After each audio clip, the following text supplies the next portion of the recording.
Sorry? I don't care about that. We are very confident about our hard work. We are very confident about our developmental activities. And we are very confident about our well governance. So we are awaiting for a very landslide victory of LDF.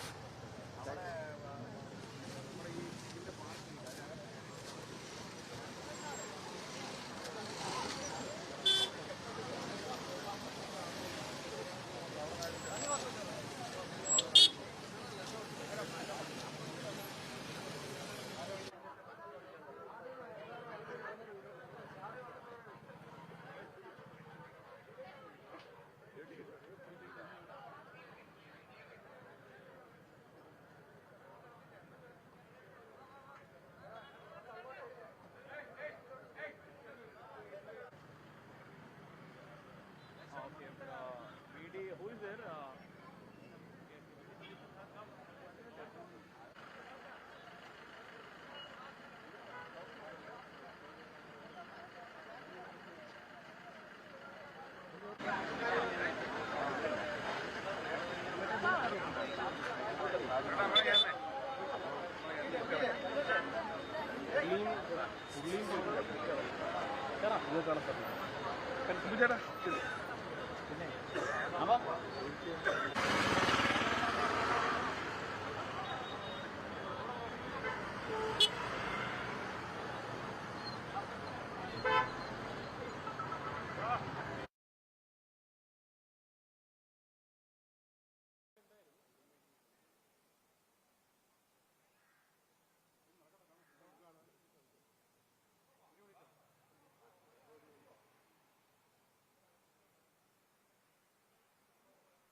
അല്ലെങ്കിൽ അകത്ത് കയറാനുള്ളത് അകത്ത് കയറാം, അല്ലെ ബാക്കിയുള്ളത് പുറകോട്ട് ഇരിക്കാം. പേര് കയറാനുണ്ട്.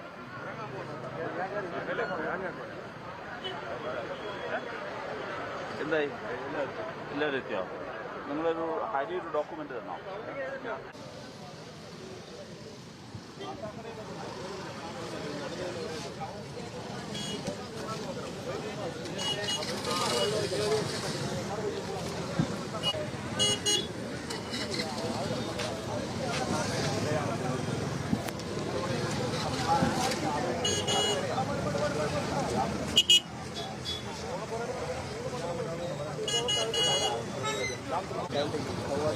We are very confident. LDF, as concerned, we are very confident about the very remarkable victory. So we are awaiting for that. It's okay. Still we are awaiting. No. I don't like to mention any remarks or underscore any certain count or number. But I do believe that we will come back again. Yes. Sorry? So I don't care about that. We are very confident about our hard work. We are very confident about our developmental activities. And we are very confident about our well governance. So we are awaiting for a very landslide victory of LDF.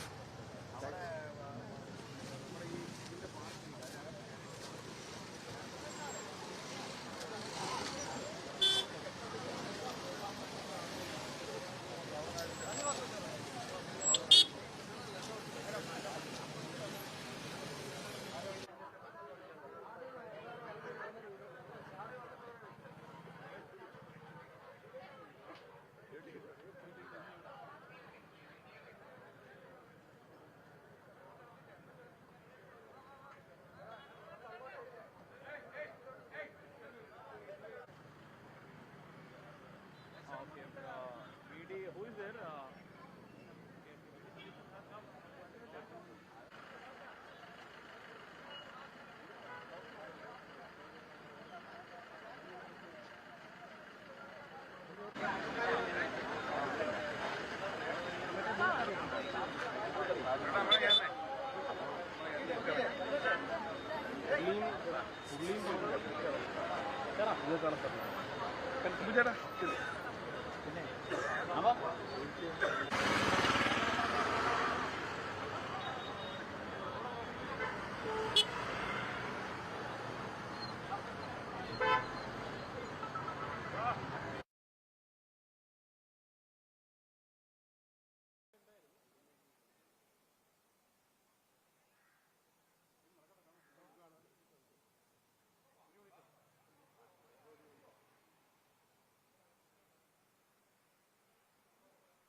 Postal. Sir, by 8 o'clock. Our channel.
Good morning, I am Adira Madhav and this is a special live broadcast by The Hindu on 2026 Kerala Assembly elections. Counting is set to begin shortly and early trends are expected soon. We will bring you every key update as it unfolds. So drop your predictions in the chat. Let us know which constituencies you are watching and stay with us as we break down results in real time. Before we track the trends, let me give you a quick snapshot of this election. Here is what you need to know. Kerala is electing its 16th Legislative Assembly. A total of 140 seats across 14 districts are in play. You need at least 71 seats to form a majority government. According to the final electoral roll by the Election Commission's Special Intensive Revision, Kerala has about 2.7 crore voters. Around 8,57,000 names were removed from that list. We also saw a provisional voter turnout of 79.7% with postal ballots counted. Official declaration of results will likely happen around 5 p.m. Now, let's take a closer look at political landscape.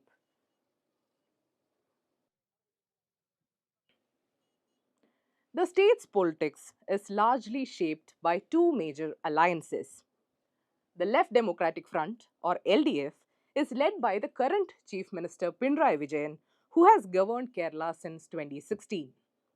The other is United Democratic Front, or UDF, led by the current leader of opposition, V.D. Satheeshan. A third front, National Democratic Alliance, led by BJP, under the leadership of State President Rajiv Chandrasekhar, is also seeking to expand its presence. Oddly, during the election campaign, each alliance accused the other of colluding with the BJP and compromising the state's secular ideals. Rahul Gandhi alleged an unholy nexus between BJP and the LDF, while Pinarayi Vijayan accused the Congress of acting like the B team of BJP. So that's an interesting point I wanted to highlight. Now let's get to know the alliances a bit. We'll start with LDF. It's a coalition of left-leaning parties led by the CPIM. Its allies include the CPI, Kerala Congress Mani, a faction of the NCP led by Sharad Pawar, the Indian Socialist Janata Dal, the Indian National League, and a few smaller parties. Now to the UDF. It is led by the Congress. Key allies include the Indian Union Muslim League, Kerala Congress factions such as Joseph and Jacob groups, the Revolutionary Socialist Party, the Revolutionary Marxist Party of India, and the Communist Marxist Party. Then we have the NDA, led by the BJP. Its partners include smaller parties like Bharat Dharma Jana Sena and 2020 Party.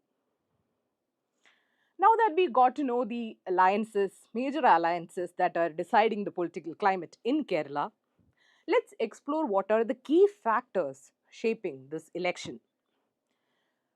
Congress has not been out of power in Kerala for more than 5 years at a stretch since 1977. In 2021, the LDF broke Kerala's long-standing tradition of alternating governments. It won a second consecutive term. It had earned a lot of political capital through their management of the 2018 floods and the COVID-19 pandemic. Now, it's aiming for a rare, straight third win. But the political landscape this time is a bit different. The ruling front is facing many allegations, including the Shabarimala gold theft case. There are also reports of internal dissent and some high-profile defections to both Congress and the BJP. The Congress-led UDF sees this as an opportunity. It is banking on anti-incumbency. It is also pointing to its strong performance in the 2025 local body elections, where it secured more vote than the left. But the UDF has its own challenges. The inclusion of defectors from the left has caused unease among party workers in some areas. There have also been differences during candidate selection, and the alliance is yet to project a clear chief ministerial face. Meanwhile, BJP led NDA is trying to break into what has traditionally been a two front contest. For them, a key moment came in 2016 when O. Rajagopal won the Nemam seat in Thiruvananthapuram. That was BJP's first assembly win.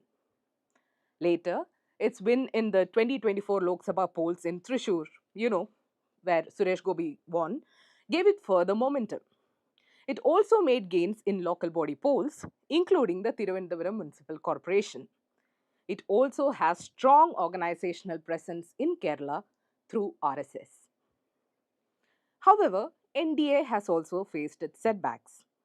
It lost Pandalam municipality in Pathanamthitta near the Shabrimala temple region to the left, and its overall vote share has declined compared to the previous elections. Its choice of candidates has also drawn criticism, with TV stars fielded as NDA nominees.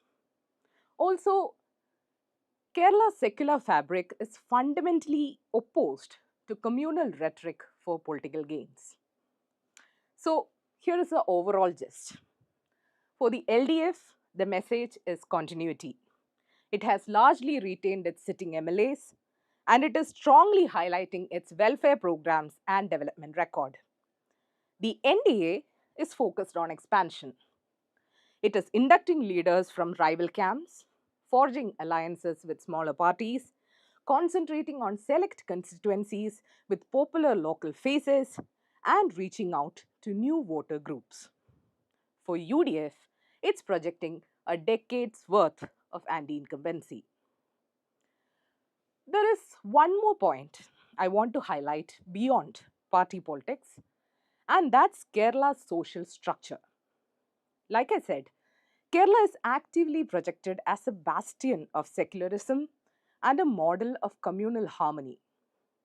Muslims and Christians together make up nearly half the electorate.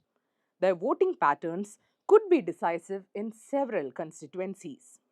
Let me give you some data. Muslims make up about 26.6% of Kerala's population. They have traditionally leaned towards the UDF.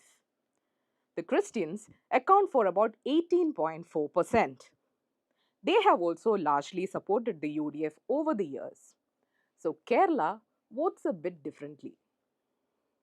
Ultimately, Kerala's political landscape has been shaped by shifting alliances and evolving narratives. While Kerala once largely followed a two front cycle, we will soon see if this firmly settles into a three front contest. This election is not just about who wins, it's about whether Kerala goes for political continuity, returns to its pattern of change, or opens the door for a new player. Before we walk through the key constituencies being closely watched during this election, let me take you through a journey from the results from 2021, 2016, and 2011 for better context.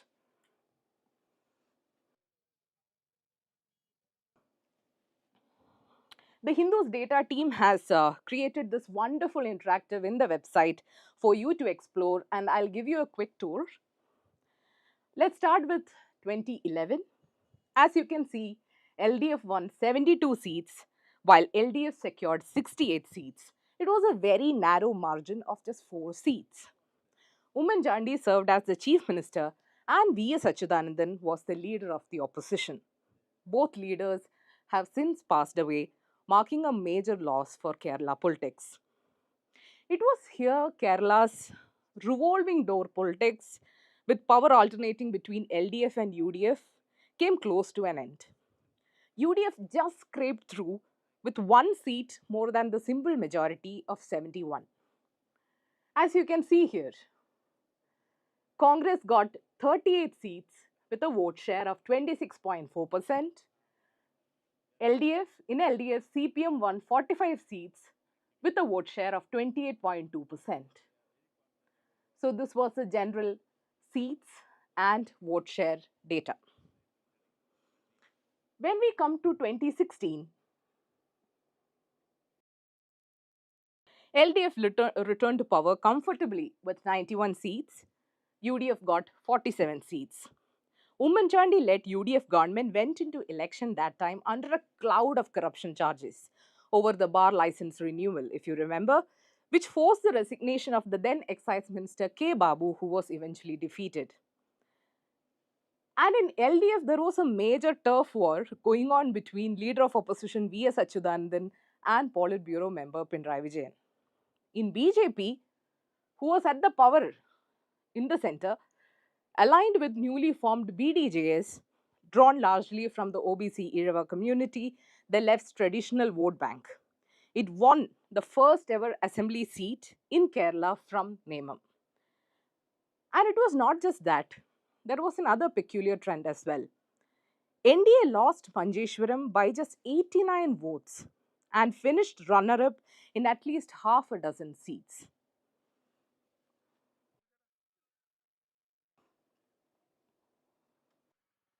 When we get to 2021, like I said, elections were held amidst the COVID 19 pandemic, which the government was widely seen to have managed admirably, both socially and medically. A slew of disasters in the previous years and the LDF government's ability to manage it won it public admiration. LDF here secured a rare consecutive victory for the second term. It won 99 seats. But they also did face allegations. Central agencies questioned ministers and senior CMO officials over the diplomatic gold smuggling case and the Kifbi masala bonds. But at that point, UDF was a bit weakened after Kerala Congress M had switched sides to the LDF. India too here lost its sole sitting seat in the assembly, but it finished runner-up in 9 assembly segments. So that's one of the election results. There is a gist in our Hindu website. Do check it out. And finally, let me take you through the key constituencies being closely watched in this election.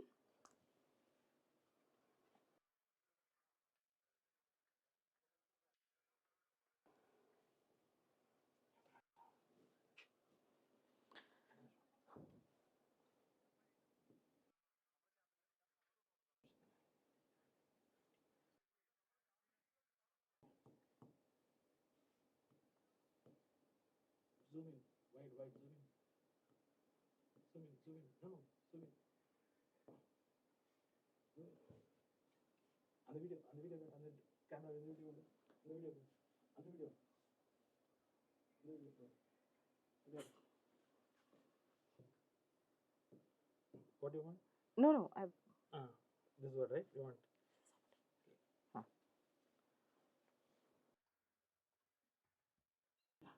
Sorry. Yeah.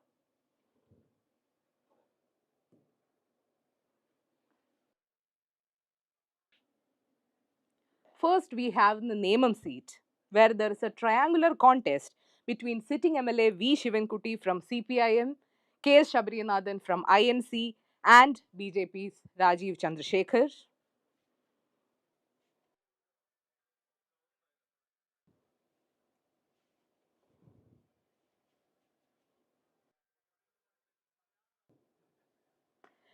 Then we have Palakkad, where Shobha Surendran from BJP is contesting with Ramesh Pishardi from INC.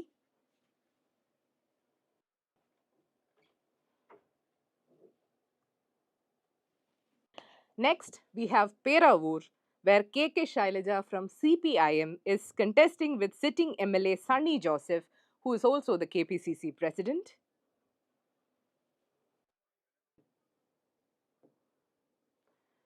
Then we have Vattiurkavu, where BJP candidate and retired IPS officer Sri Lekha is contesting with sitting MLA VK Prashant, who was also the ex-mayor of TVM, and K. Muralidharan from INC.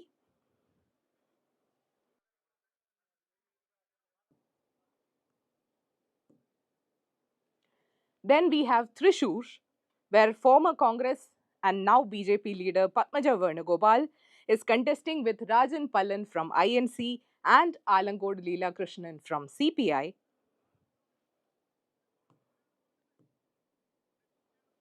Then we have Karakutam, where V. Muralidharan from BJP is contesting with sitting MLA Kadagambally Surendran from CPM and Sharat Chandra Prasad from INC. Then we have Aranmula, where sitting MLA Veena George from CPIM is contesting with Kumanam Rajashekharan from BJP and Abin Varki from INC. Then we have Manjeshwaram, where BJP candidate K. Surendran is contesting with sitting MLA AKM Ashraf from Muslim League and KR Jayanandan from CPM. Then we have Paravur, where sitting MLA VD Sadishan from INC is contesting with E.T. Tyson from CPI. Then we have Dharmadam, where sitting MLA Pinarayi Vijayan is contesting with Abdul Rashid from INC. Then we have Haripad, where sitting MLA Ramesh Chennithila from Congress is contesting with Sanjeev Vajaspati from BJP. Then we have Ambalapura, where sitting MLA H. Salam from CPIM is contesting with G. Sudhakaran, who is independent but backed by Congress. Then we have Kottarakara, where sitting MLA K. N. Balagopal from CPIM is contesting with advocate Aisha Poti, who came from CPIM to Congress.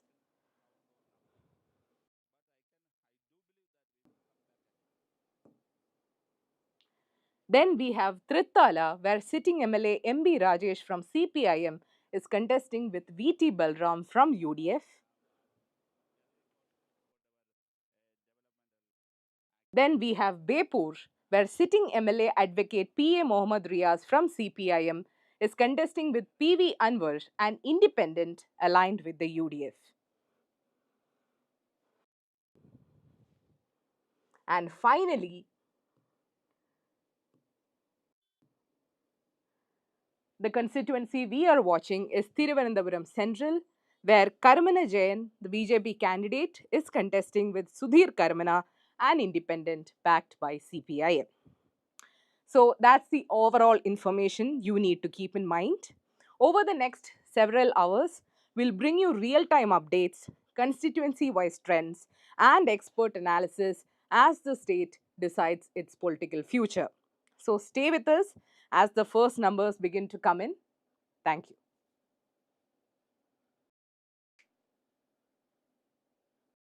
Done?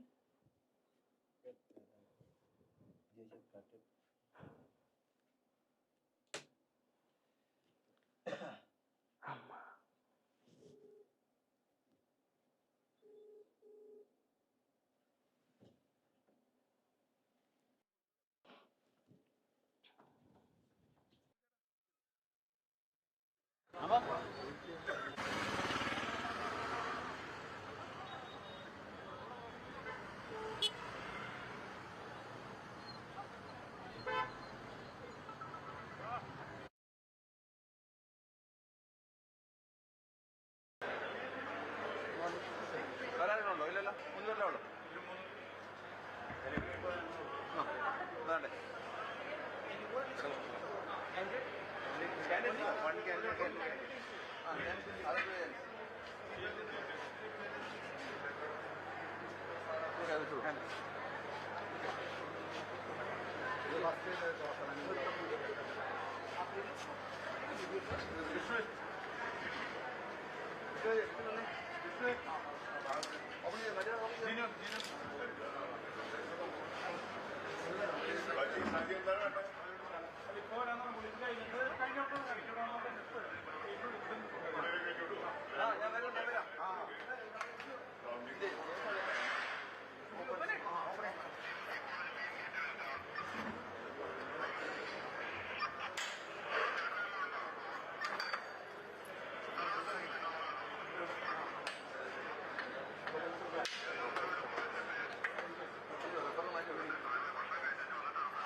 By 8 o'clock. നമ്മുടെ ക്യാമ്പിൽ നമ്മളൊന്നും സാറേ.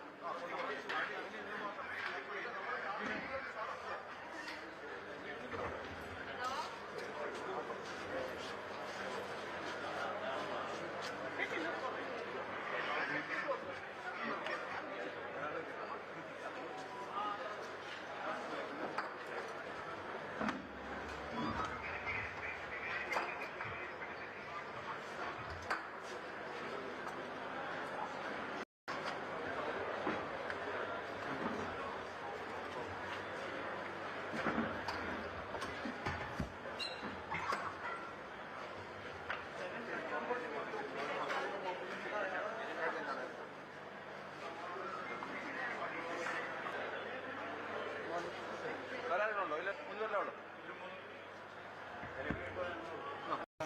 എൻഡിയുടെ പൊതുവിലുള്ള പ്രതീക്ഷ. ഞങ്ങൾക്ക് ദേശീയ ജനാധിപത്യ സഖ്യത്തിന് നല്ല ശുഭപ്രതീക്ഷയും വിജയപ്രതീക്ഷയുമാണുള്ളത്.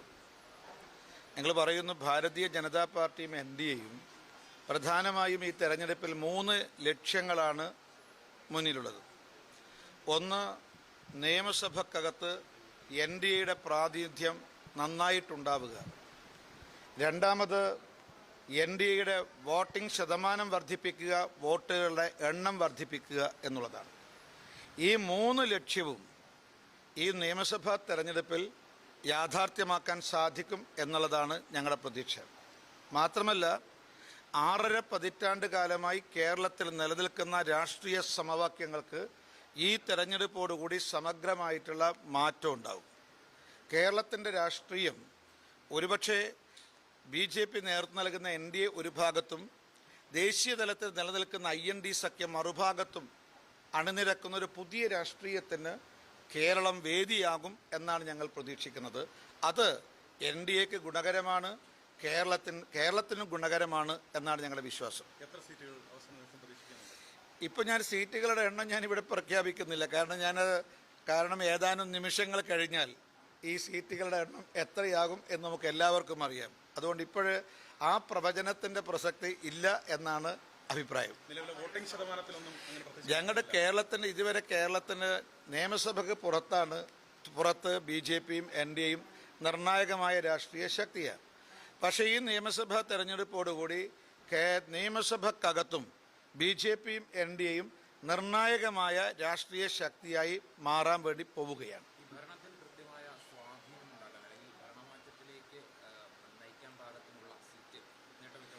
തീർച്ചയായും ഞാൻ പറയുന്നത് കേരളത്തിലെ ഭരണമാറ്റത്തിന് മാത്രമല്ല, കേരളത്തിലെ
Hello, I am Adira Madhav, and you are watching the Hindu's live coverage of the 2026 Kerala Assembly election results. Stay tuned as we bring you real time updates, constituency wise trends, and expert analysis. The counting of votes polled in the April 9 Assembly elections have officially begun at 8 a.m. All arrangements are in place for smooth vote counting across Kerala at the 43 designated locations for the state's 140 constituencies.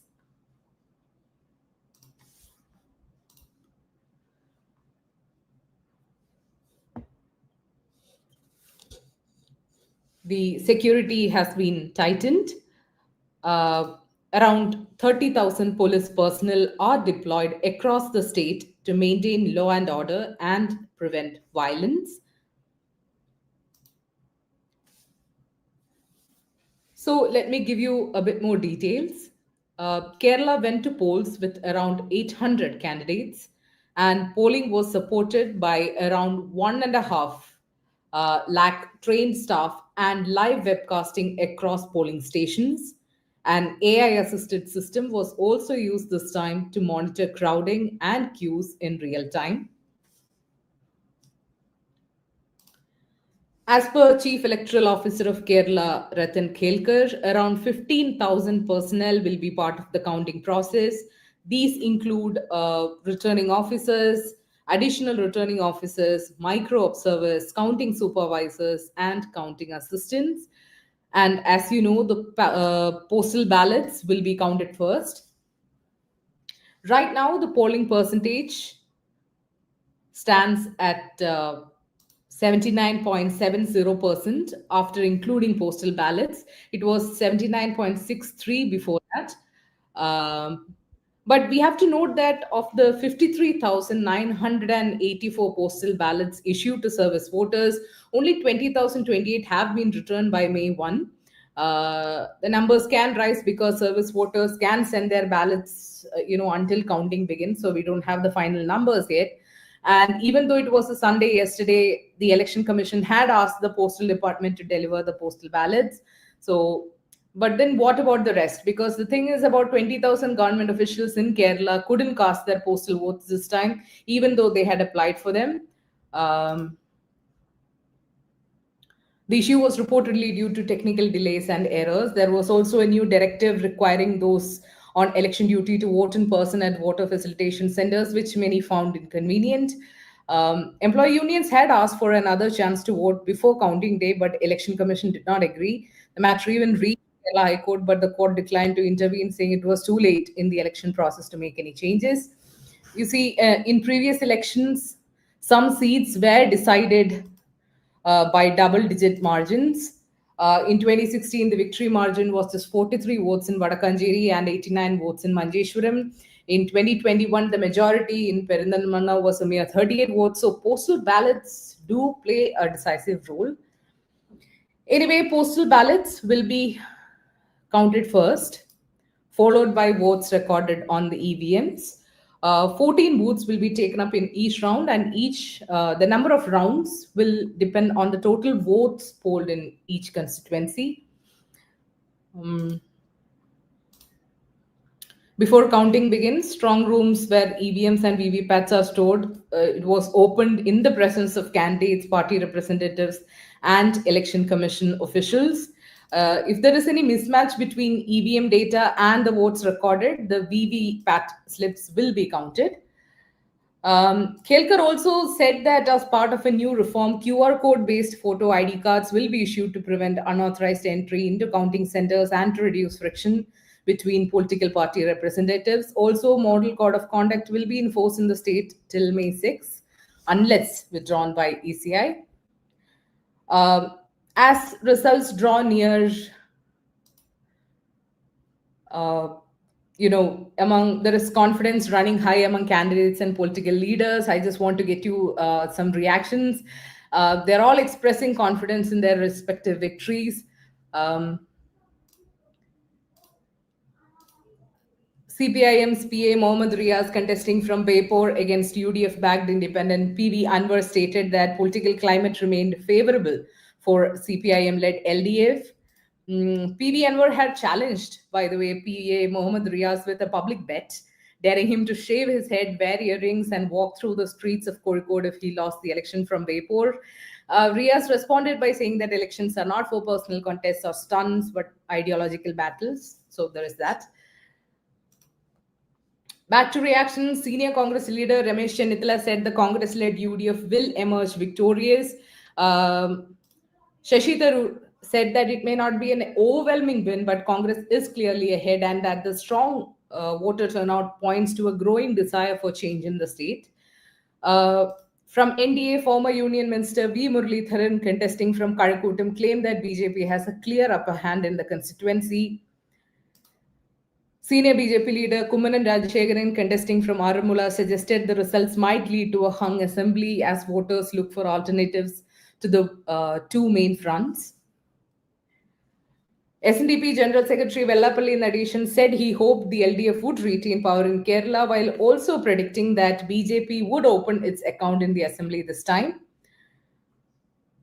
Before the April 9 election, leader of opposition VD Sadishan had claimed that UDF would secure over 100 seats and come to power. After voting, CM Pinarayi Vijayan had said that this election would decide the future of the state and that only LDF could carry forward Kerala's development with dedication. Uh, Yesterday, CPM State Secretary MV Govindan also said that LDF would rewrite Kerala's political history by returning to power for a third consecutive term, and that exit polls confirm lack of anti-incumbency. Speaking of exit polls, let me quickly take you through what they said regarding Kerala for a moment. Access My India forecast was UDF would get 78 to 90 seats, LDF 49 to 62, and NDA 0 to 3 seats. People's Pulse predicted that UDF would get 75 to 85 seats, LDF 55 to 65, and NDA 0 to 3. Matri's forecast 60 to 65 seats for the LDF, 70 to 75 seats for the UDF, and 3 to 5 seats for the NDA. So keep in mind that Kerala Assembly has a total of 140 seats, with the mark being 71. Obviously, exit polls favoring the UDF have boosted the opposition's confidence. The ruling LDF, however, remains optimistic. It believes voters will prefer continuity and stability. NDA's strategy is to position itself as a development focused alternative backed by the center and to reduce the dominance and margins of both the UDF and LDF. We will know soon which narrative prevails. One interesting point also that I want to highlight is that we need to talk about the UDF and its lack of a declared chief ministerial candidate. If the UDF wins, uh, Muslim League is expected to play a key role, not just in government formation, but also in deciding leadership, especially with multiple Congress leaders in the race for chief minister post. IUML state president Syed Sadiq Ali Shihab Tangal has even indicated support for VD Sadishan as a possible chief minister, citing public sentiment and exit polls. In the leadership debate had already intensified. Even there were even pre-election social media campaigns within the UDF with supporters pushing for VD Sadishan, Ramesh Chennithala, or KC Venugopal.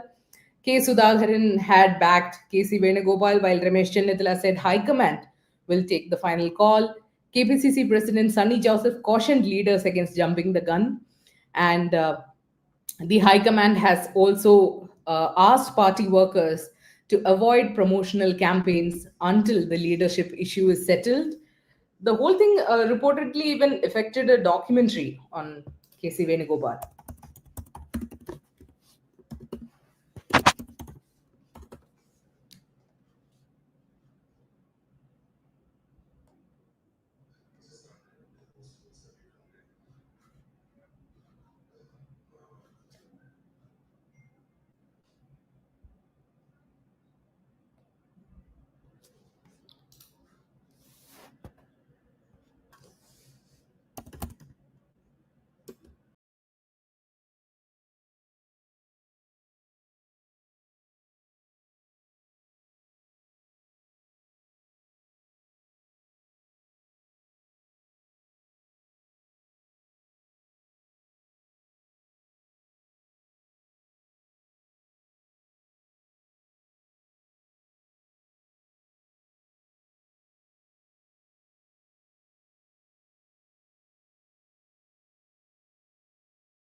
Sudhi from Kerala Bureau of the Hindu. Let me invite you to this vote counting process. Please give us the updates of what is happening. Hello,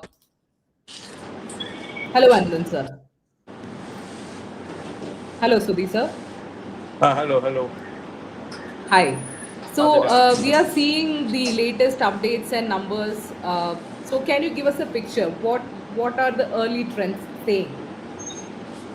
It appears that the UDF is sweeping the polls across the state, and especially when it comes to its stronghold in Kochi. The front is currently leading in all the 14 constituencies. Ernakulam has been traditionally considered as a UDF stronghold, and this time they are all set to sweep the district as such, because going by the latest trends, they are leading in all the 14 constituencies in Ernakulam. And when it comes to Alleppey, where the LDF has some voter base and some representation in the assembly. In Alleppey also, the UDF has improved its performance, and it is leading at least in 5 constituencies, leaving only 4 to the LDF.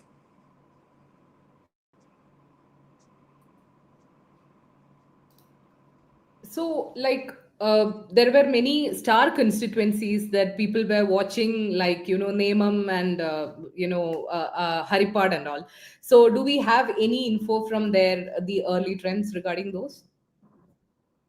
In fact, Anandar should be able to tell you more about Nemam, because it's in the state capital. Even in Haripad, where Ramesh Chanitala, the AIC, is especially invited to the AIC, is contesting. He is well ahead in this race. And when it comes to Ernakulam, the state industries minister P. Rajiv was a strong contender. In fact, Rajiv is currently trailing, and his opponent, Mr. Abdul, his opponent. Abdul Ghafoor, whom Rajiv defeated during the last election, has established a clear lead in the constituency. And this was one constituency which was considered as the stronghold of the Indian Union Muslim League, where the former industries minister had contested. Currently, he is also trailing, and which indicates that the pro UDF wave is sweeping across the district. Right. Let me invite Ms. S. Anandan also to the live. Hello, Anandan sir. We are all excited to know what are the early trends from our star constituencies. We were just talking about Nemam as well. And so we have all these star candidates in mind: Ramesh Chennithala, Pinarayi Vijayan, VD Sadishan. Can you give us an insight what is happening in their constituencies?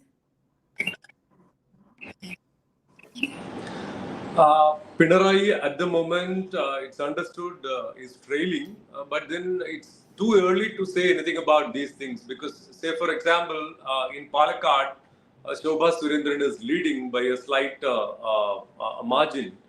But when it comes to look, for instance, at Palakkad, the earlier rounds are of votes in the Palakkad municipality area, that municipal area of Palakkad, and the municipality has been for some time held by the BJP.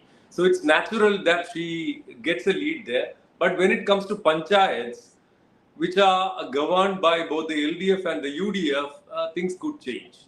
More or less the same with Nemam. At the moment, Rajiv Chandrasekhar has managed to establish a slight lead, but then it's too early to say whether he has a solid edge or a grip over the constituency at the moment. But Right. then, And looking at the larger picture, it appears that there's been a subterranean kind of wave in favor of the UDF, and the exit right. polls have been pretty right. Yeah, which was clearly missed by many journalists, the media, people, because everybody was under the impression that it is going to be a kind of neck and neck kind of contest. But then it turns out to be completely different, and a clear wave in favor of the UDF. Right. I would also invite K. Sudhi sir to speak on this, but I wanted to ask you. So you have mentioned there could be a clear way for the UDF, but as I was talking earlier, we don't have a clear chief ministerial candidate in front of us. There is all these discussions going on within the UDF in social media. There are a lot of campaigns for the leaders. Do you think even if UDF gains, say, hypothetically, the victory, there is this awkward phase that they'll have to go through and Kerala public will have to witness? Yeah, that's always been the case with the UDF, specifically with Congress. And Kerala has actually had a tradition of not announcing a chief ministerial candidate prior to the votes are counted. So, nothing unusual about it. But what is unusual is, I mean, even earlier you used to have bickering within the party, within the Congress specifically. But then there used to be tall leaders, maybe one or two leaders vying with one another, because Congress used to be known in Kerala for its factionalism. There used to be I group, A group, and all that. So, but then that is no longer the case. We have a couple of senior leaders, and there is no single leader. Like earlier, K. Karunakaran used to be quite popular, and he used to be called the leader. I mean, the leader was the moniker used to address him. And then A.K. Antony took over, and after that came Umman Chandi. But then after Umman Chandi's time, now you have a galaxy of senior leaders, and the senior most among them is Ramesh Chennithala. But then he was unceremoniously chucked out of the opposition leader post after the defeat of the party last time in the 2021 assembly elections, and that is when V.D. Satheeshan took over. And V.D. Satheeshan organized the party pretty well. And that is what most party leaders would say. When we have private conversations with the leaders, they generally think that Satheeshan has done tremendous work. Satheeshan used to be known earlier as a good parliamentarian because he himself has said that he was given a lot of opportunities by Mr. Umman Chandi when he was in the assembly for the second term. So he was asked to move a lot of adjournment motions. And I think he is probably the only Congress leader to have moved so many adjournment motions in the assembly. So he has been known among people as a good parliamentarian. But this time around, he proved his mettle as a strategist, especially in terms of electoral victories. Look for instance, 4 months ago, we had the local body polls in which the party worked in a very methodical fashion and which was very unlike Congress in the recent times. And it got them a lot of good results. The party was able to sort of wrest several municipalities and corporations and panchayats from the LDF. So V.D. Satheeshan is known among the members of the party and among leaders as an organized party leader, somebody who can instill a lot of discipline and take the party forward. But then the problem is Ramesh Chennithala is a popular leader among the people, among the masses, among the regular, ordinary Congress workers, because he has been around for quite some time, right from the 1980s. In the race for the chief ministership, soon after the polling got over, they were all putting up their own advertisements. They were getting several leaders to campaign for them. They were releasing statements, on social media. So all that. Then, like you pointed out, there was a documentary being made for K.C. Venugopal, who is also a senior leader. But then, over the last several years, his arena is primarily Delhi. So, but then the catch is that most of the candidates decided by fielded by the Congress this time around, it is said that they are K.C. Venugopal loyalists. So you don't know, because at the end of the day, if the UDF gets majority, then the Congress elected representatives will have to decide the leader. obviously with the consent of the High Command. But then what Right. if the leaders together choose to name KC Venugopal? So that is going to really create an awkward kind of situation. So you have multiple aspirants, and then you also have people like Shashi Tharoor waiting in the wings. So Right. there is Shashi Tharoor, there is Ramesh Chennithala, there is VD Satishan, and there is KC Venugopal. And over and above all these people, you also have the former KPCC President K. Sudhakaran, who wanted to contest this time badly. So you Right. never know what is going to happen in Congress, but I would say the I mean, if you talk to senior leaders and veterans, actually, they name VD Satish, but some are in favor of Ramesh Chennithala. I think this is going to be a fight between these two Right. at the end of it. Yeah. Right. Thank you, Anandan sir. I want to bring in K. Sudhi.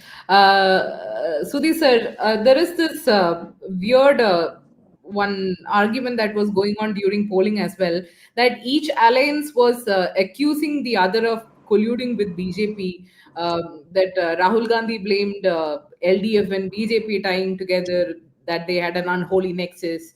Pinarayi Vijayan said the Congress is just a B team of BJP, and they are all trying to project this, that we are the most secular,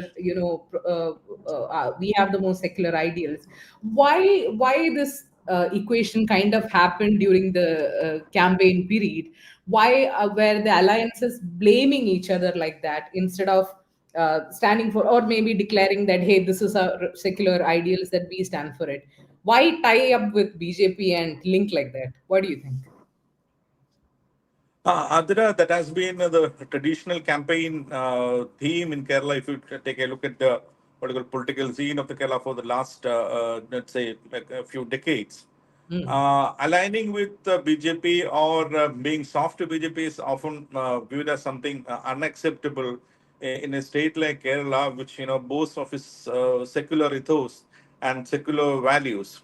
So no party could, in fact, afford to take the blame of being seen as aligning with the BJP, and it would to take a what you call beating in the polls. So each formation was always keen to point out that we are not at all in a truck with BJP, and our rivals are doing it. This has been the political narrative for last so many decades in the state.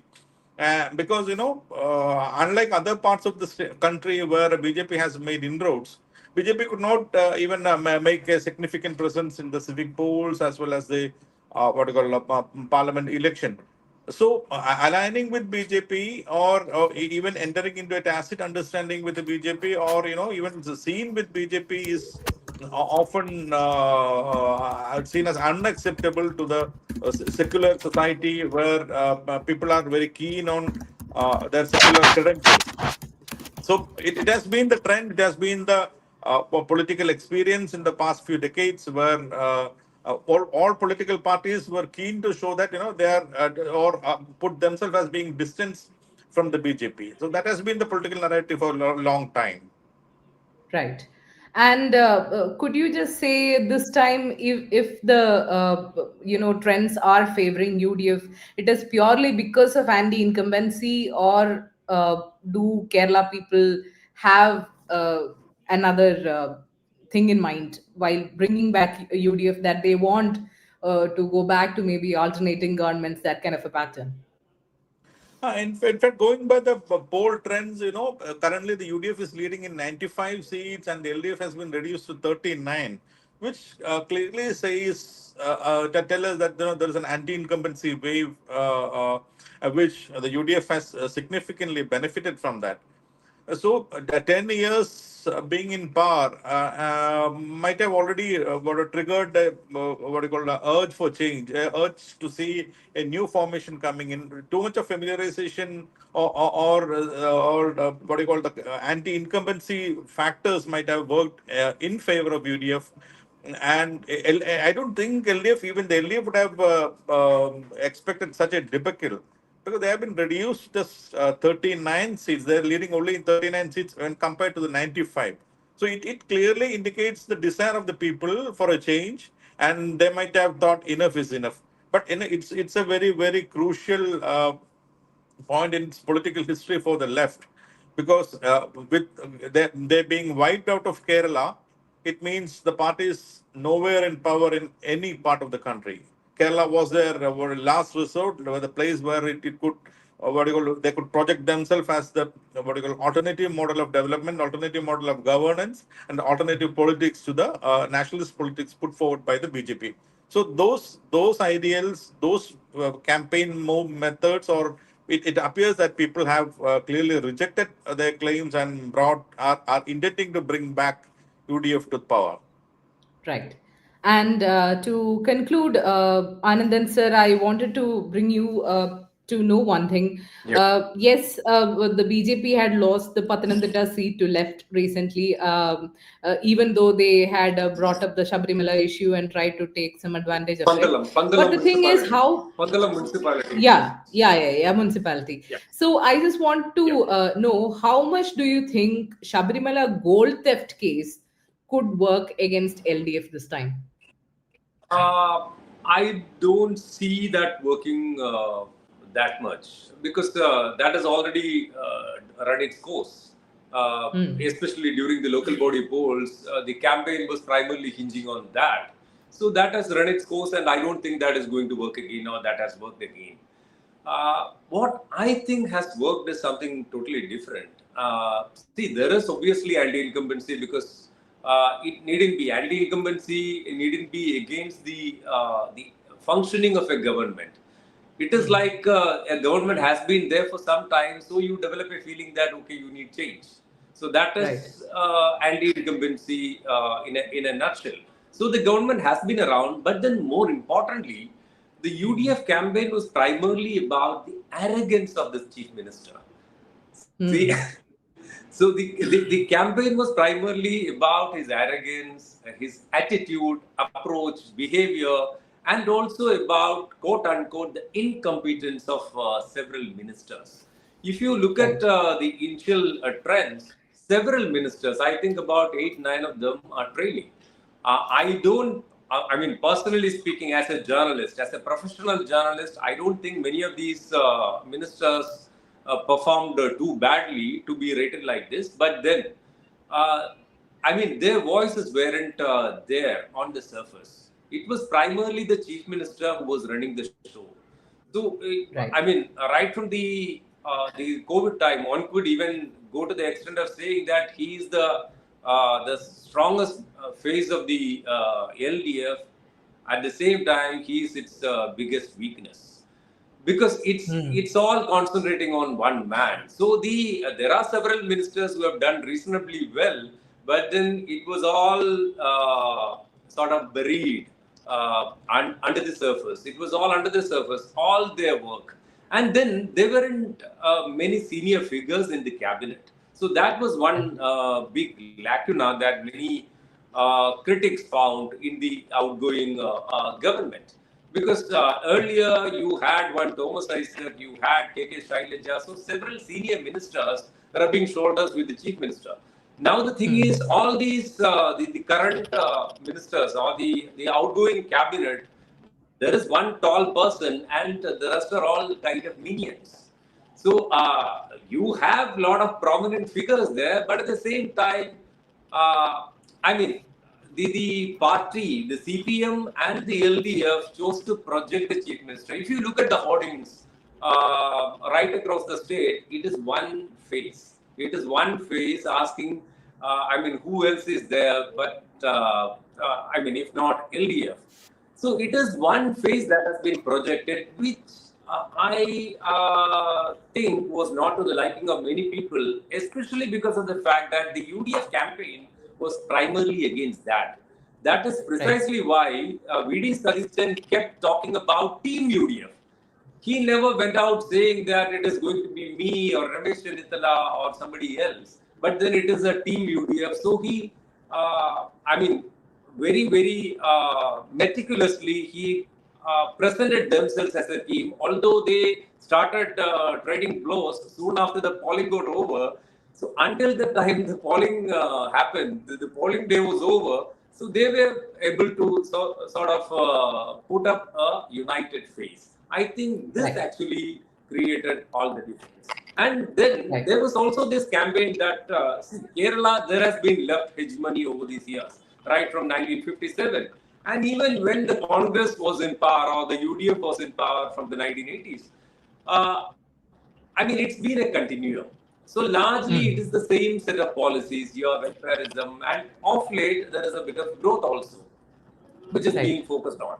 So now the campaign, the UDF campaign was that if you want the LDF to be around, if you want socialism to be around, they need to sit out for a term because they've been around for 10 years. They've created, I mean, enough embarrassment for themselves. They haven't been able to perform up to the expectations of people. Now, let them sit out there in the opposition and let us take the treasury benches for the next 5 years and they can come back. So the campaign was primarily about bringing back the revolving door politics of Kerala. I think that worked.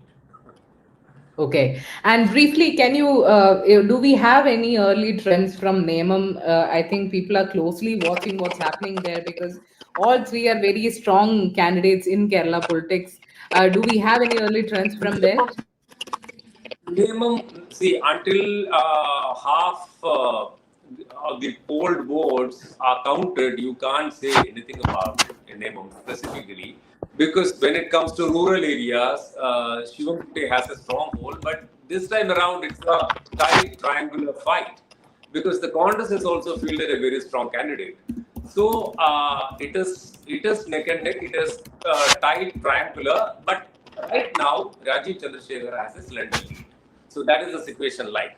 But he has worked in Nevam constituency for some time. Ever since he took over as BJP state president, he has focused and he, well ahead of the assembly elections were announced by the ECI, the Election Commission of India, he had made it very clear that he would want to contest from Nevam.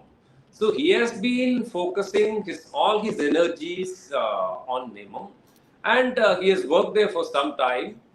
I mean, maybe in the last 1 year, he has focused very closely on Nemam and he has worked among people. So,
തുടങ്ങിയിട്ടുണ്ട് 83 ആയിരിക്കുന്നു UDF lead നില 83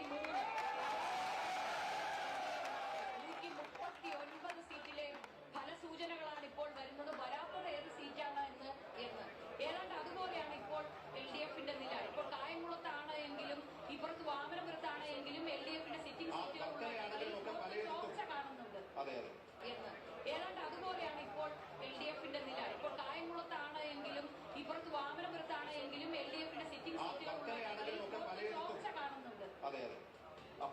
EVM-ലേക്ക് വന്നപ്പോൾ കണക്കുകൾ മാറുകയാണ്. പലയിടത്തും ഇപ്പോൾ വലിയ തോതിലുള്ള ഒരു UDF-ന് പ്രതീക്ഷിച്ചതുപോലെ തന്നെ ആദ്യ റൗണ്ട് UDF-ന് ഉള്ളതാണ്. മുഹമ്മദ് ഷിയാസിന്റെ ലീഡാണ് കുത്തനെ ഉയരുന്നത്. 5000 ആയിട്ടുണ്ട് മുഹമ്മദ് ഷിയാസിന്റെ ലീഡ്. അതൊക്കെ മാത്യു കുഴൽനാടൻ 1800. ശക്തമായ പോരാട്ടമാണ്. ആദ്യ റൗണ്ടിൽ എത്തിയപ്പോൾ LDF 14 വോട്ടിന്റെ മാത്രം ഭൂരിപക്ഷമാണ് ഉള്ളത്. അവിടെ NDA LDF മത്സരമാണ്. 14 വോട്ടിന്റെ മാത്രം ലീഡ്. NDAക്ക് നല്ല പ്രതീക്ഷയുള്ള സ്ഥലമാണത്. ചാലക്കുടിയിൽ സനീഷ് കുമാർ ജോസഫ് ഇപ്പോൾ മുന്നിലാണ് 132 വോട്ടിന്റെ. വള്ളിക്കുന്നിൽ TV ഇബ്രാഹിം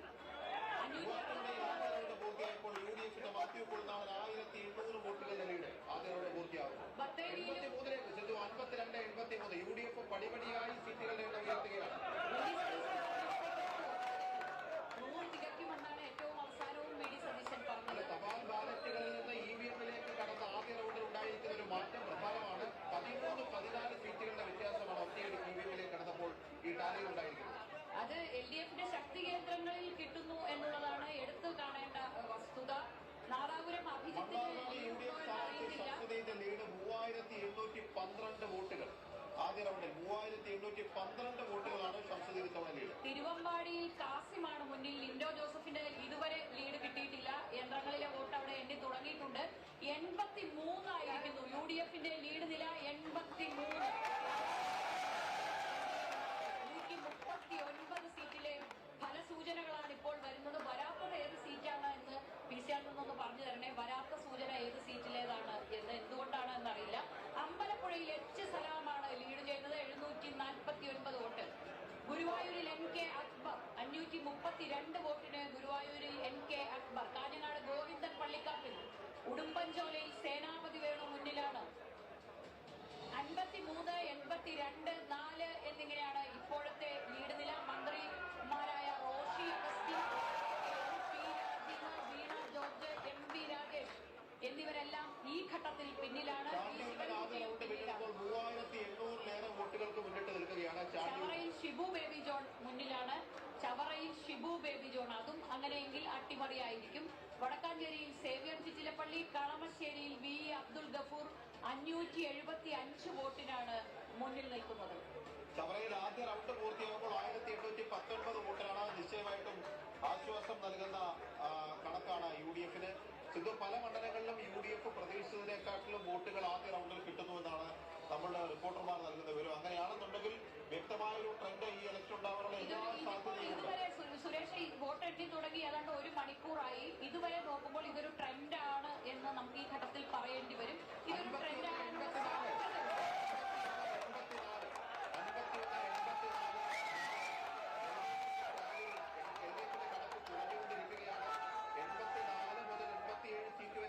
UDF-ന്റെ നേതാക്കൾ പോലും പ്രതീക്ഷിച്ചത് 80+ ആണ് പല UDF നേതാക്കളും പരസ്യമായി പറഞ്ഞ. 51, 84, 4 സീറ്റ് ഇപ്പോൾ NDAക്ക് നിലനിർത്താൻ കഴിയും. സുരേഷ്, നാദാപുരവും വടകരയുമാണ് ഈ സൂചനകൾ കൂടുതലായി വരാത്തതെന്ന് ശ്രീജൻ അറിയിക്കുന്നുണ്ട്. സുരേഷ്, ഇത് ഒരു തരംഗം എന്നൊന്നും ഞാൻ പറയുന്നില്ല, പക്ഷെ ഇതൊരു ട്രെൻഡാണ് എന്ന് സുരേഷിന് തോന്നുന്നില്ല? നിശ്ചയമായിട്ടും തെരഞ്ഞെടുപ്പിന്റെ ഘട്ടത്തിൽ പോകുമ്പോൾ തന്നെ നമുക്കറിയാം 2001 എന്തായിരുന്നു. അതിന് നേർ വിപരീതമായ ഒരു ഫീലാണ് നമുക്ക് ഫീൽഡിൽ നിന്ന് കിട്ടുന്നത്. ഒരുപക്ഷെ അത് വോട്ടായിട്ടുണ്ടെന്ന് കരുതണം. തദ്ദേശ ഭരണ തെരഞ്ഞെടുപ്പിൽ കിട്ടിയതിനേക്കാട്ടിലും കുറച്ചുകൂടി മുകളിലേക്കാണ് ഈ ഘട്ടത്തിൽ UDF-ന്റെ കണക്കുകൾ എത്തി നിൽക്കുന്നത്. അതിലും ക്ഷീണമാണ് LDF. 84 ലീഡ് ചെയ്യുകയാണ് UDF. 84. 51 LDF ലീഡ് ചെയ്യുന്നത്. NDA 4 മാത്രം ലീഡ് ചെയ്യുന്നു. കഴിഞ്ഞ തവണ ചുണ്ടിനും കപ്പിനും ഇടയിൽ നഷ്ടപ്പെട്ട കുന്നത്തുനാട് VP സജീന്ദ്രൻ തിരിച്ചു പിടിക്കുമോ? 2400 വോട്ടുകൾക്ക് VP സജീന്ദ്രൻ മുന്നിട്ട് നിൽക്കുന്നു. സജീന്ദ്രൻ എറണാകുളത്ത് കുന്നത്തുനാട് സീറ്റിൽ മുന്നിട്ട് നിൽക്കുകയാണ്. തിരിച്ചു പിടിച്ചിരിക്കുന്നു. 1204 വോട്ടുകൾ മുൻപിലെത്തിയിരിക്കുന്നു. അതേസമയം കളമശ്ശേരി രാജീവ്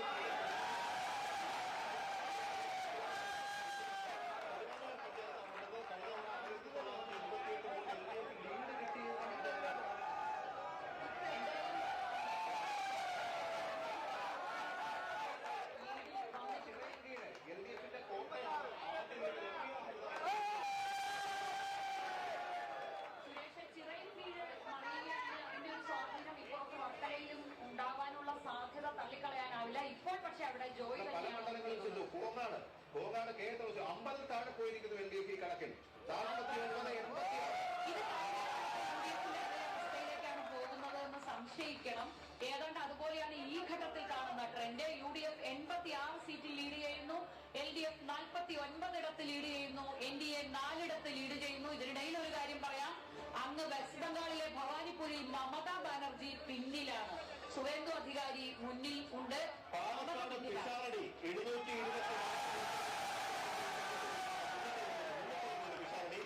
ആദ്യ റൗണ്ടിൽ ശോഭ നേരത്തെ തപാൽ ബാലറ്റിലാണ് ലീഡ് ചെയ്തിരുന്ന 13 വോട്ട്, അത് മാറുകയാണ്.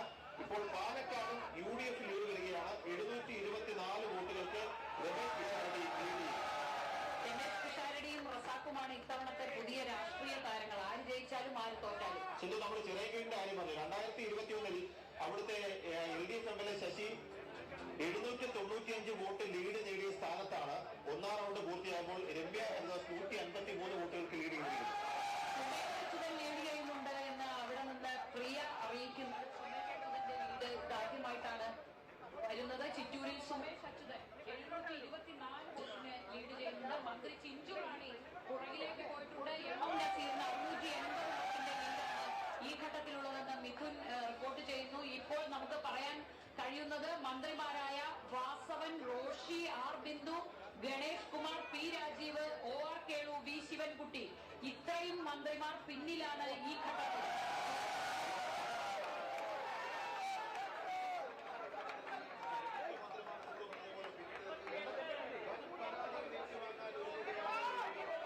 വൻ പരാജയം ഏറ്റുവാങ്ങാൻ ഒരുങ്ങുകയാണോ? 99 തുടർ വിജയങ്ങൾ നേടിയ വൻ പരാജയത്തിലേക്ക് നീങ്ങുകയാണോ? 47ലേക്ക് ചുരുങ്ങിയിരിക്കുന്നു LDFന്റെ സംഖ്യ. 88 തൊട്ടിരിക്കുന്നു UDFന്റെ ലീഡ്. 4 ഇപ്പോഴും നിലനിർത്തുന്നു. കഴക്കൂട്ടം, നേമം, മഞ്ചേശ്വരം അടക്കമുള്ള 4 മണ്ഡലങ്ങളിൽ ഇപ്പോഴും ലീഡ് നിലനിർത്തുകയാണ്. കാസർഗോഡ് അടക്കം. ഇതിനിടയിൽ മമതാ ബാനർജി, സ്റ്റാലിൻ, ഉദയനിധി സ്റ്റാലിൻ ഒക്കെ ഒന്ന് പുറകിൽ നിൽക്കൊണ്ട് മാറി വന്നേക്കാം.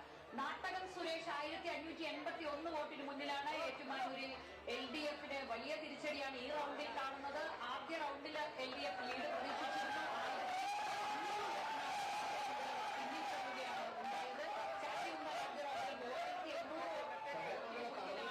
വോട്ടുകൾക്ക് ലീഡ് ചെയ്യുന്നു. ഒരിക്കൽ പ്രയാർ ഗോപാലകൃഷ്ണൻ ജയിച്ചതല്ലാതെ ആ മണ്ഡലത്തിന്റെ ചരിത്രത്തിൽ ഇന്നോളം UDFന് അനുകൂലമായി തിരിയാറുണ്ട്. പൂഞ്ഞാറിൽ MJ സെബാസ്റ്റ്യൻ മുന്നിലേക്ക് വരുന്നു. UDF സ്ഥാനാർത്ഥി MJ സെബാസ്റ്റ്യൻ 288 വോട്ടിന്റെ ലീഡാണ് ഇപ്പോഴുള്ളത്. പാലായിൽ ആദ്യ റൗണ്ട് പൂർത്തിയാകുമ്പോൾ മാണി സി കാപ്പന് 193 വോട്ടിനാണ് ലീഡുള്ളത്. UDF 1000 വോട്ടിന്റെ ലീഡ് പ്രതീക്ഷിച്ച സ്ഥലത്ത് പക്ഷേ മാണി സി കാപ്പന്റെ ലീഡ് കുറഞ്ഞിട്ടുണ്ട് എന്നത് നോട്ട് ചെയ്യുക. നമ്മൾ നേരത്തെ കോങ്ങാനെ കണക്കുണ്ട്. ഷൊർണൂരിൽ 1509 വോട്ടുകൾക്ക് UDF ആണ് ഈ ഘട്ടത്തിൽ ലീഡ് ചെയ്യുന്നത്. കുന്നംകുളത്ത് AC മൊയ്തീൻ പിന്നിലാണെന്ന് തോന്നുന്നു. കുന്നംകുളത്ത് AC മൊയ്തീൻ പിന്നിലാണ്. അമ്പലപ്പുഴയിൽ UDFന്റെ ലീഡ് ടി സുധാകരൻ തിരിച്ചു പിടിച്ചിട്ടുണ്ട് സലാമിൽ നിന്ന്. ഏറ്റുമാനൂരിൽ വാസവൻ പുറകിലാണ്. തൃക്കാക്കരയിൽ ഉമാ തോമസ് 896 വോട്ടിന് മുന്നിലാണ്. ഇപ്പോൾ ഈ ഘട്ടത്തിൽ ആദ്യ റൗണ്ടിലെ വിവരങ്ങൾ വരുമ്പോൾ LDF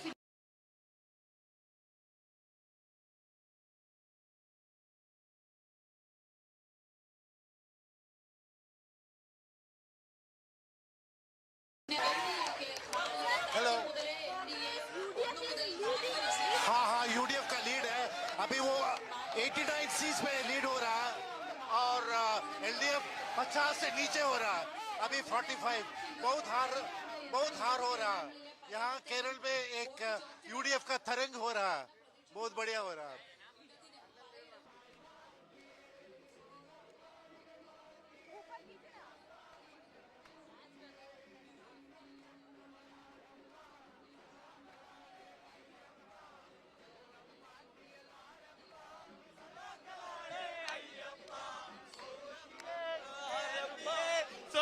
ചെമ്പായി മാറ്റിയേ പോറ്റിയേ കേറ്റിയേ സ്വർണം ചെമ്പായി മാറ്റിയേ പോറ്റിയേ കേറ്റിയേ സ്വർണം ചെമ്പായി മാറ്റിയേ സ്വർണം പാളികൾ മാറ്റിയേ മൂറ്റിയേ കെട്ടവരാരപ്പ സഖാക്കളാണ് അയ്യപ്പ.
പോറ്റിയെ കേറ്റിയെ സ്വർണം ചെമ്പായി മാറ്റിയേ സ്വർണം പാളികൾ മാറ്റിയേ കാത്താവിൻ ജലമൂറ്റിയേ കെട്ടവനാരപ്പ സഖാക്കളാണ് അയ്യപ്പ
ധർമ്മടത്ത് നിന്ന് കിട്ടുന്ന ഏറ്റവും ഒടുവിലെ വിവരം മുഖ്യമന്ത്രി പിണറായി വിജയൻ പുറകിലാണ്. അതായത് മുഖ്യമന്ത്രി പിണറായി വിജയൻ 260 വോട്ടിന് പുറകിൽ നിൽക്കുന്നു എന്നുള്ള കണക്കാണ് പുറത്തു വരുന്നത്. റഷീദ് ലീഡ് ചെയ്യുന്നു എന്നുള്ളതാണ്. ഒരുപക്ഷെ കഴിഞ്ഞ ചരിത്രമെടുത്ത് പരിശോധിച്ചാൽ ഇത്തരത്തിലുള്ള ലീഡിന് UDF ഉണ്ടാകാറില്ല. സമീപകാലത്ത് ഇല്ലാത്ത വിധത്തിലുള്ള ലീഡ് ഉയർത്തലാണ്, തുടക്കത്തിലാണ്, ആദ്യ റൗണ്ടിലാണ് എന്നൊക്കെ പറഞ്ഞ് ആശ്വസിക്കാം. എങ്കിൽ പോലും ഇടതുമുന്നണിക്ക് ഒരു ഇൻഡിക്കേഷൻ നൽകുന്ന രീതിയിലുള്ള ഫലമാണ് പുറത്തു വരുന്നത് എന്നുള്ളതാണ് ഈ ധർമ്മടത്തെ ഫലം വെച്ച് കാണാവുന്നത്. പക്ഷേ എന്നാൽ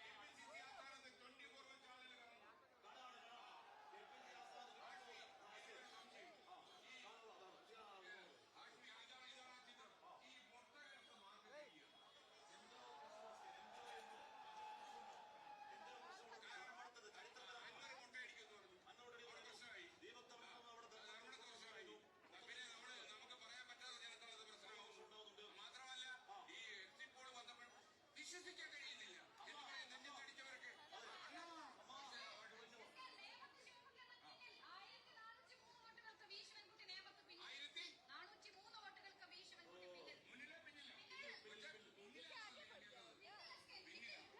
നെഞ്ചടിച്ചവർക്ക് മുന്നിലെ പിന്നില്ല എന്റെ നിയമത്തെ ശിവൻകുട്ടി പിന്നിലാണ്.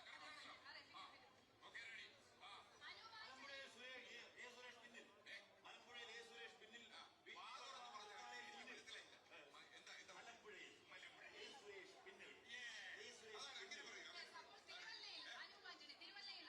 അനുവാദിന് മുന്നിൽ തിരുവല്ലയിൽ നരേന്ദ്രമോദി പരാമർശിച്ച അതേ അനുവാദി തിരുവല്ലയിൽ മുന്നിൽ മഞ്ചേശ്വരത്ത് UDF-ലെ AKM അക്ഷരം 2444 വോട്ടുകൾക്ക് മുന്നിലാണ്.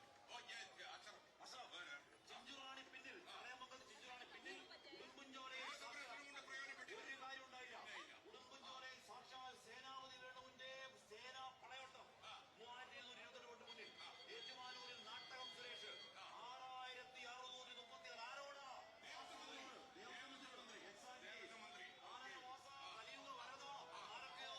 ദൈവത്തെ വിളിക്കുന്നുണ്ട്.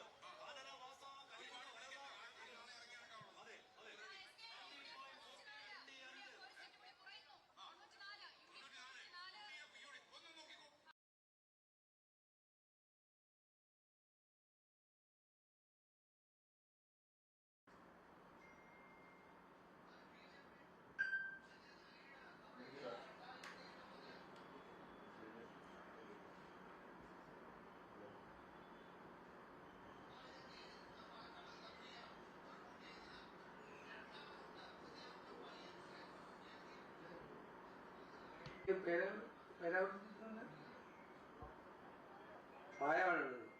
അതെ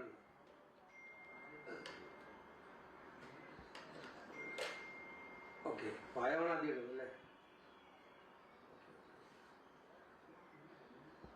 കുഴപ്പമില്ല കുഴപ്പമില്ല.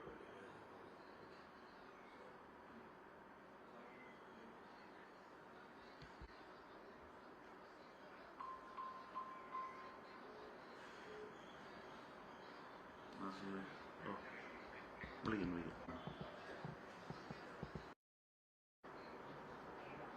Hello? Hello? എന്താണ് അവിടുത്തെ ചിത്രം? അതിന്റെ പഞ്ചായത്ത് എന്തൊക്കെയാണ്?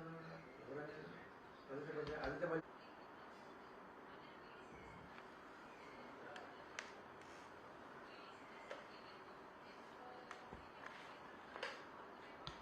ആ എന്താ ഇങ്ങനെ പാലക്കാട്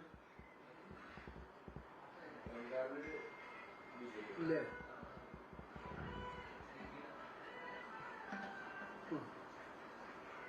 ഇത്രേ ഉള്ളൂ അല്ലേ?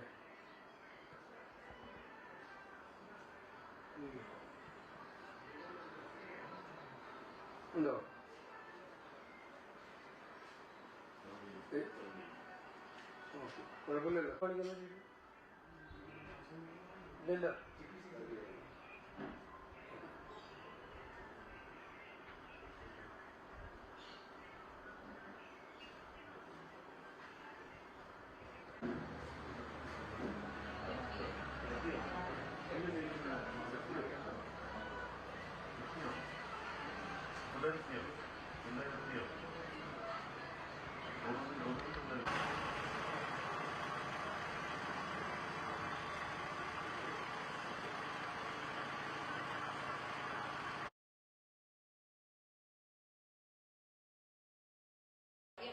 ഏതാണ്ട് അതുപോലെയാണ് ഇപ്പോൾ LDFന്റെ നില. ഇപ്പോൾ കായംകുളത്താണ് എങ്കിലും ഇപ്പുറത്ത് വാമനപുരത്താണ് എങ്കിലും LDFന്റെ സിറ്റിംഗ് സീറ്റുകൾ ചോർച്ച കാണുന്നുണ്ട്. അതെ അതെ.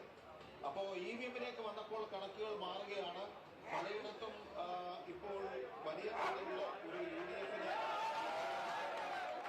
പ്രതീക്ഷിച്ചതുപോലെ തന്നെ ആദ്യ റൗണ്ട് UDF-ന് ഉള്ളതാണ്. മുഹമ്മദ് ഷിയാസിന്റെ ലീഡാണ് കുത്തനെ ഉയരുന്നത്. 5000 ആയിട്ടുണ്ട് മുഹമ്മദ് ഷിയാസിന്റെ ലീഡ്. അതൊക്കെ ഇവരുടെ സിറ്റിംഗ് സീറ്റ് മൂവാറ്റുപുഴയിൽ മാത്യു കുഴൽനാടൻ 1800 പോരാട്ടമാണ്. ആദ്യ റൗണ്ടിൽ എത്തിയപ്പോൾ LDF 14 വോട്ടിന്റെ മാത്രം ഭൂരിപക്ഷമാണുള്ളത്. അവിടെ NDA LDF മത്സരമാണ്. 14 വോട്ടിന്റെ മാത്രം ലീഡ്. NDAക്ക് നല്ല പ്രതീക്ഷയുള്ള സ്ഥലമാണത്.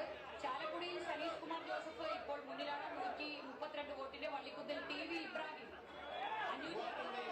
പൂർത്തിയായപ്പോൾ UDF-ന്റെ മാത്യു കുഴൽനാടൻ 1800 വോട്ടുകളുടെ ലീഡ് ആദ്യ റൗണ്ട് പൂർത്തിയാകും. 83ലേക്ക് സിന്ധു 52-83. UDF പടിപടിയായി സീറ്റുകളുടെ എണ്ണം ഉയർത്തുകയാണ്. തികയ്ക്കുമെന്നാണ് ഏറ്റവും അവസാനവും വി ഡി സതീശൻ പറഞ്ഞത്. തപാൽ ബാലറ്റുകളിൽ നിന്ന് EVM-ലേക്ക് കടന്ന ആദ്യ റൗണ്ടിൽ ഉണ്ടായിരിക്കുന്ന ഒരു മാറ്റം പ്രധാനമാണ്. 13-14 സീറ്റുകളുടെ വ്യത്യാസമാണ് ഒറ്റയടി EVM-ലേക്ക് കടന്നപ്പോൾ ഈ ടാലിയിൽ ഉണ്ടായിരിക്കുന്നത്. അത് LDFന്റെ ശക്തി കേന്ദ്രങ്ങളിൽ കിട്ടുന്നു എന്നുള്ളതാണ് എടുത്തു കാണേണ്ട വസ്തുത. നാദാപുരം അഭിജിത്തിന്റെ ലീഡ് 3812 വോട്ടുകൾ. ആദ്യ റൗണ്ടിൽ 3812 വോട്ടുകളാണ് ഷംസുദ്ദീൻ ഇത്തവണ ലീഡ്. തിരുവമ്പാടിയിൽ കാസിമാണ് മുന്നിൽ. ലിൻഡോ ജോസഫിന്റെ ഇതുവരെ ലീഡ് കിട്ടിയിട്ടില്ല. യന്ത്രങ്ങളിലെ വോട്ട് അവിടെ എണ്ണി തുടങ്ങിയിട്ടുണ്ട്. 83 ആയിരിക്കുന്നു UDF-ന്റെ ലീഡ് നില. 83 139 സീറ്റിലെ ഫലസൂചനകളാണ് ഇപ്പോൾ വരുന്നത്. വരാത്തത് ഏത് സീറ്റാണ് എന്ന് PCR നിന്നൊന്ന് പറഞ്ഞു തരണേ. വരാത്ത സൂചന ഏത് സീറ്റിലേതാണ് എന്ന് എന്തുകൊണ്ടാണ് എന്നറിയില്ല. അമ്പലപ്പുഴയിൽ H സലാമാണ് ലീഡ് ചെയ്യുന്നത്. 749 വോട്ട്. ഗുരുവായൂരിൽ NK അക്ബർ 532 വോട്ടിന് ഗുരുവായൂരിൽ NK അക്ബർ. കാഞ്ഞങ്ങാട് ഗോവിന്ദൻ പള്ളിക്കാട്ടിൽ. ഉടുമ്പൻചോലയിൽ സേനാപതി വേണു മുന്നിലാണ്. 53, 82, 4 എന്നിങ്ങനെയാണ് ഇപ്പോഴത്തെ ലീഡ് നില. മന്ത്രിമാരായ റോഷി അഗസ്റ്റിൻ, പി രാജീവ്, വീണ ജോർജ്, MV രാജേഷ് എന്നിവരെല്ലാം ഈ ഘട്ടത്തിൽ പിന്നിലാണ്. 3800-ലേറെ വോട്ടുകൾക്ക് മുന്നിട്ട് നിൽക്കുകയാണ്. ചവറയിൽ ഷിബു ബേബി ജോൺ മുന്നിലാണ്. ചവറയിൽ ഷിബു ബേബി ജോൺ. അതും അങ്ങനെയെങ്കിൽ അട്ടിമറിയായിരിക്കും. വടക്കാഞ്ചേരിയിൽ സേവ്യർ ചിറ്റിലപ്പള്ളി, കളമശ്ശേരിയിൽ VE അബ്ദുൾ ഗഫൂർ 575 വോട്ടിനാണ് മുന്നിൽ നിൽക്കുന്നത്. ചവറയിൽ ആദ്യ റൗണ്ട് പൂർത്തിയാകുമ്പോൾ 1819 വോട്ടിലാണ്. നിശ്ചയമായിട്ടും ആശ്വാസം നൽകുന്ന കണക്കാണ് UDF-ന്. സിന്ധു പല മണ്ഡലങ്ങളിലും UDF പ്രതീക്ഷിച്ചതിനെക്കാട്ടിലും വോട്ടുകൾ ആദ്യ റൗണ്ടിൽ കിട്ടുന്നുവെന്നാണ് നമ്മളുടെ റിപ്പോർട്ടർമാർ നൽകുന്ന വിവരം. അങ്ങനെയാണെന്നുണ്ടെങ്കിൽ വ്യക്തമായ ഒരു ട്രെൻഡ് ഈ ഇലക്ഷൻ ഉണ്ടാവാനുള്ള എല്ലാ സാധ്യതയുമുണ്ട്. സുരേഷ്, വോട്ട് എണ്ണി തുടങ്ങി ഏതാണ്ട് 1 മണിക്കൂറായി. ഇതുവരെ നോക്കുമ്പോൾ ഇതൊരു ട്രെൻഡാണ് എന്ന് നമുക്ക് ഈ ഘട്ടത്തിൽ പറയേണ്ടി വരും. ഇതൊരു ട്രെൻഡാണ്.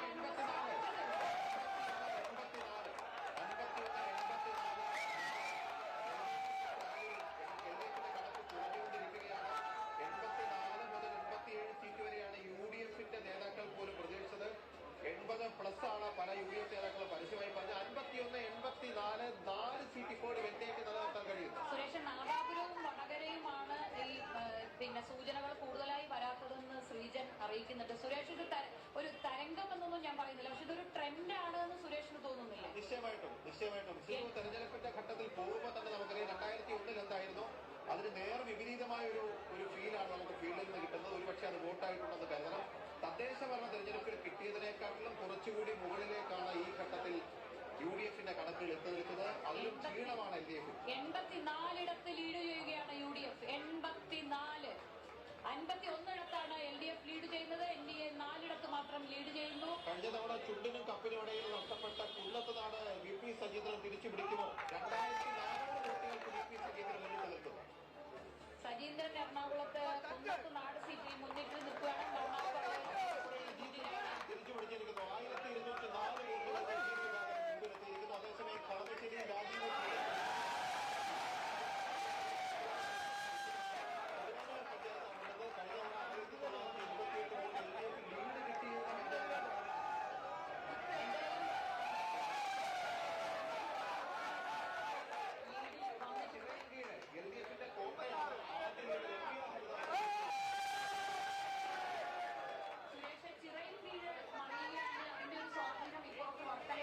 ഉണ്ടാവാനുള്ള സാധ്യത തള്ളിക്കളയാനാവില്ല. ഇപ്പോൾ പക്ഷെ അവിടെ ജോയി പല മണ്ഡലങ്ങളിൽ ചെന്നു.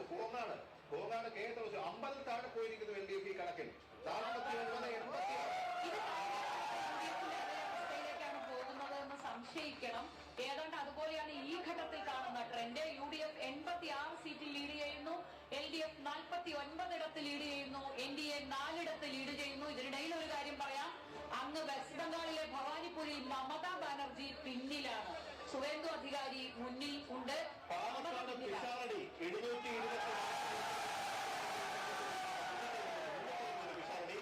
ആദ്യ റൗണ്ടിൽ ശോഭ നേരത്തെ ബാലറ്റിലാണ് ലീഡ് ചെയ്തിരുന്ന 13 വോട്ട്, അത് മാറുകയാണ്. ഇപ്പോൾ പാലക്കാടും UDF ലീഡ് വരികയാണ്. 724 വോട്ടുകൾക്ക്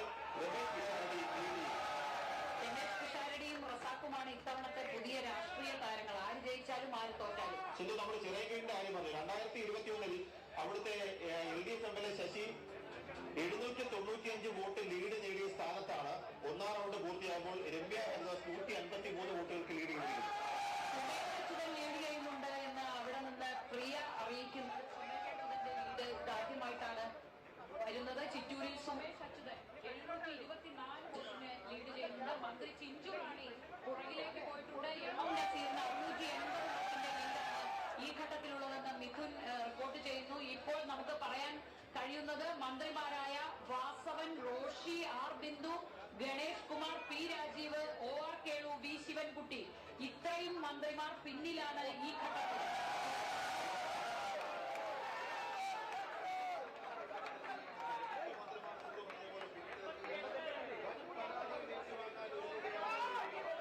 വൻ പരാജയം ഏറ്റുവാങ്ങാൻ ഒരുങ്ങുകയാണോ? 99 തുടർ വിജയങ്ങൾ നേടിയ വൻ പരാജയത്തിലേക്ക് നീങ്ങുകയാണോ? 47ലേക്ക് ചുരുങ്ങിയിരിക്കുന്നു LDFന്റെ സംഖ്യ. 88 തൊട്ടിരിക്കുന്നു UDFന്റെ ലീഡ്. 4 ഇപ്പോഴും നിലനിർത്തുന്നു. കഴക്കൂട്ടം, നേമം, മഞ്ചേശ്വരം അടക്കമുള്ള 4 മണ്ഡലങ്ങളിൽ ഇപ്പോഴും ലീഡ് നിലനിർത്തുകയാണ്. കാസർഗോഡും അടക്കം. ഇതിനിടയിൽ മമതാ ബാനർജി, സ്റ്റാലിൻ, ഉദയനിധി സ്റ്റാലിൻ ഒക്കെ ഒന്ന് പുറകിൽ നിൽക്കൊണ്ട് മാറി വന്നേക്കാം. നാട്ടകം സുരേഷ് 1581 വോട്ടിന് മുന്നിലാണ്. ഏറ്റുമാനൂരിൽ LDFന് വലിയ തിരിച്ചടിയാണ് ഈ റൗണ്ടിൽ കാണുന്നത്. ആദ്യ റൗണ്ടിൽ LDF ലീഡ് പ്രതീക്ഷിച്ചിരുന്നു.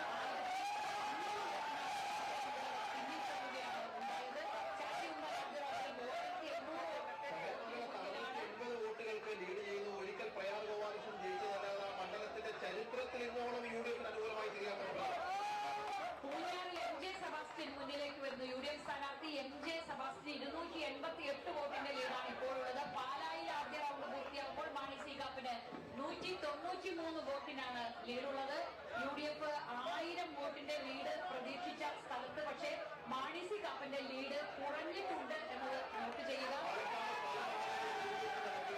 നമ്മൾ നേരത്തെ കോങ്ങാടെ കണക്കുണ്ട്. ഷൊർണൂരിൽ 1509 വോട്ടുകൾക്ക് UDF ആണ് ഈ ഘട്ടത്തിൽ ലീഡ് ചെയ്യുന്നത്. കുന്നംകുളത്ത് AC മൊയ്തീൻ പിന്നിലാണെന്ന് തോന്നുന്നു. കുന്നംകുളത്ത് AC മൊയ്തീൻ പിന്നിലാണ്. അമ്പലപ്പുഴയിൽ UDFന്റെ ലീഡ് പിന്നെ ടി സുധാകരൻ തിരിച്ചു പിടിച്ചിട്ടുണ്ട്. എച്ച് സലാമിൽ നിന്ന്. ഏറ്റുമാനൂരിൽ വാസവൻ പുറകിലാണ്. തൃക്കാക്കരയിൽ ഉമാ തോമസ് 896 വോട്ടിന് മുന്നിലാണ്. ഇപ്പോൾ ഈ ഘട്ടത്തിൽ ആദ്യ റൗണ്ടിലെ വിവരങ്ങൾ വരുമ്പോൾ LDF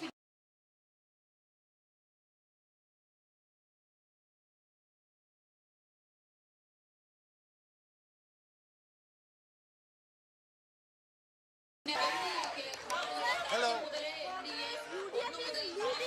हाँ हाँ UDF का लीड है अभी वो 89 सीट्स पे लीड हो रहा है और LDF 50 से नीचे हो रहा है अभी 45 बहुत हार हो रहा है यहाँ केरल में एक UDF का तरंग हो रहा है बहुत बढ़िया हो रहा है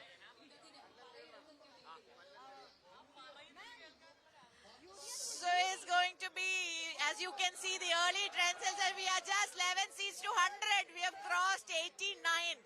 So this is a wonderful, spectacular victory. People of Kerala have given a decisive victory to Congress-led UDF. It is beyond what exit polls had projected. So this is a gift for people of Kerala. Yes, the excitement and exuberance is in the air. So this is the Congress Party headquarters. So if this is a reflection of the people's mood, so it's only 11 seats to even touch 100. It's going to be a spectacular victory, no doubt about it.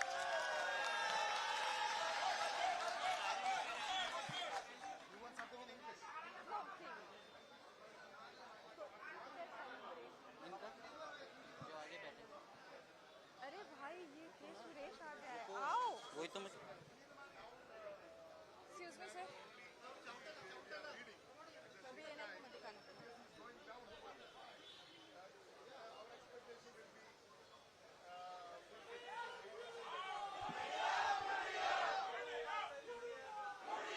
Celebration दिखा दीजिए तब तक. That after some time, not now. Let counting will be.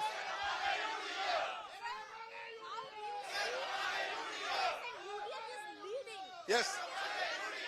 This anti-government wave, we told in the media, we told the public, we told before the exit poll, Congress-led UDF will be crossing 100 seat. Now you see the 18, already we are leading 89 seat out of 140. Then the LDF only, their majority is going down, 45. So BJP only 3 or 4. So end of the counting, we will be cross 100 seats. Because anti-incumbency wave and also anti-Pinarayi wave is very strong in the grassroots level. You are expecting 100 crores. So we are expecting. We already told before the exit poll. We told from the beginning. We told we are going to win more than 100 seats. Now our prediction is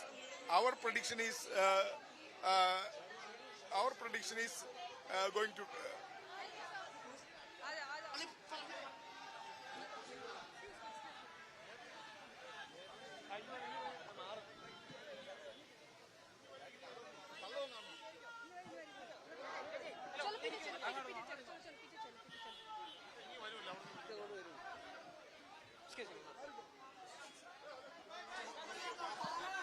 Completed my bike.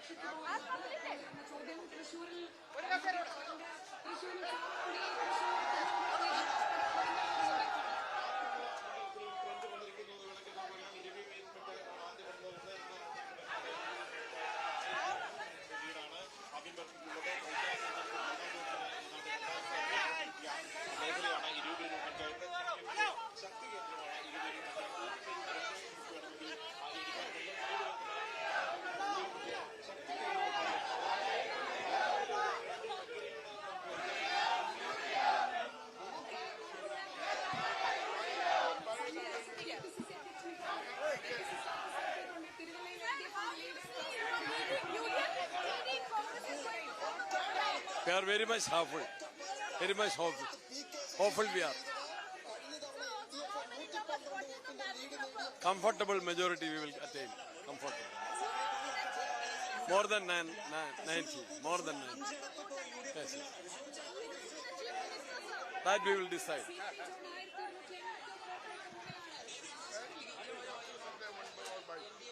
My weight is not completed.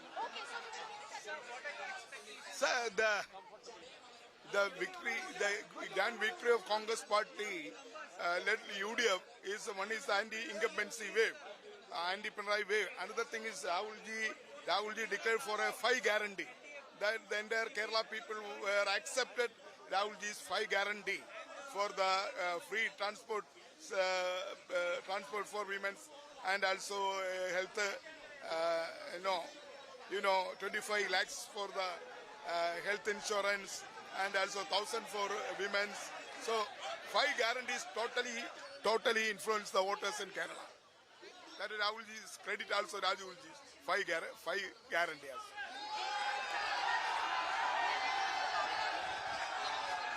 Pardon? This credit goes to Rahulji also, because he was declared for 5 guarantee before the people of Kerala. People of Kerala, especially poor and middle class, accepted, especially ladies, women accepted Rahulji's 5 guarantee program. Thank you.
Everything was in our favor. Our everything was in our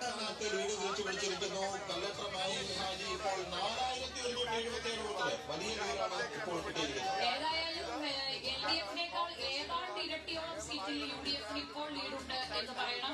അങ്ങനെ നോക്കുകയാണെങ്കിൽ അത് മാറാൻ വലിയ പ്രയാസമാണ്.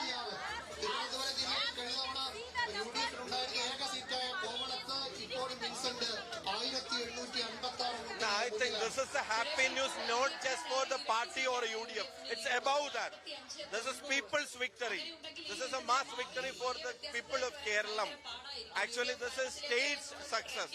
This is a state success. We are very happy. We are really proud. And we remember Rahulji saying to us, this is not an opportunity. This is your responsibility. People of Kerala need a change. And it's your responsibility to deliver. Sir, we are happy that we could deliver it.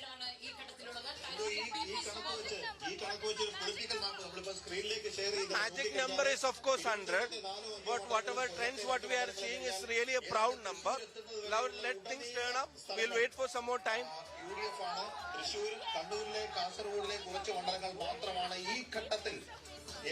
The party will decide when it's time. Let's wait for it. 25 വർഷത്തിന് ശേഷമാണ് ഇങ്ങനെ ഒരു വലിയ political shift. 44-91-5 വലിയ വ്യത്യാസമാണ്. LDF പ്രതീക്ഷിച്ചതിലും അപ്പുറം ഉള്ള ഒരു തിരിച്ചടി അവർക്ക് ഉണ്ടാകുന്നുണ്ടോ എന്നാണ് ഈ ഘട്ടത്തിൽ സംശയിക്കേണ്ടത്. UDFന്റെ പ്രതീക്ഷയ്ക്ക് ഒപ്പിച്ച് കാര്യങ്ങൾ വരികയാണ് എന്ന് വേണം വിചാരിക്കാൻ. വനവാസത്തിന് പോകും എന്ന് പറഞ്ഞ പ്രതിപക്ഷ നേതാവാണ്. അദ്ദേഹത്തിന്റെ പ്രതീക്ഷയ്ക്ക് അനുസരിച്ച് കാര്യങ്ങൾ നടക്കുന്നുണ്ടോ എന്ന് വിചാരിക്കാം. AICCയുടെ വലിയ പിന്തുണയോടെ കേരളത്തിലെ കോൺഗ്രസ് ഘടകം നയിച്ച ഒരു തെരഞ്ഞെടുപ്പാണ്. KC വേണുഗോപാലും ദീപാദാസ് മുൻഷിയും എല്ലാം ഇപ്പോൾ ഈ തെരഞ്ഞെടുപ്പ് ഫലങ്ങൾ കാണുന്നുണ്ടാകും. 90 സീറ്റിലാണ് UDFന് ലീഡുള്ളത്. 45 സീറ്റിൽ മാത്രമായി LDFന്റെ ലീഡ് ഈ ഘട്ടത്തിൽ ചുരുങ്ങുകയാണ്. 5ഇടത്താണ് NDA ലീഡ് ചെയ്യുന്നത്. കാര്യമായ വോട്ട് ചോർച്ചയുണ്ട്. ഒന്നാം റൗണ്ട് കഴിയുമ്പോൾ PK ശാവളയുടെ ലീഡ് 1754 കഴിഞ്ഞ തവണ ഇത് 3895 ആയിരുന്നു. എന്ന് പറഞ്ഞാൽ കഴിഞ്ഞ തവണത്തെ ലീഡിന്റെ പകുതിയിലധികം PK ശാവളയ്ക്ക് PK ഗോവിന്ദനോട് മത്സരിക്കുന്ന ശശീന്ദ്രൻ പിന്നിൽ പോയിട്ടുണ്ട്. എലത്തൂരിൽ നിന്ന് പിന്നെ കൗസറ അപ്ഡേറ്റ് ചെയ്യുന്നുണ്ട്. എലത്തൂരിൽ AK ശശീന്ദ്രൻ, വിദ്യാബാലകൃഷ്ണൻ മുന്നിലേക്ക് മുഹമ്മദ് റിയാസോട് ഏതെങ്കിലും ഒരു മന്ത്രിമാർക്ക് ലീഡ് ചെയ്യുന്നുണ്ടോ? മുഖ്യമന്ത്രി വല്ലാതെ പിന്നെ രാജൻ ധർമ്മടത്ത് പിണറായി വിജയൻ പിന്നിൽ പോയത് ഇപ്പോൾ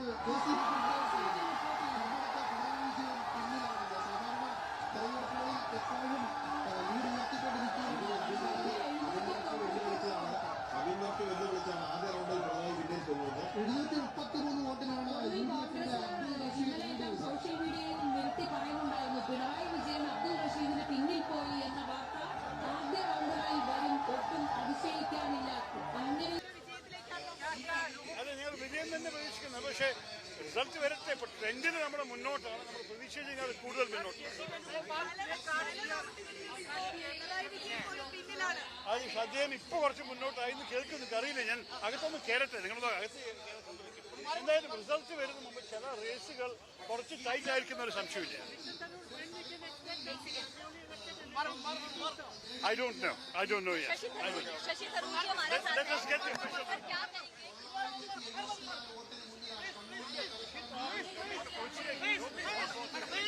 बहुत खुश हैं क्योंकि जीत की अपेक्षा में ही आए थे, लेकिन जीत से भी ज्यादा हमें लग रहा है कि उससे भी इतनी बड़ी मेजॉरिटी आने वाले हैं हमें, जैसे कि हम शायद सोचे नहीं होंगे.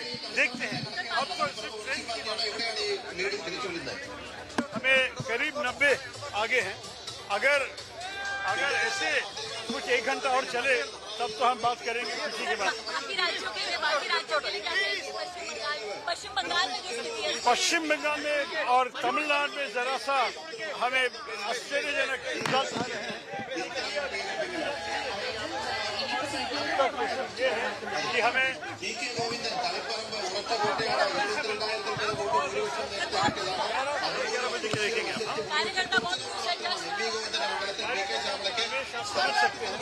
बहुत ലീഡ് പിടിച്ചിരിക്കുന്നു. 974 ഇത് പ്രതീക്ഷിച്ചതാണ്, നിലനിർത്താൻ കഴിയുന്നതാണ്. പിന്നിലാണ് സജിൻ ചേരുന്നു. സജിൻ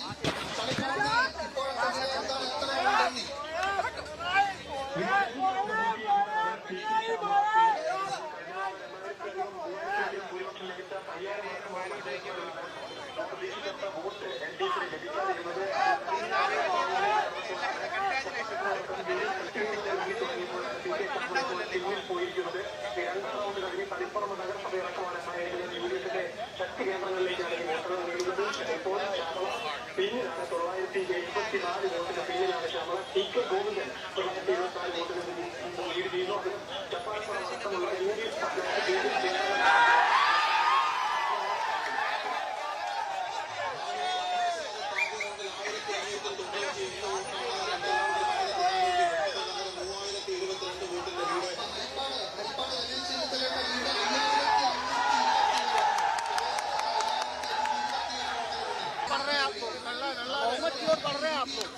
क्या पता. देखिए, ट्रेंड काफी अच्छे हैं. हमें लग रहे हैं कि एक अच्छा कंफर्टेबल विजय होना चाहिए, लेकिन अभी देख रहे हैं.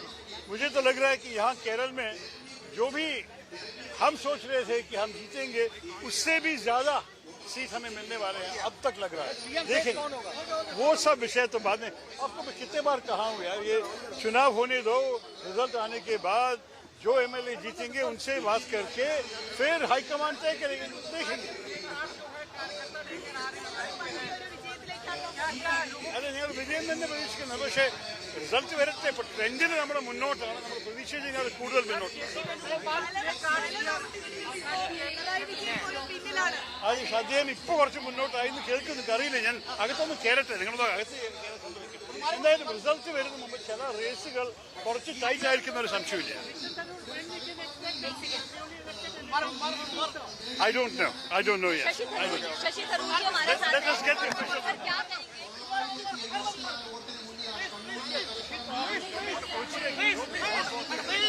बहुत खुश हैं क्योंकि जीत की अपेक्षा में ही आए थे, लेकिन जीत से भी ज्यादा हमें लग रहा है कि उससे भी इतनी बड़ी मेजॉरिटी आने वाले हैं हमें, जैसे कि हम शायद सोचे नहीं होंगे. देखते हैं. अब तो सिर्फ ट्रेंड की बात है. हमें करीब 90 आगे हैं. अगर ऐसे कुछ 1 घंटा और चले तब तो हम बात करेंगे किसी के बाद. पश्चिम बंगाल में और तमिलनाडु में जरा सा हमें आश्चर्यजनक रिजल्ट आए हैं। ये है कि हमें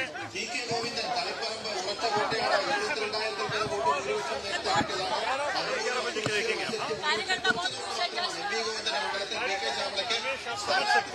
लोग बहुत ഗോവിന്ദൻ ലീഡ് പിടിച്ചിരിക്കുന്നു 974 ഇത് നിലനിർത്താൻ കഴിയുന്നതാണ്.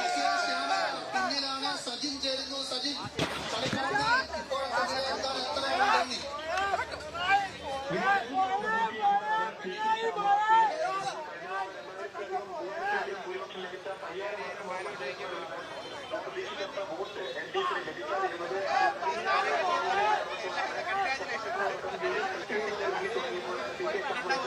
പോയിരിക്കുന്നത് രണ്ടാം റൗണ്ട് കഴിഞ്ഞ് തളിപ്പറമ്പ് നഗരസഭയടക്കമാണ് UDFന്റെ ശക്തി കേന്ദ്രങ്ങളിലേക്കാണ് ഈ വോട്ടുകൾ നീളുന്നത്. ഇപ്പോൾ ശ്യാമള പിന്നിലാണ് 974 വോട്ടിന് പിന്നിലാണ് ശ്യാമള. TK ഗോവിന്ദൻ 974 വോട്ടിന് ലീഡ് ചെയ്യുന്നു. അത് ജപ്പാൻപുറം അടക്കമുള്ള UDF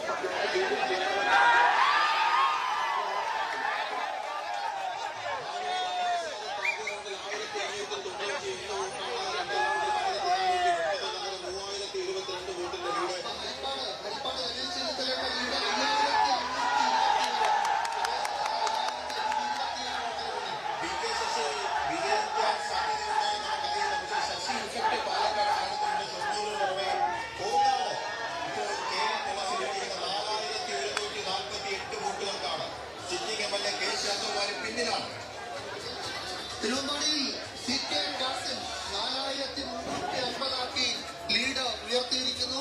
തിരുവമ്പാടിയിൽ CK കാസിം മുന്നിലാണ്. കോഴിക്കോട് നോർത്തിൽ ഇപ്പോഴത്തെ അതിൽ ഇപ്പോഴും പുറകിലാണ് കണ്ടു.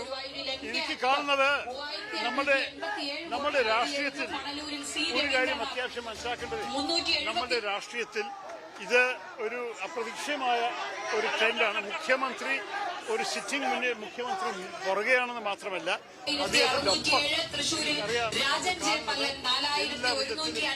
കോൺഗ്രസിന്റെ UDFന്റെ സ്ഥാനാർത്ഥികൾ ഞങ്ങൾ കാണുന്നത് വലിയ ഒരു വമ്പിച്ച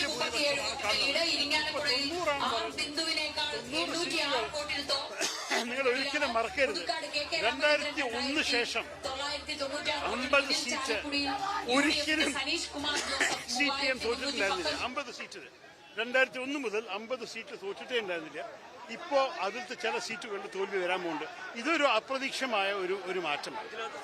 എല്ലാ ഇടതു വോട്ടുകളും തകർത്തെറിഞ്ഞുകൊണ്ടുള്ള മുന്നേറ്റമാണ് കാണുന്നു. എനിക്ക് നമ്മുടെ കേരള വോട്ടേഴ്സ് ഭയങ്കര ബുദ്ധിജീവികൾ, അവർക്ക് നല്ലോണം അറിയാം. അവര് പറയണത് ഞങ്ങൾക്കൊരു വ്യക്തി ഇഷ്ടപ്പെട്ടില്ലേ, അദ്ദേഹത്തെ വോട്ട് കൊടുത്താൽ ഈ ദുർഭരണം തുടരുമോ, അങ്ങനെയാണെങ്കിൽ അദ്ദേഹത്തെ വോട്ട് കൊടുക്കില്ല. അങ്ങനെ ചില പോപ്പുലറായിരിക്കുന്ന മന്ത്രിമാരും LDF സ്ഥാനാർത്ഥികളും പുറകെയാണെന്ന് കാണുമ്പോൾ അതിൻ്റെ ഒരു സന്ദേശം ഇതുതന്നെയാണ്. ജനങ്ങൾക്ക് മനസ്സിലാക്കിയിട്ടുണ്ട് അവർക്ക് ഈ ഭരണത്തിനെ മാറ്റണമെന്നാണ് അവർ ആഗ്രഹം. ഇതൊരു വോട്ട് ഭരണമാറ്റത്തിന് തന്നെയാണ്. ഞങ്ങളുടെ സന്ദേശം കേട്ടിട്ട് പുതിയ വികസനവും പുതിയ രീതിയിൽ ഭരണം കാണാനാണ്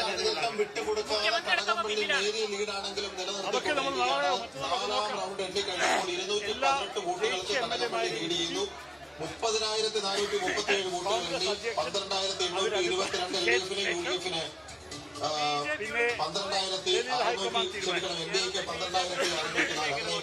നേരിയ വോട്ടുകൾക്ക് 218 വോട്ടുകൾക്ക് ഒരു 0 സീറ്റുള്ള ഒരു പാർട്ടിക്ക് 1, 2, 3 കിട്ടിയാൽ അത് കേരളത്തിൽ ഭരണത്തിൽ വല്ല മാറ്റം കൊണ്ടുവരും. ഇതെന്റെ അഭിപ്രായത്തിൽ വലിയ ചിന്ത ചെയ്യാനോ വലിയ സംസാരിക്കാനോ 0 പോയി 1, 2, 3 ആയി. നാളെ ആദ്യം 0 ആവാം. അത് വലിയ പ്രശ്നമാണ്. Sir, how do you see that UDF moving towards the മുഖ്യമന്ത്രി പിന്നാലെ പോകുന്നത് അത് കേരളത്തിന്റെ ചരിത്രത്തിൽ കൂടുതൽ കണ്ടിട്ടില്ല. അപ്പൊ അത് ഒരു സന്ദേശമാണ് ജനങ്ങളുടെ ഈ ദുർഭരണത്തെ മാറ്റാനുള്ള ആഗ്രഹവും ഒരു പുതിയ ഒരു രീതിയിൽ ഭരണം കാണാനുള്ള. Sir, how do you see that UDF moving towards a landslide? 1433 വോട്ടിന് പിന്നിലാണ്. രണ്ടാം റൗണ്ടിലും കളമശ്ശേരിയിൽ രണ്ടാം റൗണ്ടിലും അബ്ദുൾ ഗഫൂർ തന്നെയാണ്. സുദിഷയുണ്ട്. സുദിഷ എന്താണ്, എത്രയായി, ഇനി എന്താണ് പ്രതീക്ഷിക്കേണ്ടത്?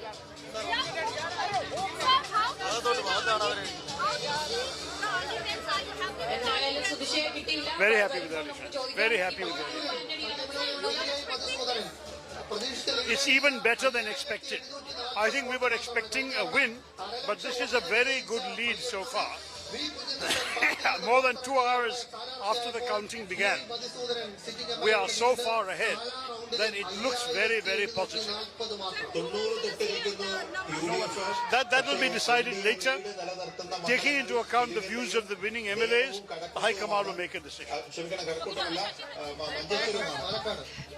പാലക്കാടുമാണ്. അതെ, പാലക്കാടും നിയമവും തിരുവല്ലയുമാണ്.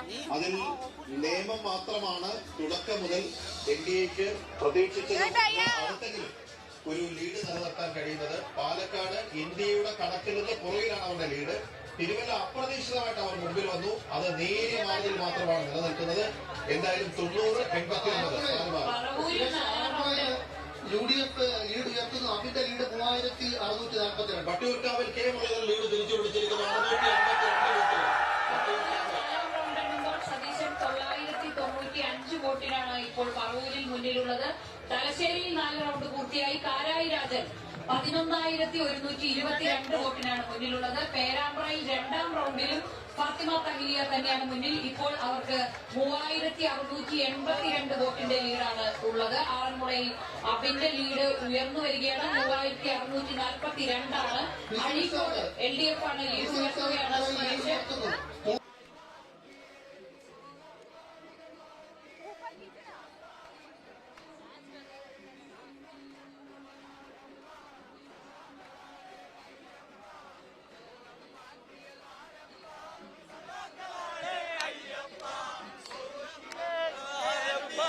സ്വർണം ചെമ്പായി മാറ്റിയേ പോറ്റിയേ കേറ്റിയേ സ്വർണം ചെമ്പായി മാറ്റിയേ പോറ്റിയേ കേറ്റിയേ സ്വർണം ചെമ്പായി മാറ്റിയേ സ്വർണം പാളികൾ മാറ്റിയേ മൂറ്റിയേ സഹാക്കളാണ് Ayyappa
Okay,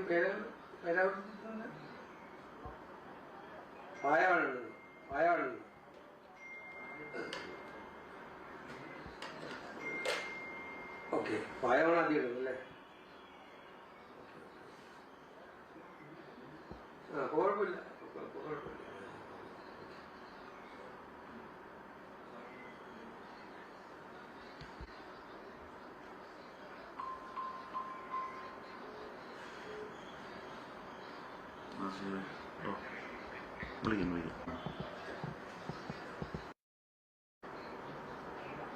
Hello? Hello?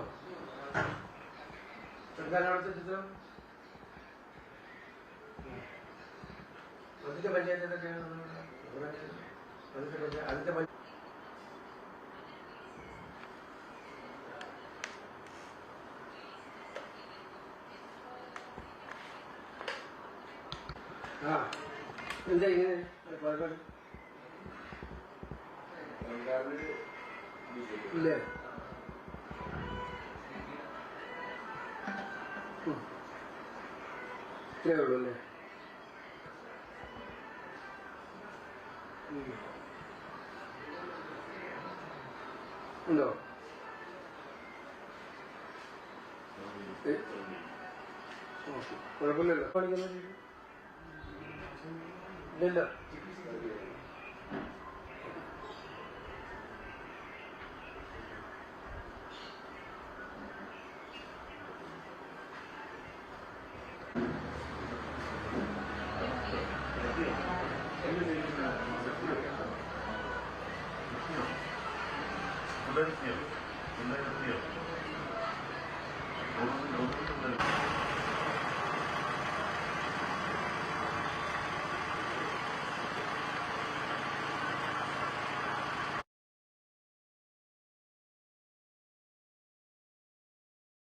Sir, Vijayan, the train has started coming, sir.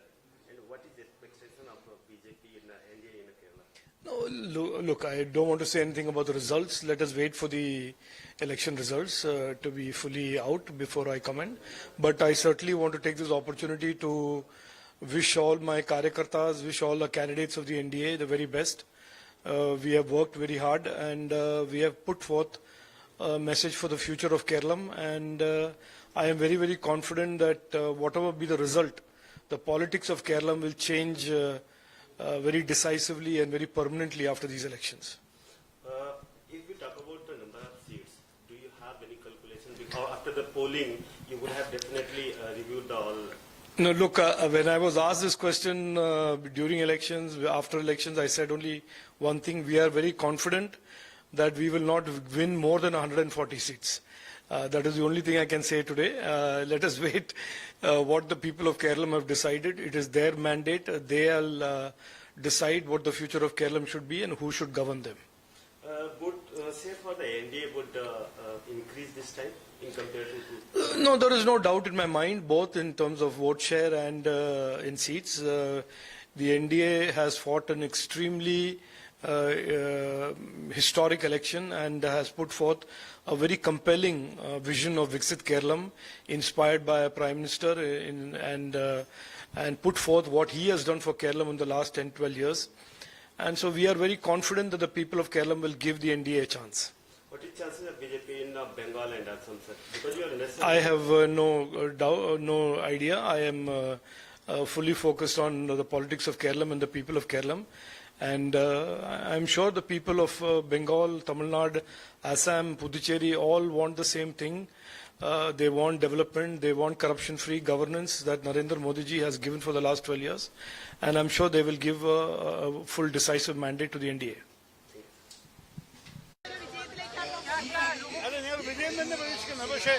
Result വരട്ടെ. ഇപ്പോൾ ട്രെൻഡിൽ നമ്മുടെ മുന്നോട്ടാണ്, നമ്മൾ പ്രതീക്ഷിച്ച് കഴിഞ്ഞാൽ അത് കൂടുതൽ മുന്നോട്ട്. അത് അദ്ദേഹം ഇപ്പോൾ കുറച്ച് മുന്നോട്ടായി എന്ന് കേൾക്കുന്നുണ്ട്, അറിയില്ല. ഞാൻ അകത്തൊന്ന് കയറട്ടെ, നിങ്ങളുടെ അകത്ത് എന്തായാലും റിസൾട്ട് വരുന്ന മുമ്പ് ചില റേസുകൾ കുറച്ച് ടൈറ്റ് ആയിരിക്കുന്ന ഒരു സംശയമില്ല. I don't know yet. Let us get the official.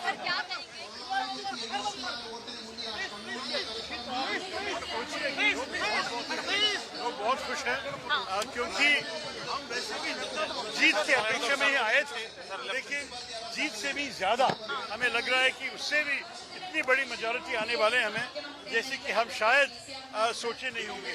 देखते हैं, अब तो सिर्फ ट्रेन की बात है। हमें करीब 90 आगे हैं। अगर ऐसे कुछ 1 घंटा और चले तब तो हम बात करेंगे किसी के बाद। पश्चिम बंगाल में और तमिलनाडु में जरा सा हमें आश्चर्यजनक रिजल्ट आ रहे हैं। ये है कि हमें देखेंगे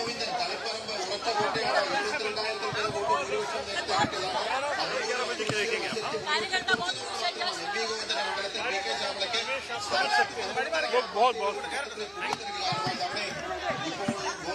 ലീഡ് പിടിച്ചിരിക്കുന്നു 974 ഇത് പ്രതീക്ഷിച്ചതാണ് നിലനിർത്താൻ കഴിയുന്നതാണ് പിന്നിലാണ് സജിൻ ചേരുന്നു സജിൻ കളിക്കാരനെ ഇപ്പോഴത്തെ എന്താണ് എത്ര നന്ദി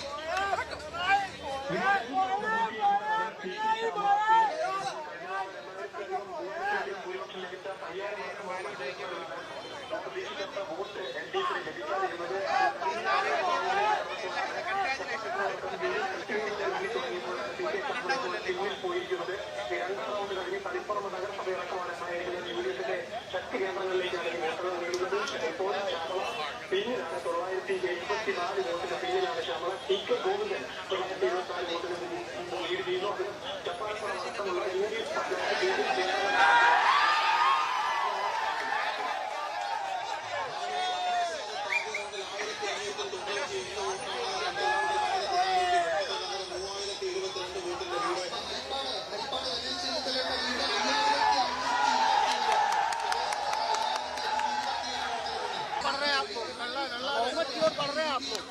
क्या पता। देखिए ट्रेंड तो काफी अच्छे हैं, हमें लग रहे हैं कि एक अच्छा कंफर्टेबल विजय होना चाहिए, लेकिन अभी देख रहे हैं। मुझे तो लग रहा है कि यहाँ केरल में जो भी हम सोच रहे थे कि हम जीतेंगे उससे भी ज्यादा सीट हमें मिलने वाले हैं, अब तक लग रहा है। देखेंगे वो सब विषय तो बाद में, आपको मैं कितने बार कहा हूँ यार, ये चुनाव होने दो, रिजल्ट आने के बाद जो MLA जीतेंगे उनसे बात करके फिर हाईकमान तय करेंगे, देखेंगे। അതെ ഞങ്ങൾ വിജയം തന്നെ പ്രതീക്ഷിക്കുന്നത്, പക്ഷേ റിസൾട്ട് വരട്ടെ. ഇപ്പൊ ട്രെൻഡിന് നമ്മുടെ മുന്നോട്ടാണ്, നമ്മൾ പ്രതീക്ഷിച്ചതിനാൽ കൂടുതൽ മുന്നോട്ട്. അത് അദ്ദേഹം ഇപ്പൊ കുറച്ച് മുന്നോട്ടായി എന്ന് കേൾക്കുന്നുണ്ട്, അറിയില്ല. ഞാൻ അകത്തൊന്ന് കേരട്ടെ, നിങ്ങളുടെ അകത്ത് എന്തായാലും റിസൾട്ട് വരുന്ന മുമ്പ് ചില റേസുകൾ കുറച്ച് ടൈറ്റ് ആയിരിക്കുന്ന ഒരു സംശയമില്ല.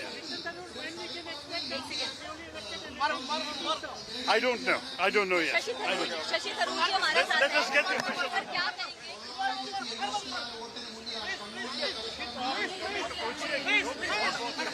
लोग बहुत खुश हैं क्योंकि हम वैसे भी जीत के अपेक्षा में ही आए थे, लेकिन जीत से भी ज्यादा हमें लग रहा है कि उससे भी इतनी बड़ी मेजॉरिटी आने वाले हैं हमें, जैसे कि हम शायद सोचे नहीं होंगे। देखते हैं, अब तो सिर्फ ट्रेन की बात है। हमें करीब 90 आगे हैं। अगर ऐसे कुछ 1 घंटा और चले तब तो हम बात करेंगे किसी के बाद। पश्चिम बंगाल में और तमिलनाडु में जरा सा हमें आश्चर्यजनक रिजल्ट आ रहे हैं। ये है कि हमें देखेंगे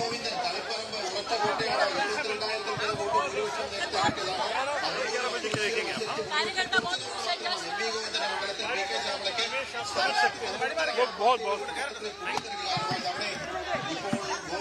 ലീഡ് പിടിച്ചിരിക്കുന്നു 974 ഇത് പ്രതീക്ഷിച്ചതാണ് നിലനിർത്താൻ കഴിയുന്നതാണ് പിന്നിലാണ് സജിൻ ചേരുന്നു സജിൻ കളിക്കാരനെ ഇപ്പോഴത്തെ എന്താണ് എത്ര നന്ദി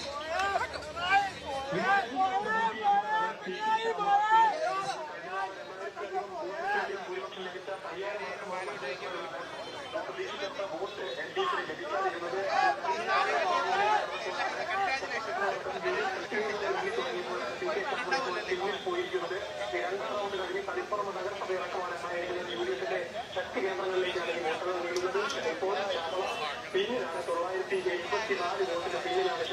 കെ ഗോവിന്ദൻ 924 വോട്ടുകൾ ലീഡ് ചെയ്യുന്നു. ചപ്പാത്തിപ്പുറം അടക്കമുള്ള UDF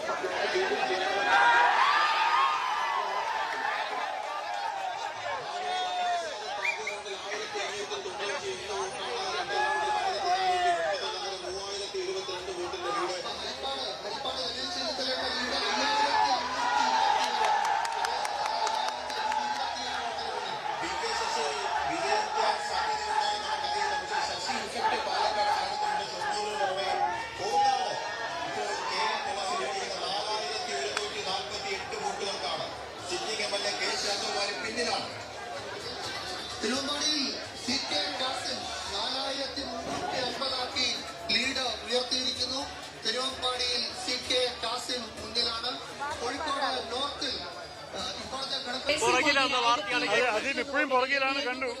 എനിക്ക് കാണുന്നത് നമ്മുടെ രാഷ്ട്രീയത്തിൽ ഒരു കാര്യം അത്യാവശ്യം മനസ്സിലാക്കേണ്ടത്, നമ്മുടെ രാഷ്ട്രീയത്തിൽ ഇത് ഒരു അപ്രതീക്ഷിതമായ ഒരു ട്രെൻഡാണ്. മുഖ്യമന്ത്രി ഒരു സിറ്റിംഗ് മുഖ്യമന്ത്രി പുറകെയാണെന്ന് മാത്രമല്ല,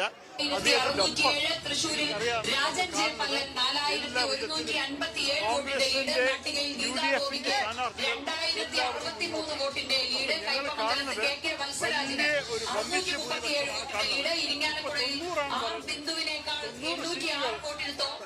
നിങ്ങൾ ഒരിക്കലും മറക്കരുത്.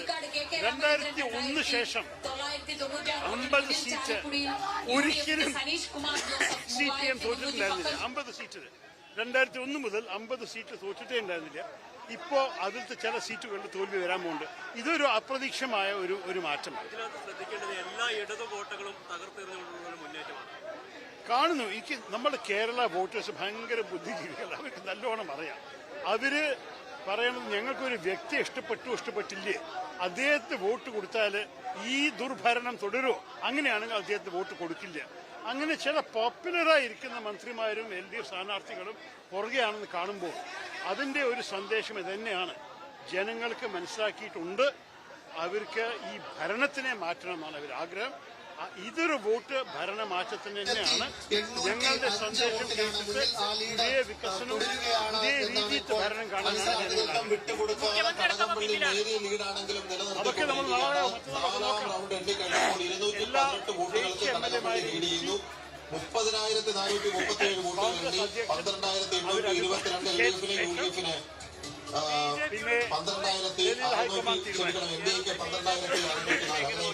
നേരിയ വോട്ടുകൾക്ക് 218 വോട്ടുകൾക്ക് ഒരു 0 സീറ്റുള്ള ഒരു പാർട്ടിക്ക് 1, 2, 3 കിട്ടിയാൽ അത് കേരളത്തിൽ ഭരണത്തിൽ വല്ല മാറ്റം കൊണ്ടുവരും. ഇതെന്റെ അഭിപ്രായത്തിൽ വലിയ ചിന്ത ചെയ്യാനോ വലിയ സംസാരിക്കാനോ 0 പോയി 1, 2, 3 ആയി. നാളെ ആദ്യം 0 ആവാം. അത് വലിയ പ്രശ്നം. Sir, how do you see that UDF moving towards the മുഖ്യമന്ത്രി പിന്നാലെ പോകുന്നത് അത് കേരളത്തിന്റെ ചരിത്രത്തിൽ കൂടുതൽ കണ്ടിട്ടില്ല. അപ്പൊ അത് ഒരു സന്ദേശമാണ് ജനങ്ങളുടെ. ഈ ദുർഭരണത്തെ മാറ്റാനുള്ള ആഗ്രഹം ഒരു പുതിയ ഒരു രീതിയിൽ ഭരണം കാണാൻ. Sir, how do you see that UDF moving towards the landslide? വോട്ടിന് പിന്നിലാണ്. രണ്ടാം റൗണ്ടിലും കളമശ്ശേരിയിൽ രണ്ടാം റൗണ്ടിലും തന്നെയാണ്. സുധിഷ എന്താണ് എത്രയായി, ഇനി എന്താണ് പ്രതീക്ഷിക്കേണ്ടത്?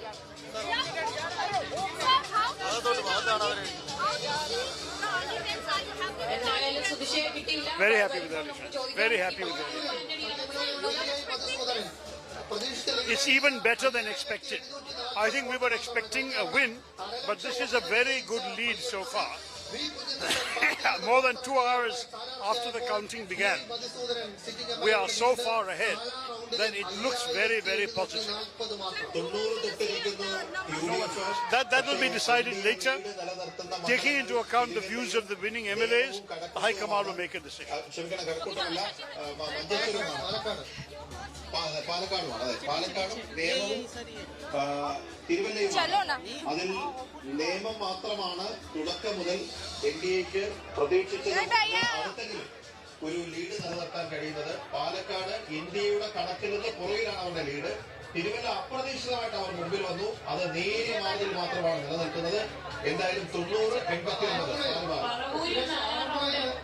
UDF ലീഡ് ഉയർത്തുന്നു. അമിത ലീഡ് വട്ടിയൂർക്കാവിൽ കെ മുരളീധരൻ ലീഡ് തിരിച്ചു പിടിച്ചിരിക്കുന്നു 682 വോട്ടിൽ.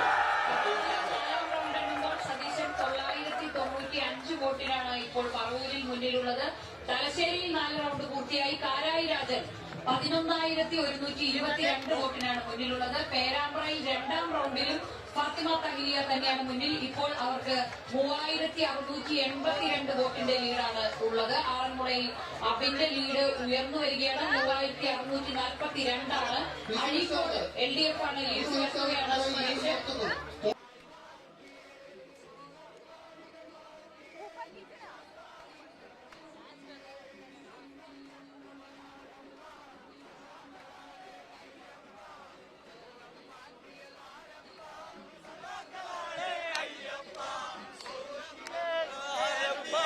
സ്വർണം ചെമ്പായി മാറ്റിയേ പോറ്റിയേ കേറ്റിയേ സ്വർണം ചെമ്പായി മാറ്റിയേ പോറ്റിയേ കേറ്റിയേ സ്വർണം ചെമ്പായി മാറ്റിയേ സ്വർണം പാളികൾ മാറ്റിയേ മൂറ്റിയേ സഹാക്കളാണ് അയ്യപ്പ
ചെമ്പായി മാറ്റിയേ പോറ്റിയേ കേറ്റിയേ സ്വർണം ചെമ്പായി മാറ്റിയേ പോറ്റിയേ കേറ്റിയേ സ്വർണം ചെമ്പായി മാറ്റിയേ സ്വർണം പാളികൾ മാറ്റിയേ മൂറ്റിയേ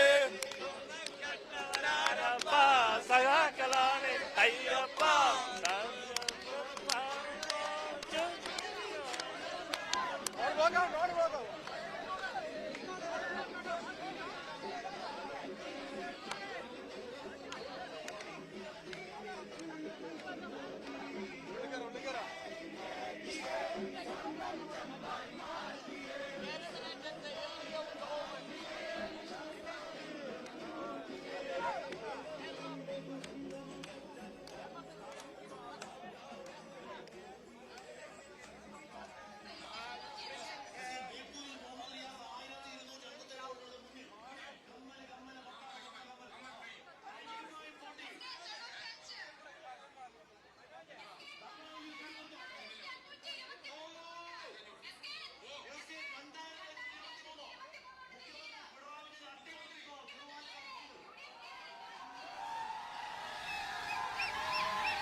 Hello all, welcome. We are discussing Kerala Assembly Elections 2026, where counting for the election is underway. You're watching the Hindu's live coverage, bringing you real-time trends, key battles, and ground reports, and even expert analysis.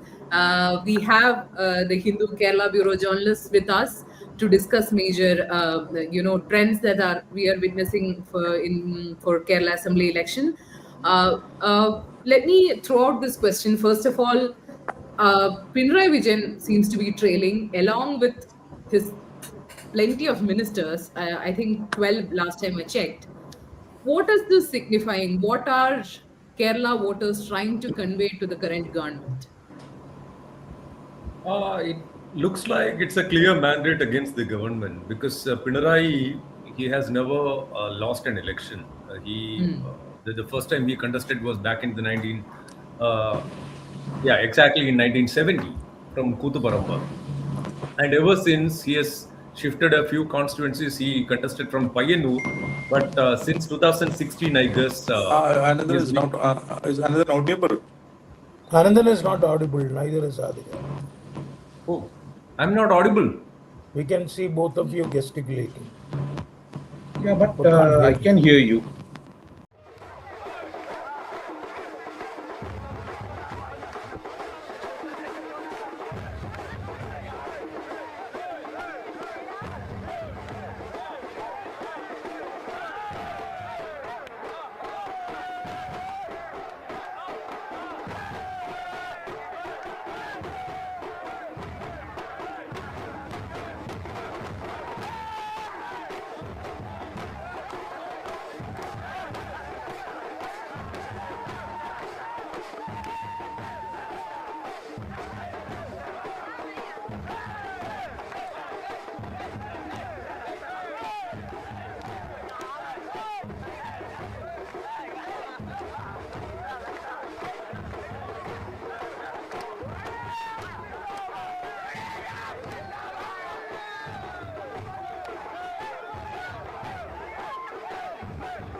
ഒരു final check.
Hello, Madhura Madhav, and you're watching the Hindu's live coverage of the 2026 Kerala Assembly election results. Stay tuned as we bring you real-time updates, constituency-wise trends, and expert analysis. Clear trends are beginning to emerge, and we have our Kerala Bureau with us to break down what they mean on the ground. They will give us what all these trends mean and their expert analysis. So let me start by asking CM or current CM Pinarayi Vijayan is trailing along with plenty of his ministers. What is Kerala trying to convey to the current government? Yeah, Adira, looks like it's a strong statement made by the people against the present government, or rather the outgoing government. Because Pinarayi, the first time he contested election, his debut was in 1970 from Kutuparamba, where he won twice. And then he moved over to Payanur, and ever since 2016, has been contesting and winning, I mean, with solid margins since 2016 from Dharmadam. So 2016, I think his margin was some 36,000 votes, which he bettered. He took it to some 50,000 plus votes in 2021, where even the second term they had a higher majority, the left front. But this time around, it's not only that they suffered, or it looks like they are suffering taking a defeat, but then it is quite heavy. Because so many ministers, more than 10 ministers are trailing. And Pinarayi himself, after the fourth round of counting got over, he was still trailing by some 1,000 plus votes. So which makes it really evident that there is a clear statement being made by the people against the government this time around. Okay. And even left strongholds like several constituencies in Kannur, it's almost like a flip-flop kind of situation. And this is for the first time that in Kannur, the CPM faced the issue of rebellion. In Payanur, they faced it where Kunyikan Krishnan contested as an independent supported by the UDF. And they faced rebel menace in Taliparamba, where PK Shyamala, MV Govindan's wife, is the left contestant, left candidate. And it's more or less the same fate in another left stronghold, traditional left stronghold of Ambalapura in Alapura district, where G. Sudhakaran, former minister and former state committee member, who calls himself a people's independent, but backed by the UDF, is now leading. Although by a margin of some 2,000 plus votes. But then it was never thought that he would have a lead over there, because Ed Salam, this time around during electioneering, I toured Ambalapura and spoke with both these candidates. And Ed Salam, the sitting MLA there, was quite confident that he would be able to retain the constituency. And they pointed to his G. Sudhakaran's age, and also called him a renegade and a traitor, class traitor and all that. But then people have made it very clear that there have been things which they disliked within the CPM, within this present government. So that is why such a decisive mandate. So right now, I think UDF is leading in some 97 seats against 40 by the left, and there are 3 seats where NDA has managed to establish a slender lead. But then it is too early to say that NDA will have a clear lead in these places where counting is not even halfway through. But the mandate is decisively in favor of the UDF. Right. So when postal ballots were opened, I think the lead of UDF kind of started from there. That postal ballots are mostly used by government service and people. Yeah. Should we expect that the anti-incumbency is starting from there? I guess so, because the government has had, although they have announced additional DAs, they have announced a lot of measures for government servants. They also announced a pay commission, a new pay commission. So all that the cabinet decided all that ahead of the elections. But then they also had several run-ins with senior bureaucracy. Especially, there were a couple of bureaucrats who have been suspended after the elections, after the polling got over, for making scathing remarks against the government on social media and on other media platforms, especially to TV channels and all that. So they've had a kind of love-hate kind of relationship. Although the junior bureaucracy, they tried to appease, I don't think they had a very smooth relationship with the senior bureaucrats. So it appears that the administrators themselves, the bureaucrats themselves were, or rather the government servants themselves were not really happy with the way the government performed. It has come as a bit of surprise for everyone, but I think that should be the conclusion that we should draw from this. Right. And can any of you comment on BJP's performance this time? In Palakkad, it's like topsy-turvy. I mean, it's happening. Sometimes Shobha is leading, sometimes she's trailing. In Nemam, they are keeping a steady pace for now, but it's not such a big margin if we check. We also see some lead in Kasargod as well with Ashwini. So what is happening with the BJP situation? Are their situation getting better, or at least do you think they'll be carried at least one assembly seat? Naha? You're muted, Naha. You're muted. Yeah. I can talk about Palakkad definitely. Palakkad is it's going to be a cliffhanger because the trends are shifting both sides. In the third round, UDF was leading. Now in the fourth round, Shobha has come back again.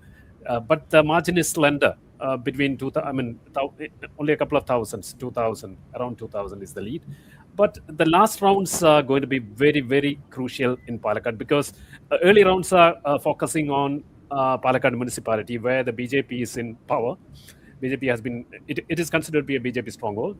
And when the panchayats of Mathur, Pinarayi and Kannadi are counted, then the trends might shift. That has been the precedent we have. That has been the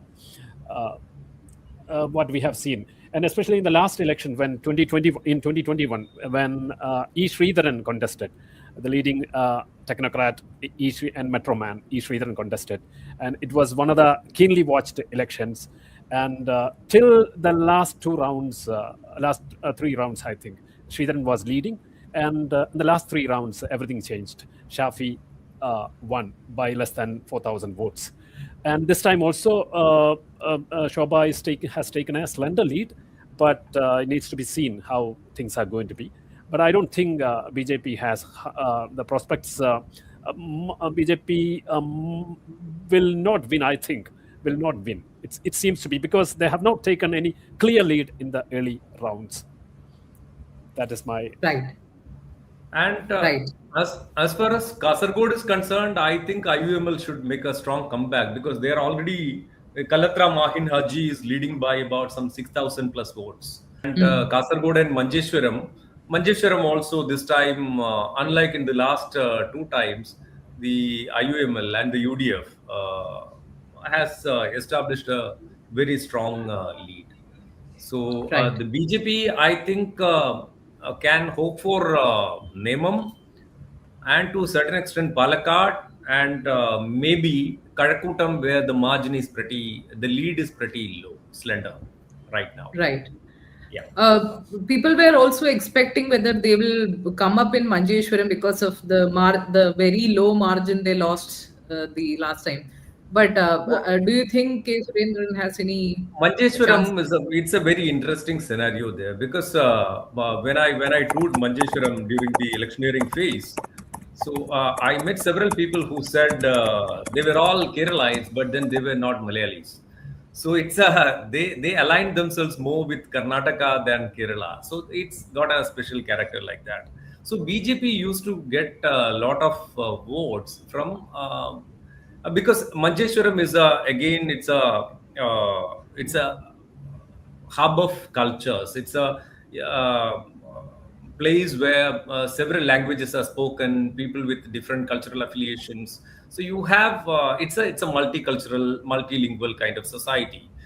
But very interesting is the fact that last time also, while Surendran managed to get some votes in several pockets, the last two rounds where the wards comprised predominantly of Hindu community and LDF strongholds, where the IUML managed to wrest the lead from Surendran. And this time around, I was told that SIR also played a big role there because some 9,000 plus votes got deleted from this is from the BJP side, because when I had a conversation with Mr. Surendran, he said some 9,000 plus votes got deleted, which should have actually gone to BJP. And IUML, they said, the Ashraf said, they managed to add some 20,000 plus votes. And he was very confident that he would get a margin of 15,000 votes.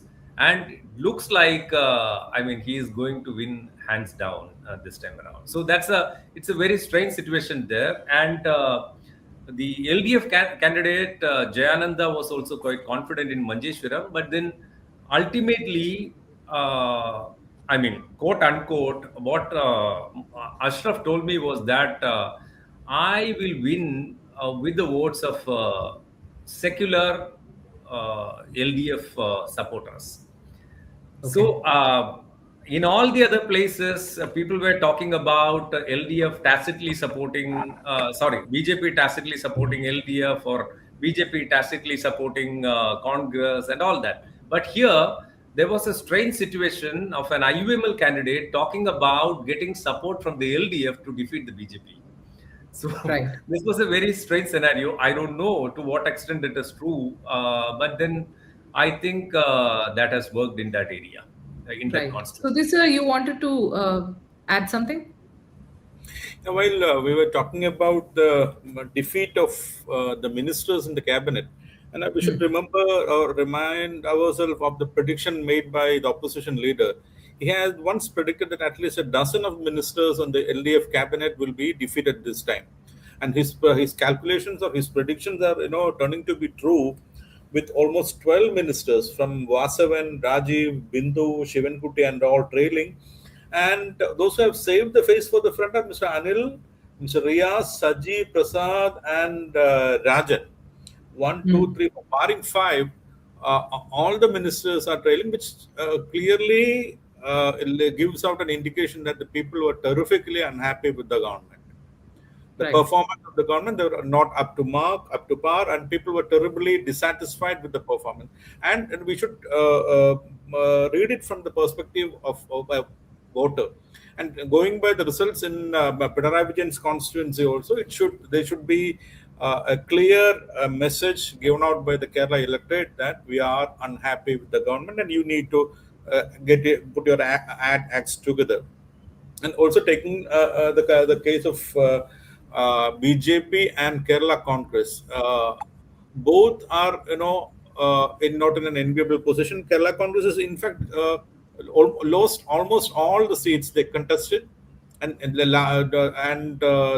electoral gamble has proved to be a big failure.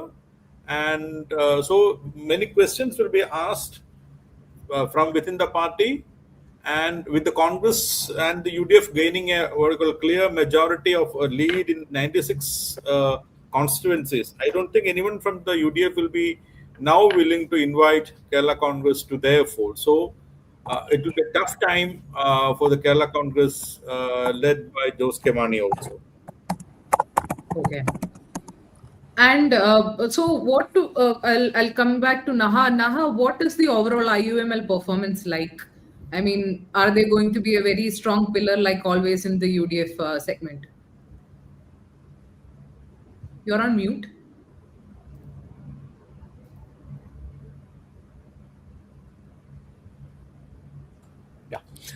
Yes. Definitely.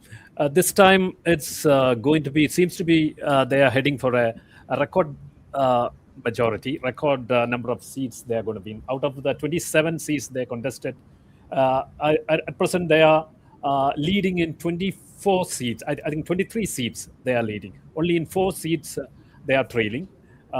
Those seats are Arikod, Kuthuparamba, Chelakara and Punalur. In all other seats, IUML seems to be leading.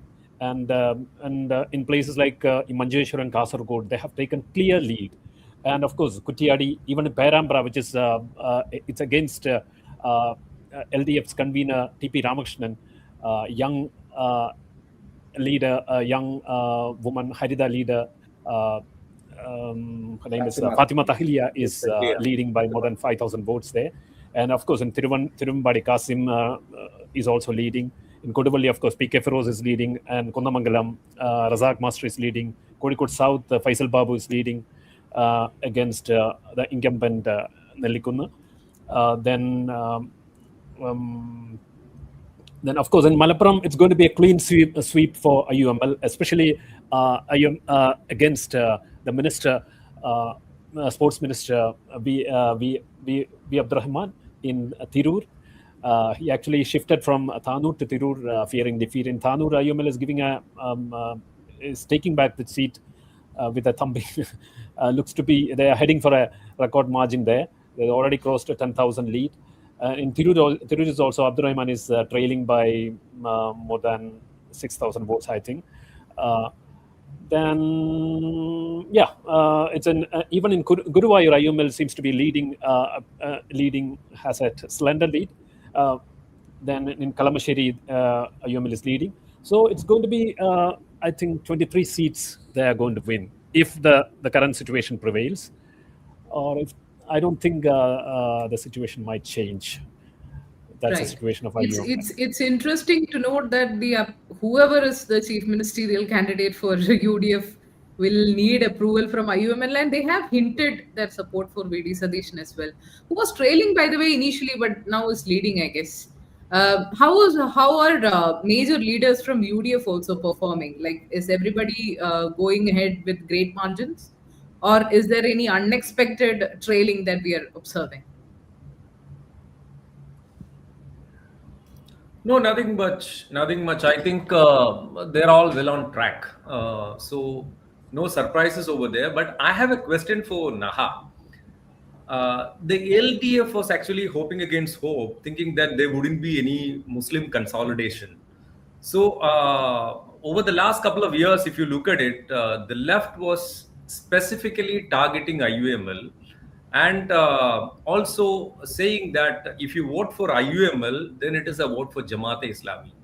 So they were reading these two entities together, and it was a frontal attack against the IUML, which was unleashed by the left over the last couple of years. So now, what does this result tell us? So that was an avoidable conflict for the left. Yeah, true. The results indicate there has been a clear consolidation of minority votes in favor of the UDF, which in fact we had said about that several times. We had predicted it was a kind of prediction which is happening now.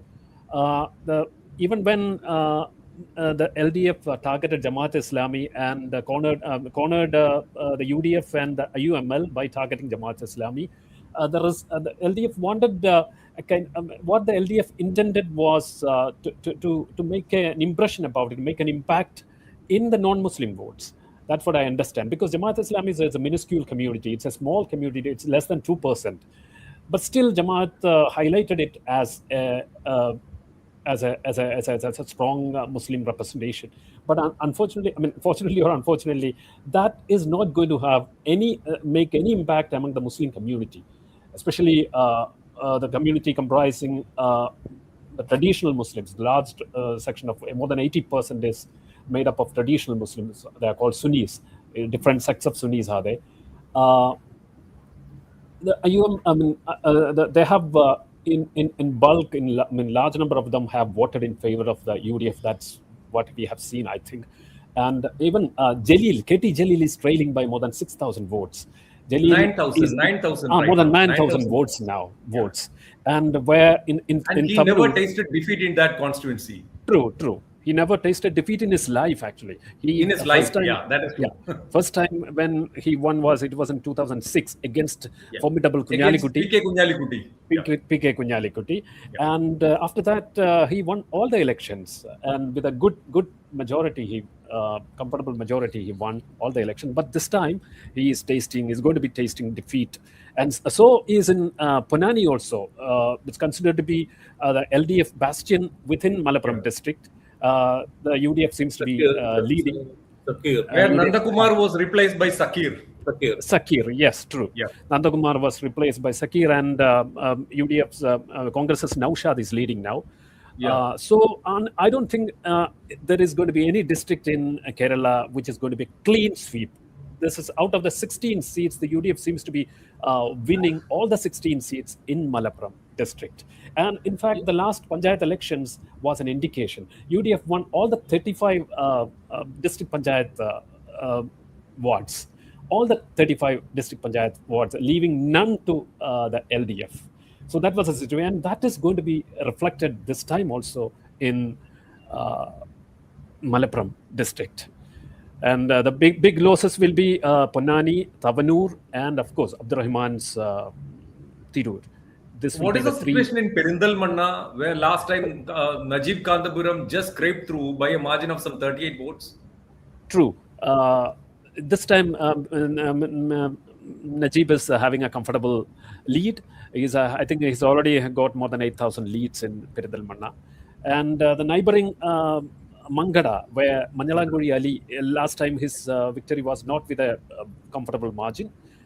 He too is having a comfortable margin this time, because the LDF has supported Muslim League rebel there. And Manjalanguri is leading by more than 15,000 votes now. Right. And Sudhi sir, you wanted to add something? Adira, one more question connected to this. See, ahead of the elections, when IUML was solidly consolidating votes for the UDF, and LDF had unleashed this attack against IUML, a couple of parties, political parties like SDPI, then the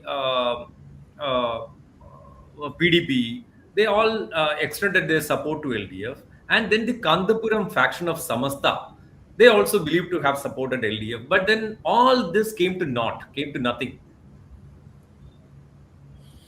Isn't that how you are reading the results? In fact, the Kandapuram thing, I can clearly say, they have not supported LDF this time.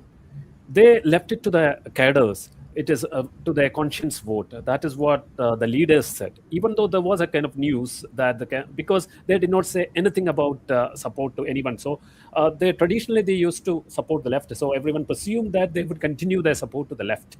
That was the assumption we had. But this time, I understand that the Kandapuram section has voted in favor of the UDF in many places. And LDF's approach to SNDP leader Vellapalli Nadeshan. Vellapalli Nadeshan, especially when he made some comments against the Muslim League and the Muslim community in Malappuram. So it had embittered the Muslim community at large. those, and especially LDF's approach was taken note of, and a lot of people whom we spoke to had mentioned this. This has pained us like anything. That was what they said, and I think that seems to have reflected in this election, but especially in Malabar. LDF was actually looking to consolidate Hindu votes. I mean, True, the traditional vote bank of the left this time around, by sort of antagonizing a section of Muslims and a section of Christians. But then that doesn't seem to have worked.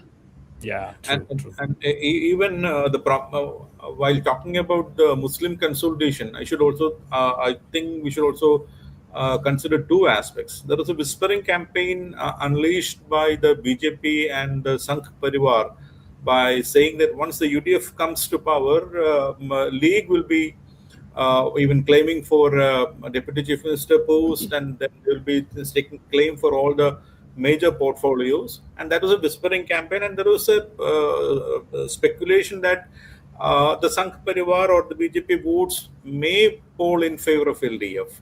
But that didn't work. It appears that didn't work. Second, the proximity of Vellapalli Nadeshan with Chief Minister Pinarayi Vijayan seems to have given a message to the masses or the electorate, or it might have even contributed to the consolidation of Muslim votes, because Vellapalli Nadeshan has been consistently targeting the Muslims, consistently targeting the IUML, and he even said that the SNDP Yogam or the Irava community were not even allowed to open education institutions in Malappuram, and the Muslims are, once the UDF comes to power, the Jamaat-e-Islami or the SDPI will have their say, and the majority Hindu interest will be, will suffer. So these factors might have even directly or indirectly contributed to a minority consolidation in the state in favor of UDF. Right. Yes, Biju sir. One more thing I want to add is that where the LDF is losing, for example, like Kozhikode North, Kozhikode South, Elattur, a small shift has taken place. The BJP has got more votes from the left parties. And to add to what Sudhi says, the neutral Muslim votes which voted for LDF in 2021 and 2016, they shifted back to the UDF. The same pattern was followed in the Lok Sabha election, is followed in the 2026 assembly polls also. So in Kozhikode North, see some places where the LDF is losing or trailing, you will find that a sort of three-corner contest has taken place. For Kozhikode South is there, Kozhikode North is there, Elattur a bit, and we will have to check whether this has happened. But this has not happened in Kannur district. This has happened in other places. So unless we are not even halfway mark, since I think there should be some 15, above 15 rounds, isn't it? Maybe only after the final tally we could come to a conclusion whether this has happened or not. Right. Let me also take you to... Yeah. And in Perambra, what Anandan was telling, I'll just mention one more thing. There was a strong communal undercurrent also in favor of the young leader, this girl, Fatima Tahiliya. So, but then it happens. And maybe it is a continuation of what happened in the Vadagara Lok Sabha polls also. Look. Right. So let me just shift the focus to another constituency where, of course, we need to see what happened with the G. Sudhakaran. I mean, Ambalappuzha, it's a very stronghold. I mean, it has been a stronghold of the left also. But now he contested as independent person with UDF support, and this has becoming kind of a big setback for LDF as well. So can we talk about the G. Sudhakaran situation a bit? How big of a momentum is this for him personally as well? Oh, it's huge. It's massive, I would say. Because Ambalappuzha is a place which is a crucible of Kerala communist movement. This is where the Punapura Vailar, the heartland of the Punapura Vailar uprising back in the 1940s happened in the constituency. This is where the Micha Bhumi Samaram, surplus land struggle, was undertaken. So this is an area with a lot of history, and the blood, sweat, soil, tears of the Communist Party. So everything is mixed in the soil of Ambalapura. So that is why when I spoke with Salam a couple of months ago, he was telling me that no, the left cadre votes I would get, and I would certainly sail through comfortably. But then it turns out that G. Sudhakaran, who has represented the constituency earlier and who was minister twice, and then he fell out with the party over a couple of things. Like last time he did not contest. There was this age bar which was insisted upon by the party, and accordingly he had to step down from all his organizational roles. So all that happened, and then he took a call just ahead of the elections, and then he was called names by the senior leaders of the CPM, and they portrayed him as a class traitor. And eventually the left, the UDF, the contest-led UDF, extended him all the support. So it appears that it is a clear verdict in favor of G. Sudhakaran, which means even communist loyalists at the grassroots level, they think that the party needs to change or correct its course. So there are a lot of things in the party which the people want to see changed. And over the last maybe 6-7 years, after V.S. Achuthanandan then stepped down from all organizational roles, and he sort of took a retreat from public life, the Communist Party itself, CPM, has been sort of withdrawing from the scene in Alapura. And this was one of the issues raised by G. Sudhakaran when he said the party is in the stranglehold of a mafia which controls the mining sector there, the sand mining, and it is also into drug running and all that. It was a grave allegation, but which was not taken very seriously by the CPM, because it's banking on its traditional support in Alapura. Because if you remember, I had an interview with Chief Minister Pinarayi Vijayan himself ahead of the elections, and he said Alapura is a cradle of communist movement in Kerala. So since it's a cradle, we are sure to get all the support from Alapura itself, and the people are not going to support G. Sudhakaran. But here it's very evident that the people want to see change in the left. In the left front, they want to see change in the CPM, because it has happened across Alapura district, not just in Ambalapura. Yeah, Sudhi wants to add something. I think we should view the poll outcome in Taliparamba along with that of Ambalapura. Yes. Where CPM dissident P.K. Govindan is now leading. Govindan is much ahead of his rival, and who happens to be the P.K. Shamla was a candidate there, and she happens to be the wife of M.V. Govindan, the state secretary of the party. So it seems that the CPM dissidents are right in assessing the public mood, gauging the public sentiment, and they were right in raising the flag of revolt within the party, and their opposition had been accepted, or the point that they put forward has been accepted by the general public, and it clearly gives out a message to the CPM in terms of their managing the internal affairs, the organizational affairs. So the Ambalapura victory shall be viewed into connection with or put together with that of Taliparamba. D.K. Govindan actually was a district secretariat member of the CPM, and he was a very strong leader, very acceptable leader over there in Taliparamba. But the argument put forward by the CPM was that P.K. Shyamala has been in the party for a long time. She has led several movements. She has been associated with the IDWA, the All India Democratic Women's Association, and all that.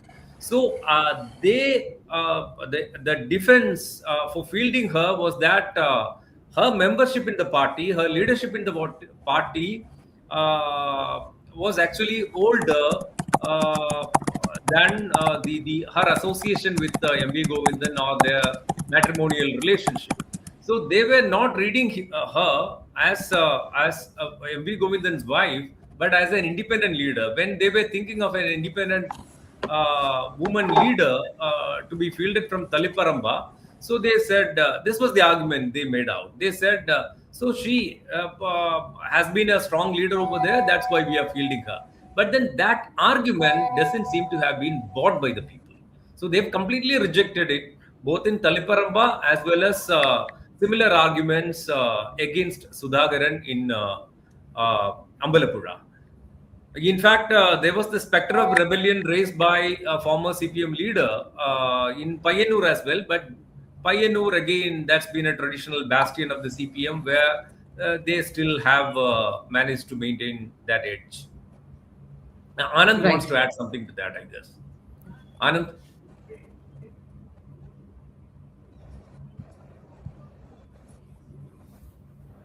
Anand, please go ahead.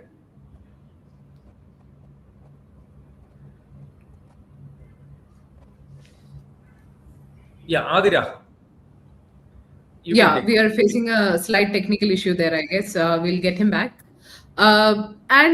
So, see, I also wanted to ask how much of arrogance a factor I can start speaking is. now? Yeah, you can, I can't sir. hear you, Answer. Yeah, you can. Can you message me?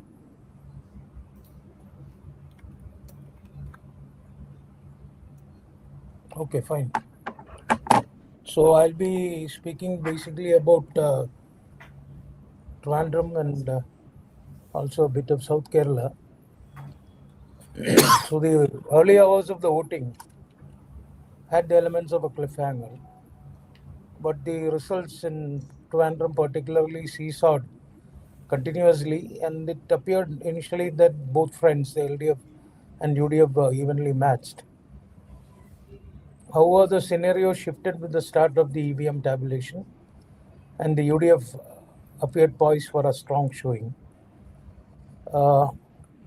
In Trivandrum and also part of South Kerala, I think LDF is on track for its worst assembly performance in 10 years.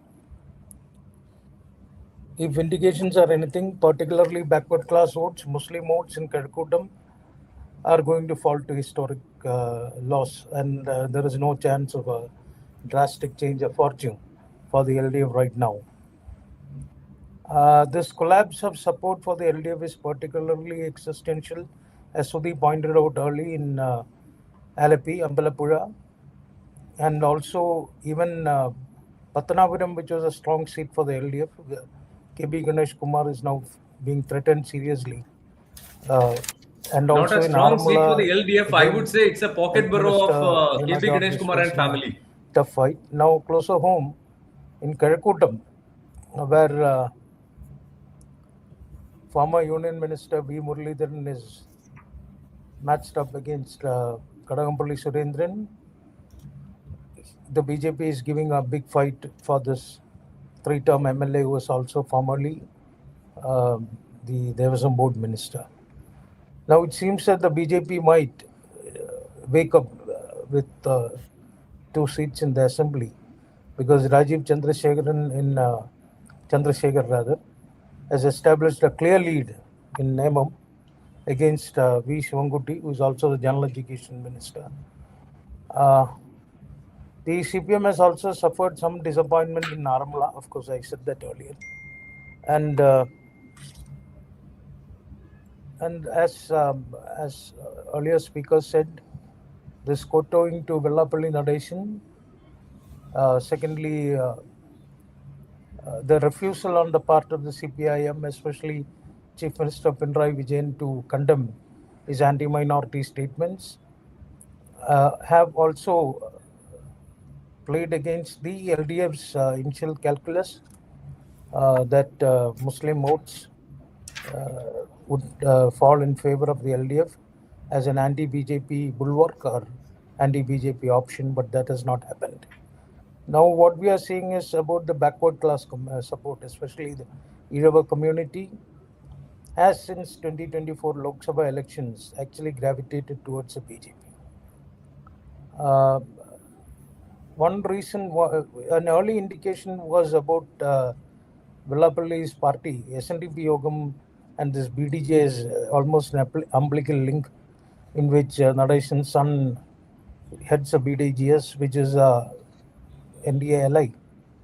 But not that BDJ is much of an electoral player here, but what the point I am trying to make is the backward class votes have been shifting to an extent that the CPM State Secretary M.V. Govindan had come on record on this and actually inspired SNDP office bearers poised against Vellapalli Nadeshan to incite an internal rebellion and to bring back the Yogam and the legacy of Srinarayana Guru to its original roots of left liberalism and secularism.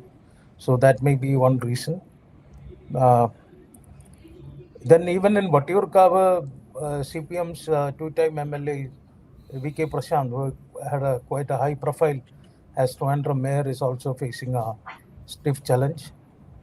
So these are the things which are now emerging in our part of the state. Thank you. Incidentally, Adira, now Pinarayi is leading by a slender margin of some 1,500 votes. Okay. Yeah. And then there's an interesting development. As Kundikrishnan is leading in Payanur. Who? So, Kundikrishnan is leading. Barring P.K. Shashi, who is contesting in Ottapalam, all the three CPM rebels are ahead of the poll right now. In fact, if you recall, during electioneering, he had complained several times that CPM workers had disrupted his campaigning. Yes, campaigning. So they ransacked his election office. They asked him to vacate the premises. So they asked the owner of the premises not to give him space to put up his election office. So all that happened. And so one person who attended the book release function, the two-wheeler of that fellow was he was also bashed up, manhandled. Yeah. So the hardcore grassroots rebel communists are sending across a message with these rebels is that party is getting disconnected. We are not getting. It appears so. Yeah. Right. That is the long and short of it. Do you think the Pinarayi dominance is also a factor within the party? No, I think it is the key factor because more than being anti-government, they are now the message is that they are anti-Pinarayi. Because dominance of one person, no? Because earlier, even in the Communist Party, if you look at it, there were always two tall leaders at least. So when E.K. Nayanar was there was V.S. Achuthanandan. When V.S. Achuthanandan was campaigning and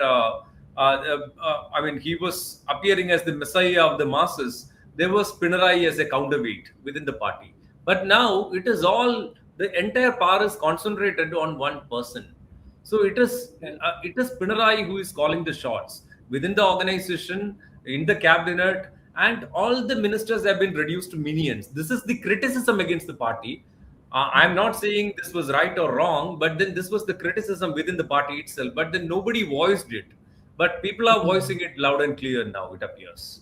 There was even a meme, a phrase, Mundudutta Modi. Mundudutta Modi. And not only that, see, Kannur, the party over the years has been reduced to the party in Kannur. If you look at the top layer of CPM, most of the prominent leaders are now from Kannur.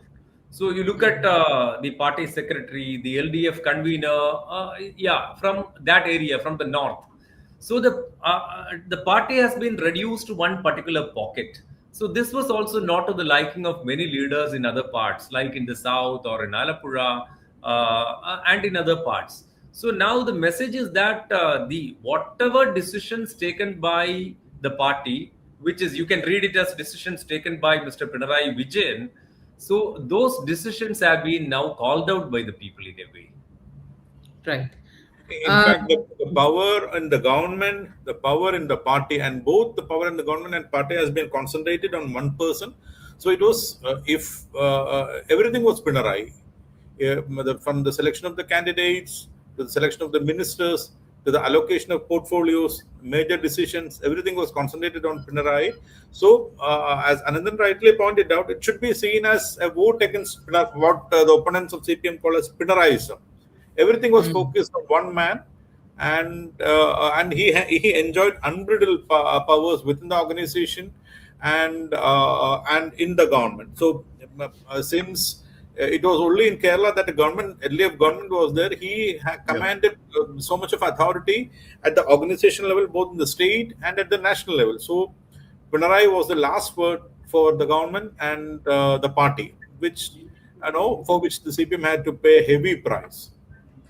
I would also add to it by saying two things. One is when Mr. Achyutanandan, he was the leader of the masses.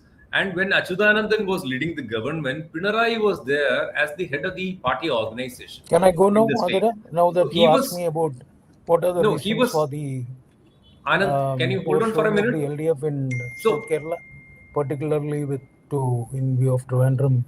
See, one thing in Kerkootam I can clearly tell you is absenteeism of the incumbent MLA Kadambally Surendran. Then secondly, most of these voters, the Hindu backward class voters and also other Hindu voters basically are also, if you look at Sabarimala temple for instance, you will find that it is more of a working class temple. So this Kadambally got rightly or wrongly implicated in this Sabarimala thing. The entire government got into that mess. Thirdly, so here it is a question of a small conflict, at least internally, between faith and also politics. Sabarimala particularly is not like Sri Padmanabha temple or even if you compare it to other temples in like Tirupati, there's more of a plebeian temple, if I can say that.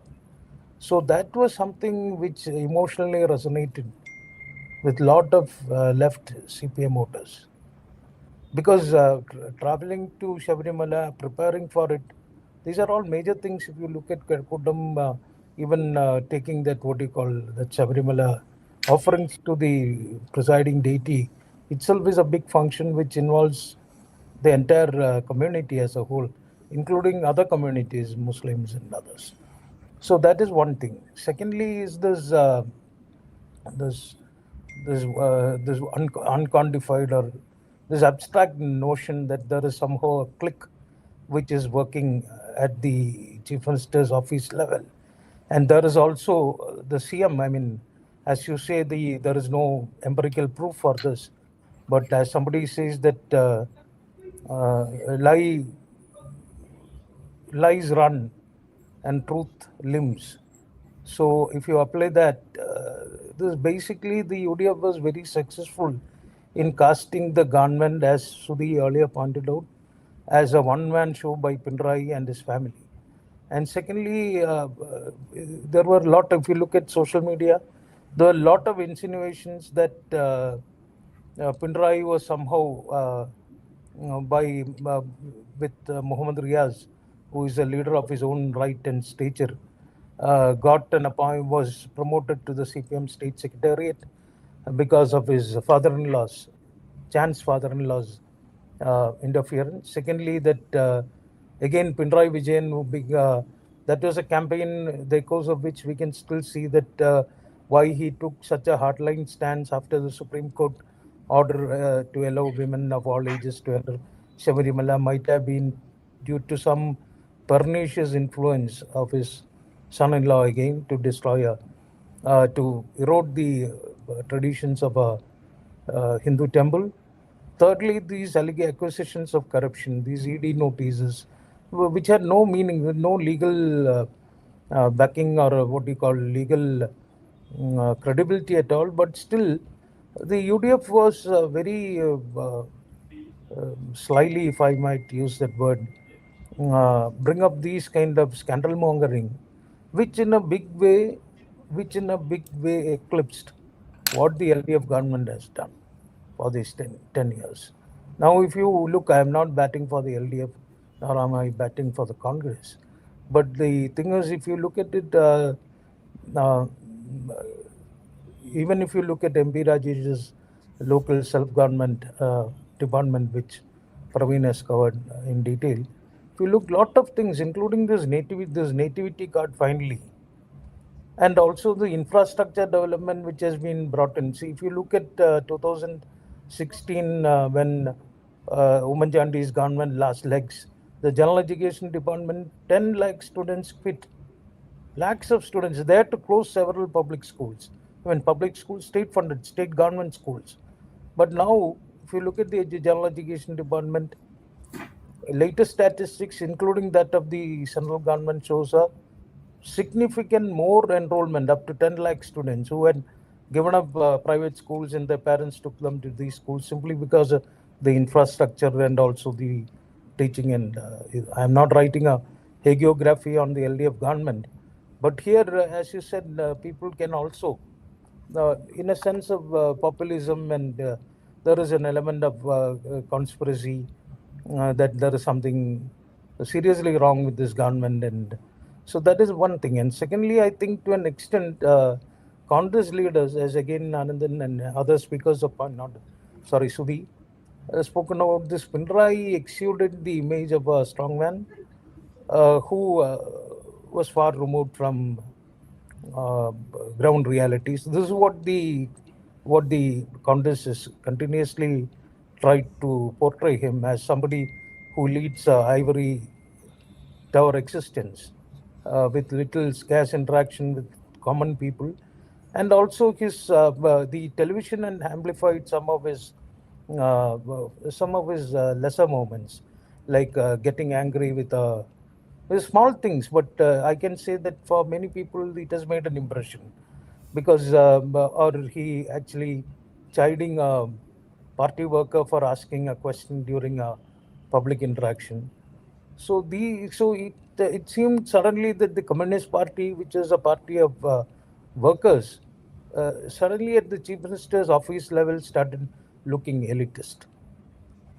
Because Pinarayi, with all his administrative prowess and all that, perhaps could not, or maybe because some people say attribute it to his honesty or sincerity, that he has no put-on faces, But these are all debatable questions. But that is an impression that has carried, especially among women voters, women voters, political voters.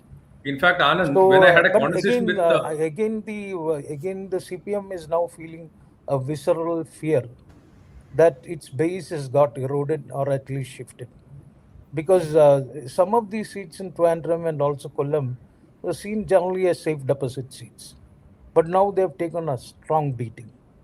And moreover, what about the booth level committees were sending in reports on voting patterns and turnout, Form 17 based analysis at the booth and Mandalam committee level.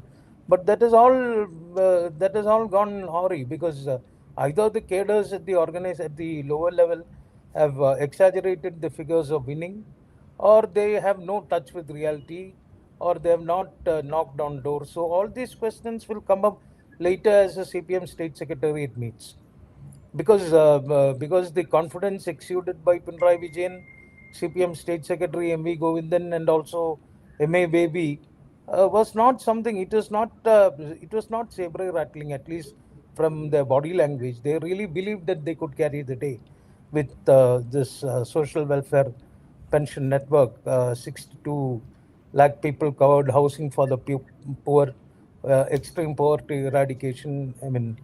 So, and also the promise of moving Kerala to a knowledge economy, and they also were batting on saying that if you bring you have to choose between stability offered by the LDF and also the volatility of the Congress, particularly the leadership tussle.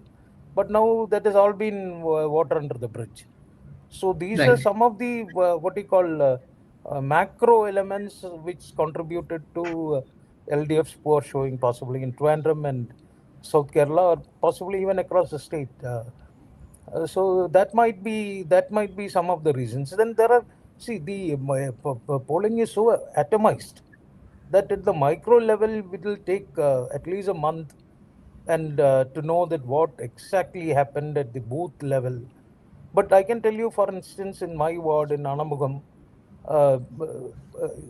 CPM people and Congress people were also telling that the voters, the Christians here, they turned up together.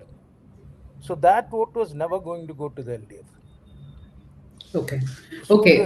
So Kanamakam No, is again in add to Kalkutta what border, Anand so said. that is When I had a conversation with Dr. Thomas Kadambally Isaac Surendran ahead is of the contesting elections, here. what he said was, So that is happening. this time And around, during the local body polls, Kadambally has made strong can you hold inroads on for into a the Muslim moment? community, especially in Kalkutta, the coastal community. Now Anand. we have to see how it pans out. Anandan wants to speak.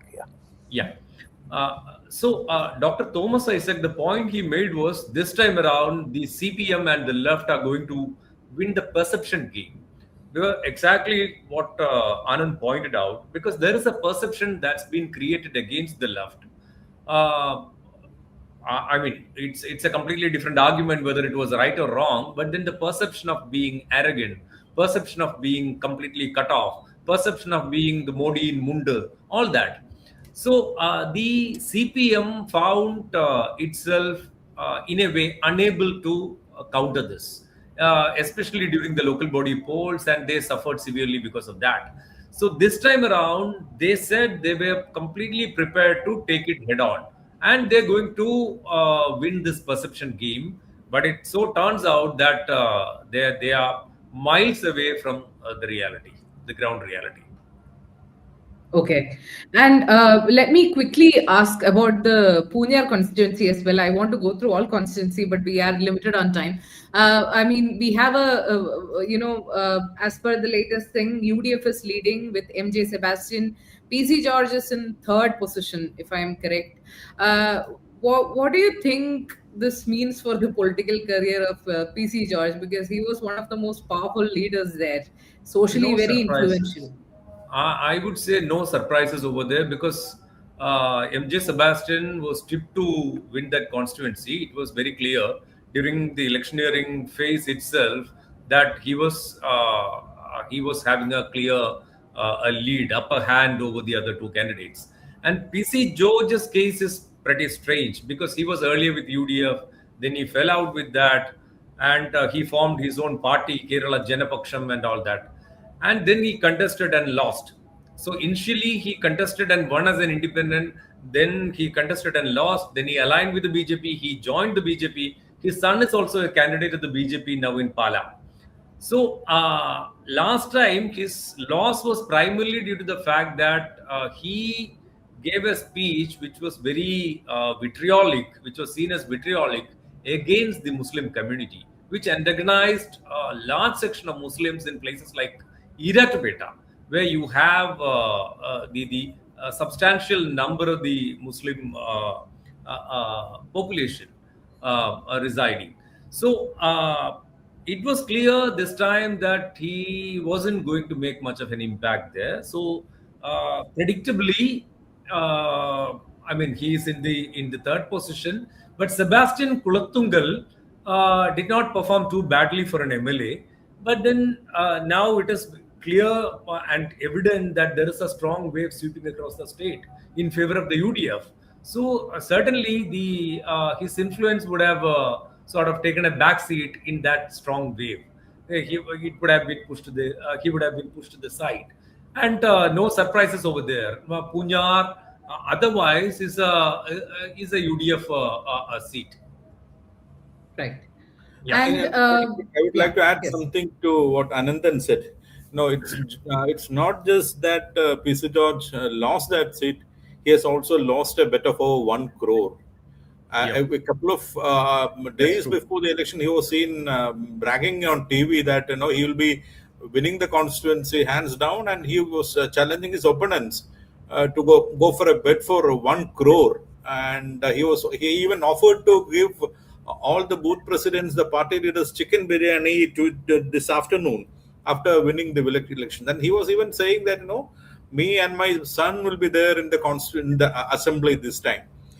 Besides antagonizing the Muslims, Mr. George has done a huge damage to the outreach attempts of BJP to the Christians, and he was mincing no words in attacking a section of the clergy, a section of the church regarding the FCR, the Foreign Contribution Regulation Act. And while the whole church in Kerala was, up in arms against the stricter norms or the amendments that were brought for that FCRA, George and his son were seen defending it, and even Sean George went to the extent of saying that only those churches or priests who are having this shady deals need to be worried about it, and they were seen openly picking up fights with the church, which also might have worked against George. Both the Muslim voters and the Christian voters, and even the church, might have ensured that both the father and son would not be entering the assembly this time. Okay. And Sudhi, similar to George losing his bet, now in Bepur, Anwar would have to shave his head and Yes, walk with yes, an yes. earring. And shave his head and along the have streets his of earring. Kozhikode. But in fact, he retracted from that offer first. Later he retracted. Yeah. The point Now, of that bet was, Hiran is in a better position to talk to us about Punyar and specifically about Kerala contest and Central Kerala and how the BJP has been trying to woo Christians over there and how it has not really succeeded in that effort. Right. Hiran. Right. Hiran? Hello. Yeah, you're audible. Please. Yeah.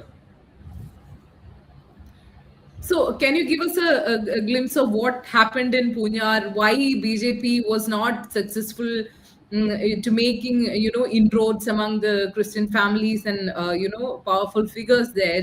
I mean, of course, they brought in the FCRA and all that debate was going on. But what do you think that was happening in Punyar that PC George has lost his ground? Firstly, it's the Muslim community. Because he has already antagonized the Muslim community some 5 to 6 years ago. So he is not going to win this seat anyway because there are around 40,000 Muslim voters in the Punya seat. And his sudden shift to the BJP post his, rivalry with the Muslim community. I mean, he kind of cultivated a distrust between the Muslim and Christian community, which was a plot set by the BJP, but that didn't really work out. That's the actual reason for him losing the ground. The bogies he's raised, like Love Jihad, again, forcible conversion, all those were very weak. Didn't find many takers among the Christian Catholic community, even the clergy. So that's the reason. Right. And can we... Hiran, Adira? Yeah, if you permit me. Hiran, BJP has been trying to woo Christians for quite some time, especially Catholics and the Orthodox section of the church. And now they've been pinning their hopes on a couple of candidates, especially Anup Antony in Tiruvalla. Then you have Kumaram Rajashekharan in Aranmula, Sean George in Pala, and PC George in Punyar. But then, I mean, their plan doesn't seem to have worked. I mean, it is not just FCRA. Even without FCRA, I don't think they would have, these candidates would have sailed through. What all could be the reasons for that?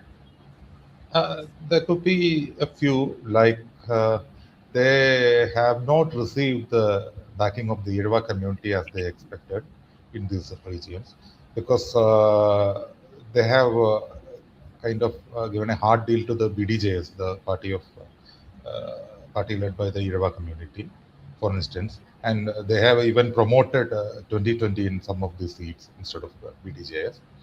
That could be one reason.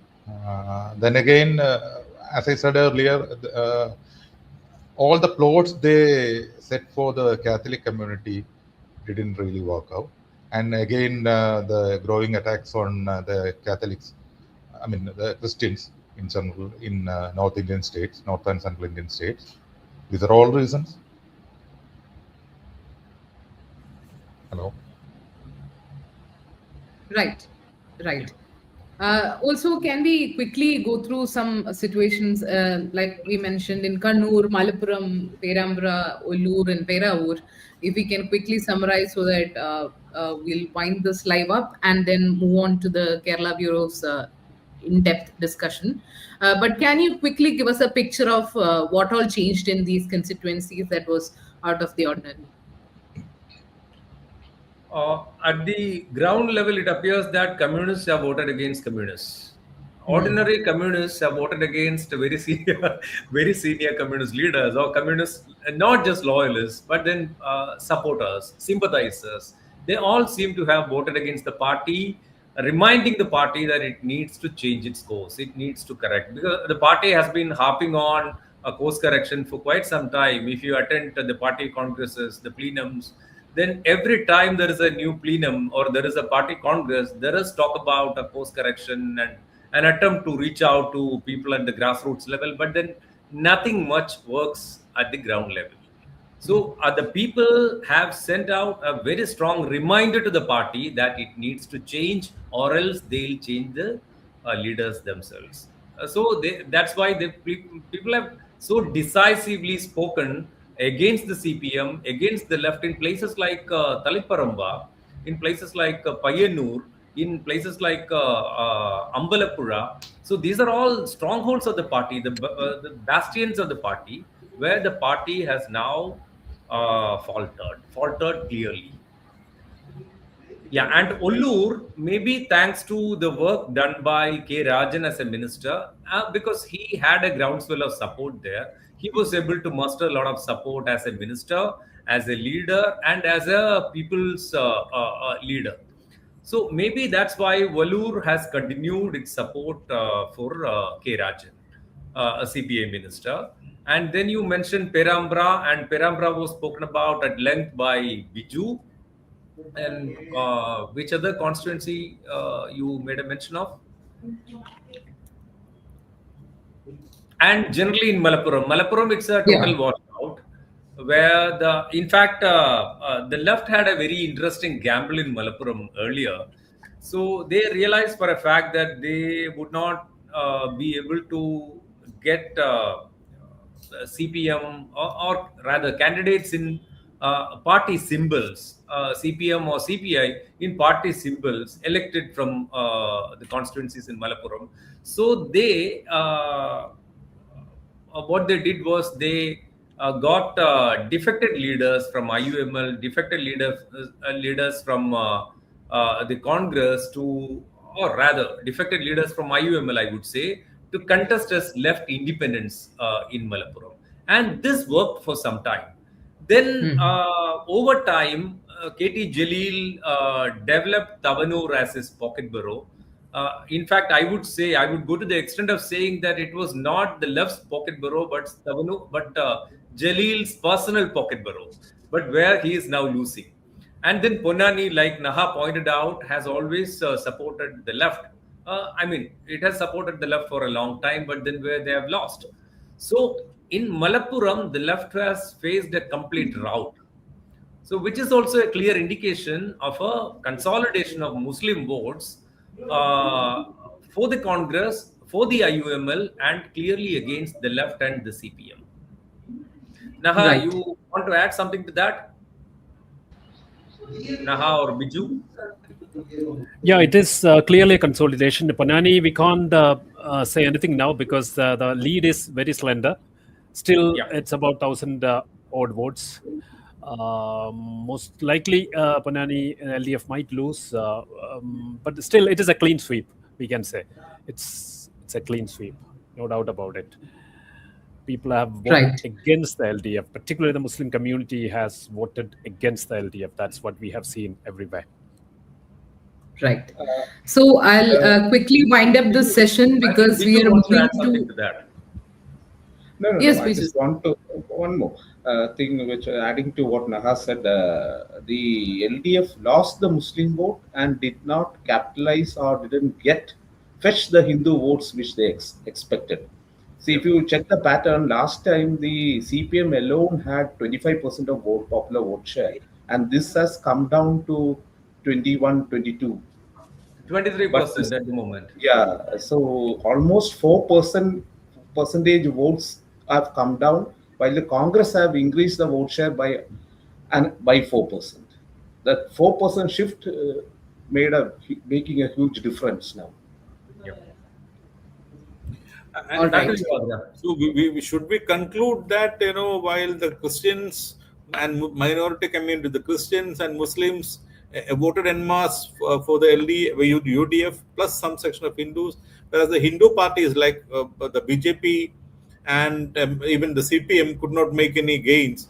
So is it should we arrive at a conclusion that the minorities voted the UDF? We will have to wait for the final tallies, because usually if you check the pattern of Lok Sabha elections, around more than 60% of Muslims vote for the UDF. But last time in the assembly elections, the neutral Muslim votes have voted for the LDF. So now that has shifted back to the UDF. So naturally, this reflects a 1%, 2% shift in vote share means a massive loss in the number of seats also. So it appears that the social engineering and the political engineering initiated by Sadition has paid good dividends. Yeah, it has paid. Suppose so. Yes, suppose so. No, it And, appears that there has been a consolidation of. And the electorate didn't buy this, what do you call, the development and welfare schemes. That, the political and communal votes, got a better factored in when people went to vote. While we were talking to Sadishan during this course of campaign, he was claiming that he had successfully brought back at least a few social groups that had left the UDF earlier. So it appears that his efforts have paid rich dividends to the UDF, and those communities which once aligned with the UDF and left the UDF, they have come back. Yes. Sadishan did not have a very nice relationship with either the Naya Service Society leadership or the SNDP leadership. True. But then he was able to probably win over the ordinary people from these two Iravas and Nayars. Iravas and Nayars, probably the ordinary people. So, it would be right to say that there's been a consolidation of Muslim votes, there's been a consolidation of Christian votes, both in favor of the UDF, but then the Hindu votes got fragmented because the Irava OBC community, which has traditionally supported the CPIM, still supported rebel CPIM leaders. Still supported rebel CPM leaders, but not the official ones. And this also goes hand in hand with the general wave, because they wanted to probably tell the leadership that you need to correct your course, you need to change your track. And that is why probably they voted for the UDF. And the BJP significantly hasn't made much gains out of this. I mean, even if they end up getting 1 or 2 seats, it's not a big victory for the party, considering the kind of efforts they've put in. So it's a clear and decisive mandate in favor of UDF, and I would say there's been a strong consolidation of Muslim and Christian communities. And I would like to add one more thing to what Anandan said regarding the BJP. I think BJP needs to wait for 10 more years. So they can only hope for doing a magic in 2036 to at least to become the main opposition, because there's even now they're leading only in 2 seats with their fluctuating margin. So probably they may win a seat from Nema, but they'll be restricted to 2 seats, which is an insignificant number when considering the presence of the 99 seats of UDF and 39 seats of LDF. So next time, even now, the CPM will be discharging its duty as the primary opposition party, and the BJP needs to wait for some more time to make its presence felt in the electoral politics of Kerala. But last time, 2021, if you recall, the BJP was able to come second in 9 constituencies.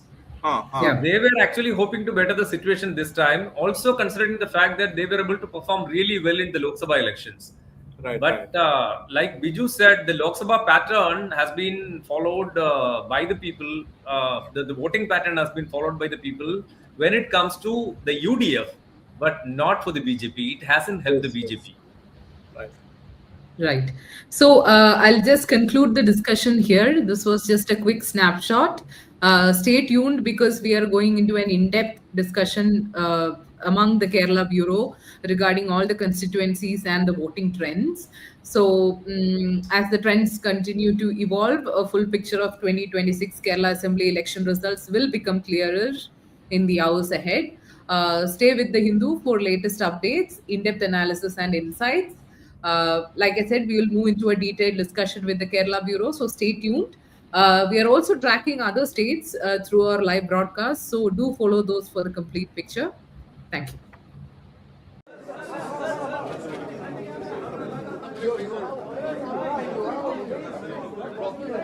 Please.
കൂടുതലായിട്ട് ഇപ്പൊ ഒന്നും പറയുന്നില്ല. തെരഞ്ഞെടുപ്പ്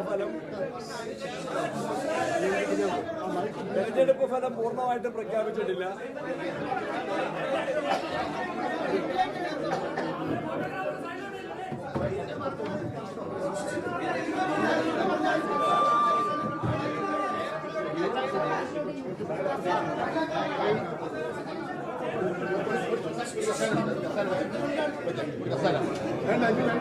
തെരഞ്ഞെടുപ്പിന്റെ result പൂർണ്ണമായിട്ട് പ്രഖ്യാപിച്ചിട്ടില്ല.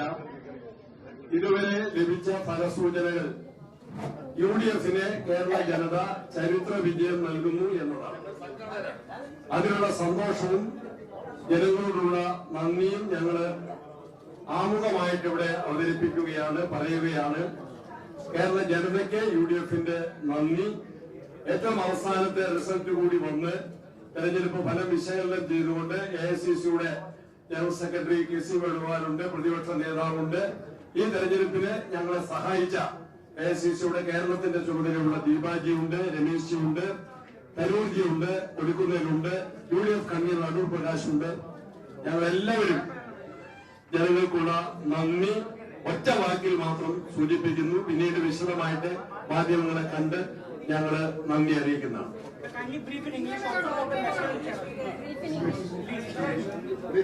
We are much thankful to the Kerala people for having us given a thumping victory in the Legislative Assembly election. This is a repetition of what has happened in the local body.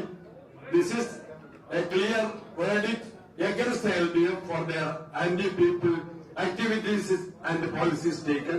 We are very much thankful for the Kerala public and Kerala voters. Thank you very much.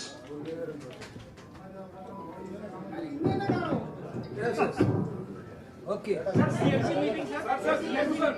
No, we will do it separately. No, we all will do separately. We will inform the time. We will inform the time. Right now, this is enough. We are coming to you back after some time. We are coming back. We are coming back. 2 hours. Please wait for another 1 hour. We are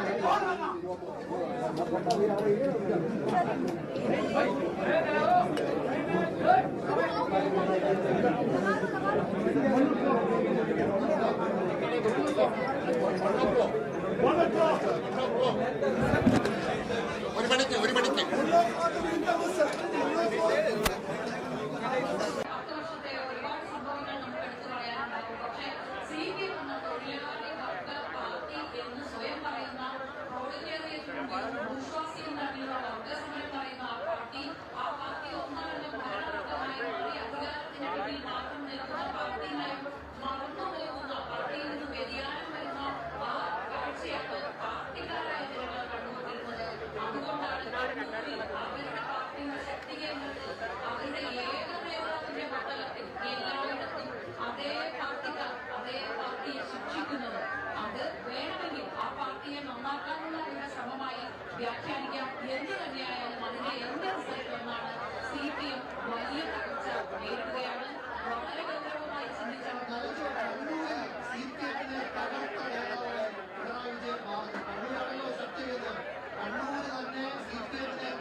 ലക്ഷ്യമാണ് കണ്ണൂരിൽ party അംഗങ്ങളെ കൊണ്ട് തന്നെ CPM-നെതിരെ vote ചെയ്യിച്ചത്. VD. Satheesan ഈ തെരഞ്ഞെടുപ്പുടനീളം പറയുന്ന ഒരു കാര്യം ഉണ്ടായിരുന്നു, നിങ്ങൾ സഖാക്കളെ കണ്ടാൽ ചിരിക്കണം, നല്ല സഖാക്കളെ കണ്ടാൽ ചിരിക്കണം, കാരണം അവർ നമുക്ക് വോട്ട് ചെയ്യാനുള്ളവരാണ്. അതുകൊണ്ട് മറ്റ് തെരഞ്ഞെടുപ്പുകളെ പോലെ നല്ല സഖാക്കളെ കാണുമ്പോൾ തിരിഞ്ഞു പോകുന്നത്, അവരെ കാണുമ്പോൾ ചിരിക്കണം എന്ന് മാത്രമാണ് അദ്ദേഹം പറഞ്ഞത്. CPM-നൊപ്പം നിന്നിരുന്ന മറ്റ് ആളുകൾ, അവരുടെ സമയത്തുകൾ, അവർ എന്താണെങ്കിലും CPM-നെ വോട്ട് ചെയ്യുന്നവരാണ്. അത് കണ്ണൂരിൽ തന്നെ സംഭവിച്ചു. അങ്ങനെ CPM-ന് അധികാരം നഷ്ടപ്പെട്ടിട്ടുണ്ട്. അപ്പോഴും അവർക്ക് ശക്തമായ അടിത്തറയുള്ള കണ്ണൂരിൽ തന്നെ അവരുടെ അടിത്തറ ഇളകുന്നു. ചില മണ്ഡലങ്ങളിൽ അവർ ജയിച്ചേക്കാം, പരാജയത്തിന് ജയിച്ചേക്കാം, പക്ഷേ അത് തോൽവിയോട് അടുത്ത് നിൽക്കുന്ന ഒരു വിജയം മാത്രമായിരിക്കും. അങ്ങനെ CPM-നെ എല്ലാ അർത്ഥത്തിലും തകർത്ത ഒരു നേതാവായി പിണറായി വിജയൻ മാറുകയാണ്. V.S. അച്യുതാനന്ദൻ ഒരു ലോക്സഭാ തെരഞ്ഞെടുപ്പിലെ പരാജയത്തിന്റെ സമയത്ത് ചിരിച്ച ഒരു ചിരിയുണ്ട്. ഇത് V.S. അച്യുതാനന്ദൻ നമ്മളൊന്നുമില്ല, അദ്ദേഹം ഉണ്ടായിരുന്നെങ്കിൽ നേതാക്കൾ ഒന്നിച്ച് ത്രിവർണ്ണ കേക്ക് മുറിക്കുകയാണ്. അത് കഴിഞ്ഞ് കോൺഗ്രസിന്റെ ആദ്യ പ്രതികരണം ഉണ്ടാവും. ശശി തരൂർ, രമേശ് ചെന്നിത്തല, ശശി തരൂർ 69 മണ്ഡലങ്ങളിലെ തെരുവെത്തി, 69 മണ്ഡലങ്ങളിൽ. ശശി തരൂർ എല്ലാവരും കൂടി ഭരണം കിട്ടിയതിനു ശേഷം തർക്കങ്ങളില്ലാതെ ഇത് വരുമെന്ന് കോൺഗ്രസ് പ്രതീക്ഷിക്കുന്നുണ്ടാകും. ആ ഉത്തരവാദിത്തം ഈ നിലനിൽക്കുന്ന കോൺഗ്രസ് നേതാക്കൾ എങ്ങനെ നിറവേറ്റുമെന്നാണ്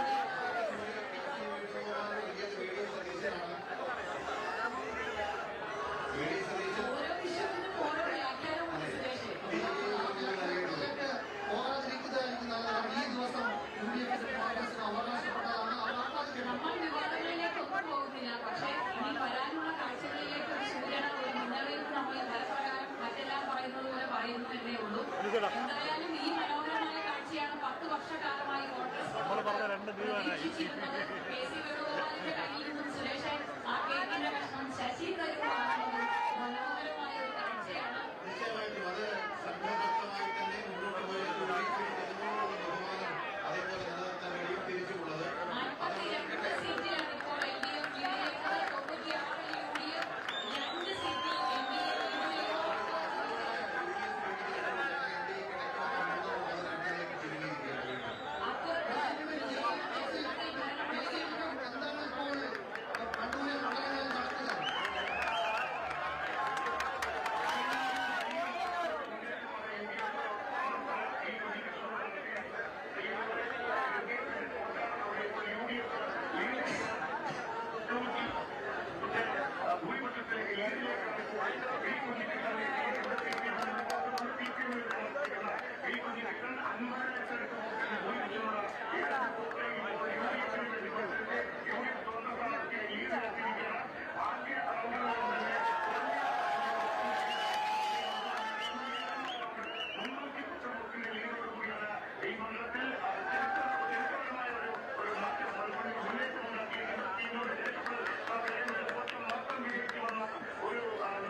കണ്ണൂർ കോട്ട കുലുങ്ങുന്നു.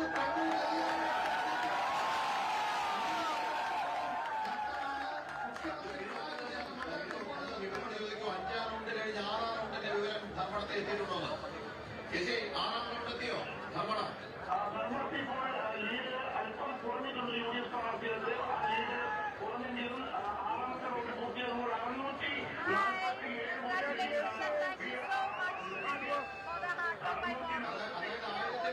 നിന്ന് അപ്പോഴും 600-അധികം വോട്ട് നിലനിർത്തുകയാണ്.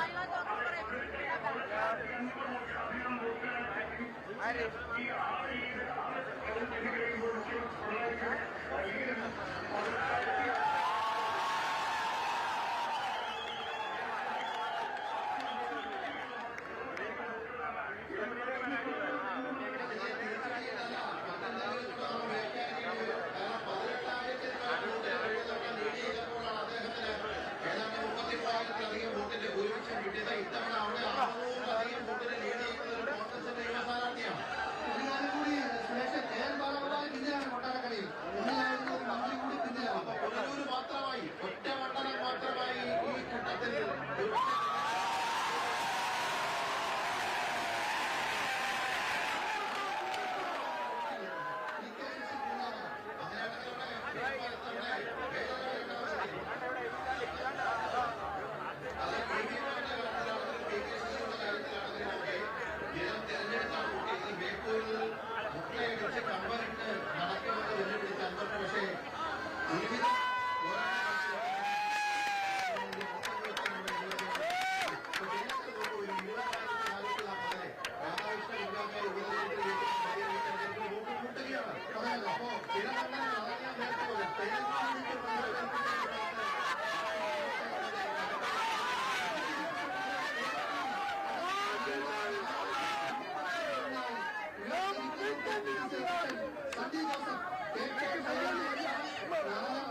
75 വോട്ടിന്റെ ലീഡ് ഞാൻ ഉന്നയിച്ചു.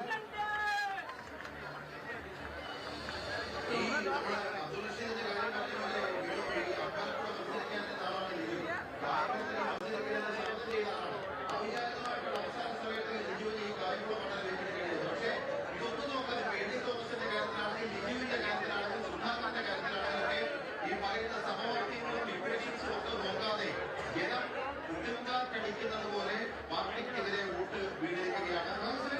ആലപ്പുഴ വിജയിക്കുകയാണെങ്കിൽ അത് എന്തൊരു വിജയമാണ്. ഒരു മുഖ്യമന്ത്രിയുടെ ബംഗ്ലാവ് ഇറങ്ങി വന്ന തല്ലുകൾ അയാൾക്ക് ഇത് കേരളത്തിൽ താമസിക്കണമെന്ന് ആലോചിച്ചതാണ്. തല്ലിയിട്ട് അയാൾക്ക് കോടതിയിൽ പോയി സമയത്ത്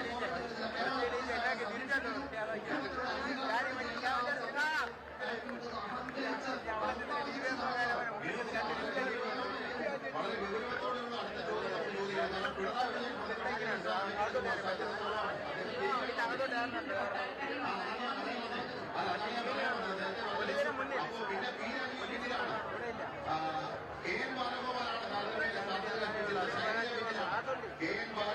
മാണിയാടി നിൽക്കുകയാണ്. ഇപ്പോൾ ആ നിലയിൽ നോക്കിയാൽ സംസ്ഥാന സെക്രട്ടേറിയറ്റ് അംഗങ്ങളിൽ സജി ചെറിയാനോ അതല്ലാന്നുണ്ടെങ്കിൽ ഇന്ത്യയുടെ ആ പരിഗണന മുഹമ്മദ് റിയാസോ സജി ചെറിയാനോ മാത്രമായിട്ട് പാർലമെന്ററി പാർട്ടിയിൽ ഇതിനെ കൊട്ടാരക്കര വെടിയക്കലിപ്പറ്റ രണ്ട് പാർട്ടി കോട്ടകൾ കൊണ്ട് ഏത് പ്രതിസന്ധിയും അതിജീവിക്കാമെന്നാണ് എൽഡിഎഫ് ചോദിച്ചാൽ അവിടെ വെട്ടിക്കഴിഞ്ഞോ പിടിവാറമോ?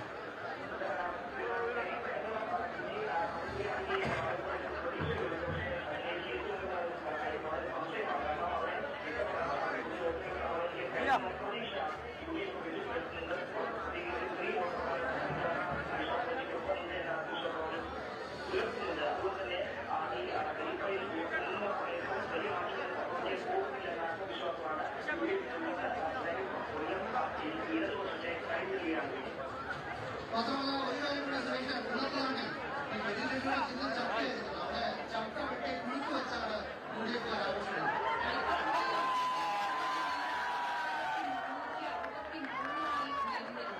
ഈ ഗോവിന്ദൻ സ്വന്തം മലപ്പുറത്തോട്ട്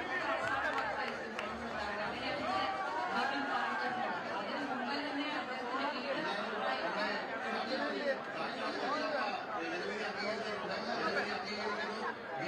അഭിനന്ദനങ്ങൾ. തമിഴ്നാട്ടുകാരുടെ സ്നേഹം മാത്രം ഇടതുപക്ഷ ചെയ്ത് ഉറച്ച നിന്ന് കൂടുതൽ കരുത്തോടെ ജനങ്ങൾക്കൊപ്പം ഉണ്ടാകും. ഈ കരുത്ത്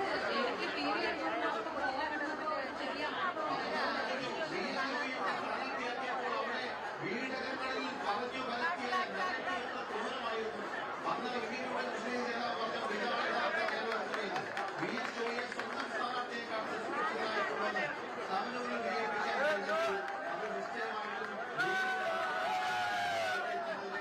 അദ്ദേഹത്തിന്റെ പദവിയിൽ ഒരു പൊതുവെ തന്നെയായിരുന്നു വേറെ യാതൊരു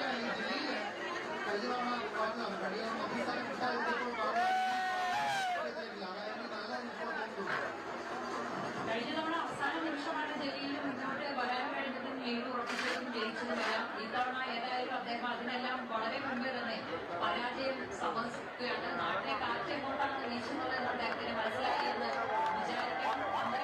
കണക്കായി വേണ്ടിയിട്ടുണ്ട്. ജോസ് കെ മാണിയെ UDF-ലേക്ക് മാറാൻ അനുവദിക്കാതെ LDF-ൽ പിടിച്ചു നിർത്തിയ റോഷി അഗസ്റ്റിൻ അങ്ങ് ഇടുക്കിയിൽ റോയ് കെ പൗലോസിന് പിന്നിലാണ്. 42 സീറ്റാണ് LDF-ന് ഇപ്പോൾ ലീഡുള്ളത്. 96 UDF-ന് ലീഡുള്ളത്. NDA 2 seat. ഈ രാവിലെ 8 മണിക്ക് ശേഷം വോട്ടെണ്ണൽ തുടങ്ങി. പോസ്റ്റൽ വോട്ട് എണ്ണി അതിനുശേഷം യന്ത്രത്തിലെ വോട്ടിലേക്ക് കടന്നപ്പോൾ ആ 50-ൽ നിന്ന് താഴേക്ക് 32-33 വരെ പോയി. ഇപ്പോൾ 42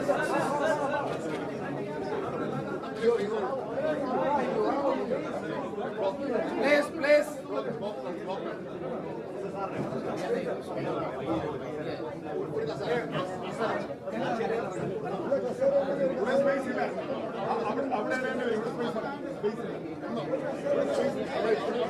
Space ഇല്ല.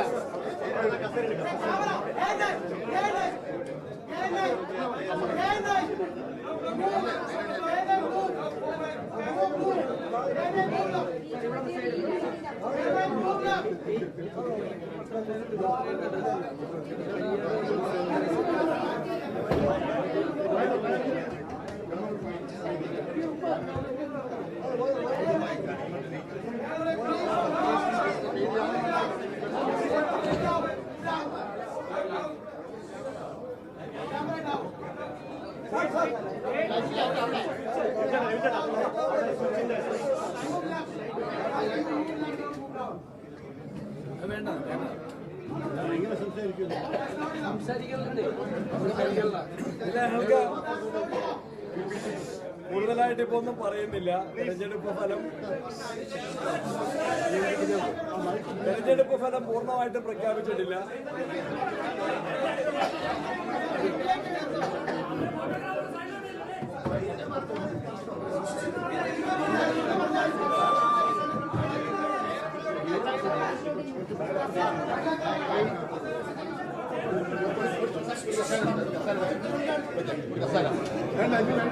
തെരഞ്ഞെടുപ്പിന്റെ റിസൾട്ട് പൂർണ്ണമായിട്ടും പ്രഖ്യാപിച്ചിട്ടില്ല.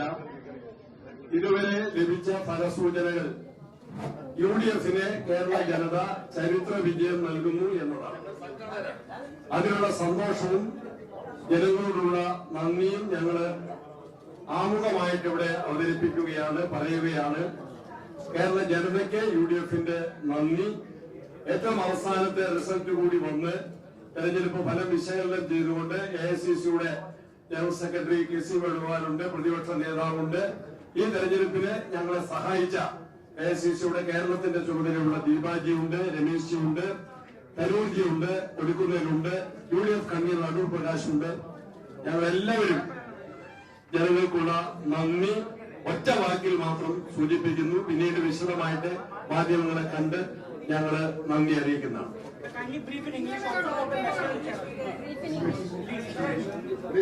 We are much thankful to the Kerala people for having us given a thumping victory in the Legislative Assembly election. This is a repetition of what has happened in the local body. This is a clear verdict against the LDF for their anti-people activities and the policies taken. We are very much thankful for the Kerala public and Kerala voters. Thank you very much. Yes. Okay. No, we will do it separately.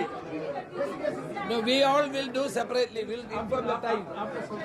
We will inform the time. Right now, this is enough. We are coming to you back after some time. We are coming back. We are coming back. 2 hours.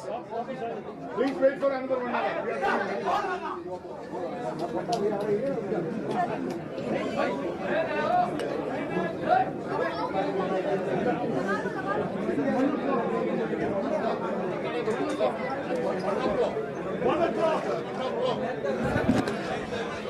ഒരു മണിക്ക്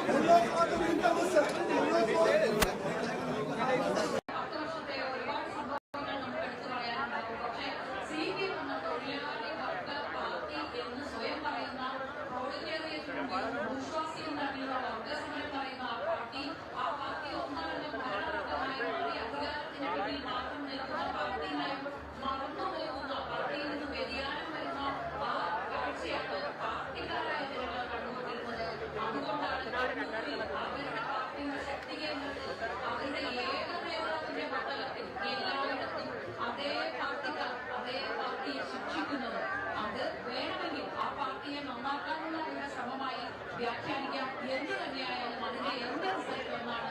CPM വലിയ തകർച്ച നേരിടുകയാണ്. വളരെ ഗൗരവമായി ചിന്തിച്ചവർ CPMനെ തകർത്ത നേതാവായി പിണറായി വിജയൻ മാറുന്നു. കണ്ണൂരാണല്ലോ സത്യവേദ. കണ്ണൂർ തന്നെ CPMനെ തകർത്തതിന്റെ ഉത്തരവാദിത്വം പിണറായി വിജയനാണ്. പിണറായി വിജയനോടുള്ള വെറുപ്പും ഏകാധിപത്യ താല്പര്യങ്ങളോടുള്ള അവരുടെ വിയോജിപ്പുമാണ് കണ്ണൂരിൽ പാർട്ടി അംഗങ്ങളെ കൊണ്ട് തന്നെ CPMനെതിരെ വോട്ട് ജയിച്ചത്. വി.ഡി. സതീശൻ ഈ തരത്തിലുടനീളം പറയുന്ന ഒരു കാര്യം ഉണ്ടായിരുന്നു. നിങ്ങൾ സഖാക്കളെ കണ്ടാൽ ചിരിക്കണം, നല്ല സഖാക്കളെ കണ്ടാൽ ചിരിക്കണം. കാരണം അവർ നമുക്ക് വോട്ട് ചെയ്യാനുള്ളവരാണ്. അതുകൊണ്ട് മറ്റ് തെരഞ്ഞെടുപ്പുകളെ പോലെ നല്ല സഖാക്കളെ കാണുമ്പോൾ തിരിഞ്ഞു പോകുന്നത്, അവരെ കാണുമ്പോൾ ചിരിക്കണം എന്ന് മാത്രമാണ് അദ്ദേഹം പറഞ്ഞത്. CPMനൊപ്പം നിന്നിരുന്ന മറ്റ് ആളുകൾ, അവരുടെ സമയത്തുകൾ, അവരുടെ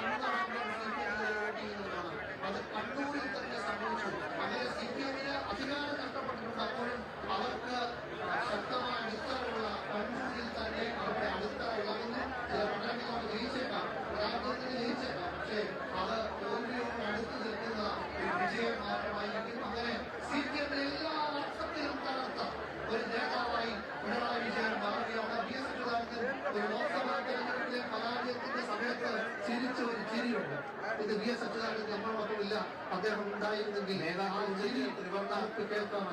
ഒന്നിച്ച് ത്രിവർണ്ണ കേക്ക് മുറിക്കുകയാണ്. അത് കഴിഞ്ഞ് കോൺഗ്രസിന്റെ ആദ്യ പ്രതികരണം ഉണ്ടാവും. ശശി തരൂർ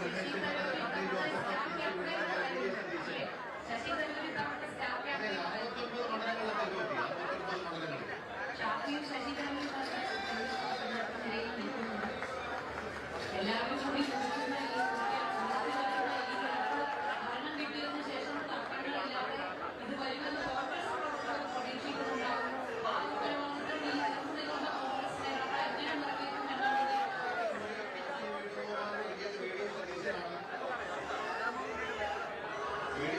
ഓരോ വിഷയത്തിനും ഓരോ വ്യാഖ്യാനമാണ് സുരേഷ്. പോകാതിരിക്കുന്നതായിരിക്കും നല്ലതാണ്. ഈ ദിവസം UDF കോൺഗ്രസിന് അവകാശപ്പെട്ടതാണ്. നമ്മൾ വിവാദങ്ങളിലേക്ക് ഒന്നും പോകുന്നില്ല. പക്ഷേ ഇനി വരാനുള്ള കാഴ്ചകളിലേക്ക് ഒരു സൂചന, ഒരു മുന്നറിയിപ്പ് നമ്മൾ ഫലപ്രകാരം മറ്റെല്ലാം പറയുന്നത് പോലെ പറയുന്നു എന്നേ ഉള്ളൂ. എന്തായാലും ഈ മനോഹരമായ കാഴ്ചയാണ് 10 വർഷക്കാലമായി കോൺഗ്രസ് പ്രതീക്ഷിച്ചിരുന്നത്. KC വേണുഗോപാലിന്റെ കയ്യിൽ നിന്നും സുരേഷ് ആ കേക്കിന്റെ കഷ്ണം ശശി തരൂരാണെന്നത് മനോഹരമായ ഒരു കാഴ്ചയാണ്. തീർച്ചയായിട്ടും അത് സംഘബദ്ധമായി തന്നെ മുന്നോട്ട് പോയത് അതേപോലെ നിലനിർത്താൻ കഴിയും. തിരിച്ചുള്ളത് 42 സീറ്റിലാണ് ഇപ്പോൾ LDF, UDF 96 UDF, 2 സീറ്റിൽ NDF.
കണ്ണൂർ കോട്ട കുലുങ്ങുന്നു, കണ്ണൂർ കോട്ട കുലുങ്ങുന്നു, കണ്ണൂർ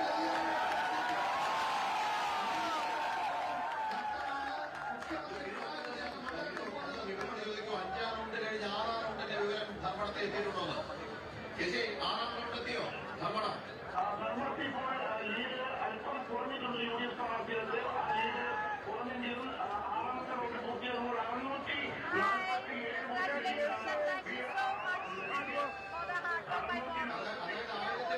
നിന്ന് അപ്പോഴും 600 അധികം വോട്ട് നിലനിർത്തുകയാണ്.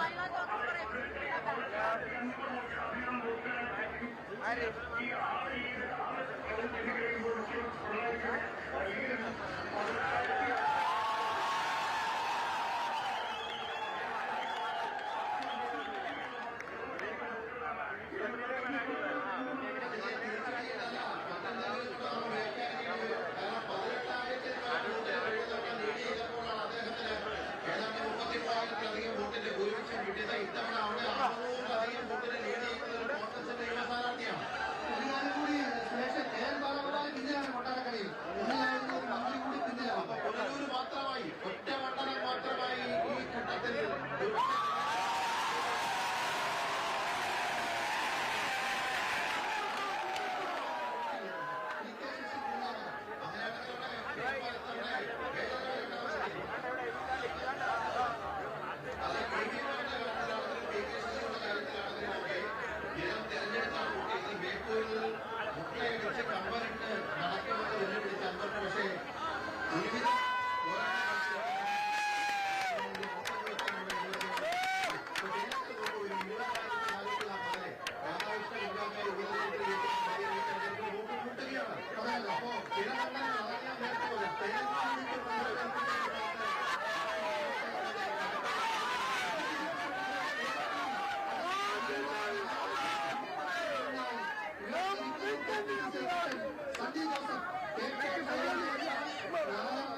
UDF അനുവദിക്കാതെ LDF പിടിച്ചു നിർത്തിയ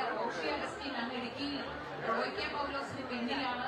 42 സീറ്റാണ് LDF ഇപ്പോൾ ലീഡുള്ളത്, 96 UDF ലീഡുള്ളത്.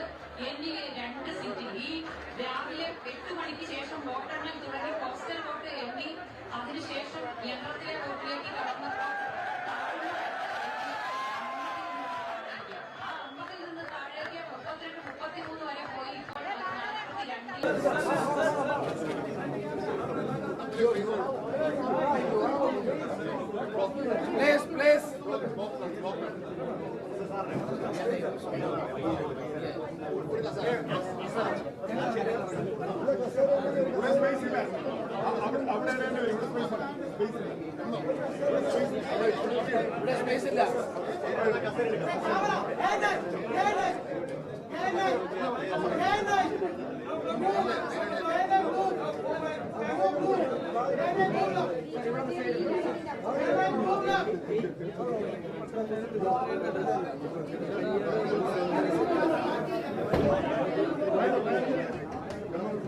32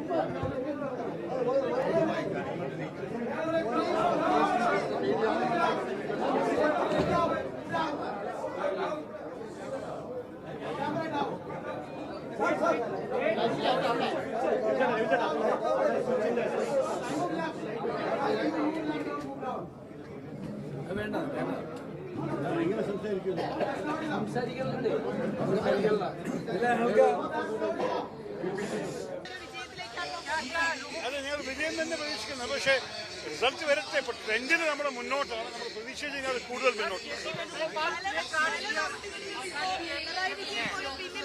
അത് അദ്ദേഹം ഇപ്പൊ കുറച്ച് മുന്നോട്ടായി എന്ന് കേൾക്കുന്നുണ്ട്. അറിയില്ല, ഞാൻ അകത്തൊന്ന് കയറട്ടെ. നിങ്ങളുടെ അകത്ത് എന്തായാലും റിസൾട്ട് വരുന്ന മുമ്പ് ചില റേസുകൾ കുറച്ച് ടൈറ്റ് ആയിരിക്കുന്ന ഒരു സംശയമില്ല. I don't know yet. I don't know. Let us get the official.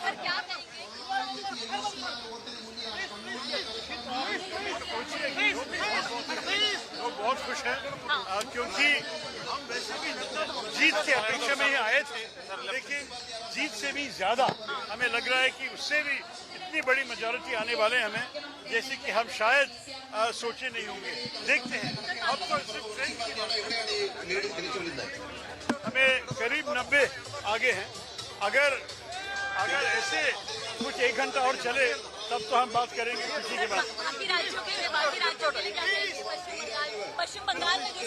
पश्चिम बंगाल में और तमिलनाडु में जरा सा हमें आश्चर्यजनक रिजल्ट आ रहे हैं.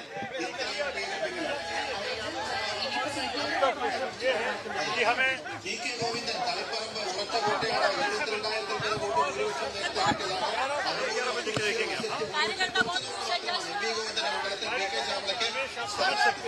लोग बहुत ഗോവിന്ദൻ ലീഡ് പിടിച്ചിരിക്കുന്നു. 974 വോട്ട്. ഇത് പ്രതീക്ഷിച്ചതാണ്. നിലനിർത്താൻ കഴിയുന്നതാണ്. പിന്നിലാണ് സജിൻ ചേരുന്നു. സജിൻ കളിക്കാരനെ ഇപ്പോഴത്തെ എന്താണ് എത്ര എണ്ണി?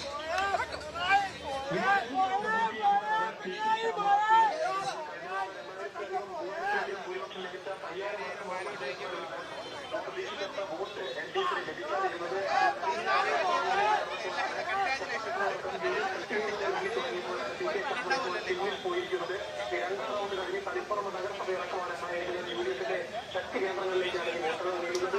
ഇപ്പോൾ ശ്യാമള പിന്നിലാണ്. 974 വോട്ടിന് പിന്നിലാണ് ശ്യാമള. TK ഗോവിന്ദൻ 974 വോട്ടിന് ലീഡ് ചെയ്യുന്നു. അത് ജപ്പാൻപുറം അടക്കമുള്ള UDF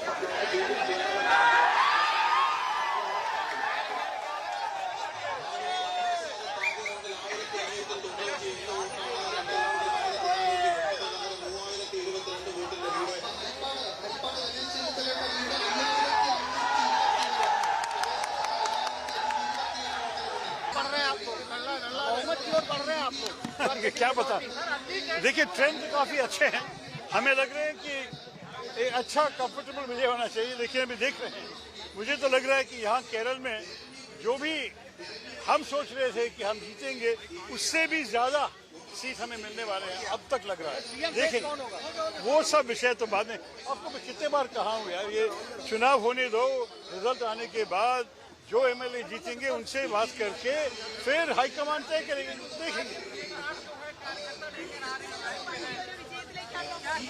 അതെ, ഞങ്ങൾ വിജയം തന്നെ പ്രതീക്ഷിക്കുന്നത്. പക്ഷേ റിസൾട്ട് വരട്ടെ. ഇപ്പൊ ട്രെൻഡിന് നമ്മൾ മുന്നോട്ടാണ്. നമ്മൾ പ്രതീക്ഷിച്ച് കഴിഞ്ഞാൽ കൂടുതൽ മുന്നോട്ട്.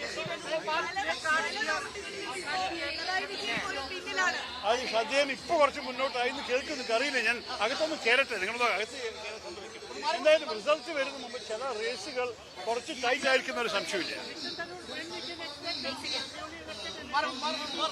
I don't know yet. Let us get the official.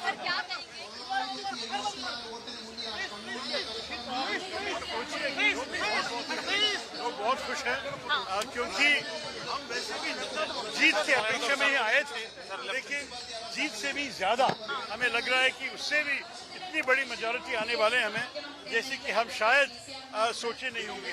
देखते हैं. अब तो सिर्फ ट्रेन की हमें करीब 90 आगे हैं. अगर ऐसे कुछ 1 घंटा और चले तब तो हम बात करेंगे किसी के बाद।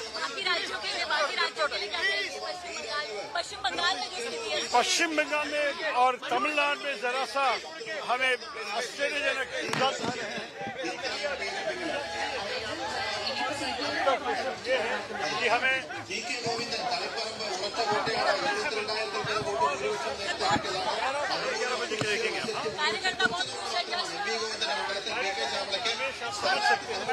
बहुत बहुत ലീഡ് പിടിച്ചിരിക്കുന്നു 974 ഇത് പ്രതീക്ഷിച്ചതാണ് പിന്നിലാണ് സജിൻ ചേരുന്നു സജിൻ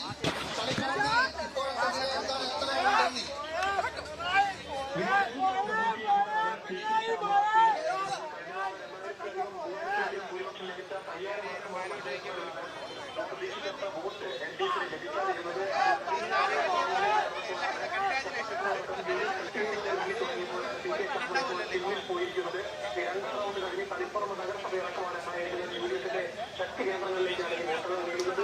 ഇപ്പോൾ ശ്യാമള പിന്നിലാണ് 974 വോട്ടിന് പിന്നിലാണ് ശ്യാമള. TK ഗോവിന്ദൻ 924 വോട്ടിന് ലീഡ് ചെയ്യുന്നു. അത് ചപ്പാപ്പുറം അടക്കമുള്ള UDF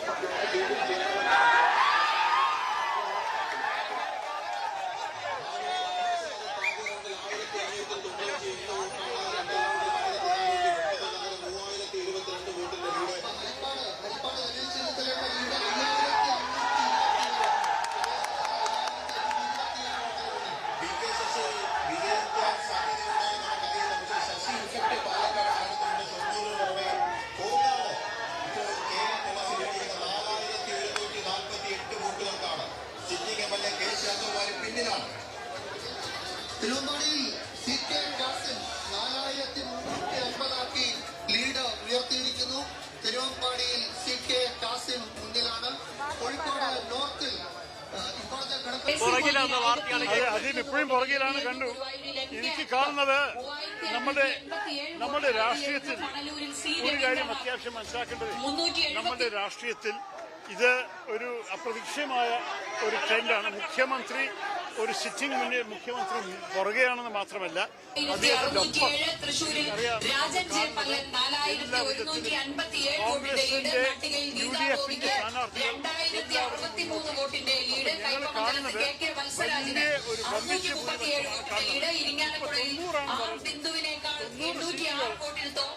നിങ്ങൾ ഒരിക്കലും മറക്കരുത്. 2001 ശേഷം 50 സീറ്റ് ഒരിക്കലും CPM തോറ്റിട്ടുണ്ടായിരുന്നില്ല. 50 സീറ്റ് 2001 മുതൽ 50 സീറ്റ് തോറ്റിട്ടേ ഉണ്ടായിരുന്നില്ല. ഇപ്പോ അതിലത്തെ ചില സീറ്റുകളിൽ തോൽവി വരാൻ പോകുന്നുണ്ട്. ഇതൊരു അപ്രതീക്ഷിതമായ ഒരു മാറ്റമാണ്. എല്ലാ ഇടതു വോട്ടുകളും തകർത്തെറിഞ്ഞുകൊണ്ടുള്ള മുന്നേറ്റമാണ് കാണുന്നു. എനിക്ക് നമ്മുടെ കേരള വോട്ടേഴ്സ് ഭയങ്കര ബുദ്ധിജീവികൾ, അവർക്ക് നല്ലോണം അറിയാം. അവര് പറയണത് ഞങ്ങൾക്കൊരു വ്യക്തി ഇഷ്ടപ്പെട്ടില്ലേ, അദ്ദേഹത്തിന് വോട്ട് കൊടുത്താൽ ഈ ദുർഭരണം തുടരുമോ, അങ്ങനെയാണെങ്കിൽ അദ്ദേഹത്തിന് വോട്ട് കൊടുക്കില്ല. അങ്ങനെ ചില പോപ്പുലറായിരിക്കുന്ന മന്ത്രിമാരും LDF സ്ഥാനാർത്ഥികളും പുറകെയാണെന്ന് കാണുമ്പോൾ അതിൻ്റെ ഒരു സന്ദേശം ഇതന്നെയാണ്. ജനങ്ങൾക്ക് മനസ്സിലാക്കിയിട്ടുണ്ട് അവർക്ക് ഈ ഭരണത്തിനെ മാറ്റണമെന്നാണ് അവർ ആഗ്രഹം. ഇതൊരു വോട്ട് ഭരണമാറ്റത്തിന് തന്നെയാണ്. ഞങ്ങളുടെ സന്ദേശം കേട്ടിട്ട് പുതിയ വികസനവും പുതിയ രീതിയിൽ ഭരണം കാണാനാണ് അതൊക്കെ നമ്മൾ നാളെ എല്ലാ ജയിച്ച MLA-മാരും 30,437 വോട്ടുകൾ നേടി 12,822 പിന്നെ 12,640 നേരിയ വോട്ടുകൾക്ക് 218 വോട്ടുകൾക്ക് ഒരു 0 സീറ്റുള്ള ഒരു പാർട്ടിക്ക് 1, 2, 3 കിട്ടിയാൽ അത് കേരളത്തിൽ ഭരണത്തിൽ നല്ല മാറ്റം കൊണ്ടുവരും. ഇതെന്റെ അഭിപ്രായത്തിൽ വലിയ ചിന്ത ചെയ്യാനോ വലിയ സംസാരിക്കാനോ 0 പോയി 1, 2, 3 ആയി. നാളെ ആദ്യം 0 ആവാം. അത് വലിയ പ്രശ്നമാണ്. Sir, how do you see that UDF moving towards the മുഖ്യമന്ത്രി പിന്നാലെ പോകുന്നത് അത് കേരളത്തിന്റെ ചരിത്രത്തിൽ കൂടുതൽ കണ്ടിട്ടില്ല. അപ്പൊ അത് ഒരു സന്ദേശമാണ് ജനങ്ങളുടെ ഈ ദുർഭരണത്തെ മാറ്റാനുള്ള ആഗ്രഹം ഒരു പുതിയ ഒരു രീതിയിൽ ഭരണം കാണാൻ. Sir, how do you see that UDF moving towards the landslide? വോട്ടിന് പിന്നിലാണ്. രണ്ടാം റൗണ്ടിലും കളമശ്ശേരിയിൽ 2ാം റൗണ്ടിലും അബ്ദുൾ തന്നെയാണ് വിജയം. സുദിഷയുണ്ട്. സുദിഷ എന്താണ്, എത്രയായി, ഇനി എന്താണ് പ്രതീക്ഷിക്കേണ്ടത്?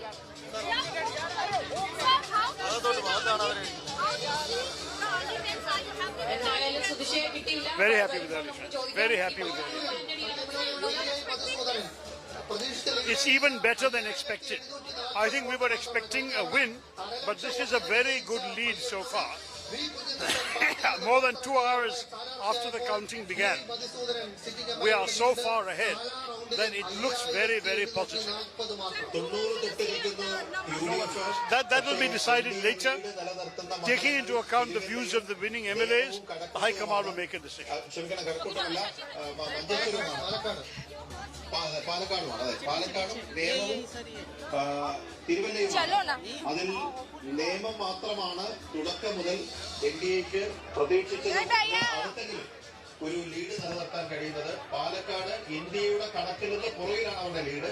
തിരുവല്ല അപ്രതീക്ഷിതമായിട്ട് അവർ മുമ്പിൽ വന്നു. അത് നേരിയ മാർജിൽ മാത്രമാണ് നിലനിൽക്കുന്നത്. എന്തായാലും 90-89 UDF ലീഡ് ഉയർത്തുന്നു. അമിത ലീഡ് 3642. വട്ടിയൂർക്കാവിൽ കെ മുരളീധരൻ ലീഡ് തിരിച്ചു പിടിച്ചിരിക്കുന്നു. 682 സതീശൻ 995 വോട്ടിനാണ് ഇപ്പോൾ പറവൂരിൽ മുന്നിലുള്ളത്.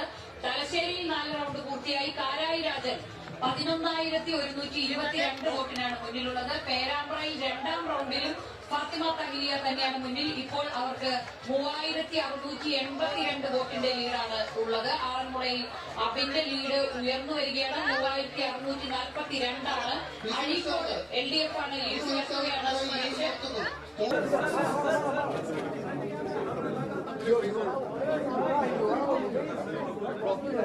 Please.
കൂടുതലായിട്ട് ഇപ്പൊ ഒന്നും പറയുന്നില്ല. തെരഞ്ഞെടുപ്പ്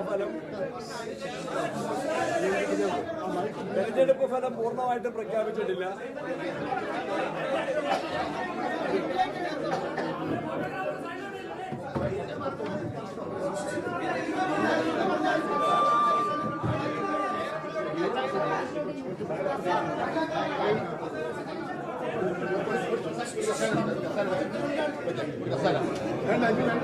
തെരഞ്ഞെടുപ്പിന്റെ റിസൾട്ട് പൂർണ്ണമായിട്ടും പ്രഖ്യാപിച്ചിട്ടില്ല. ഇതുവരെ ലഭിച്ച ഫലസൂചനകൾ UDFന് കേരള ജനത ചരിത്ര വിജയം നൽകുന്നു എന്നതാണ്.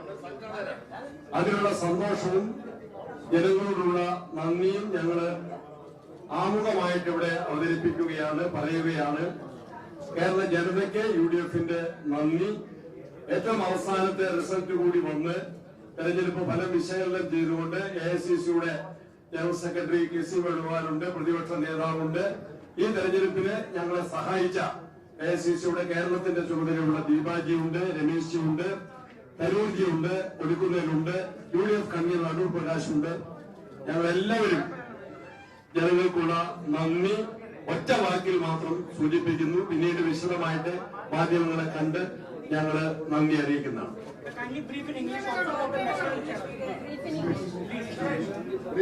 We are much thankful to the Kerala people for having us give a thumping victory in the Legislative Assembly election. This is a repetition of what has happened in the local body. This is a clear verdict against the LDF for their anti-people activities and policies taken. We are very much thankful for the Kerala public and Kerala voters. Thank you very much.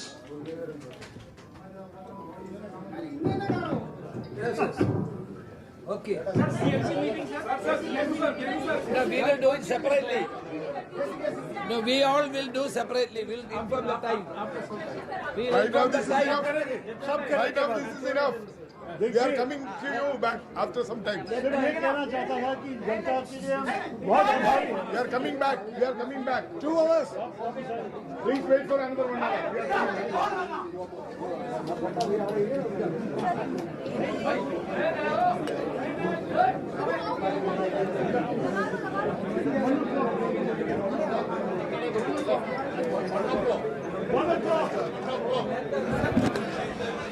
ഒരു മണിക്ക്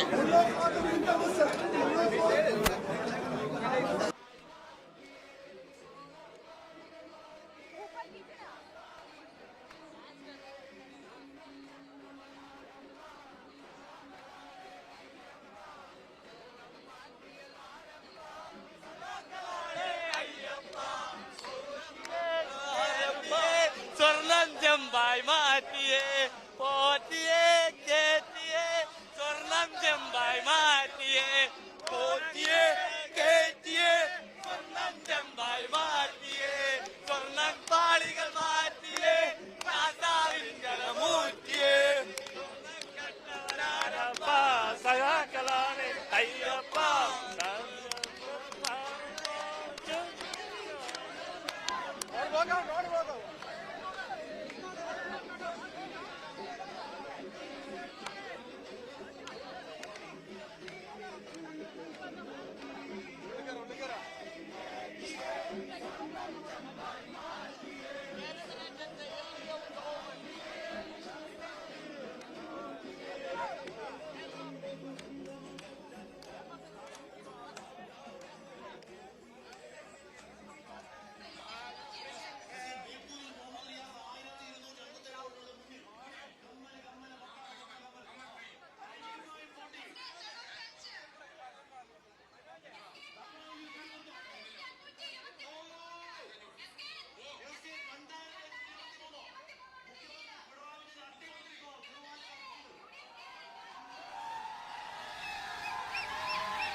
വലിയ തകർച്ച നേരിടുകയാണ്. വളരെ ഗൗരവമായി ചിന്തിച്ചവർ കണ്ണൂരിൽ CPM-നെ തകർത്ത നേതാവായി പിണറായി വിജയൻ മാറി. കണ്ണൂരാണല്ലോ സത്യവേദ. കണ്ണൂർ തന്നെ CPM-നെ തകർത്തതിന്റെ ഉത്തരവാദിത്വം പിണറായി വിജയനാണ്. പിണറായി വിജയനോടുള്ള വെറുപ്പും ഏകാധിപത്യ താല്പര്യങ്ങളോടുള്ള അവരുടെ വിയോജിപ്പുമാണ് കണ്ണൂരിൽ പാർട്ടി അംഗങ്ങളെ കൊണ്ട് തന്നെ CPM-നെതിരെ വോട്ട് ചെയ്യിച്ചത്. വി ഡി സതീശൻ ഇത്തരത്തിൽ ഉടനീളം പറയുന്ന ഒരു കാര്യമുണ്ടായിരുന്നു. നിങ്ങൾ സഖാക്കളെ കണ്ടാൽ ചിരിക്കണം, നല്ല സഖാക്കളെ കണ്ടാൽ ചിരിക്കണം, കാരണം അവർ നമുക്ക് വോട്ട് ചെയ്യാനുള്ളവരാണ്. അതുകൊണ്ട് മറ്റ് തെരഞ്ഞെടുപ്പുകളെ പോലെ നല്ല സഖാക്കളെ കാണുമ്പോൾ തിരിഞ്ഞു പോകരുത്, അവരെ കാണുമ്പോൾ ചിരിക്കണം എന്ന് മാത്രമാണ് അദ്ദേഹം പറഞ്ഞത്. CPM-നൊപ്പം നിന്നിരുന്ന മറ്റ് ആളുകൾ, അവരുടെ സമയത്തുകൾ അവരെന്താണെങ്കിലും CPM-നെതിരെ വോട്ട് ചെയ്യുന്നവരാണ്. അത് കണ്ണൂരിൽ തന്നെ സംഭവിച്ചു. അങ്ങനെ CPM-ന് അധികാരം നഷ്ടപ്പെട്ടിട്ടുണ്ട്. അപ്പോഴും അവർക്ക് ശക്തമായ അടിത്തറയുള്ള കണ്ണൂരിൽ തന്നെ അവരുടെ അടിത്തറ ഇളകുന്നു. ചില മണ്ഡലങ്ങളിൽ അവർ ജയിച്ചേക്കാം, ഒരാഗ്രഹത്തിന് ജയിച്ചേക്കാം, പക്ഷേ അത് തോൽവിയോട് അടുത്ത് നിൽക്കുന്ന ഒരു വിജയം മാത്രമായിരിക്കും. അങ്ങനെ CPM-നെ എല്ലാ അർത്ഥത്തിലും തകർത്ത ഒരു നേതാവായി പിണറായി വിജയൻ മാറുകയാണ്. വി എസ് അച്യുതാനന്ദൻ ഒരു ലോക്സഭാ തെരഞ്ഞെടുപ്പിലെ പരാജയത്തിന്റെ സമയത്ത് ചിരിച്ച ഒരു ചിരിയുണ്ട്. ഇത് വി എസ് അച്യുതാനന്ദൻ നമ്മളൊന്നുമില്ല, അദ്ദേഹം ഉണ്ടായിരുന്നെങ്കിൽ കേൾക്കാമെന്ന്. നേതാക്കൾ ഒന്നിച്ച് ത്രിവർണ്ണ കേക്ക് മുറിക്കുകയാണ്. അത് കഴിഞ്ഞ് കോൺഗ്രസിന്റെ ആദ്യ പ്രതികരണം ഉണ്ടാവും. ശശി തരൂർ, രമേശ് ചെന്നിത്തല, ശശി തരൂർ ഇത്തവണത്തെ സ്റ്റാർ ക്യാപ്റ്റൻ 69 മണ്ഡലങ്ങളിലെ തെരുവെത്തി. 69 മണ്ഡലങ്ങളിൽ ഷാഫിയും ശശി തരൂർ നിലയിൽ നിൽക്കുന്നുണ്ട്. എല്ലാവരും കൂടി ചോദിക്കുന്ന ഈ ഭരണം കിട്ടിയതിനു ശേഷം തർക്കങ്ങളില്ലാതെ ഇത് വരുമെന്ന് കോൺഗ്രസ് പ്രവർത്തകർ പ്രതീക്ഷിക്കുന്നുണ്ടാകും. ആ ഉത്തരവാദിത്തം ഈ നിലനിൽക്കുന്ന കോൺഗ്രസ് നേതാക്കൾ എങ്ങനെ നിറവേറ്റുമെന്നാണ്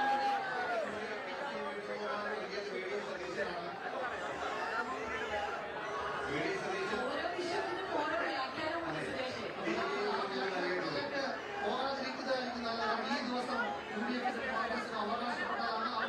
നമ്മൾ വിവാദങ്ങളിലേക്ക് ഒന്നും പോകുന്നില്ല. പക്ഷേ ഇനി വരാനുള്ള കാഴ്ചകളിലേക്ക് ഒരു സൂചന, ഒരു മുന്നറിയിപ്പ് നമ്മൾ ഫലപ്രകാരം മറ്റെല്ലാം പറയുന്നത് പോലെ പറയുന്നു എന്നേ ഉള്ളൂ. എന്തായാലും ഈ മനോഹരമായ കാഴ്ചയാണ് 10 വർഷക്കാലമായി കോൺഗ്രസ് പ്രതീക്ഷിച്ചിരുന്നത്. KC വേണുഗോപാലിന്റെ കയ്യിൽ നിന്നും സുരേഷ് ആ കേക്കിന്റെ കഷ്ണം ശശി തരൂരാണെന്നത് മനോഹരമായ ഒരു കാഴ്ചയാണ്. നിശ്ചയമായിട്ടും അത് സംഘബദ്ധമായി തന്നെ മുന്നോട്ട് പോയത് ബഹുമാനം അതേപോലെ നിലനിർത്താൻ കഴിയും. തിരിച്ചുള്ളത് 42 സീറ്റിലാണ് ഇപ്പോൾ LDF ലീഡിലേക്ക്. 96 UDF, 2 സീറ്റിൽ കാരണം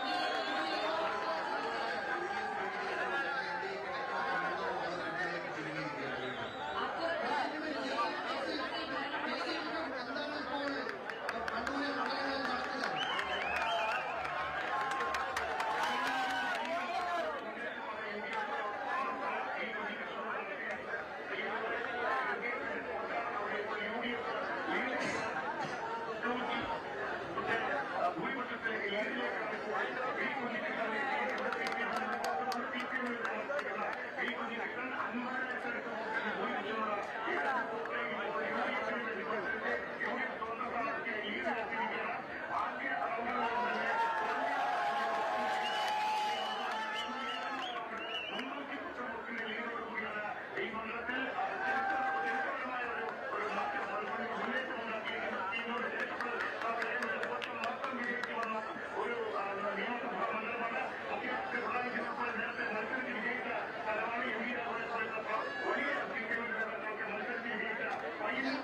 UDF-ലേക്ക് മാറാൻ അനുവദിക്കാതെ LDF-ൽ പിടിച്ചു നിർത്തിയ റോഷി അഗസ്റ്റിൻ അങ്ങ് ഇടുക്കിയിൽ റോയ്ക്കെ പൗലോസിന് പിന്നിലാണ്.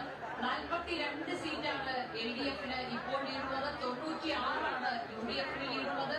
എന്നിലെ 2 സീറ്റ് ഈ രാവിലെ 8 മണിക്ക് ശേഷം വോട്ടെണ്ണൽ തുടങ്ങി പോസ്റ്റൽ വോട്ട് എണ്ണി അതിനുശേഷം യന്ത്രത്തിലെ വോട്ടിലേക്ക് കടന്നപ്പോൾ ആ 50-ൽ നിന്ന് താഴേക്ക് 32-33 വരെ പോയി. ഇപ്പോൾ 42 അതെ, നിങ്ങൾ വിജയം തന്നെ പ്രതീക്ഷിക്കുന്നത്. പക്ഷേ റിസൾട്ട് വരട്ടെ. ഇപ്പൊ ട്രെൻഡിന് നമ്മുടെ മുന്നോട്ടാണ്, നമ്മൾ പ്രതീക്ഷിച്ച് അത് കൂടുതൽ മുന്നോട്ട്. അത് അദ്ദേഹം ഇപ്പൊ കുറച്ച് മുന്നോട്ടായി കേൾക്കുന്നു, അറിയില്ല. ഞാൻ അകത്തൊന്ന് കയറട്ടെ, നിങ്ങളുടെ അകത്ത് എന്തായാലും റിസൾട്ട് വരുന്ന മുമ്പ് ചില റേസുകൾ കുറച്ച് ടൈറ്റ് ആയിരിക്കുന്ന ഒരു സംശയമില്ല. I don't know yet. Let us get the official.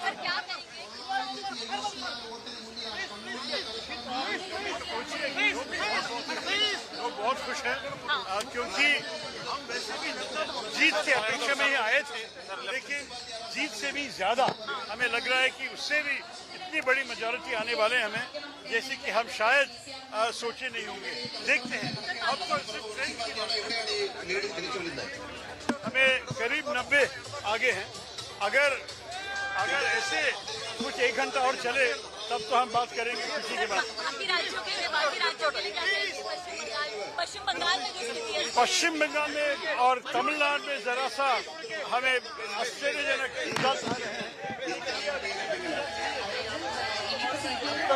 ये है कि हमें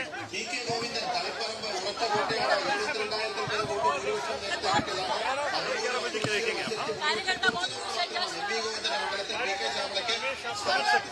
वो बहुत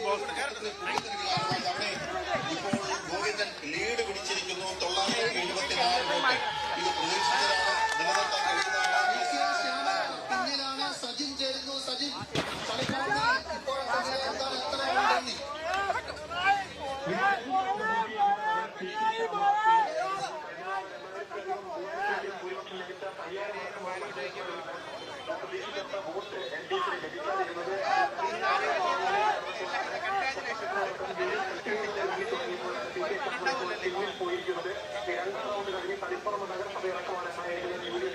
ശക്തി കേന്ദ്രങ്ങളിലേക്കാണ് ഈ വോട്ടുകൾ നീളുന്നത്. ഇപ്പോൾ ശ്യാമള പിന്നിലാണ് 974 വോട്ടിന് പിന്നിലാണ് ശ്യാമള. ടി കെ ഗോവിന്ദൻ 924 വോട്ടിന് ലീഡ് ചെയ്യുന്നു. ജപ്പാൻപുരം അടക്കമുള്ള UDF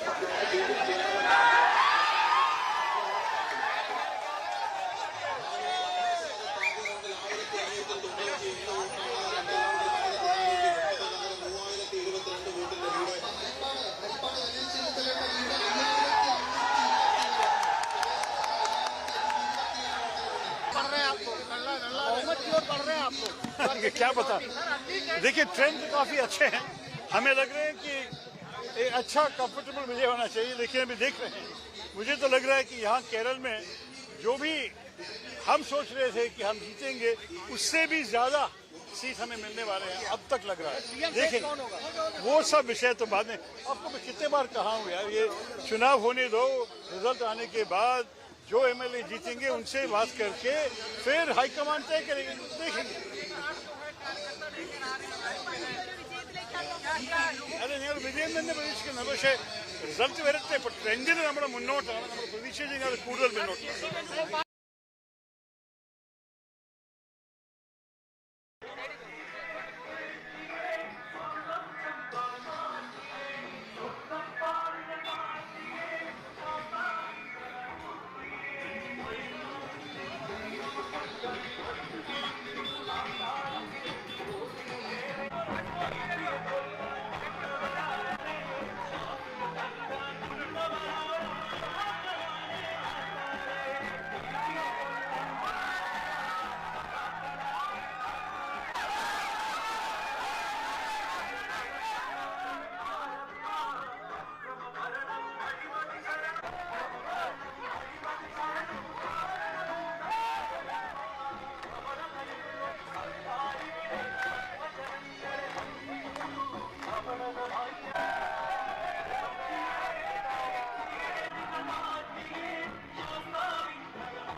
Actually, the last 10 years, there is no MLA, no feeling to, and he was the minister of Pinarayi Vijayan. The last 7.5 years he is minister, but in Kannur there is no development. Actually, he is praising Pinarayi Vijayan only. He is doing, not for the public.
അല്ല ഞങ്ങൾ വിജയം തന്നെ പ്രതീക്ഷിക്കുന്നത്. പക്ഷേ result വരട്ടെ. ഇപ്പൊ ട്രെൻഡിൽ നമ്മുടെ മുന്നോട്ടാണ്. നമ്മൾ പ്രതീക്ഷിച്ച് കഴിഞ്ഞാൽ കൂടുതൽ മുന്നോട്ട്.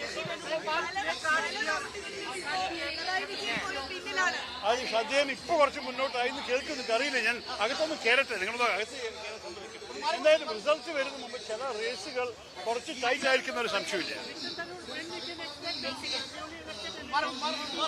I don't know yet. Let us get the official.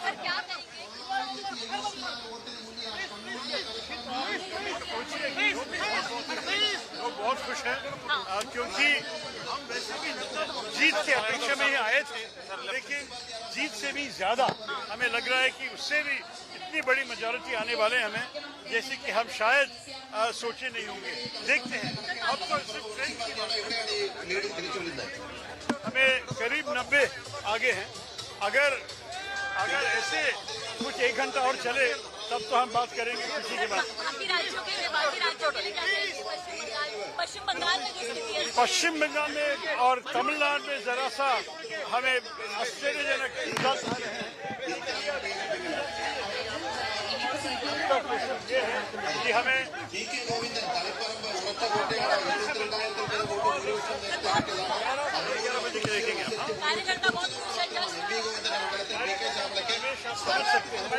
बहुत ലീഡ് പിടിച്ചിരിക്കുന്നു. 974 ഇത് പിന്നിലാണ് സജിൻ ചേരുന്നു. സജിൻ കളിക്കാരനെ ഇപ്പോഴത്തെ എത്ര നന്ദി.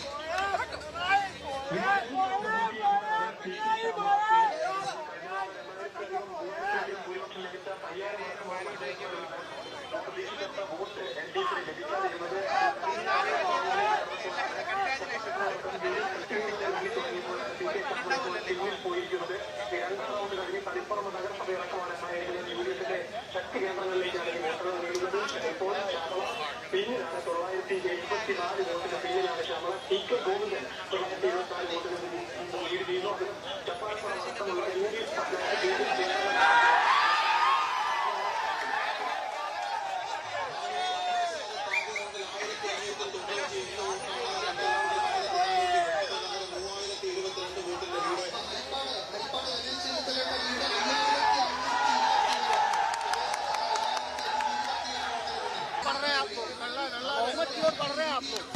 क्या पता. देखिए ट्रेंड तो काफी अच्छे हैं. हमें लग रहे हैं कि एक अच्छा कंफर्टेबल विजय होना चाहिए. लेकिन अभी देख रहे हैं. मुझे तो लग रहा है कि यहाँ केरल में जो भी हम सोच रहे थे कि हम जीतेंगे, उससे भी ज्यादा सीट हमें मिलने वाले हैं. अब तक लग रहा है. देखें वो सब विषय तो बाद में. आपको मैं कितने बार कहा हूँ यार, ये चुनाव होने दो. रिजल्ट आने के बाद जो MLA जीतेंगे उनसे बात करके फिर हाईकमान तय करेंगे. देखेंगे. അല്ല ഞങ്ങൾ വിജയം തന്നെ പ്രതീക്ഷിക്കുന്നത്. പക്ഷേ റിസൾട്ട് വരട്ടെ. ഇപ്പൊ ട്രെൻഡിൽ നമ്മുടെ മുന്നോട്ടാണ്. നമ്മൾ പ്രതീക്ഷിച്ച് കഴിഞ്ഞാൽ കൂടുതൽ മുന്നോട്ട്. അത് അദ്ദേഹം ഇപ്പൊ കുറച്ച് മുന്നോട്ടായി എന്ന് കേൾക്കുന്നുണ്ട്. അറിയില്ല, ഞാൻ അകത്തൊന്ന് കയറട്ടെ. നിങ്ങളത് അകത്ത് എന്തായാലും റിസൾട്ട് വരുന്ന മുമ്പ് ചില റേസുകൾ കുറച്ച് ടൈറ്റ് ആയിരിക്കുന്ന ഒരു സംശയമില്ല. I don't know yet. Let us get the official.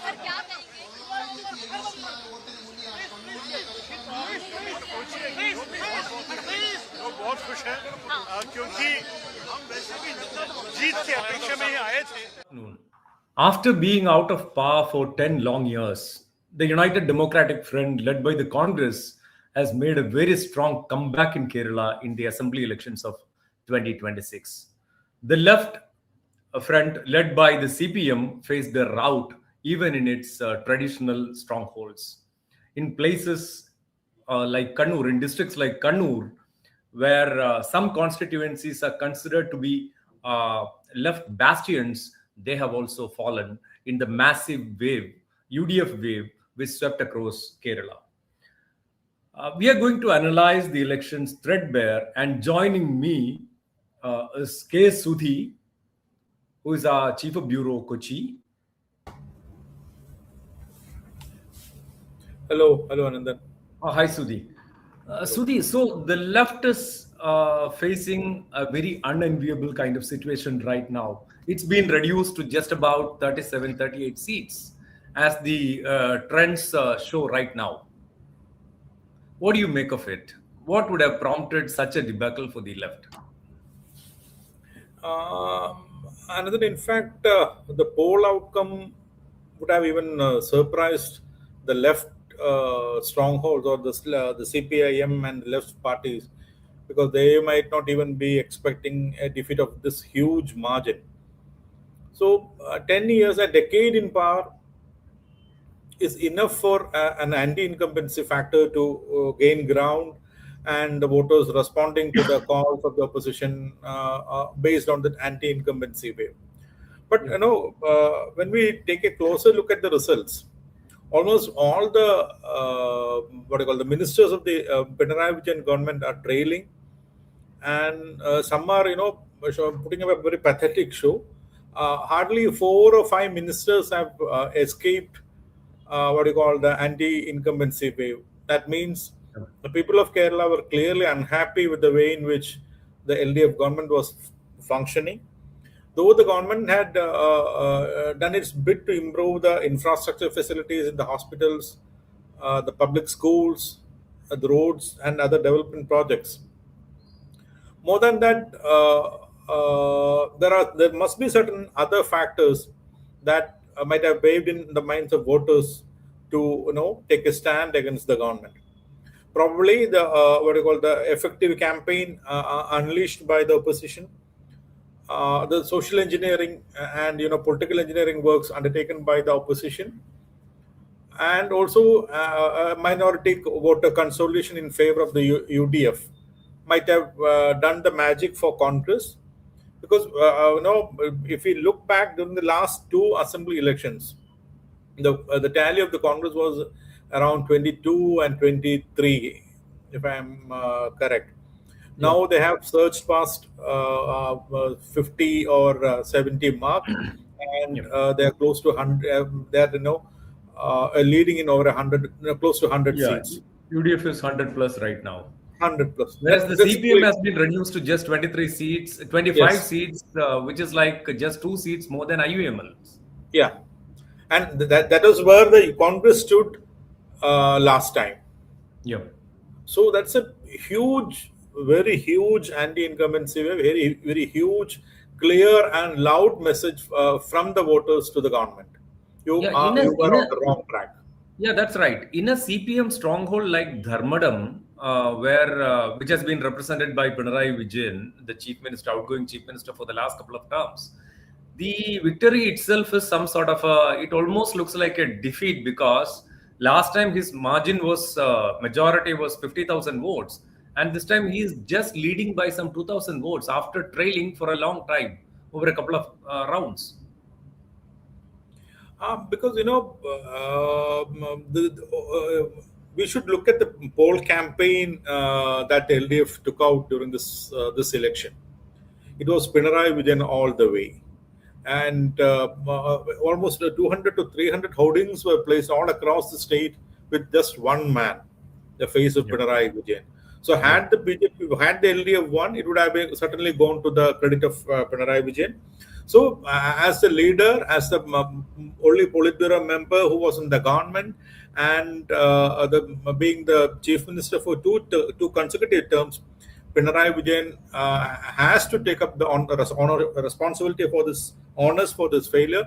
So it also should be viewed as a public response to what the alleged arrogance or the unacceptability of the Pinarayi Vijayan to the masses. So Pinarayi should take the blame, and it could be that the thorough defeat should be viewed as public response to his behavioral patterns, manner in which he was dealing, or the public issues, and his arrogance. So these are the few factors which the opposition had successfully highlighted during the campaign. So in a way, in a big way, it's a defeat of what do you call, the Politburo member and the party leader Vijayan itself.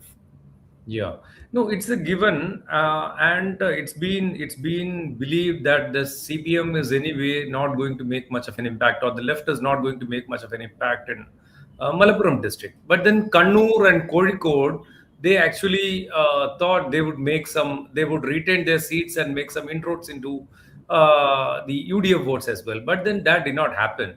So let's find out more about that from CP Sajith and about Kannur, and from Biju Govind about Kozhikode. Sajith. Hello.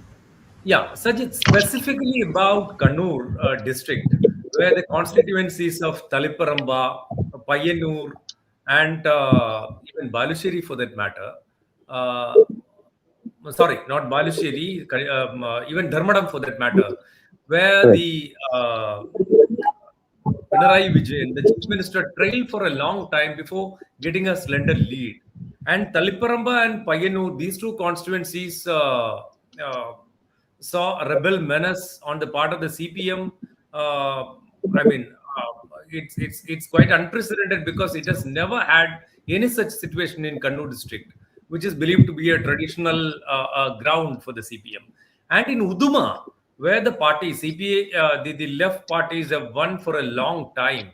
I mean, right from the 1980s, 87 or something, where also it has lost. So what is the message that the electorate has sent across to the CPM and the left parties in Kannur and Kasaragod?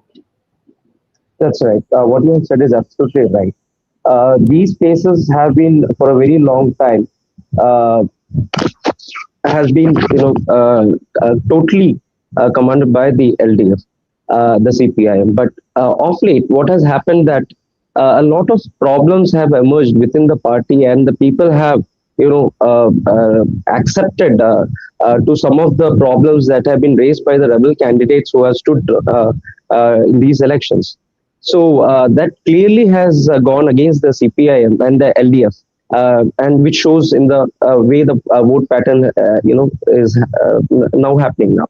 So the main problem has been that the people. The first thing that we have to understand about these places is that the people are very emotional, and they doesn't take it things as it is what the politicians try to say, whether it is from the CPM or whether it is from the Congress. So they actually judge what is happening right in the ground. And to surprise, what has happened here is that the people have accepted the points that have been raised by the rebel candidates, especially T.K. Govindan and V. Kunyikrishnan in Payyanur and T.K. Govindan in Taliparamba. So this is certainly reflected in what has happened in Taliparamba and Payyanur. You can clearly see how the votes have changed in favor of these two candidates. Whereas in Uduma, even though there has been, in Kasaragod, in Uduma Kasaragod, where Mr. Kunyambu has been winning, was elected last time.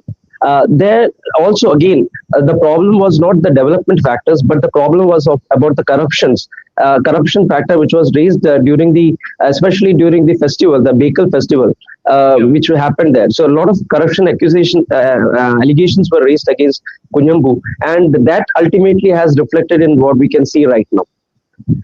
And in the case of Dharmadam, as you said before, that there's anti-incumbency factor which was there, which was also generally when we went around to see at the ground level, the people were not happy that even though Pinarayi Vijayan has been representing here, the fact that he was not available most of the time also was one of the factors which is going against him in a seat where when he was in 2016 he had a 36,905 of margin vote when he won the election. In 2021 it was 50,123, and now it has come reduced to 2,892. That clearly shows that the people are really unhappy about with his the kind of development or the other factors, especially when the BJP were having a meeting there. A lot of people actually came forward, irrespective of the political parties they believed in, to give a complaint on the various problems. That itself shows that there's a lot of problems at the ground and which has not been addressed. And I think all these factors, along with the the minority, the polarization of minority votes have also resulted to this kind of a result. No, has that also contributed to the victory of the IUML candidate, or rather the huge margin of the IUML candidate in Manjeshwaram, where last time K. Surendran of the BJP came pretty close to victory, or it appeared so? Yeah, see, what I can understand, there again, there was a factor that the people thought that there was a possibility that K. Surendran can win here because of the polarization, and the factor that SIR also the AKM Ashraf was able to increase the number of people through SIR also had been went in favor of Mr. Ashraf. So that and Ashraf at the last minute of in the just before the elections, he was very progressive in the way he went to the ground, and when the toll plaza issues were there, he was at the ground, and unlike Surendran who was never there. So the people had a lot of sympathy, a lot of kind of respect for him, and which actually has now turned into an vote share for the Ashraf actually. Yeah, Surendran was being viewed there as an outsider who comes only during the elections, right? Yeah, yeah. They generally related him like a migratory bird who comes only in seasons. So that's how the people were judging him. Even there was a talk that even if the Kasaragod candidate MLSN, if she would have been in Manjeshwaram, that could have been a tough fight for Ashraf. But as far as Surendran is concerned, the people had a thought that he was not available for them when the time when it was required. Most of the time his phones were switched off, and such kind of allegations were such kind of thought things were said by the voters, the people there. So that actually yes, kind of went against Mr. Surendran, it seems. Yeah, coming back to Kannur, and also about the poor showing of the left in Kannur district. And now the results also point to the fact that the left cadres themselves have voted against the left. Yes, What do you think so? I can. Yes, yes, it is there. It is there. There's a lot of dissatisfaction within the left because when you see at the ground level, there was a talk that people, as Mr. Sudhi was talking earlier, that the cadres, there was a very improper behavior, kind of a very arrogant behavior from the top level, and that has actually gone down at the local level also, where the people were saying that the local leaders were not listening to them. There was nobody who can we can go and approach to them. That has actually reflecting in these kind of voting patterns that is now happening. They wanted a change, and they wanted to teach a lesson kind of thing. That's how it was being said at the local level, and that has reflected. And along with that, the communication issues, the issues raised by the communication about the corruptions and the fund, the misutilizing of fund, and the TK Govindan factor, where it is being said that there's a kind of nepotism, they're kind of trying to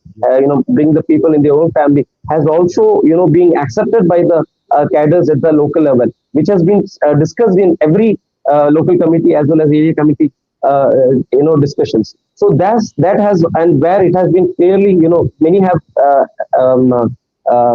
kind of expressed their dissatisfaction on all these things. So ultimately, these have all these things have reflected in the voting pattern right now. Yeah, thanks, Ajit. Now moving over to Biju, Kozhikode last time the left performed really well, and they were hoping to repeat that performance. But then Kozhikode has come as a big disappointment for the left. What all could be the reasons? Multiple factors. I'm talking about Kozhikode district in general. It could be multiple factors. There's a general wave across the state, and the Kannur dissidents, it has also, it must have seeped into Kozhikode district as well. Okay. And the basically the negative vote against the LDF was one of the major factors, because unlike 2021, while they experimented with changing all the MLAs, this time they retained the MLAs. Yeah. Because they thought that they could overcome the anti-incumbency. Yeah. But unfortunately, the even the merit of the individual candidates didn't matter to the electorate. That's true. And there is a strong what you call a communal undercurrent also, Yeah. overtly and covertly, like in Yeah. Perambra, Kuttiyadi, even in Yeah. Kozhikode North, Kozhikode South. So that I think the LDF didn't see That this coming. coming up, Yeah. coming. I didn't. They didn't learn the lessons from Lok Sabha and local body elections. Um, Possibly, as you had mentioned earlier, there could be a factor of a vote against Pinarayi Vijayan also, Yeah. because of his arrogance, because of his mannerism. Maybe there could be positives, because even though many people hail him as a crisis manager, Yeah. but I don't know, since he has been along with 10 years in power, naturally the electorate would have changed otherwise. Who wouldn't This was more like the want a party change? putting all its eggs in a single basket. Yeah, that's true. Because earlier also you mentioned there wasn't a yin yang to balance this. Earlier That's you had Kodiyeri Balakrishnan. The party uh, organization exercising some control over the government. Exactly. And Yeah. to advise also, now the exercise was done by maybe himself or a coterie around him, Yeah. possible. And now, and the voting pattern has changed also. Then young voters are maybe thinking on other lines. Imagine Fatima Tahiliya winning, leading over 7,000 votes against a seasoned and gentlemanly like TP Ramakrishnan. And Who is the convener of a formidable LDF. political front. Yeah. Yes. And this pattern can be seen. I mean, in Kozhikode North, an unknown K. Jayant is now ahead against Thotathil Thotathil Ravindra, who was two-time mayor, Guruvayur Devasam Board chairman. That's true. And he also has to be what do you call, not as a seasoned politician but as a gentleman politician. And even other places where the candidates are not so good, like in Koilandi or Balusheri. Balusheri, that's a strange case, because the party CPM strongly believed that they would be able to retain Balusheri. Yes. Because Sachin Dev was not exactly a really bad MLA. Yeah. And But maybe in the gender wave. Yeah, in Kalyashiri, they were able to get Vijayan re-elected. But in Balusheri, you have Sachin Dev trailing now. Yes, trailing. Yeah. But I mean, some of the constituencies are only halfway through. Again, Halfway there are through. Yeah, that is true. there are again rounds, and I wouldn't be. And Elattur is one of the constituencies, is the backbone. It's a leftist bastion, and the CPM, had the CPM contested there, it would have been better. Now they gave that seat for the NCP leader Shashidhar, A.K. Shashidhar, and even CPM voted against him. I know many of the voters who have done that. And a former councillor Vidya Balakrishnan is now getting almost 9,000 votes or something like that, leading. And one silver lining is Mohammad Riaz is leading in Bepur, and that is the only seat among the 13 seats where you find red flag. Leading.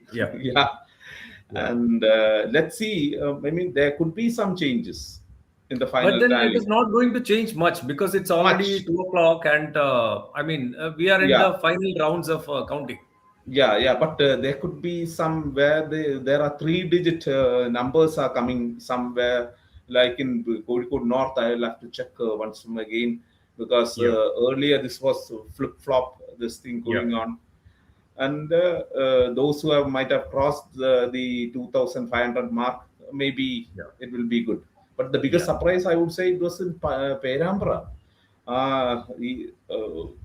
Maybe the young voters would have fallen to this Gen Z mood of campaigning. But this was also a calculated move taken by the IUML. This time around, for the first time, they fielded 2 women candidates. Yeah, that's true.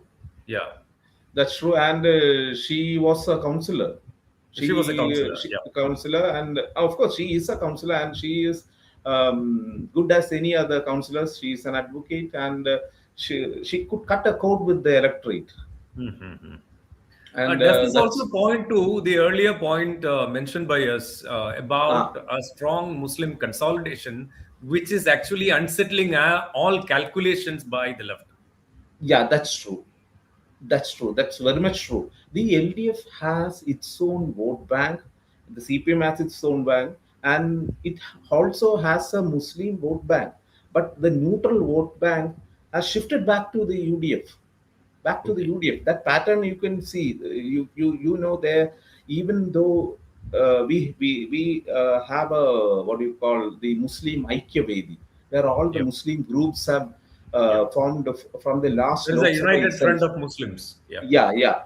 They don't accept the SDPI. All other groups are there in that, including the Welfare Party of India and Jamaat Islami. And they have taken a concerted, calculated decision to vote out the LDF. So it's actually a negative vote, not a positive vote for the Congress. If the UDF is winning, it is the negative votes against the LDF. Against the LDF. Yeah, on that note, let's invite Naha to know more about Muslim consolidation, especially in Malappuram, where it looks like a complete washout for the LDF. Naha?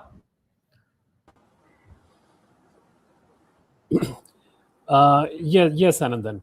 Yeah. In fact, the UML has delivered a strong performance in this election, leading, I think, all but 4 of the 27 seats it's contested. Yeah. It is a clear reflection of the Muslim consolidation in several constituencies. It contests have been particularly impressive.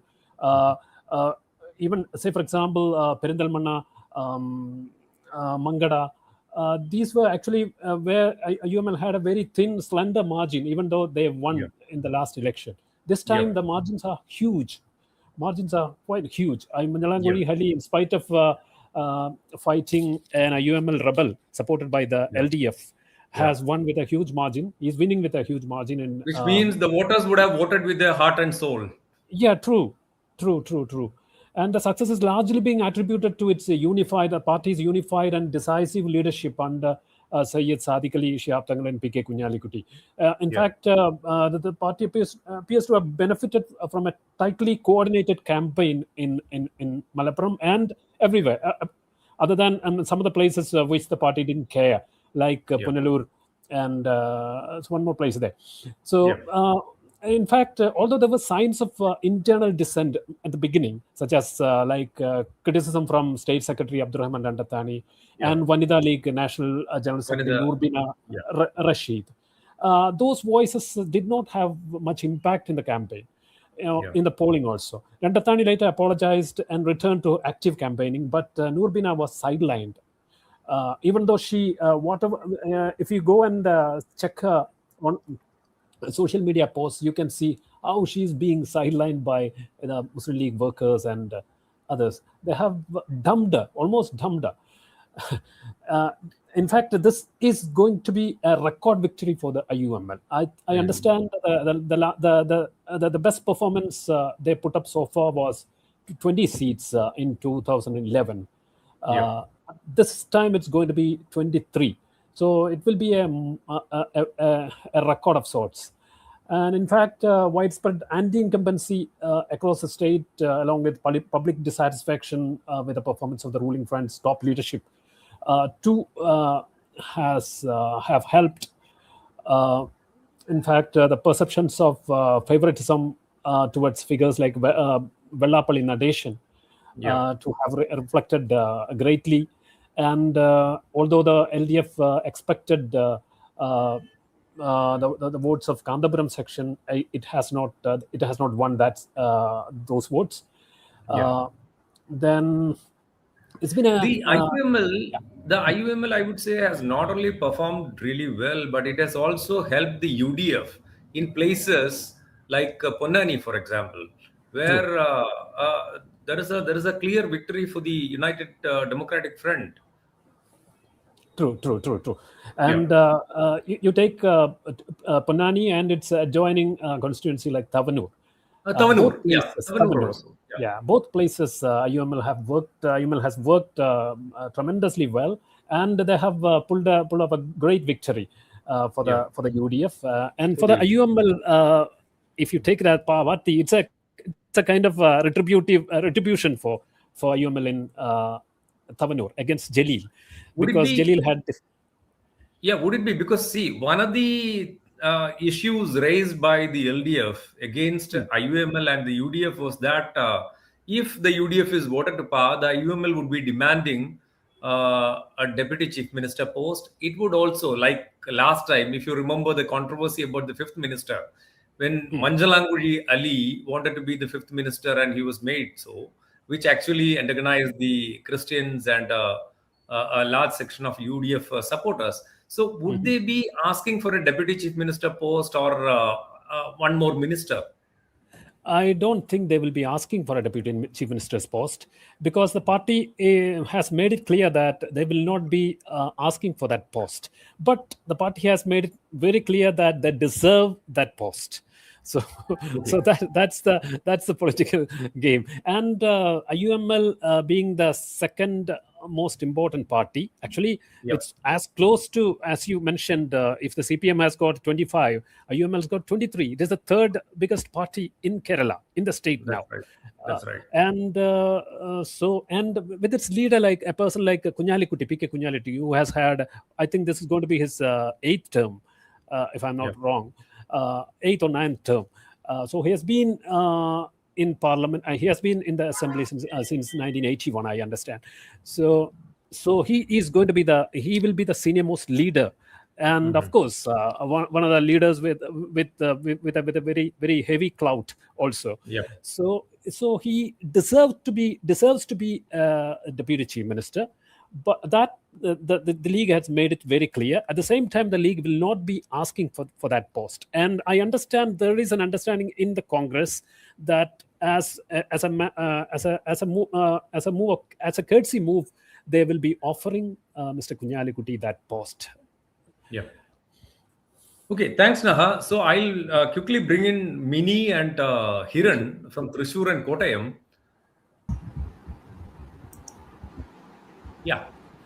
So let's hear Mini. You can hear me, right? Yes. So Thrissur was one of the seats where the BJP was banking heavily on to reopen its account in the Kerala Assembly, and they fielded this defected leader from the Congress, former Congress leader Karunakaran's daughter Padmaja, who switched over, or rather defected to the BJP last year. So, what do you think of BJP's performance there? The verdict is on expected lines, and where all the left faltered, made missteps. Actually, after these local body elections, the voters once again gave the clear signal that BJP has no impact. Can make any impact in Thrissur, because even despite its Lok Sabha election victory. No, local body elections. I mean, see, even the local. Despite the victory in the 2024 Lok Sabha elections. Because they were claiming that after this thumping victory of Suresh Gopi in the local body Lok Sabha elections, they have a very strong hold in Thrissur, especially in the corporation area. But this the local body elections and this assembly elections clearly shown that the BJP doesn't have any impact on voters here. Especially this when Modi PM came here, they were stressing 3 constituencies: Thrissur, Nattiga, and Manalur. All these 3 in all these 3 constituencies, they were pushed to 3rd positions. So BJP, this Suresh Gopi impact or BJP impact is not visible in Thrissur now. The BJP has also been trying to. One more thing I would like to add. See, if you see these results, these four of the actually UDF is leading in 5 constituencies. Yeah. Into actually 6, and in 2 constituencies this margin is swinging. This Yeah. Guruvayur and Manalur. Yeah. Manalur. Guruvayur and Manalur. See, Guruvayur used to be LDF stronghold. So, like how Naha was mentioning, that IUML impact was visible there also. That in Guruvayur and in Consolidation Manalur, of Muslim votes. Yes, and in the other 3 constituencies, Thrissur, Irinjalakuda, and Chalakudi, these 3 constituencies have a major share of votes of Christians. Yeah. So we can think it could be true that a consolidation of Christian votes would have happened there in favor of UDF. In favor of UDF. Okay. Yes. So was it a misstep on the part of the CPI to field Alangod Leela Krishnan from Thrissur? Yes, because Alankot is familiar for this literary circle, but for the common voters, he was almost an outsider. Because it was a sitting seat of the CPI and it was considered to be a safe seat. Yeah. Yeah, everybody was thinking that V.S. Sunil Kumar would have been a favorable choice, a better choice. Yeah. But finally, they fielded Alangod Leela Krishnan. Padmaja Venugopal, she's in 3rd position now. Rajan Palan very clearly made a majority, around 26,000 seats. Yeah. It's a clear mandate for him. Yeah. And T.N. Pradhaban, it's a surprise actually. It's that between T.N. Pradhaban, actually he was claiming a huge victory, but that lead position is swinging between Professor C. Ravindranath and T.N. Pradhaban now. Roughly about 1,000 votes. Yes. Actually, half an hour before, T.N. was leading for 200 or 300 votes. Now, again, Professor Ravindranath in lead position. Yeah. So the assumption is that there was a consolidation of Muslim votes in northern Kerala and Christian votes in places like Thrissur and other parts of central Kerala, both in favor of UDF. UDF. We should think like that. Yeah. Yeah. So it was almost. Yeah, please. It was almost visible in this Irinjalakuda. Well, Thomas Unniyadan has established a strong lead against Bindu, outgoing minister. Yeah. Okay, no, actually, that and Thrissur and Chalakudi. Okay. But it didn't happen in Ollu. Yeah, that was my question, because Ollu has bucked the trend. What would be the reasons for that? Minister Rajan had that kind of presence in Ollu. He's lots of not only in Ollu but across state. He has that kind of an image. So that image won that seat. Okay, so it's basically popular support that saved the day for him. Yes. Okay. So let's bring in Hiran to talk about the performance of both Kerala Congress parties and the BJP in central Kerala. While one Kerala Congress, which has sided with the UDF, the one led by Joseph, has done remarkably well. The other one has beaten the dust, I would say. So what could be the reasons? One reason is the pro-UDF trend that has left the home state. Absolutely. Then again, the consolidation of Catholic votes behind the UDF, as far as Central Travancore is concerned. Then again, the Nair votes, Nair voters, they, as usual, have not taken cue from their leader to vote in favor of the. Hello? Yeah, please. Yeah, alliance that the community organization's general secretary has been supporting. These three can be the 3 major reasons for the UDF unprecedented victory in Central Travancore. The BJP has also not really done very well. Is it only because of the FCRA amendments which came at the wrong time, or there is more to it? There is more to it. For example, we had the reports of attacks against Christians in Central and North Indian states. That's one reason. Then the stands taken by PC George against some of the bishops in the Catholic Church, open stands that he made. That's another reason. And if you take a look from a... Hello, am I audible? Yeah. Please go ahead. Hello. No, please go ahead. Yeah. Kiran. Hello. Yeah, please go ahead. Okay.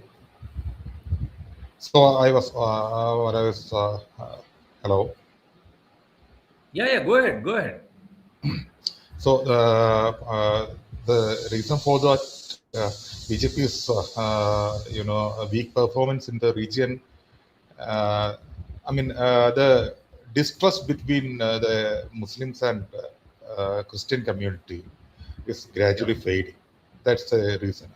Over the last 5 years, the BJP has not been really able to, push forward its bogey of love jihad and, of course, the narcotic jihad, another critical reason. That's another reason that worked in favor of UDF here and went against the BJP. Yeah, and the LDF's ambitious global Ayyappa Sangamam did not really work, right? Absolutely. Because it was trying to rope in the Hindu voters to its side. Absolutely. Because if you speak about the Hindu voters, by and large, the Naya voters in this region have already shifted to, to the BJP side. BJP to a large extent. Yeah, and it is the Ijava vote that forms a core base for the LDF in this region. Even a share of these votes have shifted to BJP. And of course, the people are people appeared very disenchanted with the Pinarayi Vijayan government. Even the Ijava voters. That's so what is going to be the future of Kerala Congress, Mani? Because now that they've got, they've tasted defeat in all the constituencies, or rather, it looks like so. And especially in Pala, where Joske Mani has been defeated or is being defeated for the second time. So what will be the future of Kerala Congress, Mani? Because just ahead of the local body polls, there was rumor going around about KCM wanting to join the UDF or go back to the UDF. But then that did not happen. So they decided to stay with the LDF itself. And now the LDF has faced one of its biggest electoral debacles. So what will be the future of KCM, Kerala Congress Mani? Well, for Pala, the fight is still not over because 2 rounds are left. And the Kapan is now hinging on a very slender margin, 2,000 odd votes. That may possibly change. In the final round because I'm told that the votes to be counted in the final round will be from the Pala municipality. So he may eventually succeed in closing in some of this gap. Mr. Mani. But Pala municipality is currently with the UDF, right? Yes, but it still is a stronghold of Mr. Mani. He has many personal voters there. So he may be able to, close in the gap at least to an extent from Pala municipality. And for as far as the future of Kerala Congress is concerned, they will have to make a very serious introspection after the election because almost all their sitting MLAs are losing this election. Yeah.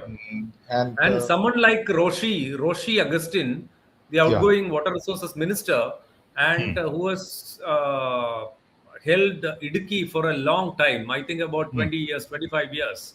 So he's also losing Idukki. It's also In losing. fact, we haven't spoken about Idukki. Idukki, the LDF has faced a rout, right? Absolutely. All 5 seats. I think I mean, apart from Devikulam, where A. Raja was maintaining a slender lead earlier. in Devikulam, Raja is maintaining his that makes it 4-1.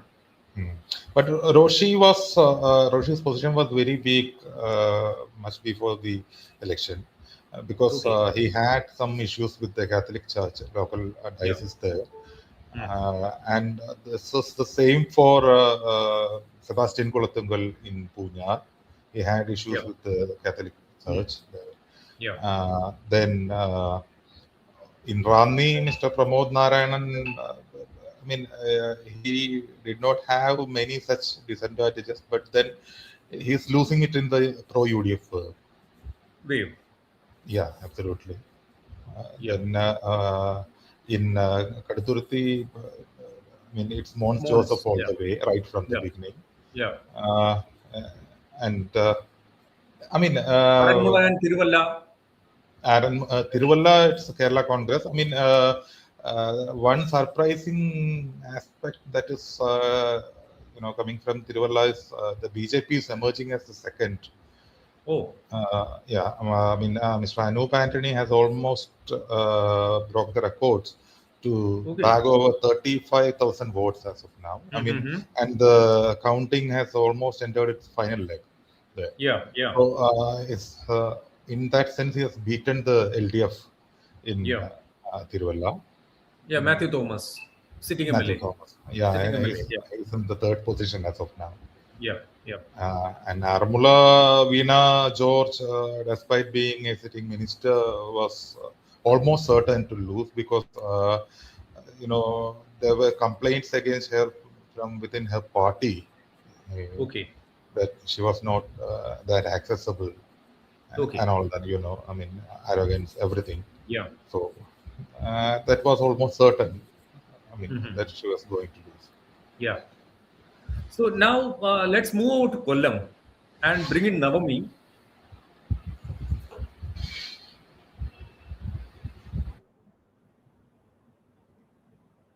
Hello. Is Navami available?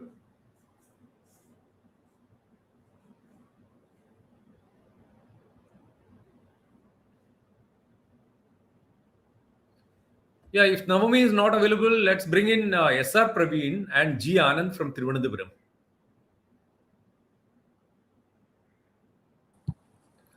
Praveen. So shall I go first, Anandan? Okay. Please. So let's talk about Thiruvananthapuram and Kollam to a certain extent. So what is the scene like? Praveen will go first. Then Praveen will go first. Okay, if Praveen is going first, Praveen, we were talking about how the BJP has not been able to sort of capitalize on its campaigns. The Love Jihad boogie has fallen flat. They've not been able to sort of exercise their influence among the Christian voters. Apart from places like pockets like Tiruvalla, where the Anup Antony is now coming in the second position, they have not done really well for the kind of campaign they really took out. So what is the scene like in Thiruvananthapuram, especially Nemam, Kadakuttam, Vatiyurkavu and Thiruvananthapuram Central?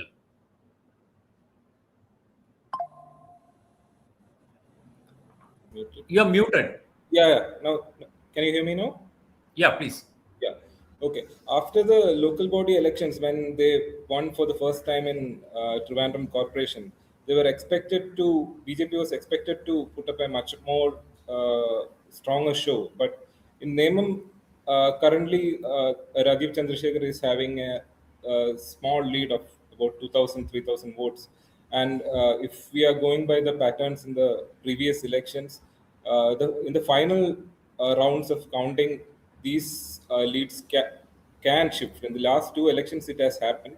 But all through till now, Rajiv Chandrasekhar has been maintaining a lead over V. Shivankuti, the General Education Minister, and K. Shabrinathan. He's been trailing in the third position after an initial lead for a very small amount of time. In coming to Trivandrum, the central constituency, Karamana Jayan, BJP district president, he had a lead, held on to a lead for a short while, but now I think CP John has almost sealed his victory for the UDF. Karamana, for the viewers, CP John is from the Communist Marxist Party, which was formed by Raghavan after he quit the CPM. Yeah, please. Yeah, and the LDF candidate, the actor Karamana's son, he has never been in the picture. Even during the candidate's announcement of his candidature, also the talk even among the LDF supporters was that the LDF has already given up its seat because it was It earlier. Was a delayed announcement, right? Yeah, the candidature itself was decided pretty late. Yeah, because Anthony Raju, the sitting MLA, and who held the transport portfolio in the first 2-3 years, he was facing a court case and he was convicted. Convicted, and he went on an appeal. So the party was waiting for the LDF was waiting for a favorable verdict from the higher courts, but it didn't come through, and so in the final rounds they had to go in for a candidate for another candidate. And I think even within the LDF there was a lot of anger against such a candidature. It was almost like giving up that seat.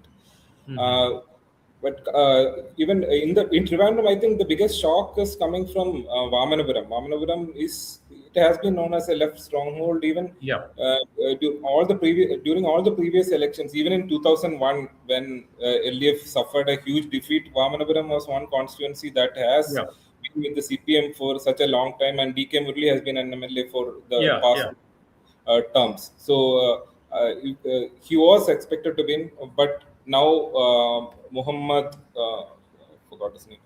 Yeah, Muhammad Sudhir Shah has. He has won by more than 10,000 votes. So that's, I think, the biggest upset coming from 11,000 plus. Yeah, 11,000 plus. Yeah. So LDF has in the last elections, out of the 14 seats in Trivandrum, LDF had managed to win 13 seats, and they actually repeated most of their incumbent MLAs, hoping for their personal records to tide over any feeling of anti-government feelings. Even a lot of them, even CK Harindran, he's having a comfortable lead right now in Parashala because but Ansalan has been unseated in the Ansalan, the former speaker N. Shaktan has gained the lead. I think he's heading towards a victory. Even in Chirangir, there is an upset that is happening. Ramya Haridas, she was trailing till the final phases, but I think he's now almost heading towards a win, despite there being a lot of opposition from within the Congress against her candidature in this Chirangir constituency. There were posters that were put up against her. From a faction within the Congress had come out vocally against her. Despite that, she's heading towards a win. Manoj Adamana of the CPI is her the opposite candidate in Chirangir.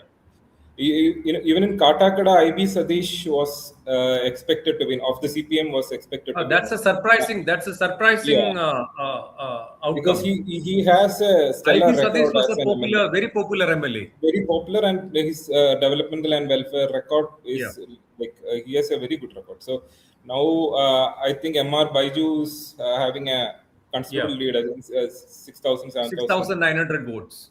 Yeah, almost 7,000. And this was Katakada was one of the constituencies where the BJP was hoping to make bring in some surprises. Katakada, but they couldn't. PK Krishnadas was their candidate there, but he couldn't make much of a difference there. In Exactly. Karakotam is the other interesting battle that is happening. I Yeah. think Kadagambally has now about 1,000 votes lead over V. Muralidharan. I think I haven't checked the latest. I think it is 1,000 votes. Mm, in the earlier phases, V. Muralidharan had of the BJP had held on to Yeah. a standard lead, but I think it kept on shifting all through the Yeah. counting. So now I think Kadagambally has a chance there. He has But a lead of Kolam 1,600 votes right now. Kadagambally. 1,600, yeah, okay. Yeah. So Kolam was the one constituency that UDF had won last time. The only one constituency that they managed to win from Trivandrum. Vincent. But this time they are winning by a huge margin. I think Vincent, the sitting MLA, is winning by a huge margin. And Also, Vattiurkavu? Vattiurkavu is a very close contest, which has been shifting between Congress K. Muralidharan. He's right now he's leading, and VK Prashant, who's a very popular, one of the most popular MLAs from Trivandrum district of the CPM. He has been holding on to a very slender lead for some time, but now I think Muralidharan has gained a considerable lead. Gained an upper hand, yeah. Yeah, so with like 2-3. It was a tight triangular fight in Vattiurkavu, right? Yeah. Even I think R. Srilekha, who won in the corporation election and is currently a councillor in the Trivandrum corporation, despite there being opposition against her from within the BJP, she has managed to have a close contest with these two. Because in the earlier phases, when the candidature was announced, it was almost like a contest between Muralidharan and VK Prashant. Now I think she has given a very close contest. Very tough fight. Yeah, very tough fight. Yeah.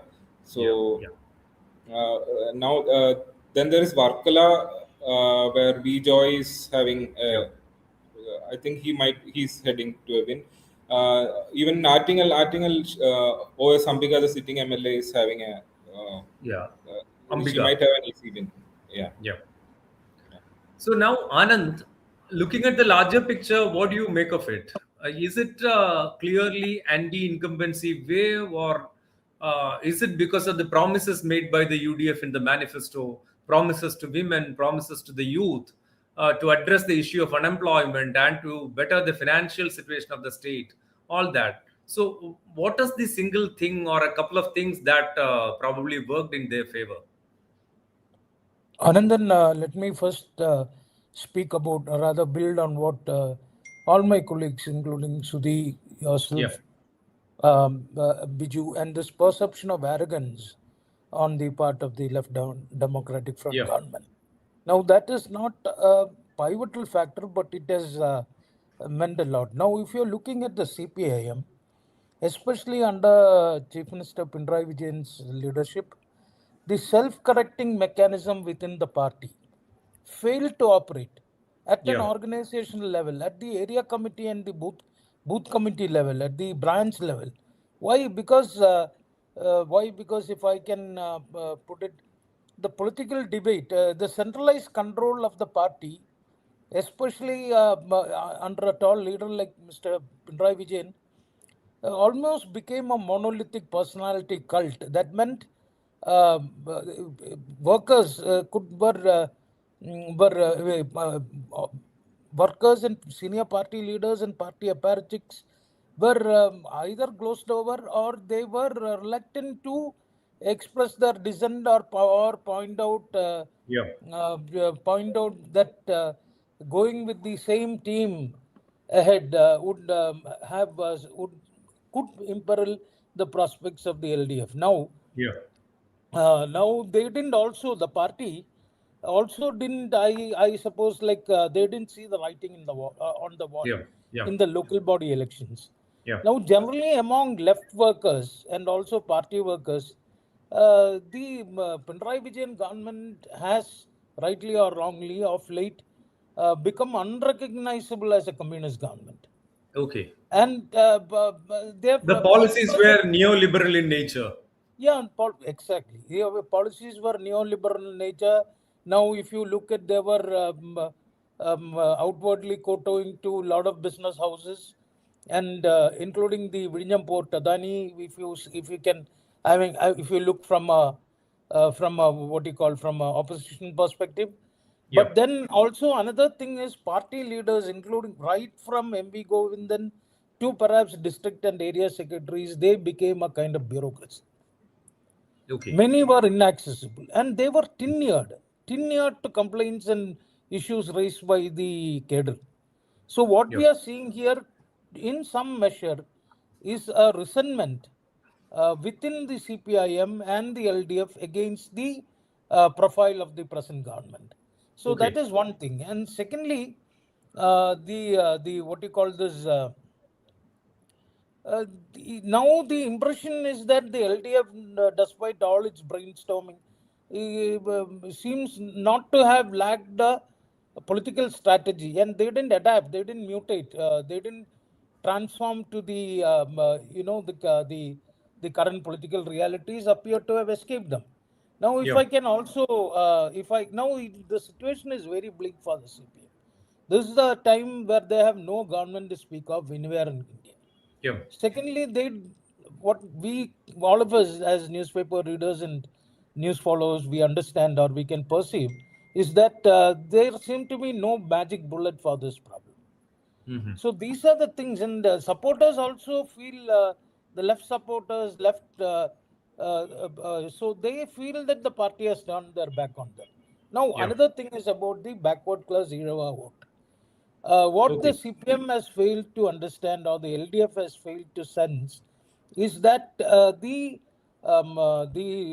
economic and social, social inadequacies that motivated the Irava community to vote for the LDF or for the CPM has largely been erased due to education, reservation, entrepreneurship, and employment, and so what is happening within this community, I dare say, is that many of the so-called affluent backward class section, the Iravas, who also are numerically stronger, they have adopted a kind of they're trying to mimic in certain terms some Brahmanical values. For instance, in The Kayakulam, left, in fact, I would say, has because not they been able want to to, exercise. they don't have the social exigencies which made them fight and vote for the left. Especially the later generation, they are all. It is not the 1950s nor the Punapura Vailar era for the Irava community in Kerala anymore. So these people are entrepreneurial. The reservation has helped them. There are governments, and that community has grown affluent in a big sense. What you call the creamy layer, perhaps like the Marthamites, or so they don't feel a political need, a social need to back. And second, I think, Anand, the proletariats have made way for the precariat. Exactly. And secondly, so because it's a gig worker economy where the challenges are new, and the employment pattern is new. The instability, the kind of instability that is faced is completely new, where the left has not been able to address this crowd, this community. Exactly.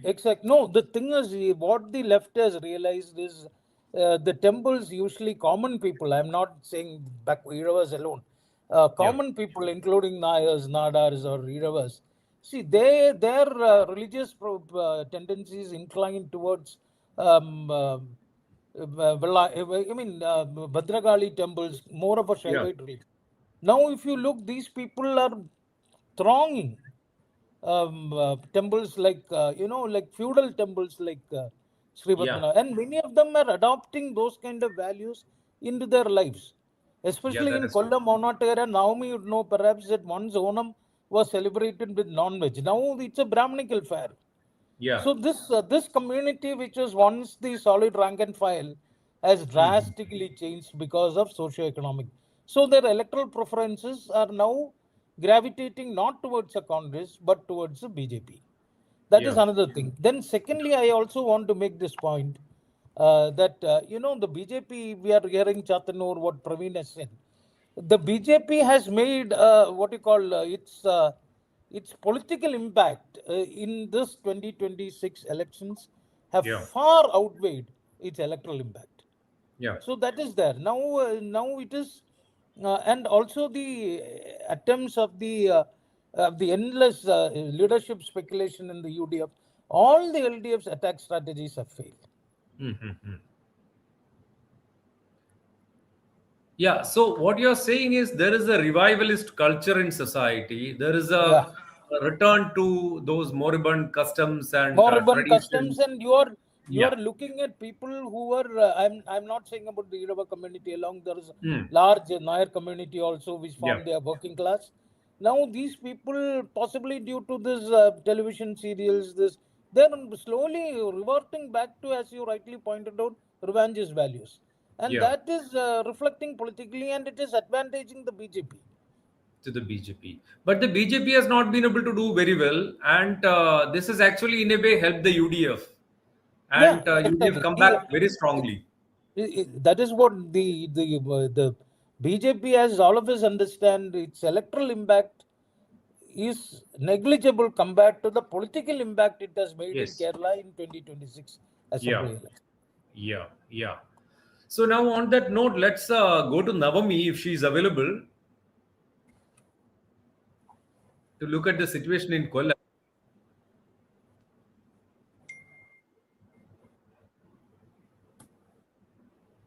Yeah, I guess Navami is not available. So thank you so much for watching, and the show will continue. Thank you.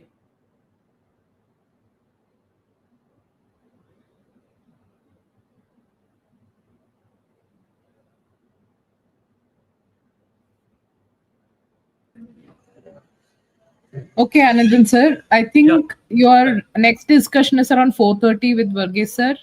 Yeah. I have a lot of things to do. Before that, I need to attend the national meeting and send out the list to everyone.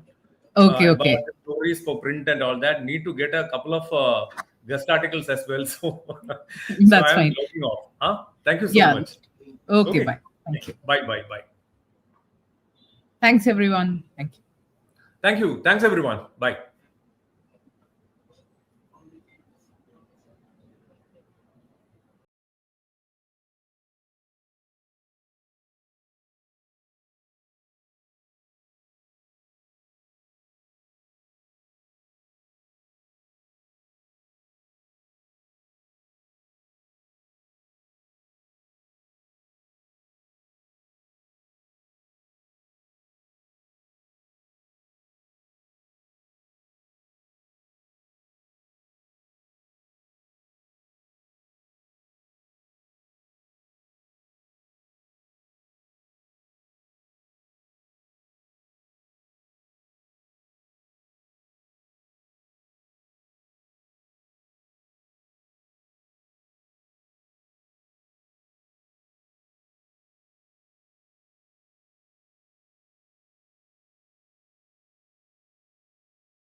Actually, the last 10 years, there is no MLA, no feeling and he was the minister of Pinarayi Vijayan.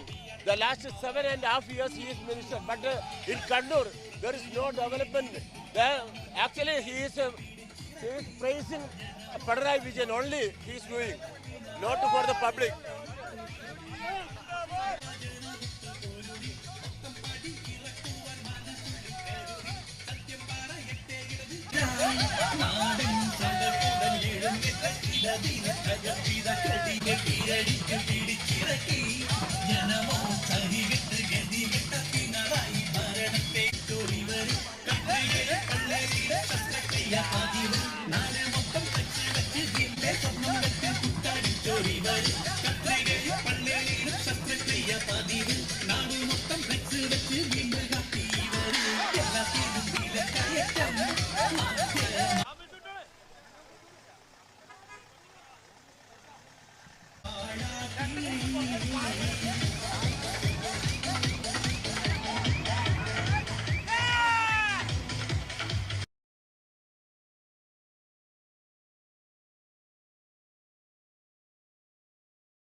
അല്ല ഞങ്ങൾ വിജയം തന്നെ പ്രതീക്ഷിക്കുന്നത്. പക്ഷേ result വരട്ടെ. ഇപ്പൊ ട്രെൻഡിൽ നമ്മുടെ മുന്നോട്ടാണ്. നമ്മൾ പ്രതീക്ഷിച്ച് കഴിഞ്ഞാൽ കൂടുതൽ മുന്നോട്ട്. അത് അദ്ദേഹം ഇപ്പൊ കുറച്ച് മുന്നോട്ടായി എന്ന് കേൾക്കുന്നുണ്ട്. അറിയില്ല, ഞാൻ അകത്തൊന്ന് കയറട്ടെ. നിങ്ങളുടെ അകത്ത് എന്തായാലും റിസൾട്ട് വരുന്ന മുമ്പ് ചില റേസുകൾ കുറച്ച് ടൈറ്റ് ആയിരിക്കുന്ന ഒരു സംശയമില്ല. I don't know yet. Let us get the official.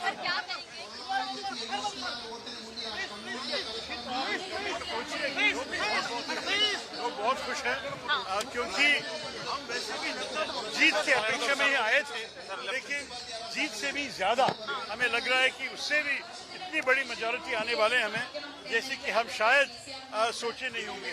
देखते हैं. अब तो सिर्फ ट्रेन की हमें करीब 90 आगे हैं. अगर ऐसे कुछ 1 घंटा और चले तब तो हम बात करेंगे खुशी की बात. पश्चिम बंगाल में और तमिलनाडु में जरा सा हमें आश्चर्यजनक रिजल्ट आ रहे हैं. ये है कि हमें देखेंगे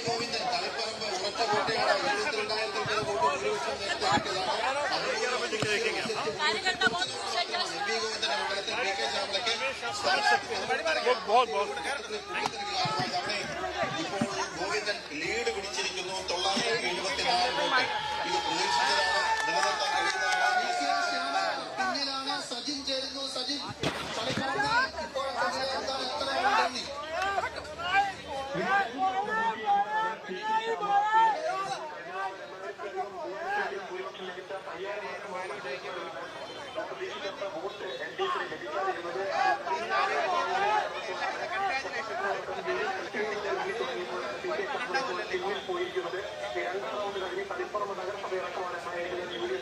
ശക്തി കേന്ദ്രങ്ങളിലേക്കാണ് ഈ വോട്ടുകൾ നീളുന്നത്.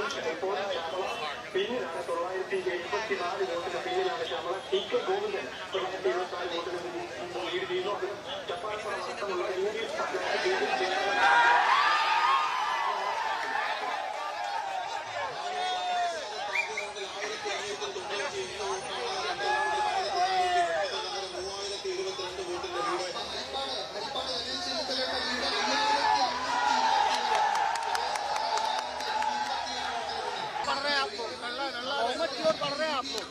क्या पता. देखिए ट्रेंड काफी अच्छे हैं. हमें लग रहे हैं कि एक अच्छा कंफर्टेबल विजय होना चाहिए. देखिए अभी देख रहे हैं. मुझे तो लग रहा है कि यहाँ केरल में जो भी हम सोच रहे थे कि हम जीतेंगे, उससे भी ज्यादा सीट हमें मिलने वाले हैं. अब तक लग रहा है. देखेंगे वो सब विषय तो बाद में. आपको मैं कितने बार कहा हूँ यार, ये चुनाव होने दो. रिजल्ट आने के बाद जो MLA जीतेंगे उनसे बात करके फिर हाईकमान तय करेंगे. देखेंगे. അതെ, ഞങ്ങൾ വിജയം തന്നെ പ്രതീക്ഷിക്കുന്നത്. പക്ഷേ റിസൾട്ട് വരട്ടെ. ഇപ്പൊ ട്രെൻഡിന് നമ്മുടെ മുന്നോട്ടാണ്, നമ്മൾ പ്രതീക്ഷിച്ച് കഴിഞ്ഞാൽ അത് കൂടുതൽ മുന്നോട്ട്.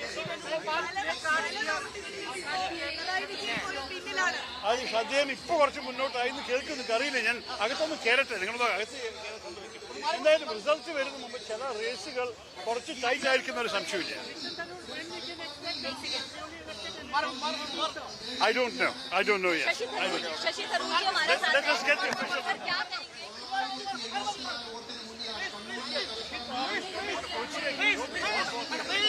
बहुत खुश हैं क्योंकि हम वैसे भी जीत के अपेक्षा में ही आए थे, लेकिन जीत से भी ज्यादा हमें लग रहा है कि उससे भी इतनी बड़ी मेजॉरिटी आने वाले हैं हमें, जैसे कि हम शायद सोचे नहीं होंगे. देखते हैं. अब तो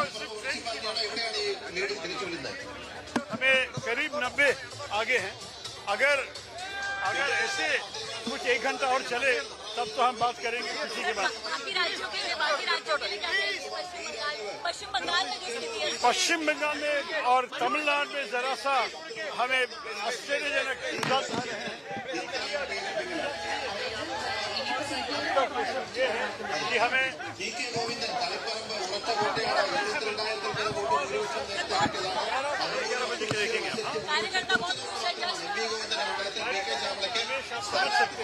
लोग बहुत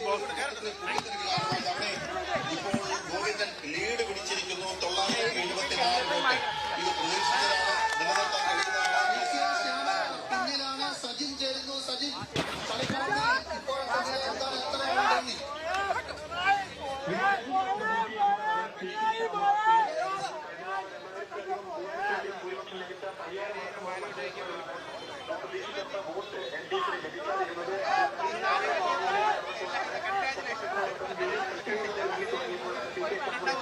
പോയിരിക്കുന്നത് 2ാം റൗണ്ട് കഴിഞ്ഞ് തളിപ്പറമ്പ് നഗരസഭയടക്കമാണ് UDFിന്റെ ശക്തി കേന്ദ്രങ്ങളിലേക്കാണ് ഈ വോട്ടുകൾ നീളുന്നത്.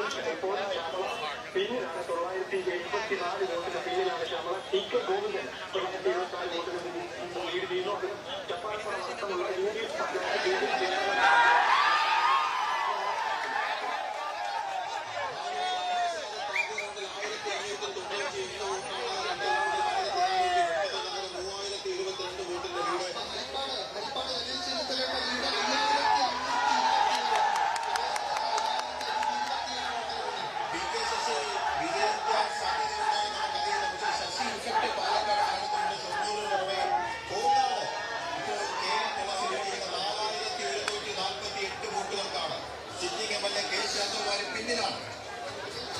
തിരുവമ്പാടിയിൽ CK കാസിം 4350 ലീഡ് ഉയർത്തിയിരിക്കുന്നു.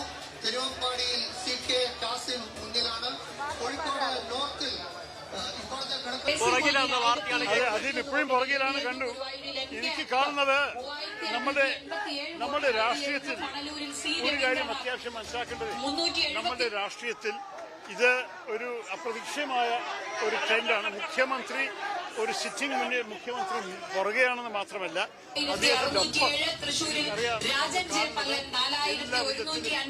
കോൺഗ്രസിന്റെ UDFിന്റെ സ്ഥാനാർത്ഥികൾ ഞങ്ങൾ കാണുന്നത് വലിയ ഒരു വമ്പിച്ച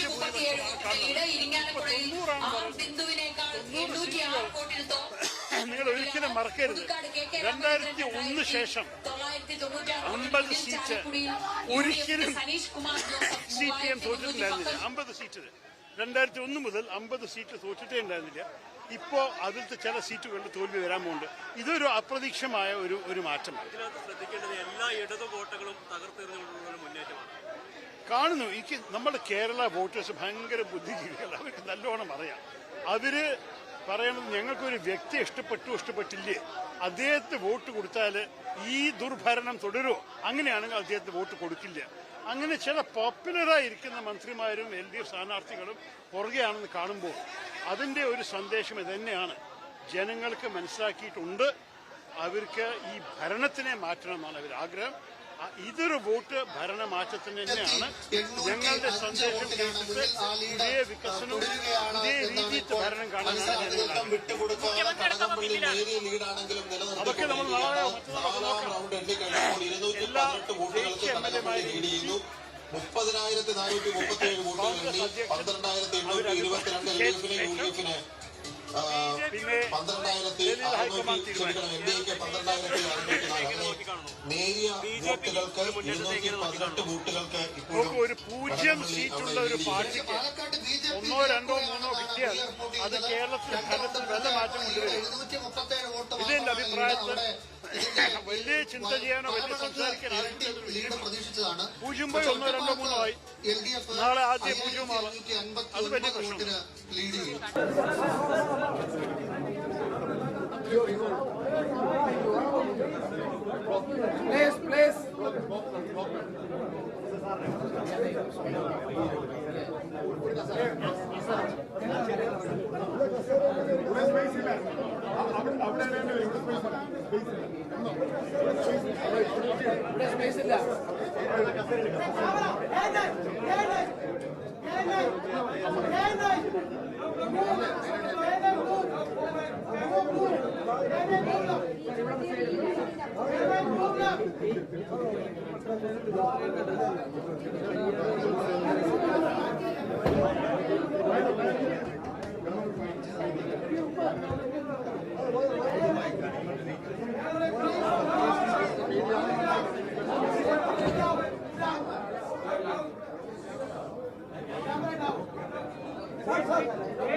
കൂടുതലായിട്ട് ഇപ്പൊ ഒന്നും പറയുന്നില്ല. തെരഞ്ഞെടുപ്പ് ഫലം പൂർണ്ണമായിട്ട് പ്രഖ്യാപിച്ചിട്ടില്ല.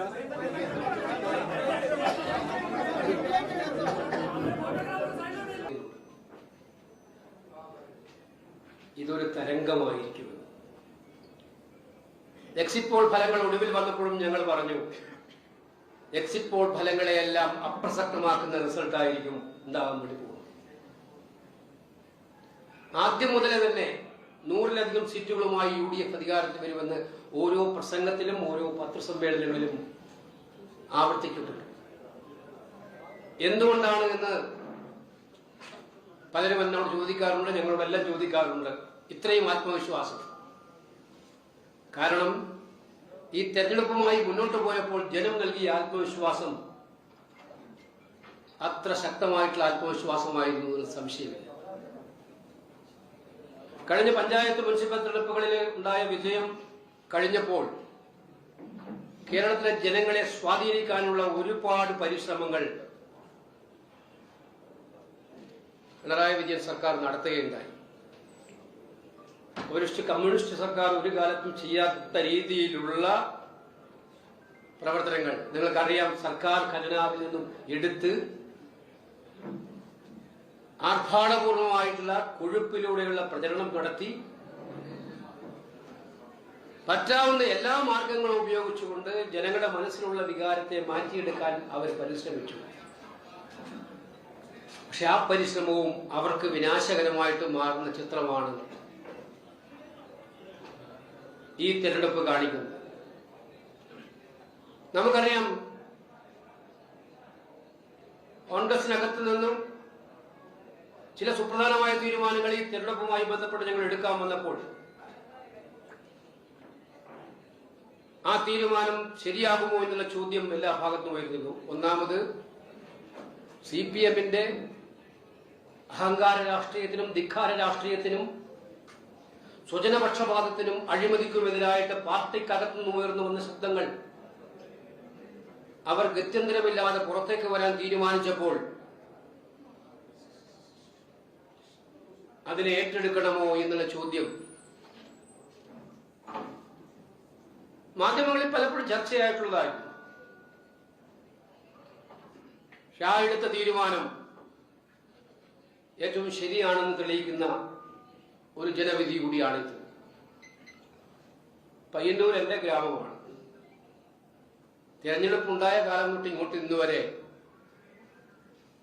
CPM അല്ലാതൊരു പാർട്ടിയും അവിടെ ജയിച്ചിട്ടില്ല. അവിടെ അവരുടെ പ്രഗത്ഭരായിട്ടുള്ള നേതാക്കന്മാർ ഏറ്റവും സുരക്ഷിതമായി, കേരളത്തിലെ ഏറ്റവും സുരക്ഷിതമായിട്ടുള്ള ആദ്യത്തെ 2-3 മണ്ഡലങ്ങൾ എടുത്താൽ ഒന്നാമത്തെ മണ്ഡലം അവിടെയാണ് അരിവാൾ ചുറ്റിക നക്ഷത്രത്തിൽ മത്സരിച്ച ഒരു സ്ഥാനാർത്ഥി അതിദയനീയമായി പരാജയപ്പെടുന്ന ചിത്രം ഉണ്ടാകുന്നു. തളിപ്പറമ്പ് എല്ലാ കാലത്തും CPM-നെ വിജയിപ്പിച്ചിട്ടുള്ള മണ്ഡലമാണ്. അവിടെ ഗോവിന്ദൻ മാസ്റ്റർ എന്ന് പറയുന്ന കണ്ണൂരിലെ CPM-ന്റെ ഏറ്റവും പ്രഗത്ഭരായ നേതാക്കന്മാരുള്ളായിരുന്ന ആൾ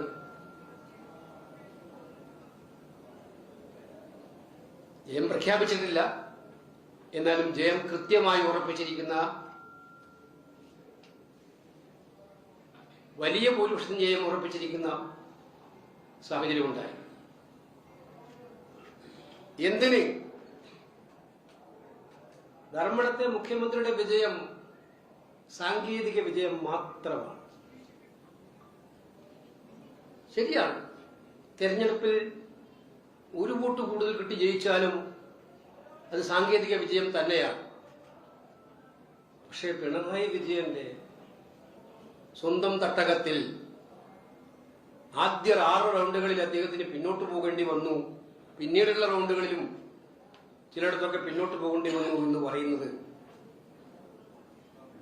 തിരഞ്ഞെടുപ്പിൽ വിജയം രക്ഷപ്പെടുക എന്നൊക്കെ നമ്മൾ പറയുന്ന അവസ്ഥയിലേക്ക് എത്തേണ്ടി വന്നു എന്ന് പറയുന്നത്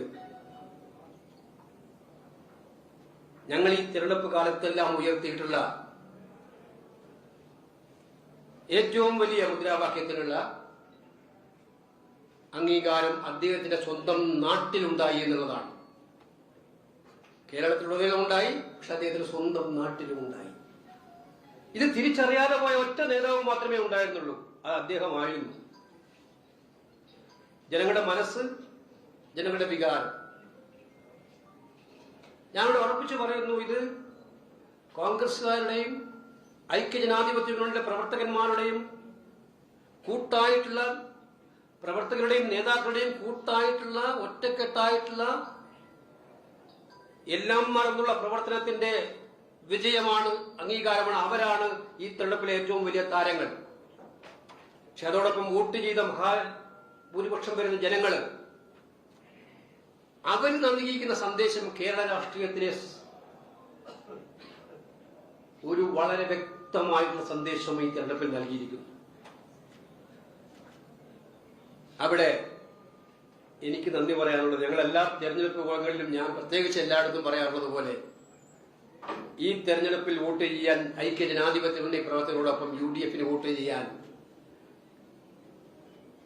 കമ്മ്യൂണിസ്റ്റിനെ സ്നേഹിക്കുന്ന കമ്മ്യൂണിസ്റ്റുകാർ ഉണ്ടാവും എന്ന് പറഞ്ഞിരുന്നു. എല്ലായിടത്തും പത്രസമ്മേളനങ്ങളിൽ ഞാൻ നിരന്തരമായി ആവർത്തിച്ചുകൊണ്ടിരുന്ന കാര്യമായിരുന്നു. ഞങ്ങളെല്ലാം പറഞ്ഞു അത് അക്ഷരം പ്രതി ശരിയാണെന്ന് വരുത്തിക്കുന്നതാണ് പയ്യന്നൂരിലെയും തളിപ്പറമ്പിലെയും ധർമ്മടത്തെയും ഒക്കെ ഉൾപ്പെടെയുള്ള കാസർഗോഡ് മുതൽ തിരുവനന്തപുരം വരെയുള്ള ഇലക്ഷൻ റിസൾട്ട്.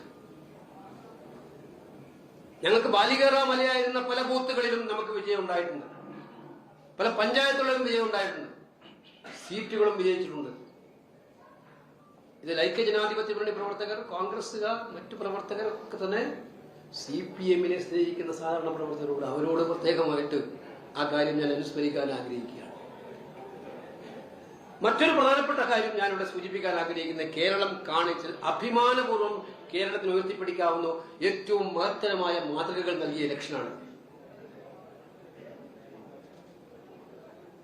ഞാൻ തിരുവനന്തപുരത്ത് നിന്നാണ് സംസാരിക്കുന്നത്. വാമനപുരത്തെ UDF-ന്റെ സ്ഥാനാർത്ഥി പ്രഖ്യാപിച്ചപ്പോൾ അദ്ദേഹത്തെ SDPI സ്ഥാനാർത്ഥിയായിട്ടാണ് ചിത്രീകരിച്ചത്. SDPI സ്ഥാനാർത്ഥി. ഇടതുപക്ഷവും BJP-യും ഇതുപോലെ വർഗീയത ഉപയോഗിച്ചൊരു തെരഞ്ഞെടുപ്പ് വരെ കണ്ടിട്ടുണ്ടാവില്ല.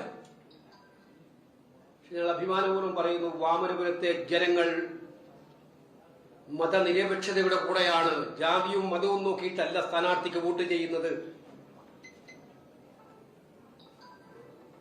നന്മ നോക്കിയിട്ടാണ്, നന്മയുള്ള രാഷ്ട്രീയം നോക്കിയിട്ടാണ് എന്നുള്ളതിന്റെ ഏറ്റവും വലിയ ഉദാഹരണമാണ് സുധീർ ഷായുടെ മിന്നുന്ന വിജയം. തവനൂരിൽ VS ജോയ്,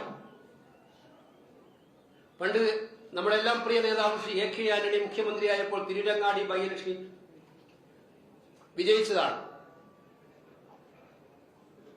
തവനൂരിൽ VS ജോയ് എല്ലാവർക്കും ആശങ്കയായിരുന്നു,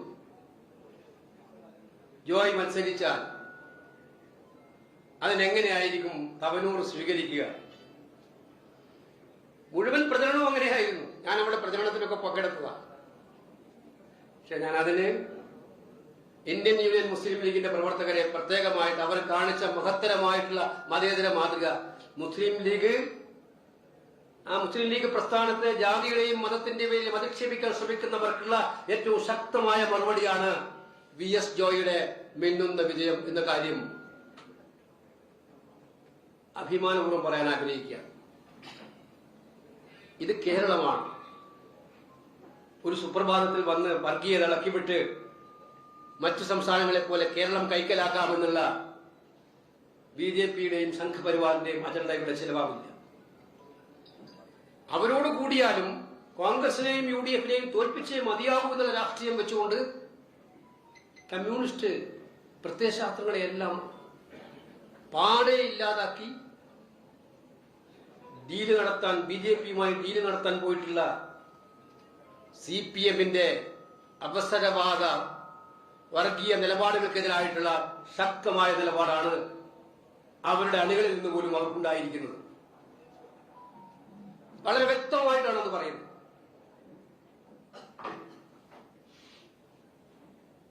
ഈ തെരഞ്ഞെടുപ്പിൽ ചർച്ചാ വിഷയമായ കാര്യങ്ങളൊന്നും ഞാനിവിടെ പറയേണ്ട കാര്യമില്ല. അപ്പൊ CPMന്റെയും BJPയുടെയും ഡീൽ ഇപ്പൊ ഞാൻ ചോദിക്കട്ടെ, ചാത്തന്നൂർ തന്നെ BJP സ്ഥാനാർത്ഥി ഡിക്ലെയർ ചെയ്ത് ജയിച്ചു എന്നാ പറയും. എന്താണ് കാരണം? ചാത്തന്നൂർ BJP ജയിക്കേണ്ട സീറ്റാണോ?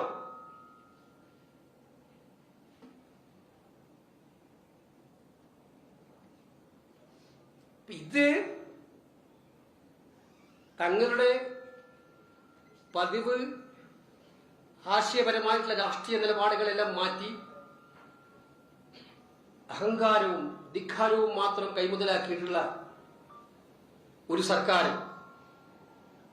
ഭരണം നിലനിർത്താൻ ആരുമായിട്ടും സന്ധി ചെയ്യാമെന്നുള്ള തീരുമാനമായി മുന്നോട്ട് പോയ സർക്കാർ, ആ സർക്കാർ തെരഞ്ഞെടുപ്പ് കാലത്തും അനുവർത്തിച്ചത് ആ നിലപാടായിരുന്നു എന്നുള്ള ജനവിധിയാണ് ഇതിലൂടെ ഉണ്ടായിരിക്കുന്നത്. ഈ ജനവിധി വളരെ വിനയപുരസ്സരം സ്വീകരിക്കാനാണ് UDF ആഗ്രഹിക്കുന്നത്. അല്ലാതെ ഈ ജനവിധി ഞങ്ങളുടെ മാത്രം കഴിവുകൊണ്ടുണ്ടായതാണ് എന്ന് പറഞ്ഞ് ഈ ജനവിധിയുടെ മുഴുവൻ ക്രെഡിറ്റും ഞങ്ങൾ മാത്രം ഏറ്റെടുത്ത് വരും ദിവസങ്ങളിൽ ജനങ്ങളെ വെല്ലുവിളിക്കാനല്ല, ഈ ജനവിധി വിനയപൂർവ്വം സ്വീകരിച്ചുകൊണ്ട് ഈ വൻ വിജയം ജനങ്ങൾ സമ്മാനിച്ചപ്പോൾ നൽകിയ പാഠങ്ങൾ ഉൾക്കൊണ്ടുകൊണ്ട് ഐക്യ ജനാധിപത്യ മുന്നണി കെട്ടുറപ്പോടെ മുന്നോട്ട് കൊണ്ടുപോവുക എന്ന ലക്ഷ്യത്തോടെ ആയിരിക്കും വരും ദിവസങ്ങളിൽ മുന്നോട്ട് പോവുക. ഇതൊരു കേരളത്തിലെ കോൺഗ്രസിനെ സംബന്ധിച്ചിടത്തോളം കോൺഗ്രസിന്റെ ബൂത്തിൽ പ്രവർത്തിക്കുന്ന സാധാരണക്കാരടക്കം കഴിഞ്ഞ 2 വർഷമായിട്ട് ഉറങ്ങാതെ ഉണ്ണാതെ പിന്നിലുണ്ട്. UDFന്റെ പ്രവർത്തകരെല്ലാം അതുപോലെ പിന്നിലുണ്ട്. 10 കൊല്ലം ഒരു തുടർഭരണം വന്ന് ആ 10 കൊല്ലം നടത്തുന്ന ഒരു ഗവൺമെന്റിന്റെ ചെയ്തികൾ കൊണ്ട് സഹികെട്ടുപോയ പ്രവർത്തകൻ ഭരണമാറ്റത്തിന് വേണ്ടിയിട്ടുള്ള പോരാട്ടം. ജനങ്ങളാണെങ്കിലോ ഈ സർക്കാരിന്റെ ജനവിരുദ്ധ നയങ്ങൾ മൂലം പൊറുതിമുട്ടി അവരുടെ മുന്നിലേക്ക് അടിച്ചേൽപ്പിച്ച മൂന്നാമതൊരു ഭരണത്തിന്റെ പേടി സ്വപ്നത്തിൽ നിൽക്കുന്ന ജനങ്ങൾ, അവരുടെ എല്ലാം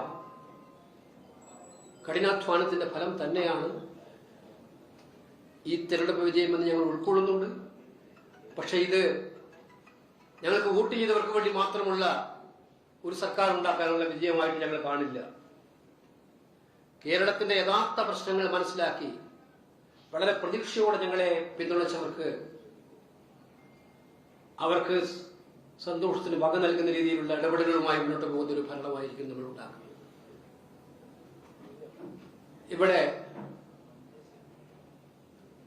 ഞാൻ നേരത്തെ പറഞ്ഞു, കോൺഗ്രസ് UDFും ഒറ്റക്കെട്ടായിട്ടൊരു ടീം വർക്കായി പലപ്പോഴായിട്ട് അതിനെ ഭിന്നിപ്പിക്കാനുള്ള പരിശ്രമങ്ങളൊക്കെ ഉണ്ടായിട്ടുണ്ടാവും. പക്ഷേ ഞങ്ങൾ ഒറ്റക്കെട്ടായിട്ടുള്ള ടീം വർക്കായിട്ടായിരുന്നു UDF ഒരു നിശ്ചയത്തോടെ ഒരു നെറേറ്റീവോടുകൂടി മുന്നോട്ട് പോകും. അതിൽ KPCC പ്രസിഡന്റ്, പ്രതിപക്ഷ നേതാവ്, CWC member, campaign committee chairman Ramesh Chennithala അടക്കമുള്ള CWC members, Sasi Kodikunnil Suresh, KPCC ഭാരവാഹികൾ എല്ലാം, UDF മുസ്ലിം ലീഗിനെ പോലുള്ള മഹത്തരമായ പാർട്ടി, അഭിനന്ദനായ തങ്ങൾ കുഞ്ഞാലിക്കുട്ടി, ശ്രീ BJ ജോസഫിന്റെ പാർട്ടി, അതുപോലെ ശ്രീ RSP ബി ജോണും പ്രേമേന്ദ്രൻ ഉൾപ്പെടുന്ന പാർട്ടി, CMP, അതുപോലെ തന്നെ പിന്നീടുള്ള ഫോർവേഡ് ബ്ലോക്ക്, അതുപോലെ മണി സി കാപ്പൻ നേതൃത്വം കൊടുക്കുന്ന പാർട്ടി, UDFിലെ ചെറുതും വലുതുമൊന്നുമില്ല എല്ലാ ഘടക കക്ഷികളും അവരെല്ലാവരും ഒറ്റക്കെട്ടായ ഒരു മനസ്സോടെ, മത്സരിച്ച പാർട്ടികളുണ്ട്, മത്സരിക്കാത്ത പാർട്ടികളുണ്ട്, അവരെല്ലാം ഒറ്റക്കെട്ടോടെ പ്രവർത്തിച്ച് ആ കെട്ടുറപ്പുകൾ.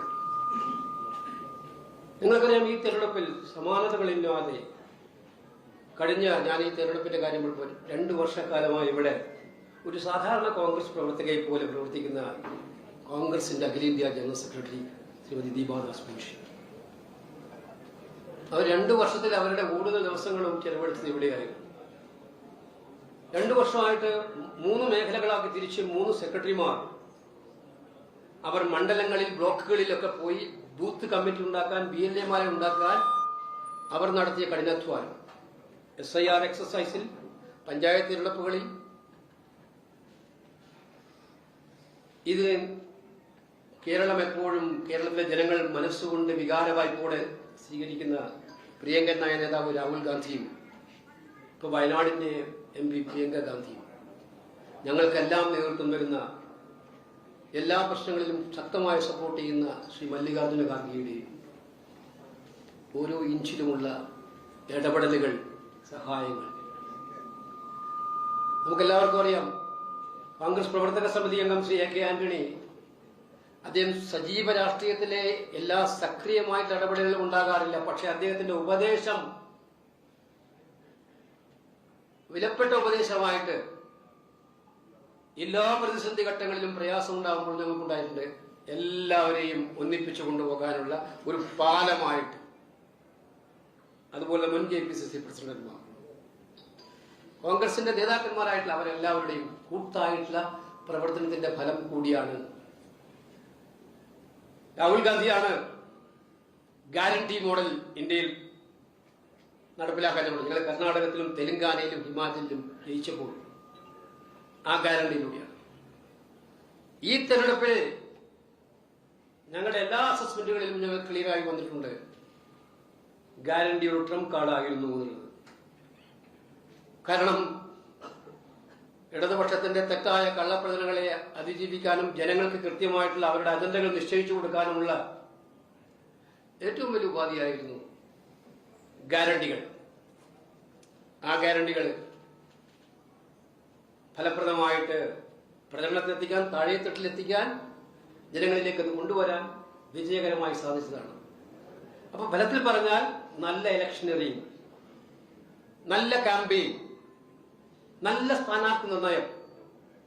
നിങ്ങൾ മനസ്സിലാക്കേണ്ട, കേരളത്തിലെ കോൺഗ്രസ് ചരിത്രത്തിൽ റിബലുകളുടെ ശല്യം ഏറ്റവും കുറഞ്ഞ തെരഞ്ഞെടുപ്പ് എന്ന് വിശേഷിപ്പിക്കാവുന്ന തെരഞ്ഞെടുപ്പാണിത്.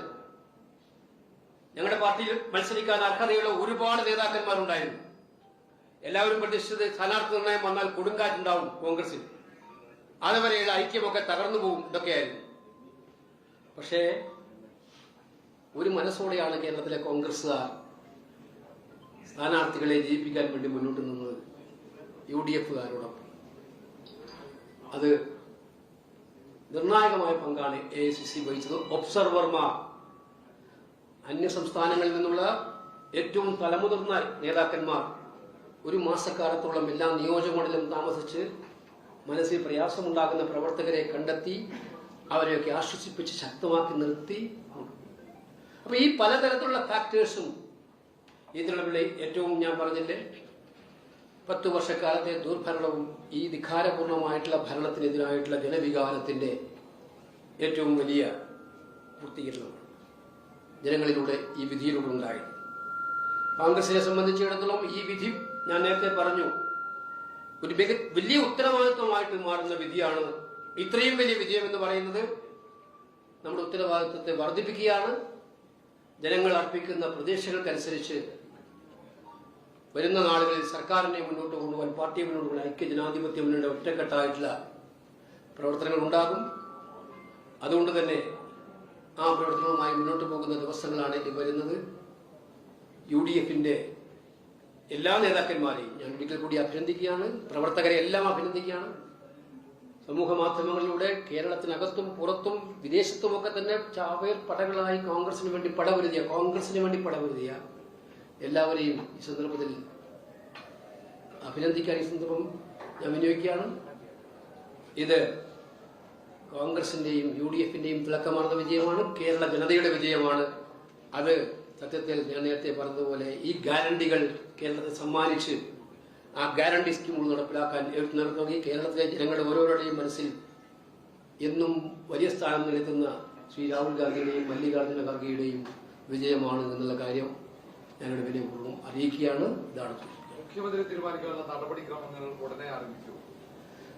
കോൺഗ്രസിനെ സംബന്ധിച്ചിടത്തോളം മുഖ്യമന്ത്രിയെ തീരുമാനിക്കുന്നത് ആദ്യത്തെ ഒരു സംഭവമല്ലല്ലോ. ഞങ്ങൾക്ക് അതിൻ്റെതായിട്ടുള്ള വ്യവസ്ഥാപിതമായ മാർഗങ്ങൾ അത് ട്രഡീഷണലായിട്ടുണ്ട്. അത് പാർട്ടി ലീഡർഷിപ്പ് ആലോചിച്ച് എന്താണ് അതിന്റെ തുടർ നടപടികളെന്ന് ഒട്ടും വൈകാതെ തന്നെ അറിയിക്കും. ഈ പറഞ്ഞതിന് മറുപടി ഉണ്ടല്ലോ. ഒട്ടും വൈകാതെ അറിയിക്കുന്ന മതി. എന്റെ പ്രൊസീഡിങ്സ് ആരംഭിക്കുന്ന ചന്ദ്രശേഖരൻ കൊല്ലപ്പെട്ട ദിവസം കൂടിയാണ്. അപ്പോൾ ആ ദിവസമാണ് ഇങ്ങനെ ഒരു തെരഞ്ഞെടുപ്പ് ഫലം ഉണ്ടാവുന്നത്. ഞാൻ രമയുടെ ഫേസ്ബുക്ക് പോസ്റ്റ് വായിച്ചു. സത്യത്തില് ഓരോരാളുടെയും മനസ്സിനെ ഏറ്റവും ശക്തമായി സ്പർശിക്കുന്ന ഒരു പോസ്റ്റ്. TP ചന്ദ്രശേഖരൻ എനിക്കറിയാം. അദ്ദേഹം SFIയുടെ നേതാവും ഞാൻ KSU നേതാവുമായിട്ട് കാലിക്കറ്റ് യൂണിവേഴ്സിറ്റി മുഖാമുഖം നിന്ന് പോരാടിയിട്ടുണ്ട്. രമയുണ്ടായിരുന്നു അന്ന് സർവകലാശാല യൂണിയൻ തിരഞ്ഞെടുപ്പിൽ. അടിയുറച്ച കമ്മ്യൂണിസ്റ്റുകാരൻ. അദ്ദേഹത്തോട് അദ്ദേഹം വിശ്വസിച്ച പാർട്ടി ചെയ്ത കൊടും ക്രൂരതയ്ക്ക് അതിന്റെ വാർഷിക ദിവസമാണ്. ആ കോഴിക്കോട് ജില്ലയിൽ, കണ്ണൂർ ജില്ലയിൽ, ഞാൻ ആദ്യം പറഞ്ഞത് സ്വന്തം തട്ടകത്തിൽ പോലും പിണറായിക്ക് ഇത്ര ഭീകരമായ പരാജയം നേരിടാനിട വന്നത്. ഒരു വിധിയുടെ നിയോഗം ആ കൊലപാതകത്തിൽ വിറങ്ങലിച്ചു പോയ കേരളത്തിന്റെ മനസ്സാക്ഷി വീണ്ടും ഉണർന്നെഴുന്നേറ്റ് നടത്തിയൊരു പോരാട്ടം. അതേ സ്വഭാവമുള്ള കമ്മ്യൂണിസ്റ്റാണ് കുഞ്ഞകൃഷ്ണൻ. ഞാൻ പയ്യന്നൂർ കോളേജിൽ പഠിക്കുന്ന കാലത്ത് ഈ പറയുന്ന പോലെ ഏറ്റവും ശക്തമായി പോരാടിയത് CPMന് വേണ്ടി പോരാടുന്ന ഒരു നേതാവായി. ആ കുഞ്ഞകൃഷ്ണനെ എന്തിന്റെ പേരിലാണ് പുറത്താക്കിയത് പാർട്ടി? സത്യത്തിൽ പയ്യന്നൂരിലൊക്കെ CPM തോക്കുക എന്ന് പറഞ്ഞാൽ വോട്ട് കുഞ്ഞകൃഷ്ണൻ ഒരുപാട് പിടിക്കുമെന്ന് ഞങ്ങളാരും വിചാരിച്ചിട്ടില്ല. പയ്യന്നൂരിൽ തോന്നും.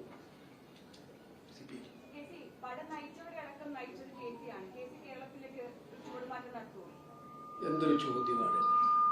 എന്നെ സംബന്ധിച്ചിടത്തോളം നിങ്ങൾക്ക് എന്ത് വേണമെങ്കിലും വിചാരണ ചെയ്യാം. വിചാരണ നടന്നുകൊണ്ടിരിക്കുകയാണല്ലോ എല്ലാ ദിവസവും വൈകുന്നേരങ്ങളിൽ. നടത്തിക്കോ. ഞാൻ 13-ാം വയസ്സിൽ മാധവമംഗലം സ്കൂളിലെ ഒരു KSUവിന്റെ സ്ഥാനാർത്ഥിയായിട്ട് തുടങ്ങിയതാണ്. 63 50 വർഷത്തെ പ്രവർത്തനം. ഈ തിരുവനന്തപുരത്തെ നന്ദാവനം ക്യാമ്പിലടക്കം ഉള്ള അനുഭവങ്ങളുണ്ടായി. ഒരു തവണയും ഞാൻ ഇന്നിരിക്കുന്ന എല്ലാ സ്ഥാനങ്ങളും പാർട്ടി ആവശ്യപ്പെട്ട് നൽകിയതാണ്. ഞാൻ ഇന്നുവരെ പറയാത്തത് 2019 പാർട്ടി എന്നോട് മത്സരിക്കരുതെന്ന് പറഞ്ഞു. എന്നെക്കുറിച്ച് പറഞ്ഞു അത് തോൽക്കുന്നുകൊണ്ടാണ് മത്സരിക്കാത്തത്. അതെല്ലാവരും പറഞ്ഞു. ഞാനത് കേട്ടു. ഞാൻ പാർട്ടി പറഞ്ഞിട്ടാണെന്ന് ഞാൻ പറയാൻ പോയില്ല. 2024 സുധാകരനുണ്ട്. അന്ന് തോക്കുന്ന് പറഞ്ഞ സ്ഥാനാർത്ഥി തന്നെയായിരുന്നു. പിന്നീട് LDF സ്ഥാനാർത്ഥി. അവിടെ എല്ലാവരും കേരളത്തിലെ എല്ലാ നേതാക്കന്മാരും കൂടെ എന്നോട് പറഞ്ഞു അവിടെ മത്സരിക്കണമെന്ന് പറഞ്ഞു. അന്ന് PCC പ്രസിഡന്റ്, CLP ലീഡർ, മുതിർന്ന CWC മെമ്പേഴ്സ് എല്ലാവരും രാഹുൽ ഗാന്ധി പറഞ്ഞു മത്സരിക്കരുത് പറഞ്ഞു. പാർട്ടിയുടെ പ്രവർത്തനമായിട്ട് നിൽക്കണം. പറഞ്ഞു അവസാനം ഇവരെല്ലാവരും കൂടെ രാഹുൽ ഗാന്ധിയോട് നിർദ്ദേശിച്ചിട്ടാണ് ഞാൻ 2024 പാർലമെന്റിലേക്ക് മത്സരിക്കാൻ പറ്റും. അന്ന് 2019 ഞാൻ പേടിച്ചൂടി എന്ന് പറഞ്ഞ അതേ സ്ഥാനാർത്ഥിയോട് ഞാൻ മത്സരിച്ചത്. പാർട്ടി എപ്പോൾ ആവശ്യപ്പെട്ട കാര്യത്തിന് ഞാൻ ആത്യന്തികമായി അട്ടി മുതൽ മുടി വരെ ജനങ്ങളോടൊപ്പം നിൽക്കുന്ന ഒരു പാർട്ടിക്കാരനാണ്. എൻ്റെ തീരുമാനം എന്ന് പറഞ്ഞാൽ പാർട്ടിയുടെ തീരുമാനമാണ് അന്തിമം. ഈ പാർട്ടിക്ക് ഒരു വ്യവസ്ഥയുണ്ട്, ഈ പാർട്ടിക്ക് ഒരു ചട്ടക്കൂടുണ്ട്, ഈ പാർട്ടിക്ക് ഒരു നിലപാടുണ്ട്. പാർട്ടി എടുക്കുന്ന എന്ത് നിലപാടായാലും ജീവൻ പോയാലും അതിനോടൊപ്പം നിൽക്കാനാണ് എനിക്ക് താല്പര്യം. That's all. ഈ തിരഞ്ഞെടുപ്പിൽ എനിക്ക് വലിയ സന്തോഷം നൽകുന്ന മറ്റൊരു വിജയം കൂടിയുണ്ട്. അത് നിങ്ങളോട് അതെന്റെ വ്യക്തിപരമായൊരു വിജയമായിട്ട് ഞാൻ എടുക്കുകയാണ്. ഈ കഴിഞ്ഞ 5 വർഷക്കാലങ്ങളിൽ എന്നെ ഏറ്റവും കൂടുതൽ മനസ്സിനെ, എന്നെ മാത്രമായിരിക്കില്ല, APC പ്രസിഡന്റ് എല്ലാവരും വേദനിപ്പിച്ച സംഭവമായി. ഒന്ന് പഴയങ്ങാടിയിലും ആലപ്പുഴയിലും നടന്ന സംഭവം. ഇദ്ദേഹത്തിന്റെ യാത്ര ചെടിച്ചട്ടി കൊണ്ട് തലയിടിച്ച് യൂത്ത് കോൺഗ്രസ് സാറിനെ പൊട്ടിക്കുക, ഹെൽമറ്റ് കൊണ്ട്. എന്നിട്ടോ അതിന്റെ പേരെന്താണ്? അതിനെ ഒന്ന് അപലപിക്കുന്നതിന് പകരം അത് രക്ഷാപ്രവർത്തനത്തിന്റെ ഭാഗമായിട്ട് ചെയ്തതാണ്. ഞാൻ അഭിമാനപൂർവ്വം പറയുന്നു, ആലപ്പുഴയിലെ തോമസ്, AD തോമസ്, ആ SD കോളേജിന്റെ മുന്നിൽ 2 തോമസും അജോയ് കുര്യാക്കോസും, ഈ 2 പേരുമാണ് ആകെ ഉണ്ടായിരുന്നത്. ഒരു മുഖ്യമന്ത്രിയുടെ വാഹന വ്യൂഹം ചീറി പാഞ്ഞു പോവാണ്. എത്ര വാഹനമുണ്ട് നിങ്ങൾക്ക് എല്ലാവർക്കും അറിയും. ഒരു കൊടി കാണിച്ച് അവിടെ നിന്ന് പോവുകയുണ്ടായിരുന്നു. അവിടെ വണ്ടി നിർത്തിയ ആരാണ്? ഗൺമാൻ.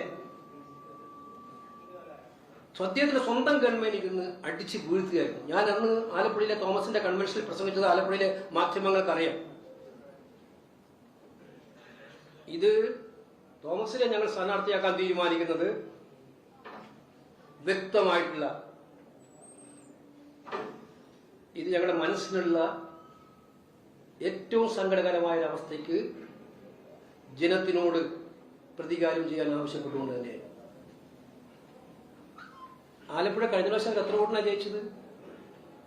ഇപ്രാവശ്യം 20,000-ഓളം വോട്ട് ഇപ്പോൾ കഴിഞ്ഞു. പോസ്റ്റൽ വോട്ടും കൂടെ എണ്ണാനുണ്ട്. മാരാരിക്കുളത്ത് CPM ഏറ്റവും ശക്തമായ കോട്ടയിലാണ് തോമസിന്റെ ഏറ്റവും ഉജ്ജ്വലമായിട്ട് മുന്നേറ്റം ഉണ്ടായത്. അത് കൃത്യമായ സന്ദേശം. കേരളത്തിലെ ജനങ്ങൾ ഇത് സഹിക്കില്ല. അവിടുത്തെ നമ്മുടെ യൂത്ത് കോൺഗ്രസ് ജില്ലാ പ്രസിഡന്റ് പ്രവീണിനെ ഇതുപോലെ അടിച്ചു തീർത്തതാണ്. അപ്പൊ സമരങ്ങളോട് ഒരു CPM ഗവൺമെന്റ് കാണിച്ച അസഹിഷ്ണുതയുടെ ഏറ്റവും വലിയ പര്യായമായിരുന്നു. അതിന്റെ ഇരയായിരുന്നു Thomas.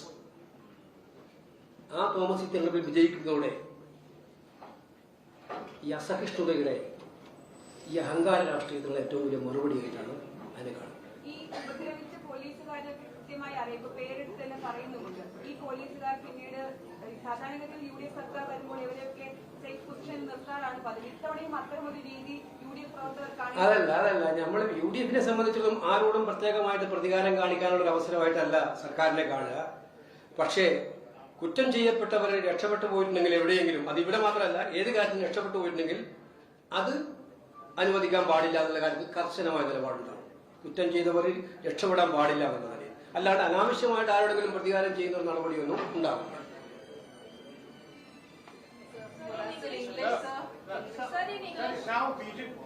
Now left is out of the power. Do you think that BJP might be getting space in the state of Kerala? How can I think about it? What was their expectation?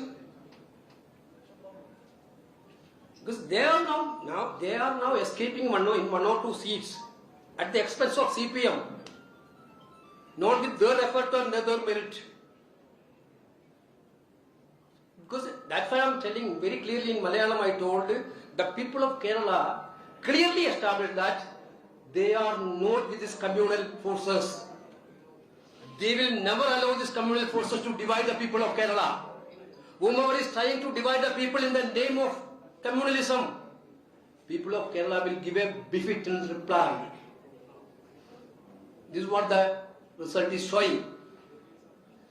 Any communal forces, any organization who are talking all times communal animosity and who are trying to create rift between the people in the name of community have to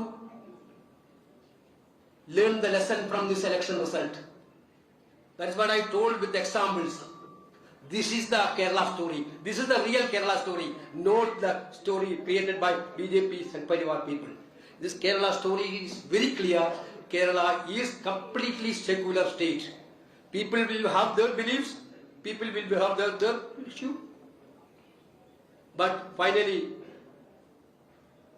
they will love each other by believing their own community and religion itself. This is what the lesson this election. What are the factors, sir, you think have helped UDF to secure this specific victory? I told very clearly the arrogance, most corrupt attitude of the LDF government and Chief Minister's attitude has helped us, and especially the campaign run by the UDF is helped us. Basically the positive campaign with the guarantees and giving expectation to the people of Kerala. They already received that in a greater way, and very good electioneering, very good campaigning, very nice candidate selection. Certainly the involvement of Rahul Gandhi, the leader who had been a great place in the heart of people of Kerala. These are all the factors. Already Congress President and Priyanka Gandhi's contribution also we have to remember. When we can expect CLP meeting, sir? Now I think we party leadership will take a decision on that. Automatically our procedure, you people know that they will send their observers. When the clarity over CM or CM pays or CM candidature, sir? I told you that for electing a chief minister, there is a clear procedure for the Congress party, and here our UDF partners are also there. Certainly, party leadership will discuss with the stakeholders of this decisions making, will come with a conclusion without any delay. This is what. Sir, when will the official announcement will be made, sir? Eh? When will the official announcement When you want. Today, sir, today. At least we have to give you some room for speculations.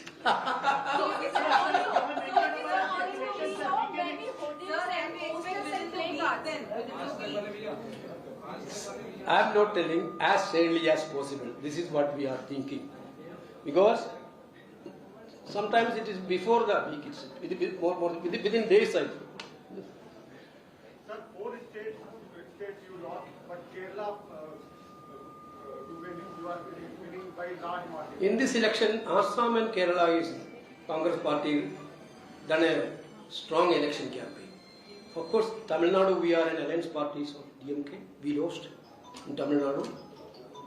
West Bengal, you know that we fought alone in this election, but comparing to the last election, we done better in this way. But unfortunately, the result was not good because Bengal, during the election campaign itself, we saw that the way in which election commission's attitude towards the electorate, especially on SIR process. There are not many challenges. These things will come out. Assam, you know, after the delimitation, what they have done in Bengal, that's what they want to repeat it in national level also. That's why we defeated that constitutional amendment law. The delimitation of Assam, everybody know that, whomever is covering. But anyway, whatever happened in this election, we will have a thorough examination, thorough analysis, and we will try to make it better in future. Sir, any comment on Tamil Nadu results? Sir, TVK has secured a massive victory, sir. First time party, new party, TVK Vijayan's party. Any comment from Congress party side, from your side? They might also need support from you because they're just short of some numbers. Yeah, there are speculations that Congress might need support. His father has said, his father has offered support, from Congress party. I told you very clearly, Tamil Nadu results is a little bit surprising. Anyway, whatever course of action we have to do about Tamil Nadu politics, we will take a call without much delay, because we will in respect with the leadership of Tamil Nadu, and party will take a call on that. But Vijay victory, we need to appreciate Vijay. Anyway, whomever is winning the election, we need to appreciate them.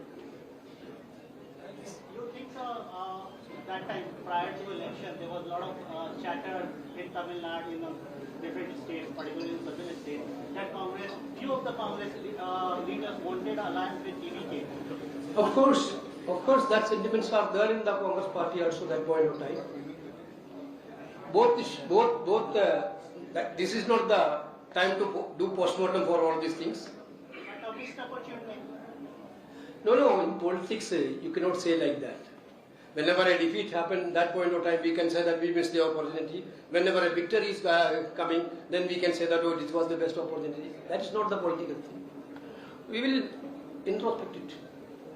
We will come back. Anyway, thanks to the media, because national media is also there, regional media is also there. Thanks all of you. I don't know whether your stay will be comfortable or anything, but very thanks for thanks for everything. But not like other elections, Kerala elections, media is also playing a role. We are very much thankful to all of you. Thank you everything.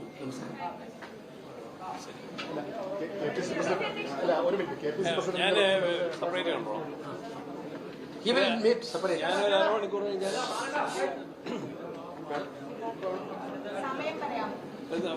നിങ്ങൾക്ക് ഏതാ convenient time? 4 PM. Then 4 PM I will meet.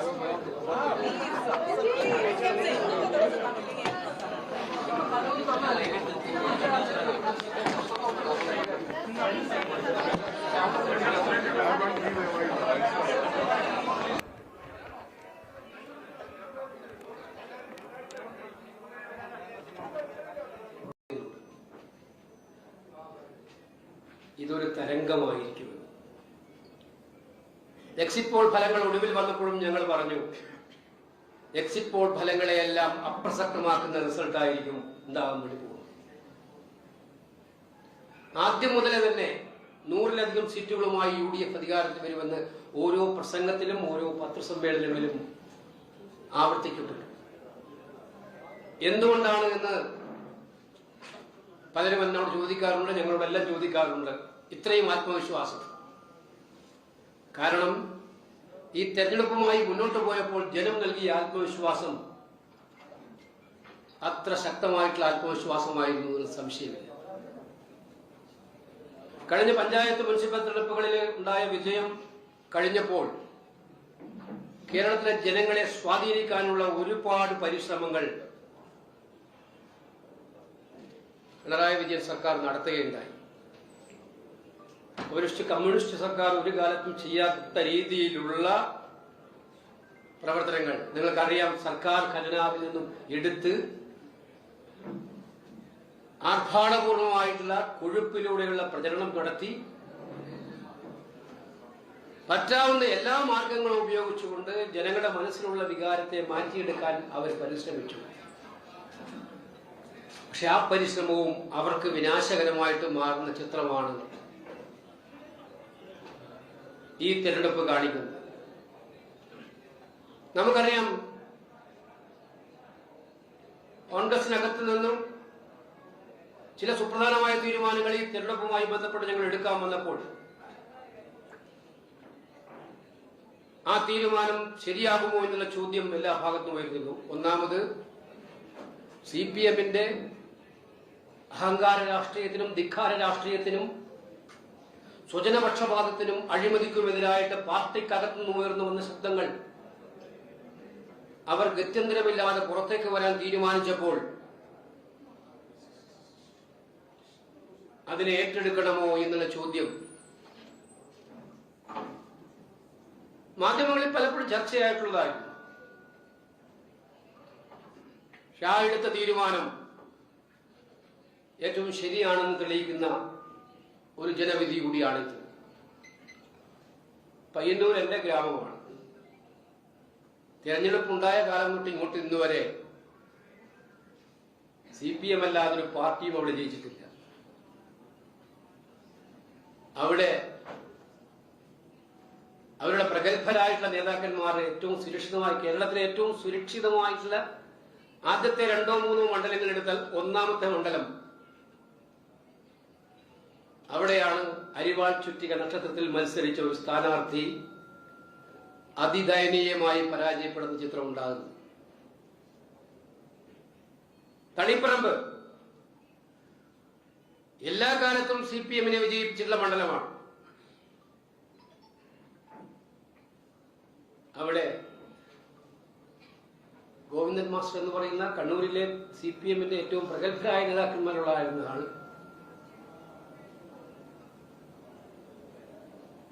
ജയം പ്രഖ്യാപിച്ചിട്ടില്ല. എന്നാലും ജയം കൃത്യമായി ഉറപ്പിച്ചിരിക്കുന്ന വലിയ ഭൂരിപക്ഷം ജയം ഉറപ്പിച്ചിരിക്കുന്ന സാഹചര്യമുണ്ടായി. എന്തിന് ധർമ്മടത്തെ മുഖ്യമന്ത്രിയുടെ വിജയം സാങ്കേതിക വിജയം മാത്രമാണ്. ശരിയാണ്, തെരഞ്ഞെടുപ്പിൽ ഒരു വോട്ട് കൂടുതൽ കിട്ടി ജയിച്ചാലും അത് സാങ്കേതിക വിജയം തന്നെയാണ്. പക്ഷേ പിണറായി വിജയന്റെ സ്വന്തം തട്ടകത്തിൽ ആദ്യ 6 റൗണ്ടുകളിൽ അദ്ദേഹത്തിന് പിന്നോട്ട് പോകേണ്ടി വന്നു, പിന്നീടുള്ള റൗണ്ടുകളിലും ചിലയിടത്തൊക്കെ പിന്നോട്ട് പോകേണ്ടി വന്നു എന്ന് പറയുന്നത് തിരഞ്ഞെടുപ്പിൽ വിജയം രക്ഷപ്പെടുക എന്നൊക്കെ നമ്മൾ പറയുന്ന അവസ്ഥയിലേക്ക് എത്തേണ്ടി വന്നു എന്ന് പറയുന്നത് ഞങ്ങൾ ഈ തിരഞ്ഞെടുപ്പ് കാലത്തെല്ലാം ഉയർത്തിയിട്ടുള്ള ഏറ്റവും വലിയ മുദ്രാവാക്യത്തിനുള്ള അംഗീകാരം അദ്ദേഹത്തിന്റെ സ്വന്തം നാട്ടിലുണ്ടായി എന്നുള്ളതാണ്. കേരളത്തിലുടനീളം ഉണ്ടായി, പക്ഷെ അദ്ദേഹത്തിന്റെ സ്വന്തം നാട്ടിലും ഉണ്ടായി. ഇത് തിരിച്ചറിയാതെ പോയ ഒറ്റ നേതാവ് മാത്രമേ ഉണ്ടായിരുന്നുള്ളൂ, അത് അദ്ദേഹമായിരുന്നു. ജനങ്ങളുടെ മനസ്സ്, ജനങ്ങളുടെ വികാരം. ഞാനിവിടെ ഉറപ്പിച്ചു പറയുന്നു, ഇത് കോൺഗ്രസുകാരുടെയും ഐക്യജനാധിപത്യ മുന്നണിയുടെ പ്രവർത്തകന്മാരുടെയും കൂട്ടായിട്ടുള്ള പ്രവർത്തകരുടെയും നേതാക്കളുടെയും കൂട്ടായിട്ടുള്ള ഒറ്റക്കെട്ടായിട്ടുള്ള എല്ലാം മറന്നുള്ള പ്രവർത്തനത്തിന്റെ വിജയമാണ്, അംഗീകാരമാണ്. അവരാണ് ഈ തെരഞ്ഞെടുപ്പിലെ ഏറ്റവും വലിയ താരങ്ങൾ. പക്ഷെ അതോടൊപ്പം വോട്ട് ചെയ്ത ഭൂരിപക്ഷം വരുന്ന ജനങ്ങൾ അവർ നൽകിയിരിക്കുന്ന സന്ദേശം കേരള രാഷ്ട്രീയത്തിലെ ഒരു വളരെ വ്യക്തമായിട്ടുള്ള സന്ദേശം ഈ തെരഞ്ഞെടുപ്പിൽ നൽകിയിരിക്കുന്നു. അവിടെ എനിക്ക് നന്ദി പറയാനുള്ളത്, ഞങ്ങൾ എല്ലാ തെരഞ്ഞെടുപ്പ് യോഗങ്ങളിലും ഞാൻ പ്രത്യേകിച്ച് എല്ലായിടത്തും പറയാറുള്ളത് പോലെ ഈ തെരഞ്ഞെടുപ്പിൽ വോട്ട് ചെയ്യാൻ ഐക്യജനാധിപത്യ മുന്നണി പ്രവർത്തകരോടൊപ്പം UDF-ന് വോട്ട് ചെയ്യാൻ കമ്മ്യൂണിസ്റ്റിനെ സ്നേഹിക്കുന്ന കമ്മ്യൂണിസ്റ്റുകാർ ഉണ്ടാവും എന്ന് പറഞ്ഞിരുന്നു. എല്ലായിടത്തും പത്രസമ്മേളനങ്ങളിൽ ഞാൻ നിരന്തരമായി ആവർത്തിച്ചുകൊണ്ടിരുന്ന കാര്യമായിരുന്നു. ഞങ്ങളെല്ലാം പറഞ്ഞു അത് അക്ഷരം പ്രതി ശരിയാണെന്ന് വരുത്തിക്കുന്നതാണ് പയ്യന്നൂരിലെയും തളിപ്പറമ്പിലെയും ധർമ്മടത്തെയും ഒക്കെ ഉൾപ്പെടെയുള്ള കാസർഗോഡ് മുതൽ തിരുവനന്തപുരം വരെയുള്ള ഇലക്ഷൻ റിസൾട്ട്. ഞങ്ങൾക്ക് ബാലികേറ മലയായിരുന്ന പല ബൂത്തുകളിലും നമുക്ക് വിജയം ഉണ്ടായിട്ടുണ്ട്, പല പഞ്ചായത്തുകളിലും വിജയം ഉണ്ടായിട്ടുണ്ട്, സീറ്റുകളും വിജയിച്ചിട്ടുണ്ട്. ഇതിൽ ഐക്യജനാധിപത്യ മുന്നണി പ്രവർത്തകർ, കോൺഗ്രസുകാർ, മറ്റു പ്രവർത്തകരൊക്കെ തന്നെ CPM-നെ സ്നേഹിക്കുന്ന സാധാരണ പ്രവർത്തകരോട് അവരോട് പ്രത്യേകമായിട്ട് ആ കാര്യം ഞാൻ അനുസ്മരിക്കാൻ ആഗ്രഹിക്കുകയാണ്. മറ്റൊരു പ്രധാനപ്പെട്ട കാര്യം ഞാനിവിടെ സൂചിപ്പിക്കാൻ ആഗ്രഹിക്കുന്ന, കേരളം കാണിച്ച് അഭിമാനപൂർവ്വം കേരളത്തിന് ഉയർത്തിപ്പിടിക്കാവുന്ന ഏറ്റവും മഹത്തരമായ മാതൃകകൾ നൽകിയ ഇലക്ഷനാണ്. ഞാൻ തിരുവനന്തപുരത്ത് നിന്നാണ് സംസാരിക്കുന്നത്. വാമനപുരത്തെ UDF-ന്റെ സ്ഥാനാർത്ഥി പ്രഖ്യാപിച്ചപ്പോൾ അദ്ദേഹത്തെ SDPI സ്ഥാനാർത്ഥിയായിട്ടാണ് ചിത്രീകരിച്ചത്. SDPI സ്ഥാനാർത്ഥി. ഇടതുപക്ഷവും BJP-യും ഇതുപോലെ വർഗീയത ഉപയോഗിച്ചൊരു തെരഞ്ഞെടുപ്പ് വരെ കണ്ടിട്ടുണ്ടാവില്ല. ഞങ്ങൾ അഭിമാനപൂർവ്വം പറയുന്നു, വാമനപുരത്തെ ജനങ്ങൾ മതനിരപേക്ഷതയുടെ കൂടെയാണ്. ജാതിയും മതവും നോക്കിയിട്ടല്ല സ്ഥാനാർത്ഥിക്ക് വോട്ട് ചെയ്യുന്നത്, നന്മ നോക്കിയിട്ടാണ്, നന്മയുള്ള രാഷ്ട്രീയം നോക്കിയിട്ടാണ് എന്നുള്ളതിന്റെ ഏറ്റവും വലിയ ഉദാഹരണമാണ് സുധീർ ഷായുടെ മിന്നുന്ന വിജയം. തവനൂരിൽ VS ജോയ് പണ്ട് നമ്മളെല്ലാം പ്രിയ നേതാവ് ശ്രീ എ കെ ആന്റണി മുഖ്യമന്ത്രിയായപ്പോൾ തിരുരങ്ങാടി ബൈ ഇലക്ഷനിൽ വിജയിച്ചതാണ്. തവനൂരിൽ VS ജോയ് എല്ലാവർക്കും ആശങ്കയായിരുന്നു, ജോയ് മത്സരിച്ചാൽ അതിനെങ്ങനെയായിരിക്കും തവനൂർ സ്വീകരിക്കുക. മുഴുവൻ പ്രചരണവും അങ്ങനെയായിരുന്നു. ഞാൻ അവിടെ പ്രചരണത്തിനൊക്കെ പങ്കെടുക്കുക. പക്ഷെ ഞാൻ അതിന് ഇന്ത്യൻ യൂണിയൻ മുസ്ലിം ലീഗിന്റെ പ്രവർത്തകരെ പ്രത്യേകമായിട്ട് അവർ കാണിച്ച മഹത്തരമായിട്ടുള്ള മതേതര മാതൃക, മുസ്ലിം ലീഗ് പ്രസ്ഥാനത്തെ ജാതിയുടെയും മതത്തിന്റെ പേരിൽ അധിക്ഷേപിക്കാൻ ശ്രമിക്കുന്നവർക്കുള്ള ഏറ്റവും ശക്തമായ മറുപടിയാണ് VS ജോയിയുടെ മിന്നുന്ന വിജയം എന്ന കാര്യം അഭിമാനപൂർവ്വം പറയാൻ ആഗ്രഹിക്കുക. ഇത് കേരളമാണ്. ഒരു സുപ്രഭാതത്തിൽ വന്ന് വർഗീയത ഇളക്കിവിട്ട് മറ്റു സംസ്ഥാനങ്ങളെ പോലെ കേരളം കൈക്കലാക്കാമെന്നുള്ള BJPയുടെയും സംഘപരിവാറിന്റെയും അജണ്ട ഇവിടെ ചിലവാകില്ല. അവരോട് കൂടിയാലും കോൺഗ്രസിനെയും UDFനെയും തോൽപ്പിച്ചേ മതിയാകൂ എന്നുള്ള രാഷ്ട്രീയം വെച്ചുകൊണ്ട് കമ്മ്യൂണിസ്റ്റ് പ്രത്യയശാസ്ത്രങ്ങളെയെല്ലാം പാടെ ഇല്ലാതാക്കി ഡീല് നടത്താൻ BJPയുമായി ഡീല് നടത്താൻ പോയിട്ടുള്ള CPMന്റെ അവസരവാദ വർഗീയ നിലപാടുകൾക്കെതിരായിട്ടുള്ള ശക്തമായ നിലപാടാണ് അവരുടെ അണികളിൽ നിന്ന് പോലും അവർക്കുണ്ടായിരിക്കുന്നത്. വളരെ വ്യക്തമായിട്ടാണ് അത് പറയുന്നത്.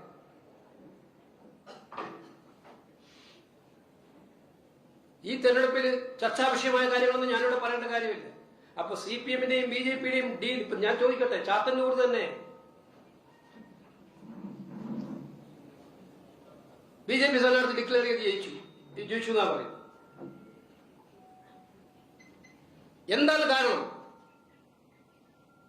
ചാത്തന്നൂർ BJP ജയിക്കേണ്ട സീറ്റാണോ?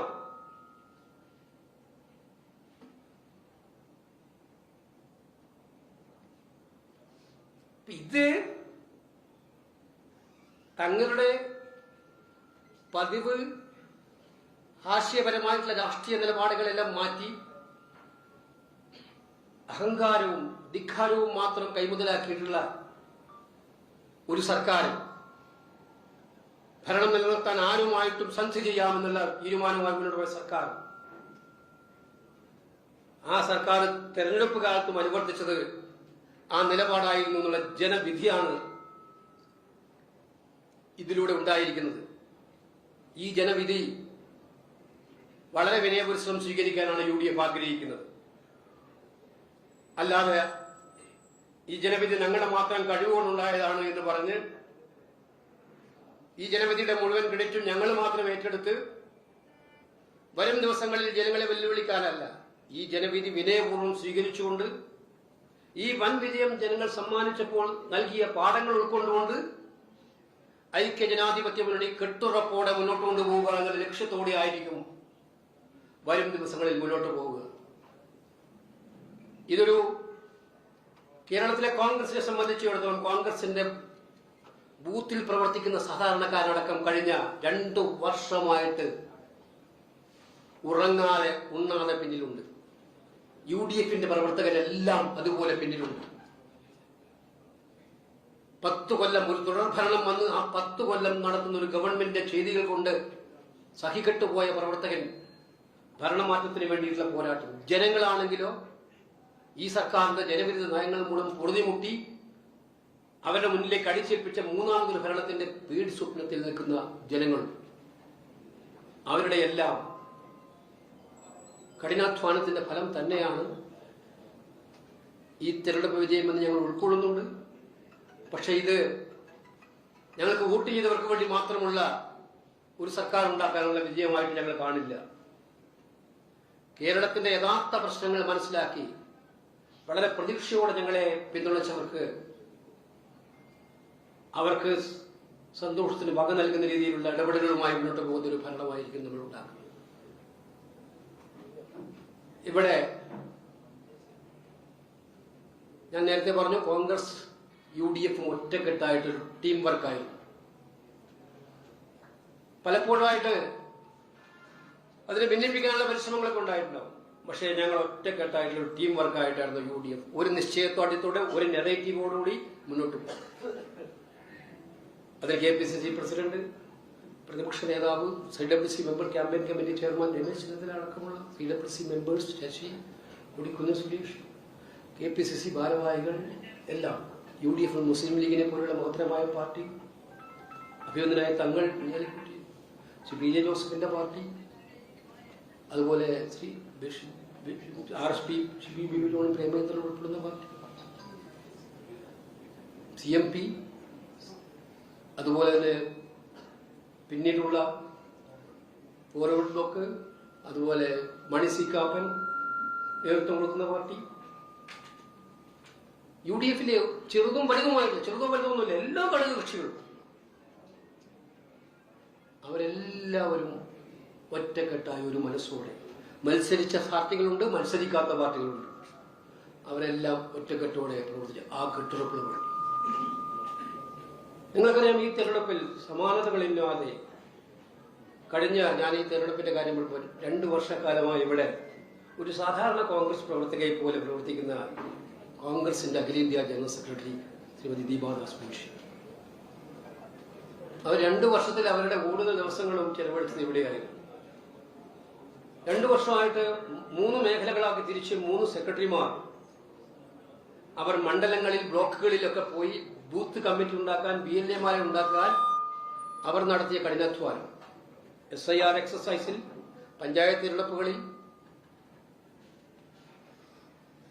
ഇത് കേരളം എപ്പോഴും കേരളത്തിലെ ജനങ്ങൾ മനസ്സുകൊണ്ട് വികാരവായ്പോടെ സ്വീകരിക്കുന്ന പ്രിയങ്കരനായ നേതാവ് രാഹുൽ ഗാന്ധിയും ഇപ്പോൾ വയനാടിന്റെ MP പ്രിയങ്ക ഗാന്ധിയും, ഞങ്ങൾക്കെല്ലാം നേതൃത്വം വരുന്ന എല്ലാ പ്രശ്നങ്ങളിലും ശക്തമായി സപ്പോർട്ട് ചെയ്യുന്ന ശ്രീ മല്ലികാർജുന ഖാർഗെയുടെയും ഓരോ ഇഞ്ചിലുമുള്ള ഇടപെടലുകൾ, സഹായങ്ങൾ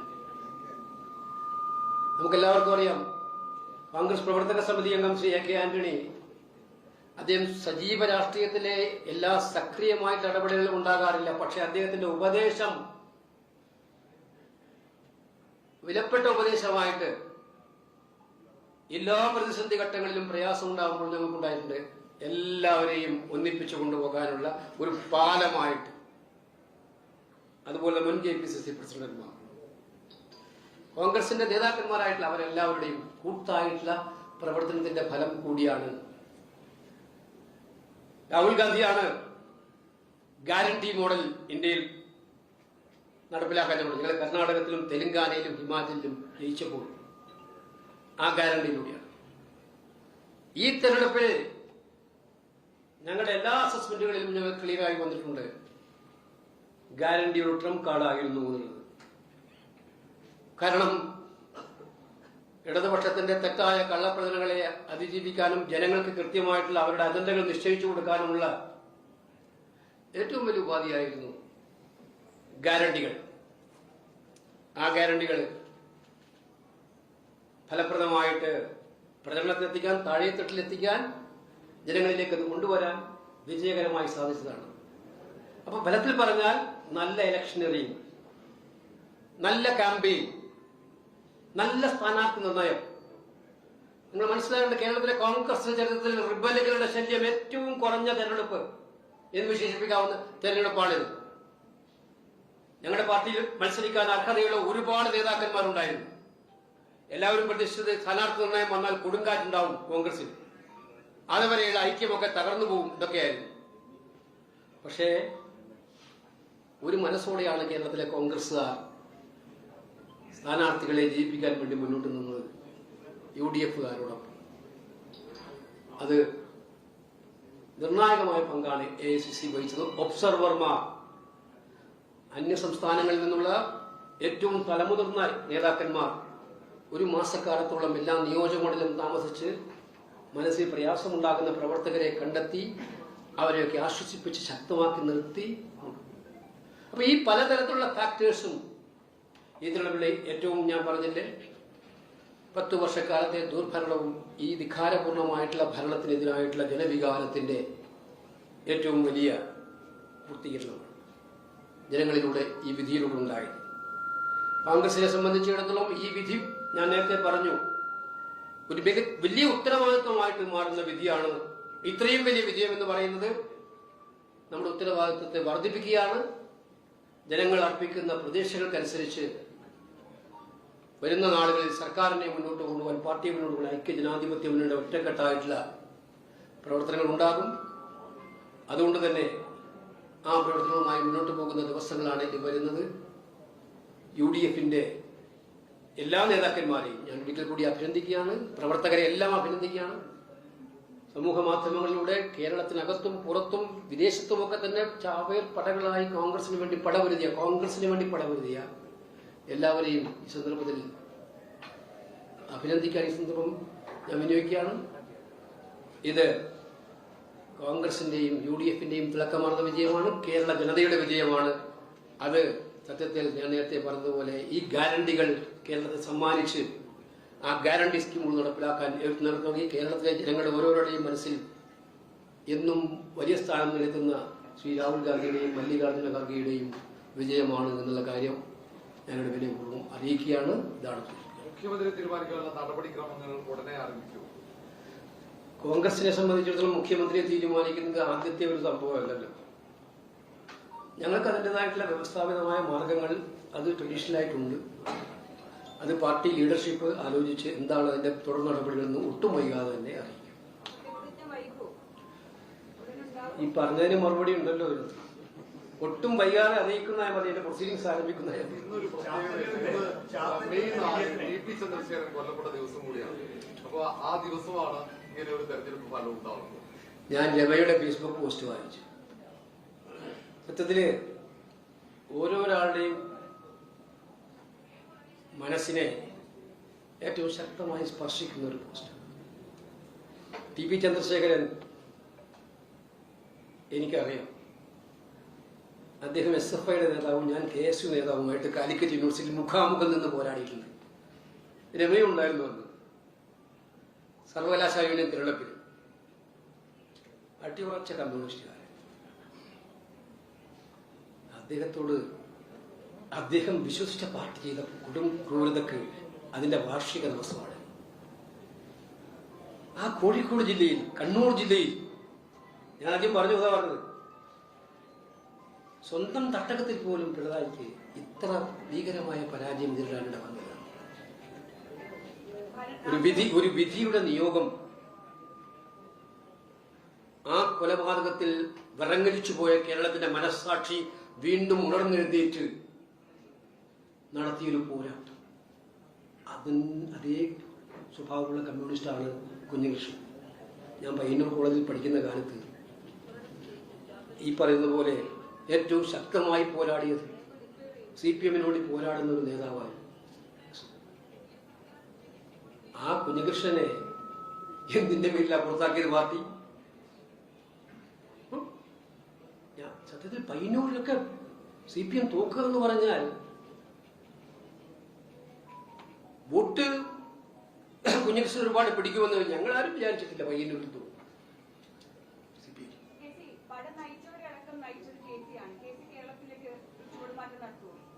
എന്തൊരു ചോദ്യമാണ്. എന്നെ സംബന്ധിച്ചിടത്തോളം നിങ്ങൾക്ക് എന്ത് വേണമെങ്കിലും വിചാരണ ചെയ്യാം. വിചാരണ നടന്നുകൊണ്ടിരിക്കുകയാണല്ലോ എല്ലാ ദിവസവും വൈകുന്നേരങ്ങളിൽ. നടത്തിക്കോ. ഞാൻ 13-ാം വയസ്സിൽ മാധവങ്കലം സ്കൂളിലെ ഒരു KSUവിന്റെ സ്ഥാനാർത്ഥിയായിട്ട് തുടങ്ങിയതാണ്. ഇന്നിപ്പോൾ 50 വർഷത്തെ പ്രവർത്തനം. ഈ തിരുവനന്തപുരത്തെ നന്ദാവനം ക്യാമ്പിലടക്കം ഉള്ള അനുഭവങ്ങളുടെ ഒരു തവണയും ഞാൻ ഇന്നിരിക്കുന്ന എല്ലാ സ്ഥാനങ്ങളും പാർട്ടി ആവശ്യപ്പെട്ട് നൽകിയതാണ്. ഞാൻ ഇന്നുവരെ പറയാത്തില്ല. 2019 പാർട്ടി എന്നോട് മത്സരിക്കരുതെന്ന് പറഞ്ഞു. എന്നെക്കുറിച്ച് പറഞ്ഞു അത് തോൽക്കുന്നുകൊണ്ടാണ് മത്സരിക്കാത്തത്. അതെല്ലാവരും പറഞ്ഞു. ഞാനത് കേട്ടു. ഞാൻ പാർട്ടി പറഞ്ഞിട്ടാണെന്ന് ഞാൻ പറയാൻ പോയില്ല. 2024 സുധാകരനുണ്ട്. അന്ന് തോക്കുന്ന് പറഞ്ഞ സ്ഥാനാർത്ഥി തന്നെയായിരുന്നു. പിന്നീട് LDF സ്ഥാനാർത്ഥി. അവിടെ എല്ലാവരും കേരളത്തിലെ എല്ലാ നേതാക്കന്മാരും കൂടെ എന്നോട് പറഞ്ഞു അവിടെ മത്സരിക്കണമെന്ന് പറഞ്ഞു. അന്ന് PCC പ്രസിഡന്റ്, CLP ലീഡർ, മുതിർന്ന CWC മെമ്പേഴ്സ് എല്ലാവരും രാഹുൽ ഗാന്ധി പറഞ്ഞു മത്സരിക്കരുത് പറഞ്ഞു. പാർട്ടിയുടെ പ്രവർത്തനമായിട്ട് നിൽക്കണം. അവസാനം ഇവരെല്ലാവരും കൂടെ രാഹുൽ ഗാന്ധിയോട് നിർദ്ദേശിച്ചിട്ടാണ് ഞാൻ 2024 പാർലമെന്റിലേക്ക് മത്സരിക്കാൻ പറ്റുന്നത്. അന്ന് 2019 ഞാൻ പേടിച്ചൂടി എന്ന് പറഞ്ഞ അതേ സ്ഥാനാർത്ഥിയോട് ഞാൻ മത്സരിച്ചത്. പാർട്ടി എപ്പോൾ ആവശ്യപ്പെട്ട കാര്യത്തിന് ഞാൻ ആത്യന്തികമായി അട്ടി മുതൽ മുടി വരെ ജനങ്ങളോടൊപ്പം നിൽക്കുന്ന ഒരു പാർട്ടിക്കാരനാണ്. എൻ്റെ തീരുമാനം എന്ന് പറഞ്ഞാൽ പാർട്ടിയുടെ തീരുമാനമാണ് അന്തിമം. ഈ പാർട്ടിക്ക് ഒരു വ്യവസ്ഥയുണ്ട്, ഈ പാർട്ടിക്ക് ഒരു ചട്ടക്കൂടുണ്ട്, ഈ പാർട്ടിക്ക് ഒരു നിലപാടുണ്ട്. പാർട്ടി എടുക്കുന്ന എന്ത് നിലപാടായാലും ജീവൻ പോയാലും അതിനോടൊപ്പം നിൽക്കാനാണ് എനിക്ക് താല്പര്യം. That's all. ഈ തിരഞ്ഞെടുപ്പിൽ എനിക്ക് വലിയ സന്തോഷം നൽകുന്ന മറ്റൊരു വിജയം കൂടിയുണ്ട്. അത് നിങ്ങളോട് അതെന്റെ വ്യക്തിപരമായൊരു വിജയമായിട്ട് ഞാൻ എടുക്കുകയാണ്. ഈ കഴിഞ്ഞ 5 വർഷക്കാലങ്ങളിൽ എന്നെ ഏറ്റവും കൂടുതൽ മനസ്സിനെ, എന്നെ മാത്രമായിരിക്കില്ല, KPC പ്രസിഡന്റ് എല്ലാവരും വേദനിപ്പിച്ച സംഭവമാണ് ഒന്ന് പഴയങ്ങാടിയിലും ആലപ്പുഴയിലും നടന്ന സംഭവം. ഇദ്ദേഹത്തിന്റെ യാത്ര ചെടിച്ചട്ടി കൊണ്ട് തലയിടിച്ച് യൂത്ത് കോൺഗ്രസ്സുകാരനെ പൊട്ടിക്കുക, ഹെൽമറ്റ് കൊണ്ട്. എന്നിട്ടോ അതിന്റെ പേരെന്താണ്? അതിനെ ഒന്ന് അപലപിക്കുന്നതിന് പകരം അത് രക്ഷാപ്രവർത്തനത്തിന്റെ ഭാഗമായിട്ട് ചെയ്തതാണ്. ഞാൻ അഭിമാനപൂർവ്വം പറയുന്നു, ആലപ്പുഴയിലെ തോമസ്, AD തോമസ്, ആ SD കോളേജിന്റെ മുന്നിൽ 2 തോമസും അജോയ് കുര്യാക്കോസും, ഈ 2 പേരുമാണ് ആകെ ഉണ്ടായിരുന്നത്. ഒരു മുഖ്യമന്ത്രിയുടെ വാഹന വ്യൂഹം ചീറി പാഞ്ഞു പോവാണ്. എത്ര വാഹനമുണ്ട് നിങ്ങൾക്ക് എല്ലാവരും പറയും. ഒരു കൊടി കാണിച്ച് അവിടെ നിന്ന് പോവുകയില്ലായിരുന്നു.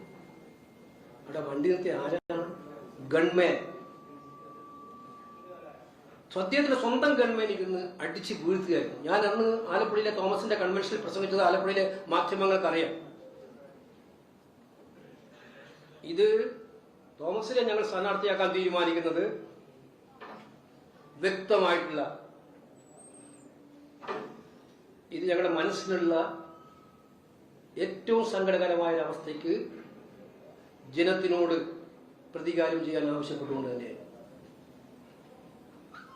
ആലപ്പുഴ കഴിഞ്ഞ പ്രാവശ്യം എത്ര വോട്ടിനാണ് ജയിച്ചത്? ഇപ്രാവശ്യം 20,000-ഓളം വോട്ട് ഇപ്പോൾ കഴിഞ്ഞു. പോസ്റ്റൽ വോട്ടും കൂടെ എണ്ണാനുണ്ട്. മാരാരിക്കുളത്ത് CPM ഏറ്റവും ശക്തമായ കോട്ടയിലാണ്. തോമസിന്റെ ഏറ്റവും ഉജ്ജ്വലമായിട്ട് മുന്നേ കൃത്യമായ സന്ദേശം. കേരളത്തിലെ ജനങ്ങൾ ഇത് സഹിക്കില്ല. അവിടുത്തെ നമ്മുടെ യൂത്ത് കോൺഗ്രസ് ജില്ലാ പ്രസിഡന്റ് പ്രവീണിനെ ഇതുപോലെ അടിച്ചു തീർത്തതാണ്. അപ്പൊ കേരള സമരങ്ങളോട് ഒരു CPM ഗവൺമെന്റ് കാണിച്ച അസഹിഷ്ണുതയുടെ ഏറ്റവും വലിയ പര്യായമായിരുന്നു. അതിന്റെ ഇരയായിരുന്നു തോമസ്. ആ തോമസ് ഈ തെരഞ്ഞെടുപ്പിൽ വിജയിക്കുന്നതോടെ ഈ അസഹിഷ്ണുതയുടെ, ഈ അഹങ്കാര രാഷ്ട്രീയത്തിനുള്ള ഏറ്റവും വലിയ മറുപടിയായിട്ടാണ് അതിനെ കാണുന്നത്. ഈ ഉപദ്രവിച്ച പോലീസുകാരെ കൃത്യമായി അറിയിപ്പ് പേരെടുത്ത് തന്നെ പറയുന്നുമുണ്ട്. ഈ പോലീസുകാർ പിന്നീട് സാധാരണഗതിയിൽ UDF സർക്കാർ വരുമ്പോൾ ഇവരെയൊക്കെ സേഫ് പൊസിഷനിൽ നിർത്താറാണ് പതിവ്. ഇത്തവണയും അത്തരമൊരു രീതി UDF പ്രവർത്തകർ അതല്ല നമ്മൾ UDFനെ സംബന്ധിച്ചിടത്തോളം ആരോടും പ്രത്യേകമായിട്ട് പ്രതികാരം കാണിക്കാനുള്ള ഒരു അവസരമായിട്ടല്ല സർക്കാരിനെ കാണുക. പക്ഷേ കുറ്റം ചെയ്യപ്പെട്ടവർ രക്ഷപ്പെട്ടു പോയിട്ടുണ്ടെങ്കിൽ എവിടെയെങ്കിലും, അത് ഇവിടെ മാത്രമല്ല ഏത് കാര്യത്തിനും രക്ഷപ്പെട്ടു പോയിട്ടുണ്ടെങ്കിൽ അത് അനുവദിക്കാൻ പാടില്ല എന്നുള്ള കാര്യത്തിൽ കർശനമായ നിലപാടുണ്ടാവും. കുറ്റം ചെയ്തവർ രക്ഷപ്പെടാൻ പാടില്ല എന്നുള്ള നിലയിൽ, അല്ലാണ്ട് അനാവശ്യമായിട്ട് ആരോടെങ്കിലും പ്രതികാരം ചെയ്യുന്ന ഒരു നടപടിയൊന്നും ഉണ്ടാവില്ല.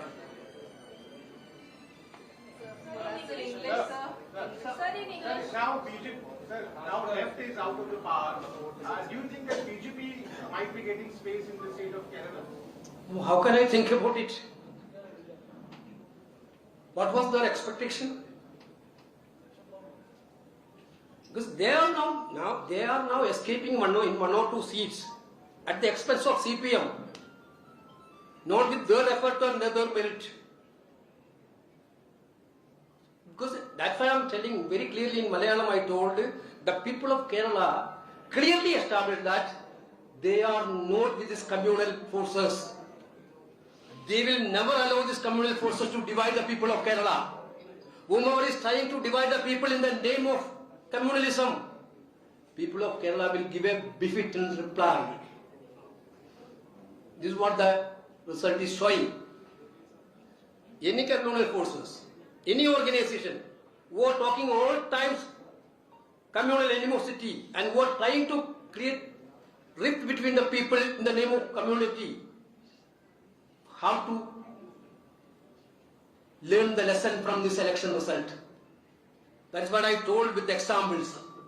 This is the Kerala story. This is the real Kerala story, not the story created by BJP and Parivar people. This Kerala story is very clear. Kerala is completely secular state. People will have their beliefs. People will have their issue. But finally, they will love each other by believing their own community and religion itself. This is what the lesson this election. What are the factors, sir, you think have helped UDF to secure this specific victory? I told very clearly, the arrogance, most corrupt attitude of the LDF government and Chief Minister's attitude has helped us, and especially the campaign run by the UDF is helped us. Basically the positive campaign with the guarantees and giving expectation to the people of Kerala. They already received that in a greater way, and very good electioneering, very good campaigning, very nice candidate selection. Certainly the involvement of Rahul Gandhi, the leader who had been a great place in the heart of people of Kerala. These are all the factors. Already Congress President and Priyanka Gandhi's contribution also we have to remember. When we can expect CLP meeting, sir? Now I think we party leadership will take a decision on that. Automatically our procedure, you people know that they will send an observers. When the clarity over CM or CMPs or CM candidature, sir? I told you that for electing a chief minister, there is a clear procedure for the Congress party. And here, at least we have to give it you some room for speculations. I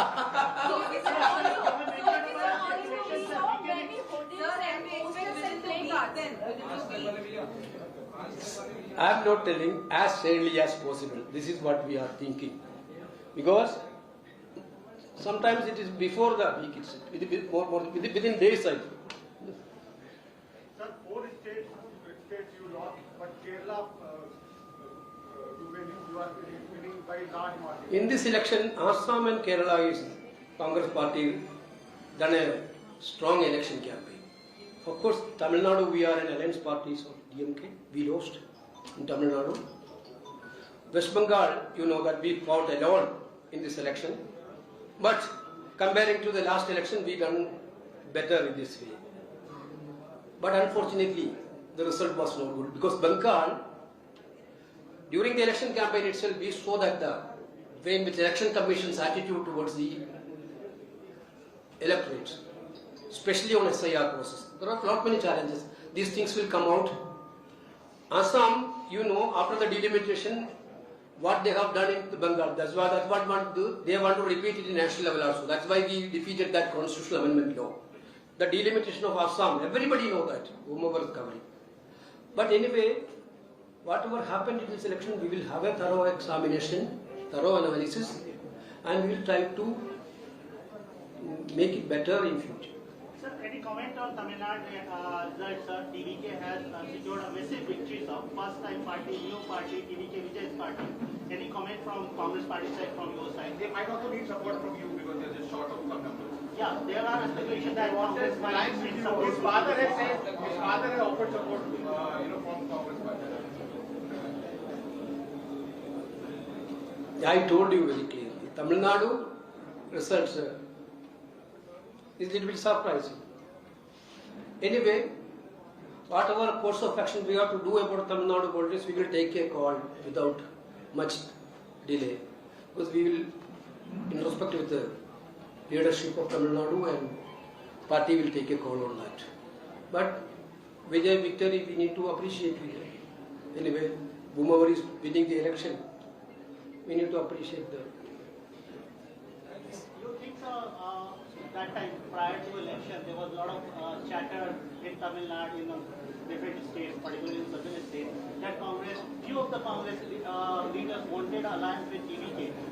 Of Of course, that sentiments are there in the Congress party also that point of time. This is not the time to do postmortem for all these things. No, in politics you cannot say like that. Whenever a defeat happened, that point of time we can say that we missed the opportunity. Whenever a victory is coming, then we can say that, oh, this was the best opportunity. That is not the political thing. We will introspect it. We will come back. Anyway, thanks to the media, because the national media is also there, so regional media is also there. Thanks all of you. I don't know whether your stay will be comfortable or anything, but very thanks for thanks for everything. But not like other elections, Kerala elections, the media is also playing a role. We are very much thankful to all of you. Therefore, thank you everything. Namaskar.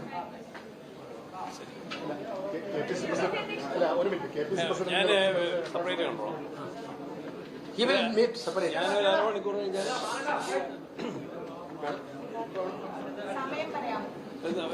നിങ്ങൾക്ക് ഏതാ convenient time 4 PM. Then 4 PM I will meet.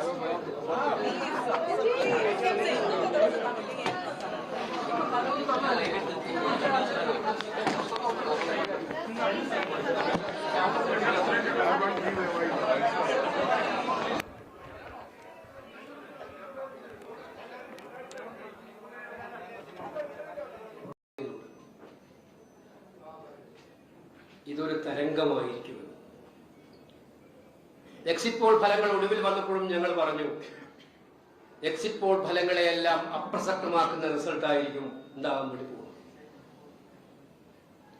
ആദ്യം മുതലേ തന്നെ 100-ലധികം സീറ്റുകളുമായി UDF അധികാരത്തിൽ വരുമെന്ന് ഓരോ പ്രസംഗത്തിലും ഓരോ പത്രസമ്മേളനങ്ങളിലും ആവർത്തിക്കപ്പെട്ടു. എന്തുകൊണ്ടാണ് എന്ന് പലരും എന്നോട് ചോദിക്കാറുണ്ട്, ഞങ്ങളോടെല്ലാം ചോദിക്കാറുണ്ട്. ഇത്രയും ആത്മവിശ്വാസം കാരണം ഈ തെരഞ്ഞെടുപ്പുമായി മുന്നോട്ട് പോയപ്പോൾ ജനം നൽകിയ ആത്മവിശ്വാസം അത്ര ശക്തമായിട്ടുള്ള ആത്മവിശ്വാസമായിരുന്നു എന്ന് സംശയമില്ല. കഴിഞ്ഞ പഞ്ചായത്ത് മുനിസിപ്പൽ തെരഞ്ഞെടുപ്പുകളിൽ ഉണ്ടായ വിജയം കഴിഞ്ഞപ്പോൾ കേരളത്തിലെ ജനങ്ങളെ സ്വാധീനിക്കാനുള്ള ഒരുപാട് പരിശ്രമങ്ങൾ പിണറായി വിജയൻ സർക്കാർ നടത്തുകയുണ്ടായി. കമ്മ്യൂണിസ്റ്റ് സർക്കാർ ഒരു കാലത്തും ചെയ്യാത്ത രീതിയിലുള്ള പ്രവർത്തനങ്ങൾ നിങ്ങൾക്കറിയാം. സർക്കാർ ഖജനാവിൽ നിന്നും എടുത്ത് ആർഭാടപൂർവമായിട്ടുള്ള കൊഴുപ്പിലൂടെയുള്ള പ്രചരണം നടത്തി പറ്റാവുന്ന എല്ലാ മാർഗങ്ങളും ഉപയോഗിച്ചുകൊണ്ട് ജനങ്ങളുടെ മനസ്സിലുള്ള വികാരത്തെ മാറ്റിയെടുക്കാൻ അവർ പരിശ്രമിച്ചു. പക്ഷെ ആ പരിശ്രമവും അവർക്ക് വിനാശകരമായിട്ട് മാറുന്ന ചിത്രമാണ്.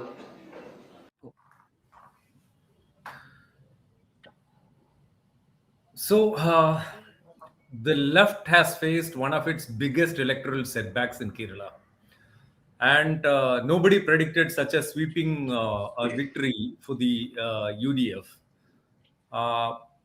In fact, if you look at Kannur, the major bastion of the stronghold of the CPM, the party tasted defeat in its citadels like Payyanur, Talipparamba.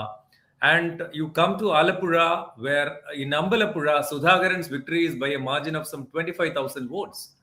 And Sudhakaran again quit the CPM, contested as an independent, and was backed by the UDF. So in a way, it's a strong message to the CPM that's been sent out by the cadres and the common people. What do you think of it? In fact, actually, that's a very good way of starting any discussion on what has happened in Kerala, which is a landslide. How many seats is now UDF? 102? 101? 102. So this is historic. I would say this is a very definitive drubbing for the CPIM, particularly Pinarayi Vijayan's style of functioning. There is no two question about it. More than an affirmation of anything that the UDF did or the Congress did, we'll come to that. There are positive factors that also may have contributed to it.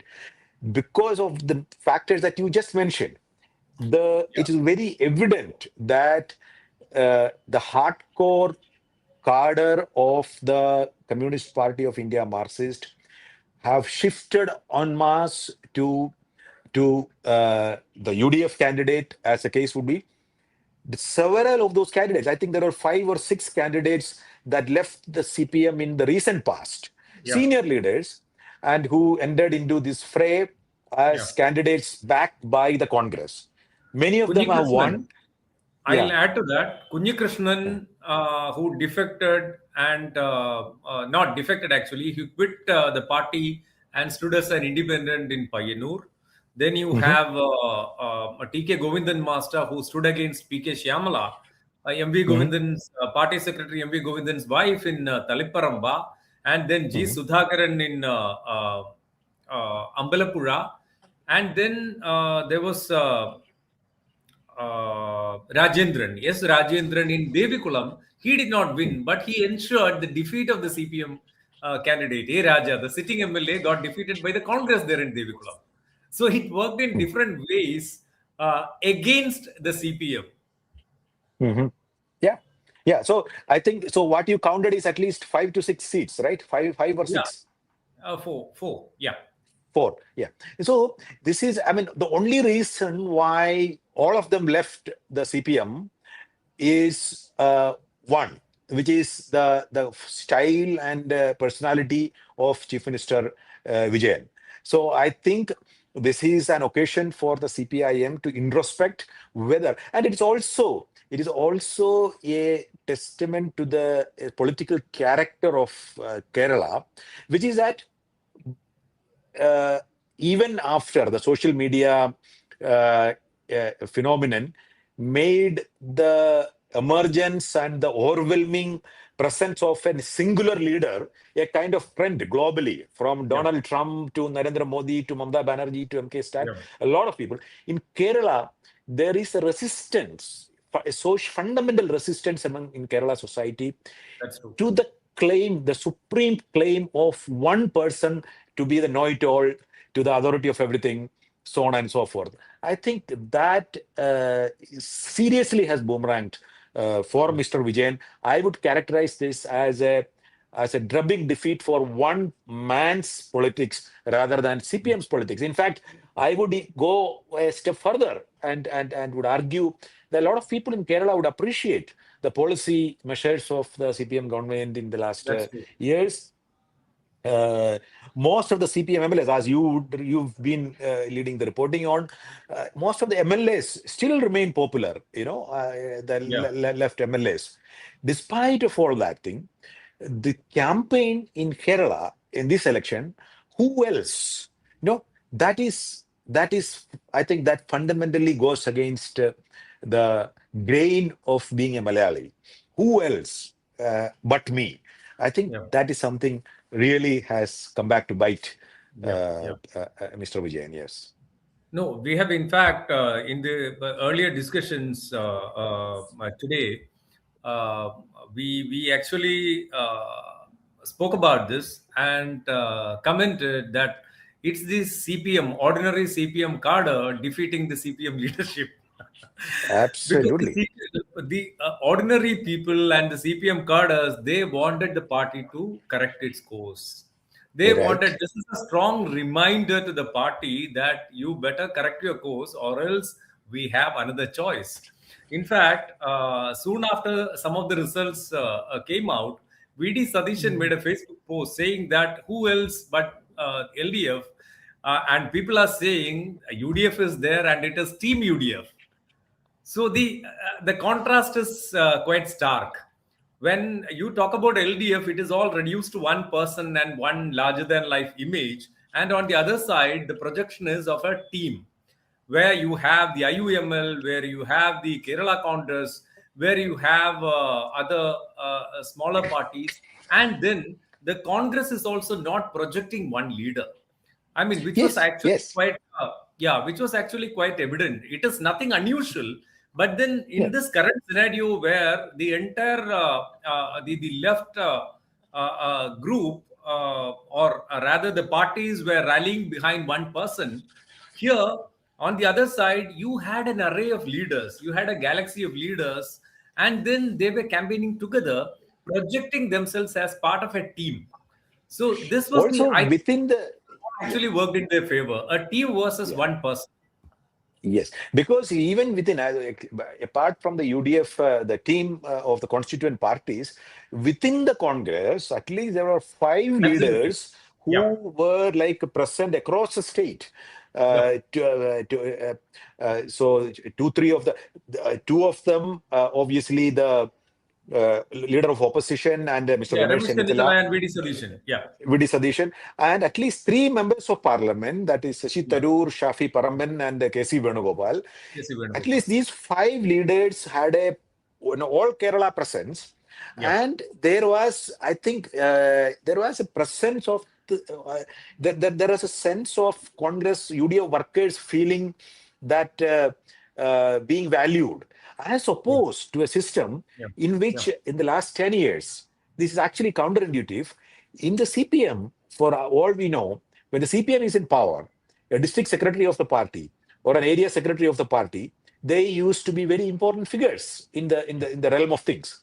So we've had a system of party government relationship in the last 10 years where the CPM office bearers at the local level, at the district level, were all feeling completely sidelined, unless you have other informal network into the chief minister's secretariat or there's no structured mechanism as it used to exist in the CPM, where if there is a decision to be made, there is a mechanism through which those discussions and deliberations would happen. That had actually gone, and I think they are paying a huge price for what happened. This is my assessment. What do you think? In fact, I'll add to that.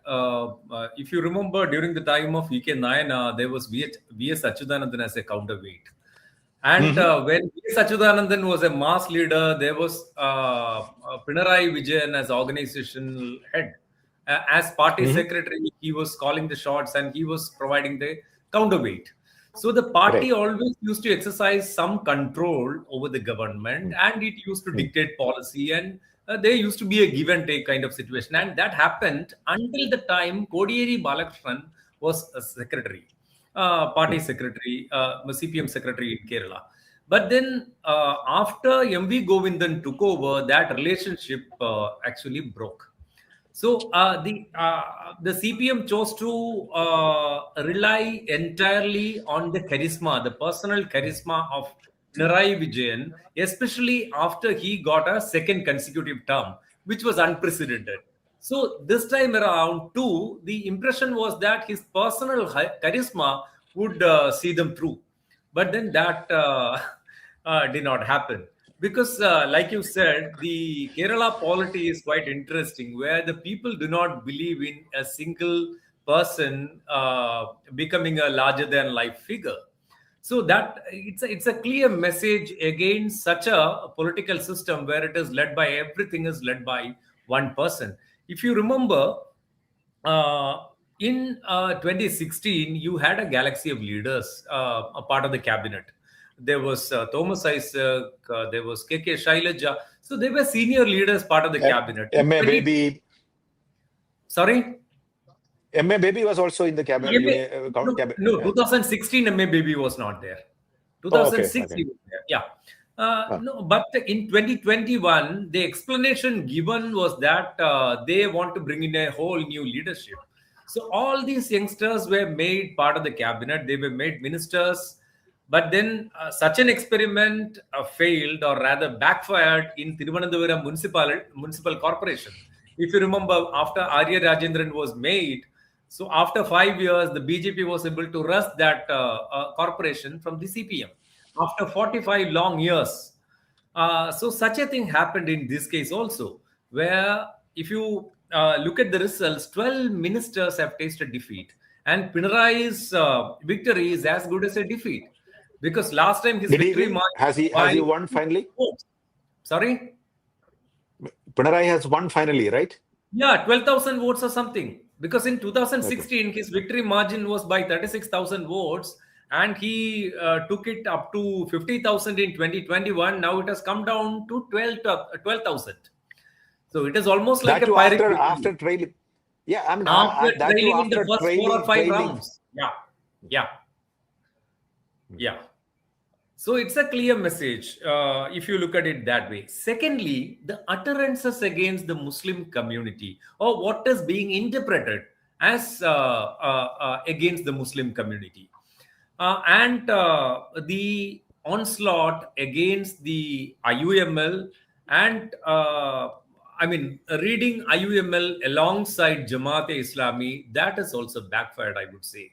And the CPM, while Pinarayi was continuing this, while most of the leaders were continuing this, Pinarayi was also keeping the company of Vellapalli Nadeshan, who was quite scathing in his remarks against Muslim community, against Malappuram, and which was never really discouraged by senior leaders of the CPM, especially never by Pinarayi Vijayan. So there was obviously a consolidation of Muslim votes in favor of UDF, which reflected not only in the results of Malappuram district, but in other parts as well. If you look at Anandan, I would just see. Would you rather term it as a reaction of a secular conscience of Kerala? Because the way Vellapalli Nadeshan has been making extremely venomous statements against the Muslim community, and far from facing any condemnation by the CPIM and Pinarayi Vijayan, he remained a close companion of Pinarayi Vijayan throughout this campaign. So it was not failing to condemn; it was an active complicity and encouragement, wasn't it? Yeah, absolutely. No, that is why, see, there was, if you remember, some time ago, there was this discussion, or rather debate, as to whether IUML is a secular party or not.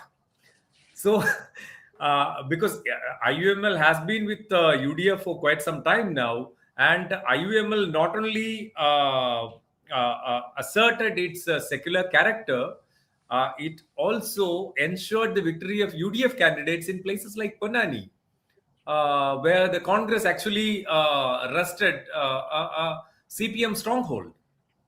So in Kozhikode, just look at what happened. The left has been reduced to just one seat in Kozhikode, where it won a sizable number, I think 13 last time. So the people have asserted very clearly that whatever that the CPM and Pinarayi Vijayan have done, they have actually expressed their anger. They have expressed their disagreement to that, anger against it, and disagreement to that. Don't you think so? I think so, because the thing is that, see, in 2021, I thought I think perhaps I spoke also. The way Pinarayi Vijayan managed to re-engineer the social base of CPIM and the LDF in general was to get a good segment of the minority votes and sort of that was the time when CAA was a big thing and which was being spoken about all over the country. Right. So he capitalized on that. And then suddenly he made a somersault, and this time he wanted to be a kind of anti-Muslim consolidation in Kerala. And that is the reason why Vellapalli Nadeshan became a companion of him throughout this thing. That I think that plus this claim that no one else but me, which is the most anti-democratic slogan one could come up with.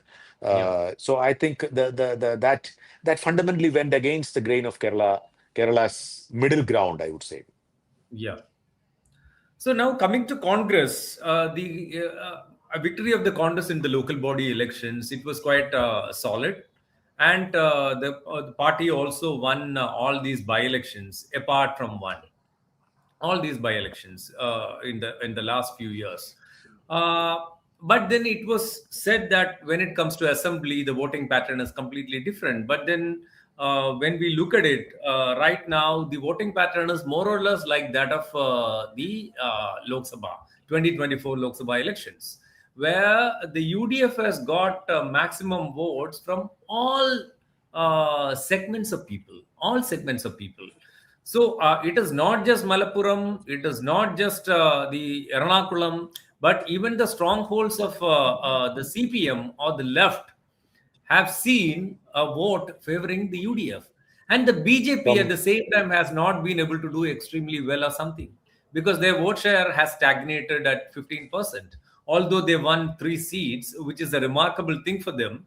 But by a very slender margin in Karakutam, and I think a recount is in progress over there.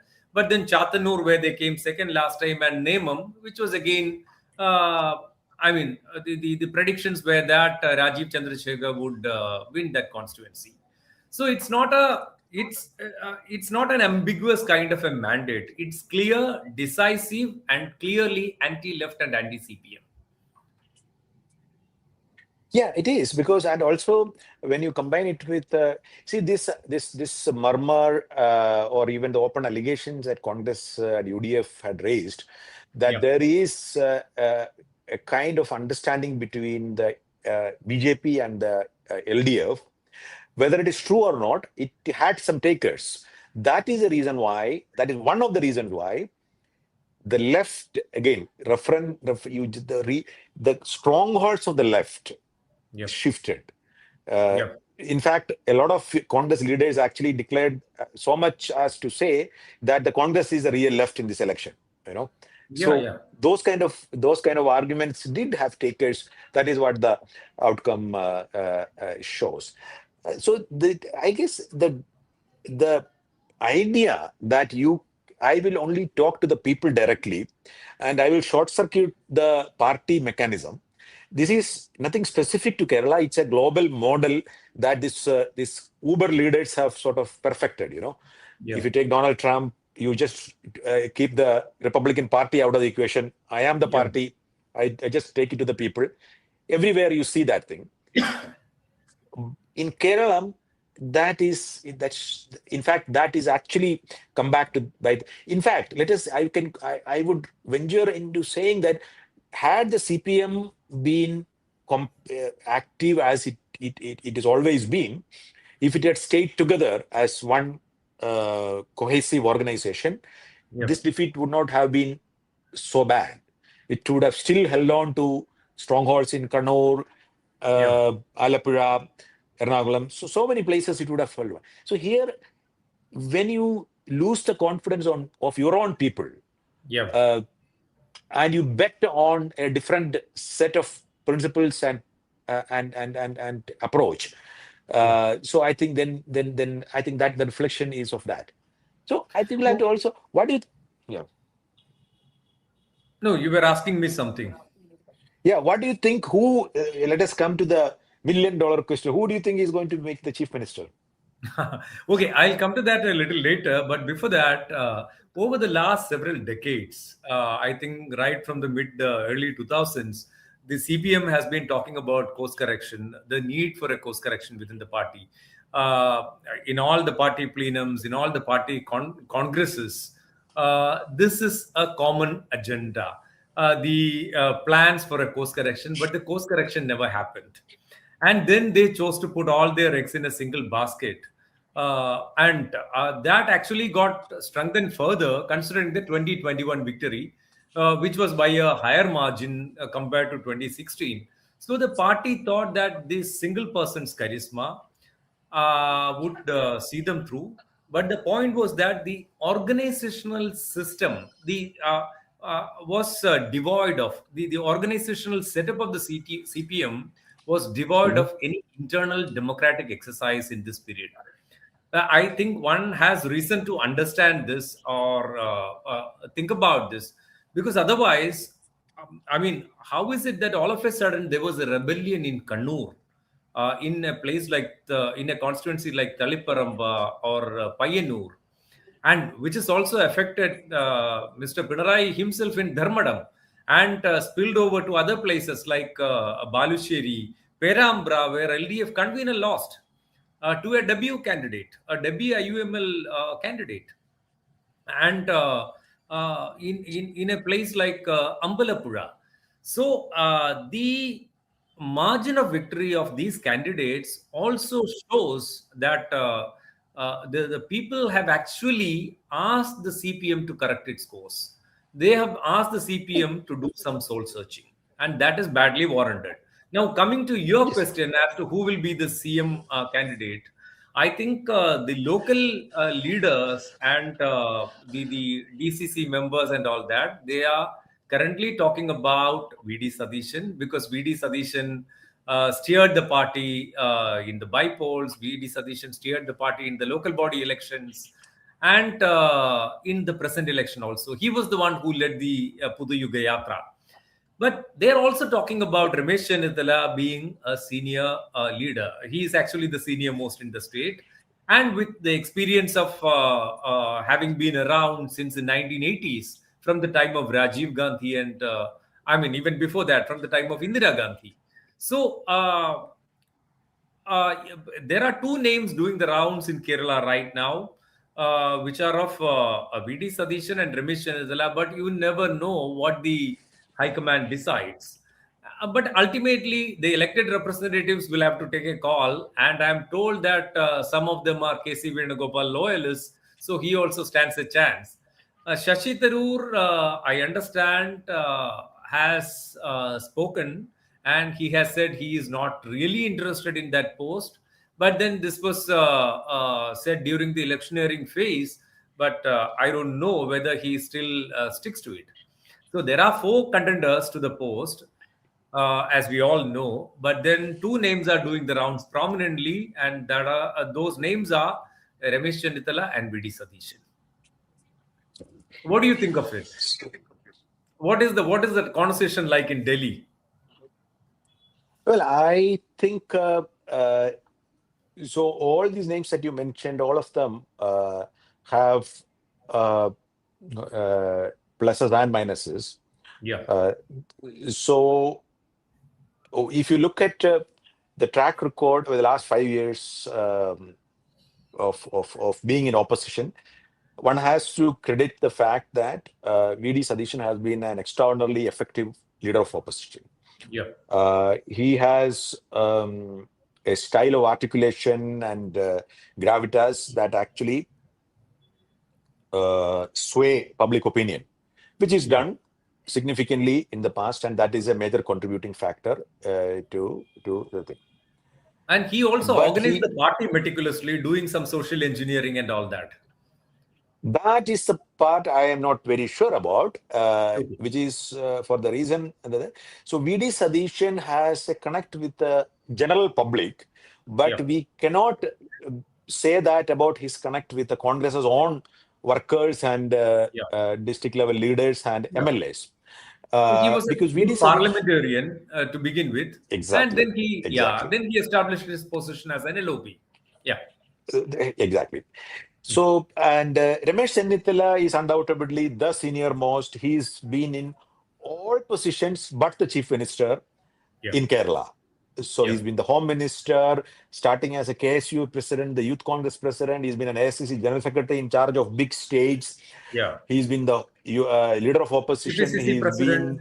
been KPCC president. He's been everything but chief minister. So he was a minister also. He was a minister also. Yeah, he was home minister of Kerala. Yeah, home minister. Yeah. So there is no reason why his claim is any less than anybody else's. So that is his point. But his drawback would be that how many MLAs, elected legislators, will be on his side. Yeah. Then you come to KC Venugopal. KC Venugopal, though he was not a public figure in the way Sadishan has been, this election Congress had a serious challenge to tackle in this election, which was that for every candidate you have 15 other people within the front and the Congress party in each constituency who are unhappy with the candidate. Yeah. So the management of that equation, local dynamics of that thing, that I would credit KC Venugopal for managing it in through this campaign, which was a very not public but a very critical part of the electioneering that happened in It this was a election. key internal work, basically. Work of Function. Function. And second point I'll credit KC Venugopal is the candidate selection. For example, you take a Tharmadam candidate, you know. So, sir, so many candidates which were middle level Congress candidates who actually have not been given enough consideration for the party by the party for various reasons. You have to bet on some of those people as candidates. I think it seemed to have worked well for the Congress party. Yeah. But of course, he will face the drawback of being a member of parliament and his taking over as CM, leading to certain other factors. You will end up with the 2 by-elections, one in Alappuzha, then he has to make somebody else resign, so on and so forth. Now, Shashi Tharoor is the most public-facing figure in Kerala's Congress politics, whose appeal goes beyond the Congress workers and the Congress party men, and he has a capacity to invoke a certain kind of affection among the general public of Kerala and to boost Kerala's image outside of Kerala. But again, he also faces the issue of being an MP, having to force 2 by-elections at least, so on and so forth. So all these 4 people are very good chief ministerial candidates. I think it is end of the day, it will be depending. It will depend on 2 factors. The MLAs will express their opinion to the Congress High Command observers based on, and that I'm sure there will be an internal. Any decision that the Congress will take will have to take into confidence at least these 4 people. Yeah. So that is how I think it will progress. I think an equally interesting question will be, who will be the opposition leader?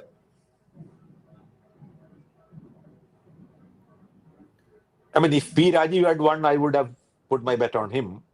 But now that he is not won, who do you think? Would Pinarayi be taking up that position?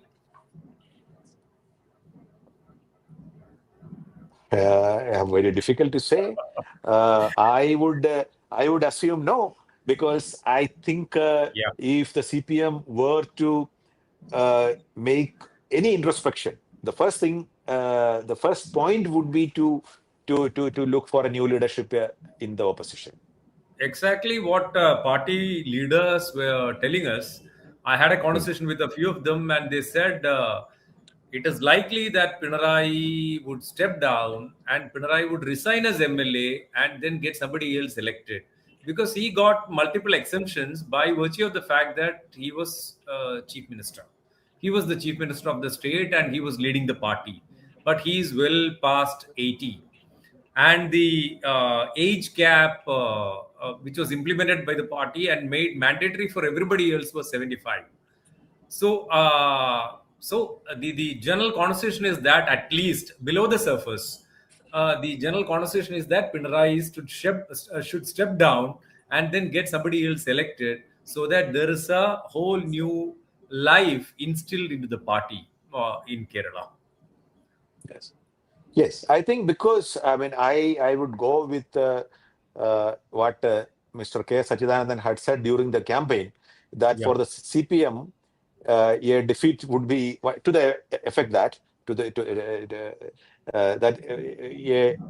the CPM to be around and be surviving, it had to lose this election. So to that extent, this is a blessing in disguise, I would say. But what should follow is a genuine, honest introspection, which will lead to a new leadership, and certainly ensuring that the party's local ground leaders are taken into confidence and brought along to restore the party's position. Yes. People's faith in them. In fact, this is the first time that the party, the left front, has lost being in power, has lost its position as being in government anywhere in the country.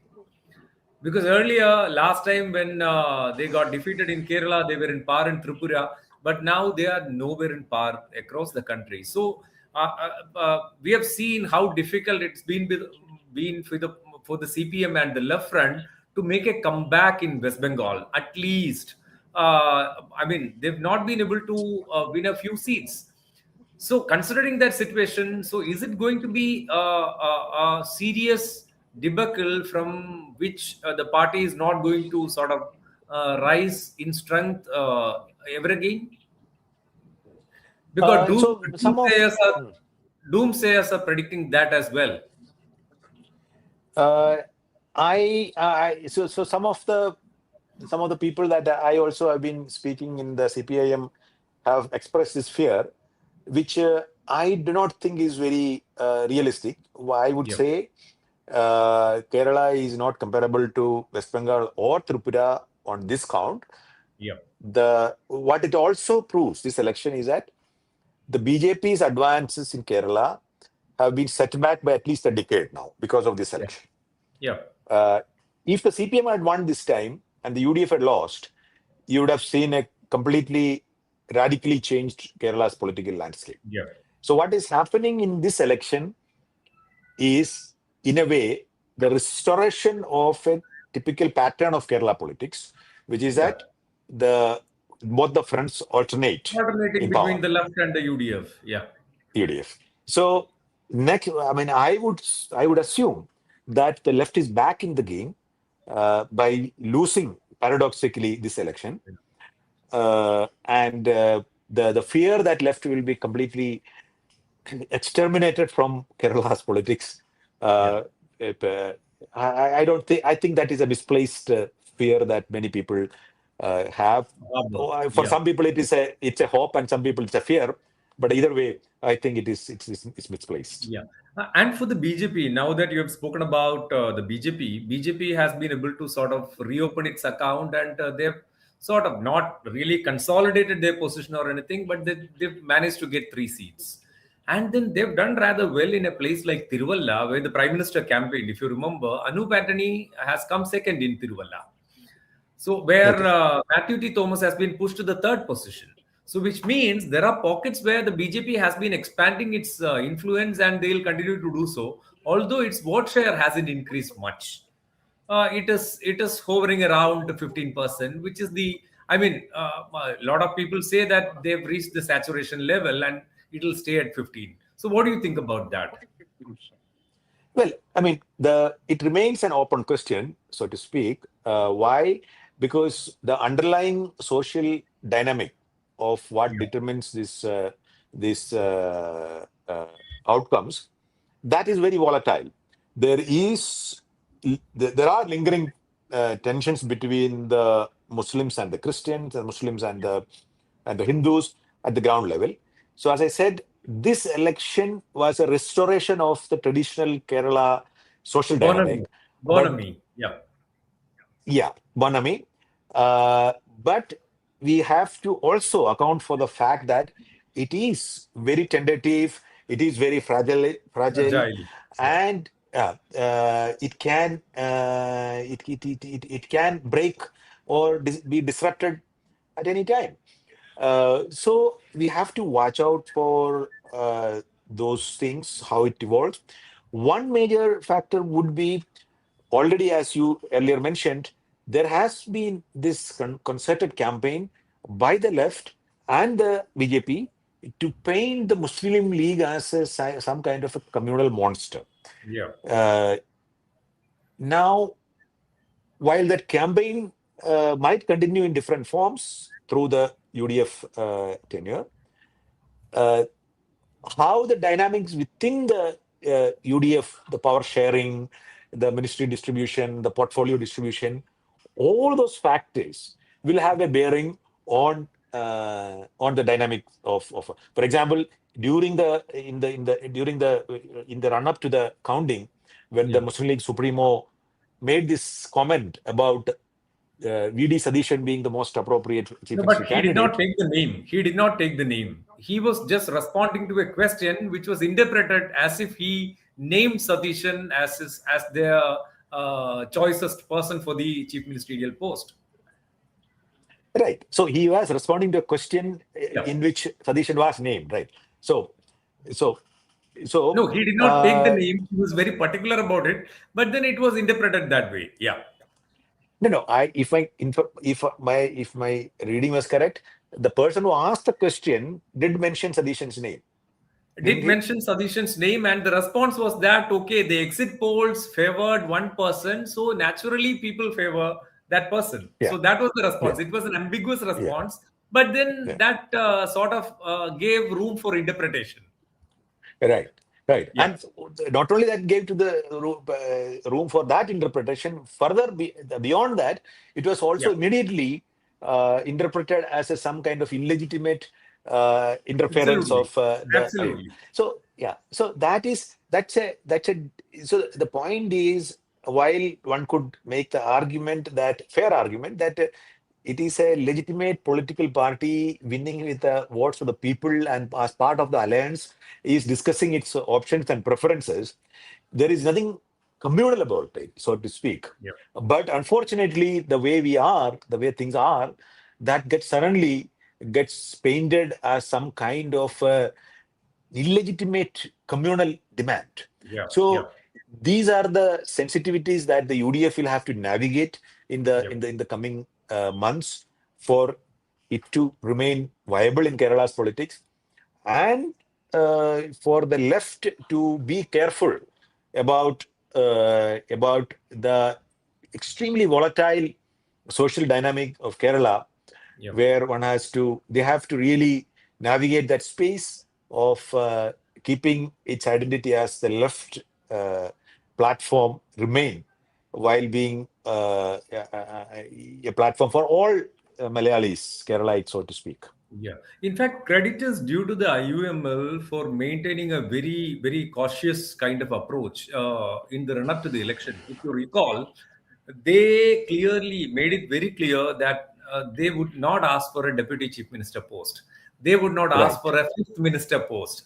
If you remember, the Manjalangudi Ali taking claim for a fifth minister post was a big deal 10 years ago, 10, 15 years ago. Yeah. So they were actually very careful not to ruffle any feathers and not to disrupt anything which would actually damage the prospects of the UDF in this election. And they were very particular that they shouldn't send out a wrong message to the Christian community. So that is precisely why if there was a consolidation of one minority group, there was a consolidation of Catholic Christians also mostly in favor of UDF.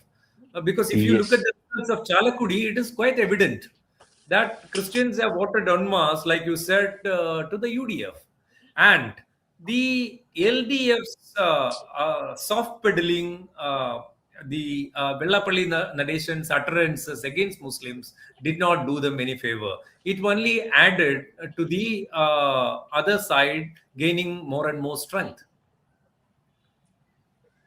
Yes. I think any misadventure of trying to even give partial legitimacy to the kind of utterances that Vellapalli Nadeshan made, that again would it's completely militate against the grain of an average Malayali. And I'm very pleased to observe this.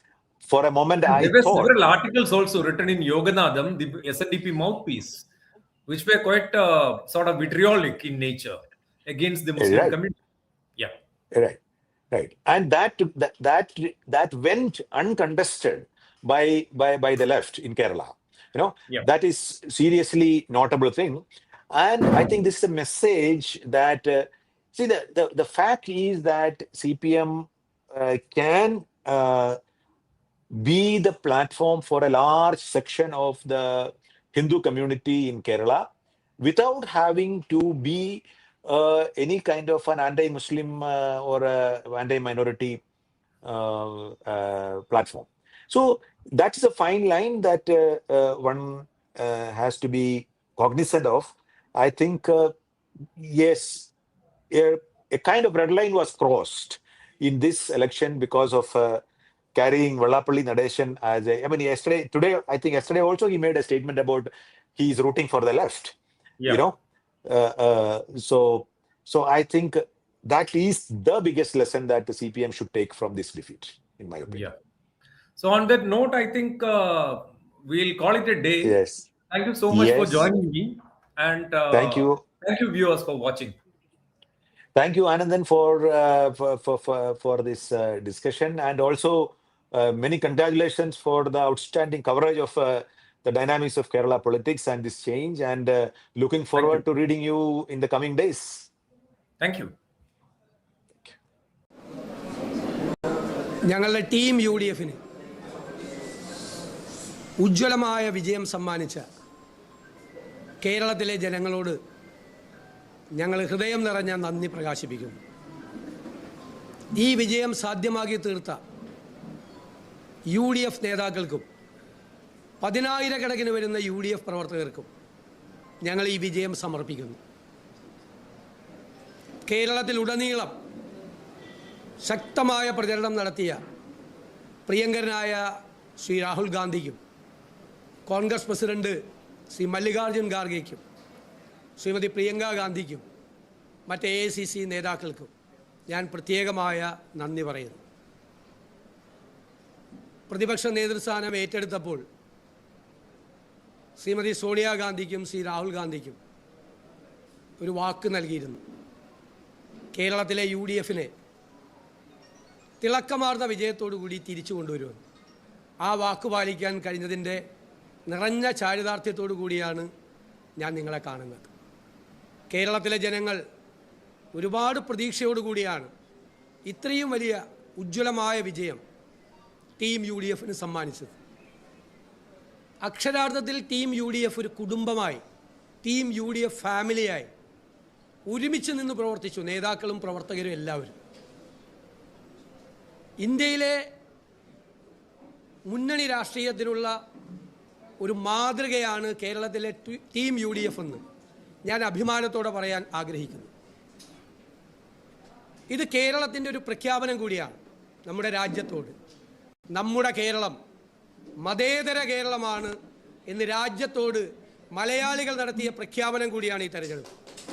ഒരു വർഗീയവാദത്തിൻ്റെയും മുന്നിൽ കീഴടങ്ങാതെ എല്ലാ വർഗീയവാദത്തിനും എതിരായ ശക്തമായ secular നിലപാടെടുത്തതിൻ്റെ അംഗീകാരം കൂടിയാണ് തന്നിരിക്കുന്നത്. എനിക്കറിയാം ഈ തെരഞ്ഞെടുപ്പിൽ സ്ത്രീകളും ചെറുപ്പക്കാരും UDF വലിയ രീതിയിൽ സഹായിച്ചിട്ടുണ്ട്. അവരുടെ പ്രതീക്ഷയാണ്, ചെറുപ്പക്കാരുടെ പ്രതീക്ഷയാണ് ഇനി UDF. ഞങ്ങൾ പുതുയുഗ യാത്രയിൽ ജനങ്ങൾക്ക് കൊടുത്തൊരു വാക്കുണ്ട്, ഒരു പുതുയുഗം കേരളത്തിൽ ഉണ്ടാകും. കേരളത്തിൽ ഇനി മാറ്റങ്ങളുണ്ടാകും. ജനങ്ങളുടെ പ്രതീക്ഷയ്ക്കത്തുള്ള ഒരു ഭരണമുണ്ടാകും കേരളത്തിൽ. നമ്മുടെ സംസ്ഥാനത്തിൻ്റെ, ഈ രാജ്യത്തെ 1-ാം സ്ഥാനത്ത് നമ്മുടെ സംസ്ഥാനത്തെ എത്തിക്കാൻ വേണ്ടിയിട്ടുള്ള പദ്ധതികളും പരിപാടികളുമായി UDF മുന്നോട്ട് പോകും, ഒരുമിച്ച് മുന്നോട്ട് പോകും. ജനങ്ങൾ നൽകിയ ഈ വലിയ അംഗീകാരം അത് മറക്കാൻ ഒരിക്കലും കഴിയില്ല. അത് അവരുടെ പ്രതീക്ഷയും അവരുടെ സ്വപ്നവുമാണ്. അതിനെ ഞങ്ങൾ യാഥാർത്ഥ്യമാക്കും. ഞാൻ കരുതുന്നു കേരളത്തിൽ എല്ലാ മതവിഭാഗങ്ങളും ജാതിമത ചിന്തകളില്ലാതെ UDF സഹായിച്ചു. കേരളത്തിലെ എല്ലാ പ്രദേശങ്ങളിൽ നിന്നും, നമ്മൾ മലബാറെന്നും കൊച്ചിയെന്നും തിരുവിതാംകൂറെന്നൊക്കെ ഇപ്പോഴും വേർതിരിച്ച് സാധാരണ പറയാറുള്ള ഈ കേരളത്തിലെ എല്ലാ പ്രദേശത്തും വലിയ വിജയമാണ് ഉണ്ടായത്. ജാതി മതത്തിന് അപ്പുറത്തായി, സ്ഥലങ്ങളുടെ പ്രത്യേകതയ്ക്ക് അപ്പുറമായി ഉള്ള വലിയ വിജയം, കേരളത്തിലെ എല്ലാ ജനങ്ങളും നൽകിയ വലിയ വിജയമാണ് UDF ഉണ്ടായിരിക്കുന്നത്. തികഞ്ഞ ഉത്തരവാദിത്ത ബോധത്തോടു കൂടി ആ ജനങ്ങളുടെ പ്രതീക്ഷകൾ നിറവേറ്റാനുള്ള ശ്രമം UDF ഭാഗത്തു നിന്നുണ്ടാകും. ഞാൻ കരുതുന്നത്, നേരത്തെ പറഞ്ഞതുപോലെ വർഷങ്ങളായി CPM വോട്ട് ചെയ്യുന്നവർ, ഇടതുപക്ഷ സഹയാത്രികരായിട്ടുള്ള ആളുകൾ എല്ലാവരും ഞങ്ങളെ സഹായിച്ചിട്ടുണ്ട്. ഞാൻ അവരോടെല്ലാം നന്ദി പറയുന്നു. കാരണം ഈ തെരഞ്ഞെടുപ്പിൽ LDF പരാജയപ്പെടണമെന്നും UDF വിജയിക്കണമെന്നും ആഗ്രഹിച്ചവർ UDF കുടുംബത്തിലല്ലാത്ത പുറത്തു നിന്നുള്ള ആളുകൾ ഉണ്ട് എന്നത് യാഥാർത്ഥ്യമാണ്. അതുകൊണ്ടാണ് CPM കോട്ടകൾ വരെ പൊളിച്ചടുക്കാൻ കഴിഞ്ഞ ഈ വിജയം ജനങ്ങൾ സമ്മാനിച്ചത്. CPM ഏറ്റവും വലിയ കോട്ടകൾ വരെ ഇളകി വീണ ഒരു തെരഞ്ഞെടുപ്പാണിത്. കഴിഞ്ഞ 10 വർഷക്കാലത്തെ ദുർഭരണത്തിന് അന്ത്യം കുറിച്ച് ഒരു പുതിയ യുഗത്തിന് തുടക്കമിടാൻ വേണ്ടിയിട്ടുള്ള കേരളത്തിൻ്റെ ഈ തീരുമാനം, ആ തീരുമാനമാണ് സുപ്രധാനമായൊരു രാഷ്ട്രീയ തീരുമാനം. രാജ്യം മുഴുവൻ ഉറ്റുനോക്കിയ ഈ തെരഞ്ഞെടുപ്പിൽ ഇത്ര വലിയ വിജയം ഉണ്ടാകാൻ കഴിഞ്ഞതിലുള്ള അഭിമാനം ഞങ്ങളുടെ UDF-നുണ്ട് എന്ന് ഞാൻ പ്രത്യേകം പരാമർശിക്കും.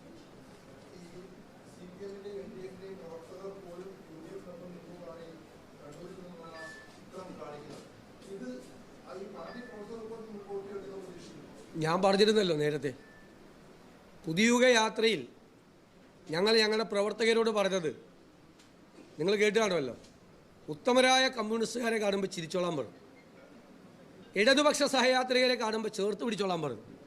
അപ്പോൾ എല്ലാവരും ഇങ്ങനെ നോക്കിയിരുന്നപ്പോൾ പറഞ്ഞു അവർ നമുക്കാ വോട്ട് ചെയ്യാൻ പോകണമെന്ന്. Good communist. ഉത്തമ കമ്മ്യൂണിസ്റ്റ്, അതാണ് ഉത്തമ കമ്മ്യൂണിസ്റ്റുകാർ. പിന്നെ ഇടതുപക്ഷ സഹയാത്രികരായി 3-4 പതിറ്റാണ്ടുകളായി കേരളത്തിൽ സഞ്ചരിച്ചവർ.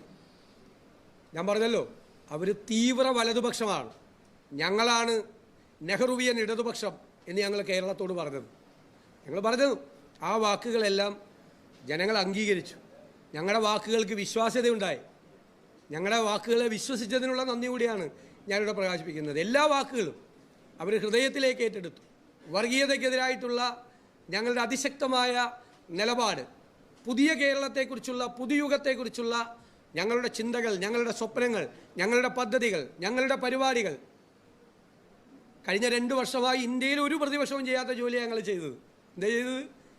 എവിടെയെല്ലാം ഗവൺമെൻറ് പരാജയപ്പെട്ടോ അവിടെയെല്ലാം ഒരു ഓൾട്ടർനേറ്റീവ് ഉണ്ടാകണം, ബദലുണ്ടാകണമെന്ന് കരുതി ആരോഗ്യ മേഖലയിൽ, സാമ്പത്തിക മേഖലയിൽ, വിദ്യാഭ്യാസ മേഖലയിൽ, ഇൻഫ്രാസ്ട്രക്ചർ രംഗത്തെല്ലാം ഞങ്ങൾ പഠനം നടത്തി, ഗൃഹപാഠം ചെയ്തു. എന്നിട്ട് തയ്യാറാക്കിയ പദ്ധതികളാണ് പുതുയുഗ യാത്രയിൽ. ന്യൂ ഈറയാണ്, പുതിയ യുഗമാണ് ഞങ്ങൾ ജനങ്ങളുടെ മുന്നിൽ അവതരിപ്പിച്ചത്. അത് ജനങ്ങൾ ഹൃദയത്തിലേക്ക് ഏറ്റുവാങ്ങി. എനിക്ക് അഭിമാനമുണ്ട്, കേരളത്തിൻ്റെ രാഷ്ട്രീയ ചരിത്രത്തിൽ ഒരു ഹർത്താലും ബന്ധും പോലും നടത്താതെയാണ് ഈ പ്രതിപക്ഷം ഈ വിജയം നേടിയെടുത്തത്. ഒരു ഹർത്താലും ബന്ധും നടത്താതെ. ഇത് നമ്മുടെ പുതിയ കേരളമാണ് എന്ന് കേരളത്തിന് പുറത്തേക്കുള്ള ഒരു സന്ദേശം കൊടുക്കാൻ ഞങ്ങൾ പ്രതിപക്ഷത്തിരുന്നു കൊണ്ടും ഞങ്ങൾ ശ്രമിച്ചു. ഞാനൊരു ജോൺ ഇരിക്കുന്നുണ്ട് അടുത്ത്, എന്നാലും ഞാൻ പറയാം, ഒരു കോൺഗ്രസ്സുകാരൻ എന്നുള്ള നിലയിൽ എനിക്ക് അതിനേക്കാളേറെ ഒരു വലിയ സന്തോഷമുണ്ട്. കേരള ചരിത്രത്തിൽ ഇന്ത്യൻ നാഷണൽ കോൺഗ്രസിൻ്റെ നിയമസഭയിൽ ഏറ്റവും കൂടുതൽ സീറ്റുകൾ വാങ്ങിച്ചെടുത്ത തെരഞ്ഞെടുപ്പാണ്. ഏറ്റവും കൂടുതൽ സീറ്റുകൾ ചരിത്രത്തിൽ 62 ഉള്ളു. 2001 60 സീറ്റ് അല്ലേ? 77 38 സീറ്റുകൾ. 2011 ജയിച്ചപ്പോൾ 38 സീറ്റുകൾ. ഏറ്റവും കൂടുതൽ സീറ്റുകൾ കോൺഗ്രസ് കേരള ചരിത്രത്തിൽ, രാഷ്ട്രീയ ചരിത്രത്തിൽ ഇന്ത്യൻ നാഷണൽ കോൺഗ്രസിന് ഏറ്റവും കൂടുതൽ സീറ്റുകൾ നേടിയത്.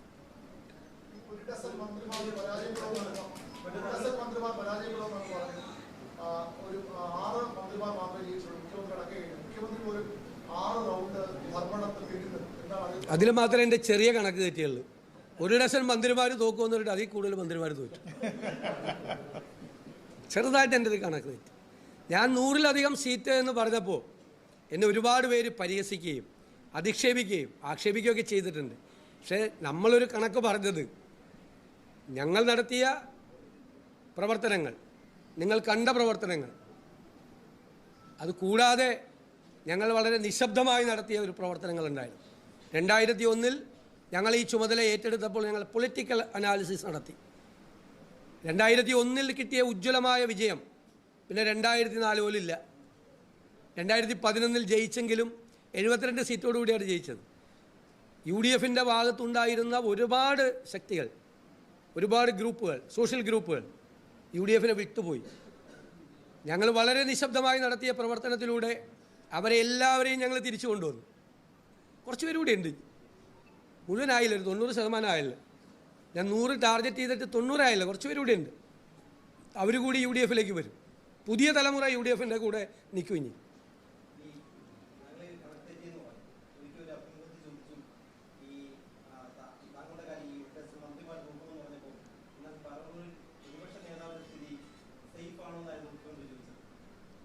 ഞാനതിന് മറുപടി പറഞ്ഞില്ല. ഞാൻ പറഞ്ഞത് അത് പറവൂരിലെ ജനങ്ങളല്ലേ തീരുമാനിക്കേണ്ടത്. എനിക്കറിയാലോ, ഞാൻ എൻ്റെ ഇത്രയും വർഷക്കാലത്തെ തെരഞ്ഞെടുപ്പിനിടയിൽ ഞാൻ 3-4 ദിവസം മാത്രമാണ് പറവൂരിൽ നിന്നത്. എല്ലാവരും പറയും എന്നെ പൂട്ടിയിടുമെന്ന് പറഞ്ഞു. പറവൂർ അവിടെ പൂട്ടിയിടും, പുറത്തേക്ക് ഇറങ്ങാൻ പറ്റില്ലെന്ന്. പക്ഷെ പൂട്ടിയിടപ്പെട്ടത് മന്ത്രിമാരാണ്. ഈ തോറ്റ മന്ത്രിമാർ ആരും അവരുടെ നിയോജകമണ്ഡലത്തിൻ്റെ പുറത്തേക്ക് പോലും ഇറങ്ങിയിട്ടില്ല. ജയിച്ചവരും മുഖ്യമന്ത്രി മാത്രമേ പോയിട്ടുള്ളൂ. അവരെ പൂട്ടിയിട്ടത് ഞങ്ങളാണ്, അവരവരുടെ മണ്ഡലത്തിൽ.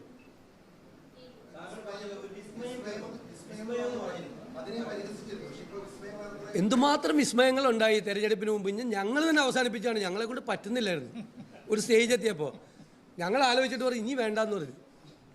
ഇപ്പം അമ്പലപ്പുഴയിലൊരു വിസ്മയം ഉണ്ടായില്ലേ, തളിപ്പറമ്പിലും പയ്യന്നൂരിലും വിസ്മയം നടന്നില്ലേ. തളിപ്പറമ്പിലും പയ്യന്നൂരും ഒക്കെ നിങ്ങളോടൊരു 3 മാസം മുമ്പ് പറഞ്ഞാൽ നിങ്ങൾ കളിയാക്കില്ലായിരുന്നു. ഞങ്ങൾ പറഞ്ഞില്ല, ഞങ്ങൾക്ക് ഒരു വർഷമായിട്ട് അറിയാം. ഞാൻ എന്ന് മുതലാണ് വിസ്മയം എന്ന് പറഞ്ഞത് അന്ന് മുതൽ ഞങ്ങൾക്കറിയാം അവിടെ നടക്കുന്ന കാര്യങ്ങളെക്കുറിച്ചെല്ലാം.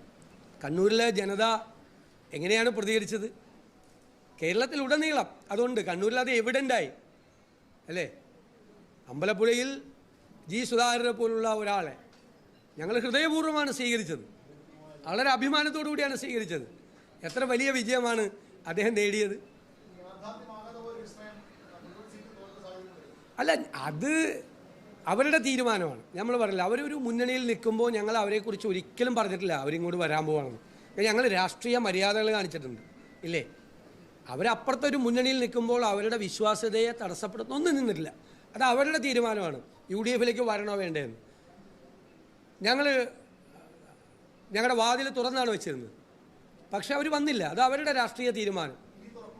അതല്ല, അതൊക്കെ പിന്നീട് UDF ഒക്കെ ചർച്ച ചെയ്യേണ്ട കാര്യങ്ങളല്ലേ. ഇപ്പം അതൊന്നും ഒരു പ്രയോറിറ്റികളിൽ ഇല്ലല്ലോ, മുൻഗണനയിൽ അതൊന്നും ഇല്ല. മാത്രമല്ല, ഞങ്ങളുടെ കൂടെ നിൽക്കുന്ന കേരള കോൺഗ്രസ് 8-7 സീറ്റും ജയിച്ചു ഇല്ലേ. അനൂപ് ജേക്കബ് ജയിച്ചത് 45,000 വോട്ടിനാണ്. കേരള കോൺഗ്രസ് ജേക്കബ് ഗ്രൂപ്പിലെ അനൂപ് ജേക്കബ് ജയിച്ചത് അല്ലേ. അപ്പം ഞങ്ങൾ ഘടകകക്ഷിയല്ലേ. ലീഗ് എത്ര സീറ്റാണ് ജയിച്ചത്? ഞങ്ങൾ ഘടകകക്ഷികളൊക്കെ ചേർത്ത് പിടിച്ചു. ഘടകകക്ഷി എന്നൊന്നും ഇനി പറയാൻ ആരും സമ്മതിക്കില്ല. ഞാൻ തന്നെ ഇപ്പോൾ ഏതെങ്കിലും യോഗത്തിൽ പോയി UDF എന്ന് പറഞ്ഞപ്പോൾ ചൂടാവുകയാണ്. സാർ ടീം UDF എന്ന് പറയാനാണ് പറഞ്ഞു. ഞാൻ ടീം UDF എന്ന് പറഞ്ഞത് നിലമ്പൂർ ഇലക്ഷന് ശേഷമാണ്. ബോധ്യത്തിൻ്റെ അടിസ്ഥാനത്തിലാണ് ഓരോ വാക്കും. ടീം UDF എന്ന് പറഞ്ഞിട്ടുള്ളത്, 100-ലധികം സീറ്റ് എന്ന് പറഞ്ഞിട്ടുള്ളത്, സെക്യുലർ സ്റ്റാൻഡ് എടുത്തിട്ടുള്ളത്, വിസ്മയങ്ങളുണ്ടാകും എന്ന് പറഞ്ഞതെല്ലാം ബോധ്യത്തിൻ്റെ അടിസ്ഥാനത്തില്ല. വേണ്ടാത്തൊരു വാക്കും പറഞ്ഞിട്ടില്ല. പക്ഷേ ഒരുപാട് പരിഹസിക്കപ്പെട്ടു. സാരമില്ല, അത് രാഷ്ട്രീയ രംഗത്ത് നിൽക്കുന്ന എല്ലാവർക്കും അതൊക്കെ ഉണ്ടാവും. എനിക്കതിൽ സങ്കടമൊന്നുമില്ല.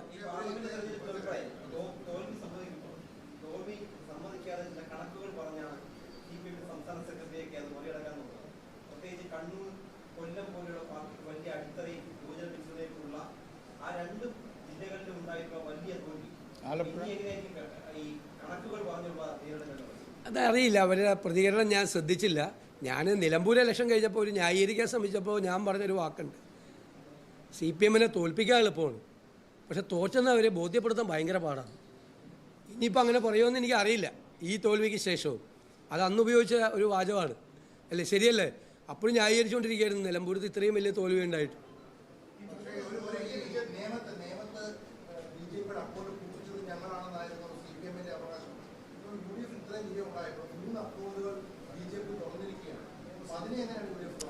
അല്ല, അതിപ്പോൾ BJP ജയിച്ചു, അവരൊരു രാഷ്ട്രീയ പാർട്ടിയല്ലേ. അവർ പറഞ്ഞാൽ അതൊന്നും അല്ലല്ലോ. അവരിവിടെ കേരളത്തിൽ അധികാരത്തിൽ വരുമെന്നല്ലേ പറഞ്ഞത്. അവർക്ക് നേരത്തെ ഒരു സീറ്റ് ഉണ്ടായിരുന്നു, 1-ലധികം സീറ്റ് കിട്ടി.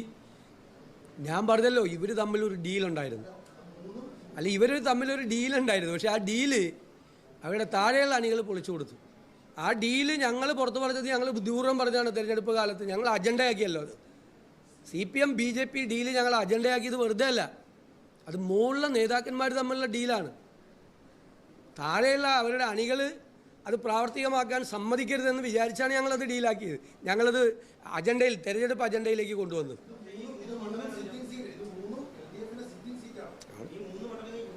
അതുപോലെ എങ്ങനെ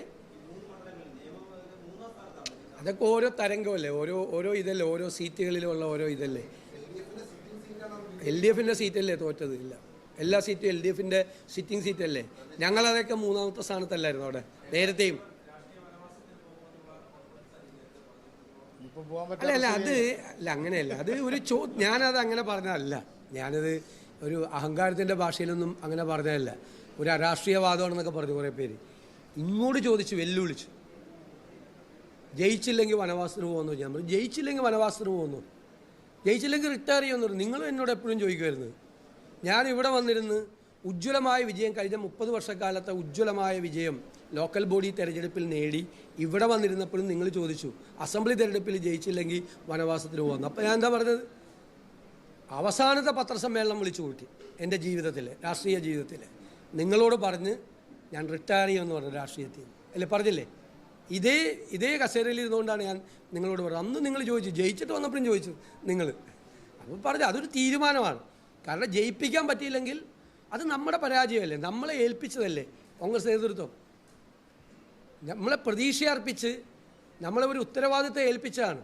നിങ്ങൾ റിസൾട്ട് ഉണ്ടാക്കുമെന്നുള്ള പ്രതീക്ഷയോടുകൂടി. എനിക്കിപ്പോഴും ഓർമ്മയുണ്ട്, ഞാൻ പ്രതിപക്ഷ നേതാവായി മാഡം സോണിയാഗാന്ധിയെ കാണാൻ ചെല്ലുമ്പോൾ എന്നോട് പറഞ്ഞ വാക്ക്, ഞാൻ എല്ലാവരോടും പറഞ്ഞത് നിങ്ങൾ റിസൾട്ട് ഉണ്ടാക്കുമെന്നാണ് പറഞ്ഞിരിക്കുന്നത്, എൻ്റെ വാക്കാണെന്ന് പറഞ്ഞു. ഞാൻ പറഞ്ഞു മാഡത്തിൻ്റെ വാക്ക് ഞങ്ങൾ അത് കാത്തു സൂക്ഷിക്കുമെന്ന് പറഞ്ഞു. തിരിച്ച് ഞാൻ മറുപടി പറഞ്ഞു. എനിക്ക് അഭിമാനത്തോടു കൂടി വാത്സല്യത്തോടു കൂടി എന്നോട് ഇടപെട്ടിട്ടുള്ള ആളാണ് മാഡം സോണിയാഗാന്ധി. അവരോട് പറഞ്ഞ വാക്ക് പാലിക്കാൻ പറ്റി. ഒറ്റയ്ക്കല്ല, ടീമായിട്ടാണ്, എല്ലാവരും കൂടി ഒരുമിച്ച് നിന്നുകൊണ്ടാണ് ആ ടീം ബിൽഡ് ചെയ്യാൻ പറ്റി. അതിൻ്റെ ഏകോപനം നടത്താൻ പറ്റിയെന്നുള്ളത് മാത്രമാണ് എൻ്റെ റോൾ അതാണ്. അതിൽ ഞാൻ പരാജയപ്പെട്ടിരുന്നെങ്കിൽ അത് എൻ്റെ പരാജയമാണ്. അതല്ലാതെ വ്യക്തിപരമായി ജയിക്കുമ്പോൾ അതിൻ്റെ ക്രെഡിറ്റ് എടുക്കാൻ വേണ്ടി പരാജയപ്പെട്ട എൻ്റെ പരാജയം എന്ന് പറഞ്ഞതല്ല. ഇത് ടീമിനെ ബിൽഡപ്പ് ചെയ്ത് ഒരു ലീഡർഷിപ്പ് നിൽക്കുകയല്ലേ UDFൻ്റെ ചെയർമാൻ സ്ഥാനം എന്ന് പറയുന്നതല്ലേ പ്രതിപക്ഷ നേതാവിൻ്റെ സ്ഥാനം. ആ ജോലി അതാണ്, ആ ഉത്തരവാദിത്തം അതാണ്. അതിൽ പരാജയപ്പെട്ടാൽ പിന്നെ നമ്മൾ തൂങ്ങിക്കിടക്കാമോ? പാടില്ല. അപ്പോൾ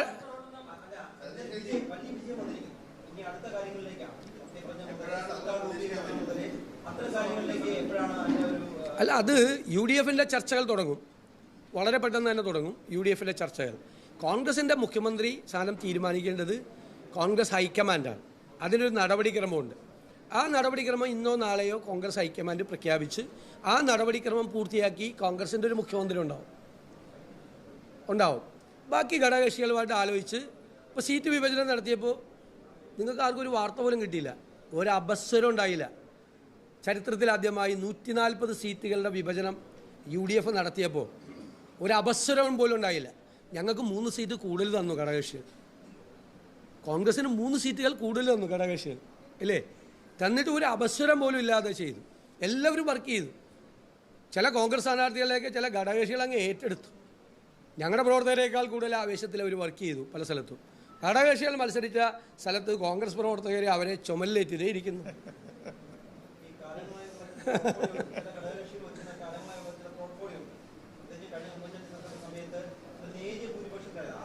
അല്ല, അതിലേക്കൊന്നും ചർച്ചയൊന്നും അതിലേക്കൊന്നും ആയിട്ടില്ല. മാത്രമല്ല, അതൊന്നും ഒരു പൊതു ചർച്ചയ്ക്ക് വിധേയമാക്കേണ്ട കാര്യങ്ങളല്ല. UDF വളരെ ഭംഗിയായി അക്കാര്യങ്ങളെല്ലാം ചർച്ച ചെയ്ത് ഗംഭീരമായിട്ട് തീരുമാനിക്കും. ഇല്ലില്ല, ആ ചർച്ചയിലേക്ക് പോകേണ്ട കാര്യമില്ല. ആ ചർച്ചയിലേക്ക് പോകരുതെന്ന് പാർട്ടി പറഞ്ഞിട്ടുണ്ട്. അത് ഹൈക്കമാൻഡ്, ദേശീയ പാർട്ടിയാണ് കോൺഗ്രസ്, അതിന് ഹൈക്കമാൻഡിൻ്റെ ഒരു പ്രൊസീജിയർ ഉണ്ട്. ആ പ്രൊസീജിയർ അനുസരിച്ച് അവരത് പ്രഖ്യാപിക്കും.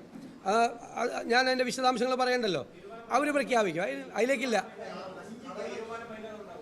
വളരെ പെട്ടെന്നുണ്ടാവും. അങ്ങനെ വൈകിക്കാൻ പറ്റില്ലല്ലോ ഈ തീരുമാനം.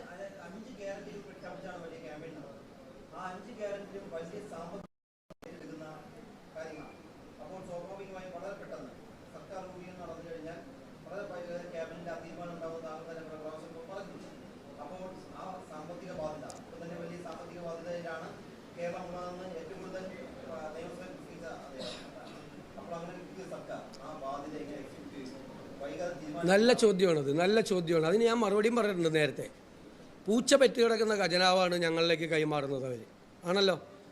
ആ ഖജനാവിനെ ശക്തമായ സാമ്പത്തിക നടപടികളിലൂടെ, മികച്ച ഫിനാൻസ് മാനേജ്മെൻറ്റിലൂടെ, ആസൂത്രണ മികവാർന്ന നികുതി ഭരണത്തിലൂടെ ഖജനാവിൻ്റെ ചോർച്ച അടച്ച് സമ്പദ് വ്യവസ്ഥയെ ഉത്തേജിപ്പിച്ച് പൂച്ച പെറ്റ് കിടക്കുന്ന ഖജനാവ് ഞങ്ങൾ നിറയ്ക്കും. സംശയമൊന്നും വേണ്ട, റിസൾട്ട് ഉണ്ടാകും. അല്ലല്ല, അതൊക്കെ ഇതിൻ്റെ കൂടെ നടന്നു പോകും, റിസൾട്ട് ഉണ്ടാവും.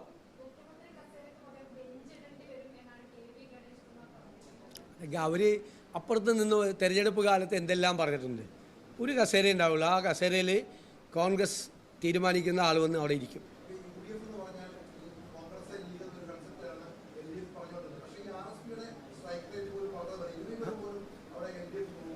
നമ്മൾ 8 സീറ്റിൽ 7 സീറ്റാണ് കേരള കോൺഗ്രസ് ജയിച്ചത്. 4 സീറ്റിൽ 3 സീറ്റാണ് RSP ജയിച്ചത്. ബാക്കി എല്ലാവരും ജയിച്ചില്ലേ?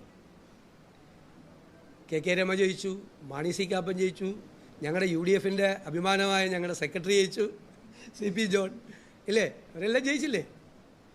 DFൻ്റെ ചെറിയ പാർട്ടി വലിയ പാർട്ടിയൊന്നും ഇല്ലല്ലോ, എല്ലാവരും ജയിച്ചല്ലോ.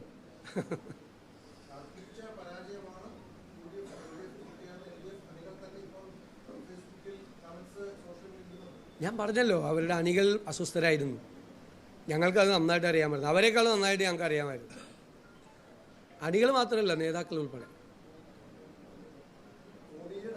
ഞാൻ നിങ്ങളോട് പറഞ്ഞപ്പോൾ നിങ്ങളാരും വിശ്വസിച്ചില്ലല്ലോ. അല്ല, ഒരുപാട് കാര്യങ്ങളുണ്ടാവും. അപ്പോൾ ഓരോരുത്തർക്ക് പകരം വയ്ക്കാൻ ചിലപ്പോൾ ആളുണ്ടാവില്ല, വേറെ ആൾ വരും, അങ്ങനെയല്ലേ. ഇപ്പം ഞാൻ പോയാൽ വേറെ ആൾ വരില്ലേ? അതൊക്കെ എല്ലാ രാഷ്ട്രീയ പാർട്ടികളുടെ നാച്ചുറൽ അല്ലേ.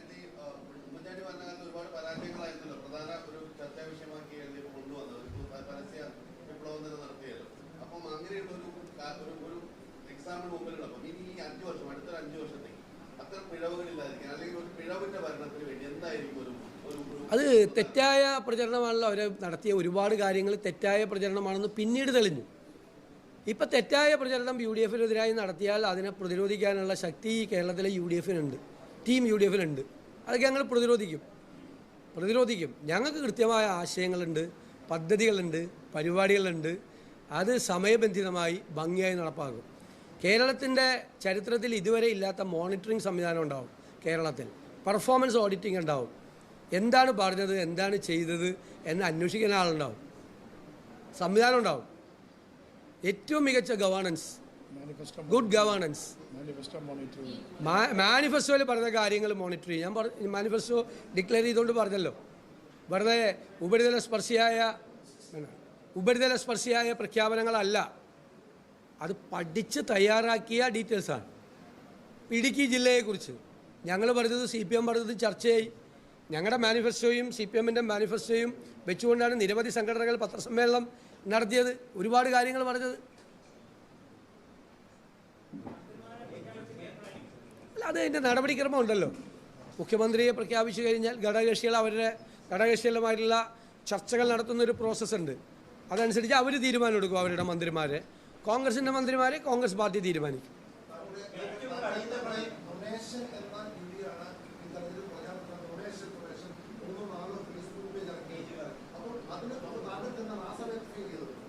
അല്ല, ഞങ്ങൾക്ക് ക്രെഡിബിലിറ്റി ഉണ്ടെന്ന് ഞങ്ങൾക്ക് നന്നായിട്ട് അറിയാം. ജനങ്ങൾ ഞങ്ങളെയാണ് വിശ്വസിച്ചതെന്ന് പറയാം. ഞങ്ങൾ 1 ഡസൻ തെളിവുകൾ ആരാണ് നുണ പറഞ്ഞതെന്ന് ജനങ്ങളുടെ മുമ്പിൽ പറഞ്ഞല്ലോ. 1 ഡസൻ തെളിവുകൾ.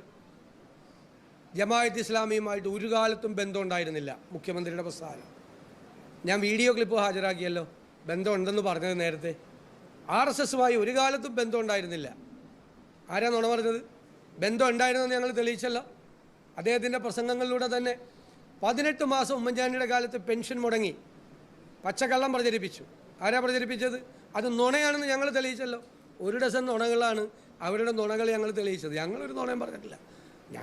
ഞങ്ങൾ അധികാരത്തിൽ വന്നാൽ ഞങ്ങൾ ഇന്ന കാര്യങ്ങൾ ചെയ്യുമെന്ന് ജനങ്ങളോട് പറഞ്ഞു.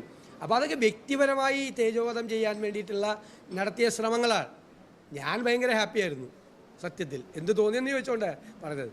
കാരണം എൻ്റെ PR മുഴുവൻ നടത്തിയത് AKG സെൻറ്ററിൽ നിന്നാണ്. കാരണം ഇപ്പോൾ എന്നോട് ഡൽഹിയിൽ ചെന്നപ്പോൾ ഒരു സീനിയർ മാധ്യമപ്രവർത്തകൻ ചോദിച്ചു, സോഷ്യൽ മീഡിയ തുറക്കാൻ വയ്യ സതീശിനെ കൊണ്ട്. അപ്പം ഞാൻ പറഞ്ഞു, ഞങ്ങൾ കൊടുക്കുന്നില്ല, CPM കൊടുക്കുന്നതാണ്. എല്ലാത്തിലും എൻ്റെ വികൃതമായ പടങ്ങൾ ഞാൻ കാണാൻ അത്ര ഭംഗിയില്ലെങ്കിലും അത്ര പിള്ളേർ കണ്ട പേടിച്ചു പോകുന്ന ആളൊന്നും അല്ലല്ലോ. എൻ്റെ കണ്ണൊക്കെ തള്ളിച്ച് എന്നെ വികൃത രൂപത്തിലാക്കി AI പ്രകാരം എത്രമാത്രം ചിത്രങ്ങളാണ് പ്രചരിപ്പിച്ചത്. അപ്പോൾ അവരറിഞ്ഞില്ല. എനിക്ക് വേണ്ടിയിട്ടുള്ള, ഞാൻ അന്നേ പറഞ്ഞു, എനിക്ക് വേണ്ടിയിട്ടുള്ള PR ആണ്. ഞാൻ അസംബ്ലിയിൽ എഴുന്നേറ്റ് നിന്ന് സംസാരിച്ചാൽ എനിക്ക് മറുപടി പറഞ്ഞിരുന്നത് 5 മന്ത്രിമാരാണ്. അപ്പോൾ അവർ കലക്കിയെന്ന് വിചാരിച്ചാൽ അവരിയ്ക്കുന്നത്. ഞാൻ അതിനേക്കാൾ സന്തോഷത്തിലാണ്. കാരണം ജനങ്ങൾ കാണുമല്ലോ ഇത്. ഒരാളെ ടാർഗറ്റ് ചെയ്ത് കംപ്ലീറ്റ് അവസാനത്തെ 6 മാസം അല്ലെങ്കിൽ 1 കൊല്ലമായിട്ടല്ലേ കംപ്ലീറ്റ് എന്നെ ടാർഗറ്റ് ചെയ്ത് ചെയ്യുമ്പോൾ എനിക്ക് എന്ത് ഫീൽ ചെയ്തെന്നാണ് ചോദിച്ചത്. ഞാനത് ആസ്വദിക്കുകയായിരുന്നു.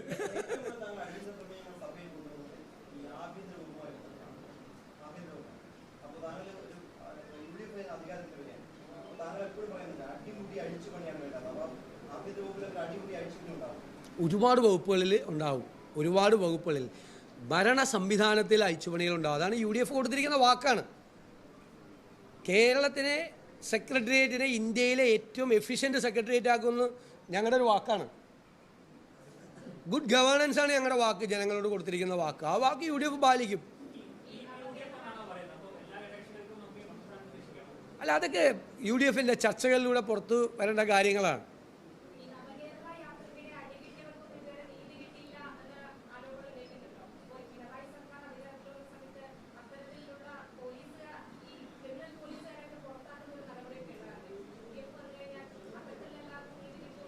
ഞങ്ങളൊന്നും മറക്കില്ല. പണ്ടൊക്കെ ഞങ്ങളുടെ അധികാരം ഭരണത്തിലേക്ക് വരുമ്പോൾ പലതും മറന്നു പോകുമായിരുന്നു. ഞങ്ങളുടെ കുഞ്ഞുങ്ങളെ ഏറ്റുവാങ്ങിയ മർദ്ദനങ്ങൾക്കും അവരുടെ ചോര ഈ കേരളത്തിൽ വീണിട്ടുണ്ടെങ്കിൽ അതൊന്നും ഞങ്ങൾ മറക്കില്ല. ഞങ്ങളുടെ കുഞ്ഞുങ്ങൾ നടത്തിയ പോരാട്ടം, നവകേരള യാത്രയ്ക്കിടയിലൊക്കെ ഞങ്ങളുടെ കുഞ്ഞുങ്ങൾ അവരക്രമമൊന്നും കാണിച്ചില്ല. അവർ കരിങ്കൊടി കാണിച്ചതിൻ്റെ പേരിൽ അവർ ഏറ്റുവാങ്ങിയ അതിക്രമങ്ങൾ, രക്ഷാപ്രവർത്തനം എന്ന് പറഞ്ഞ് പരിഹസിച്ചത് അത് ഞങ്ങൾ മറക്കില്ല. മറക്കാൻ പറ്റില്ലല്ലോ. അതായത് ആ കുഞ്ഞുങ്ങളെ മറന്നു പോകുന്നതാണ് അതിൻ്റെ അർത്ഥം. അത് ഞങ്ങൾ മറക്കില്ല. അത്രേ ഞാൻ പറയുന്നുള്ളൂ. അതൊന്നും മറക്കില്ല, ഞങ്ങളൊന്നും മറക്കില്ല.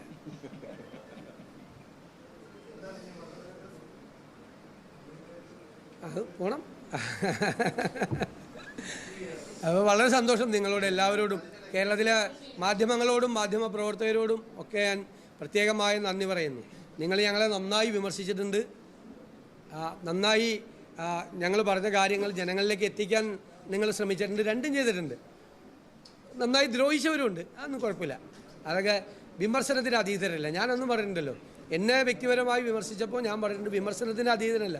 മുഖ്യമന്ത്രിയല്ല, പ്രതിപക്ഷ നേതാവുമല്ല. ഇനിയും നിങ്ങൾ വിമർശിക്കണം, ഒന്ന് അന്വേഷിക്കണം എന്താണെന്ന്, എന്നിട്ട് വേണം വിമർശിക്കാൻ.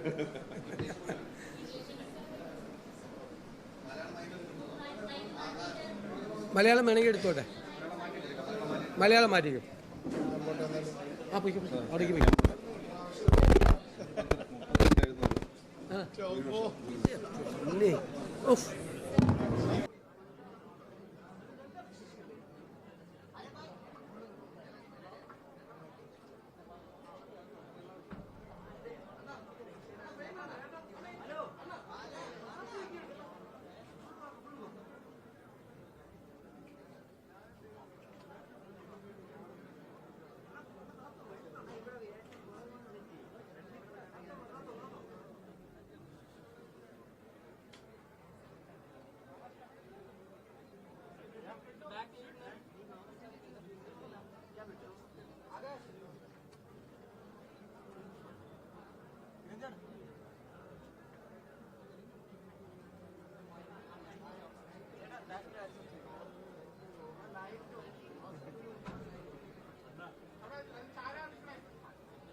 എല്ലാവർക്കും ഭാരതീയ ജനതാ പാർട്ടിയുടെയും NDAയുടെയും സ്വാഗതം.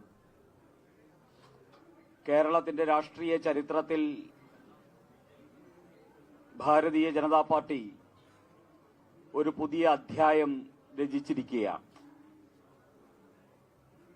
പാർട്ടിയുടെ സംസ്ഥാന അധ്യക്ഷനും NDAയുടെ ചെയർമാനുമായിട്ടുള്ള ശ്രീ രാജീവ് ചന്ദ്രശേഖർ, പാർട്ടിയുടെ മുൻ സംസ്ഥാന അധ്യക്ഷൻ ശ്രീ V മുരളീധരൻ, പാർട്ടിയുടെ സംസ്ഥാന നേതാവും മുൻ കൊല്ലം ജില്ലാ പ്രസിഡന്റുമായിട്ടുള്ള ശ്രീ BB ഗോപകുമാർ എന്നിവരെ ഈ കേരളം നിയമസഭയിലേക്ക് തെരഞ്ഞെടുത്തിരിക്കുകയാണ്. വികസിത കേരളം എന്നുള്ള സ്വപ്നവുമായി ഒരു വർഷം മുമ്പ് കേരളത്തിലേക്ക് വന്ന ശ്രീ രാജീവ് ചന്ദ്രശേഖർ ഒരു വർഷത്തിനുള്ളിൽ ദീർഘവീക്ഷണത്തോടുകൂടി രാഷ്ട്രീയമായ ലക്ഷ്യം മുന്നിൽ വെച്ചുകൊണ്ട് നടത്തിയ പ്രവർത്തനങ്ങൾക്ക് കേരളം നൽകിയ മഹത്തായിട്ടുള്ള അംഗീകാരമായി ഞങ്ങളിതിനെ കാണുകയാണ്. ഈ കേരളത്തിൽ ഒരു പുതിയ നേതൃത്വം, പുതിയ വീക്ഷണം, അതോടൊപ്പം തന്നെ 3.25 കോടി മലയാളിക്ക് വേണ്ടി വികസിത കേരളം എന്നുള്ള സ്വപ്നം. അതായിരുന്നു ശ്രീ രാജീവ് ചന്ദ്രശേഖർ കേരളത്തിൽ വന്നതോടുകൂടി കേരളത്തിനുണ്ടായ പ്രതീക്ഷയും സ്വപ്നവും. ആ സ്വപ്നത്തിന് കരുത്തേകാൻ ഈ തെരഞ്ഞെടുപ്പ് ഫലം ഞങ്ങൾക്ക് ആത്മവിശ്വാസം നൽകുകയാണ്. നേമം നിയോജക മണ്ഡലത്തിലെ ജനതയോട് തീർത്താ തീരാത്ത നന്ദി ശ്രീ രാജീവ് ചന്ദ്രശേഖർ തന്നെ രേഖപ്പെടുത്തി കഴിഞ്ഞു. അദ്ദേഹത്തെ തെരഞ്ഞെടുത്ത നേമം ജനതയ്ക്കുള്ള നന്ദിയും ഭാരതീയ ജനതാ പാർട്ടിയെ ഒരു MLA എന്ന നിലയിൽ വരും നാളുകളിൽ നയിക്കാൻ നിയുക്തനായിട്ടുള്ള ശ്രീ രാജീവേട്ടനോട് ഈ കേരളത്തിലെ ഭാരതീയ ജനതാ പാർട്ടിക്കുള്ള സ്നേഹാദരവും രേഖപ്പെടുത്തുകയാണ്. അദ്ദേഹത്തിന് ഈ ഉന്നതമാർന്ന ചരിത്രപരമായിട്ടുള്ള വിജയം ഭാരതീയ ജനതാ പാർട്ടിക്ക് വേണ്ടി നേടിത്തന്ന ശ്രീ രാജീവ് ചന്ദ്രശേഖറിന് മധുരം നൽകിക്കൊണ്ട് കേരളത്തിലെ കോടാനുകോടി വരുന്ന സാധാരണ പ്രവർത്തകരുടെ വികാരം ഞങ്ങൾ പ്രകടിപ്പിക്കുകയാണ്. അദ്ദേഹത്തിന് മധുരം നൽകാനായിട്ട് പാർട്ടിയുടെ സംസ്ഥാന general secretary Shri MD Ramesh ഉൾപ്പെടെയുള്ള NDA നേതാക്കന്മാരെ ഞാൻ സ്നേഹപൂർവ്വം ക്ഷണിക്കുകയാണ്.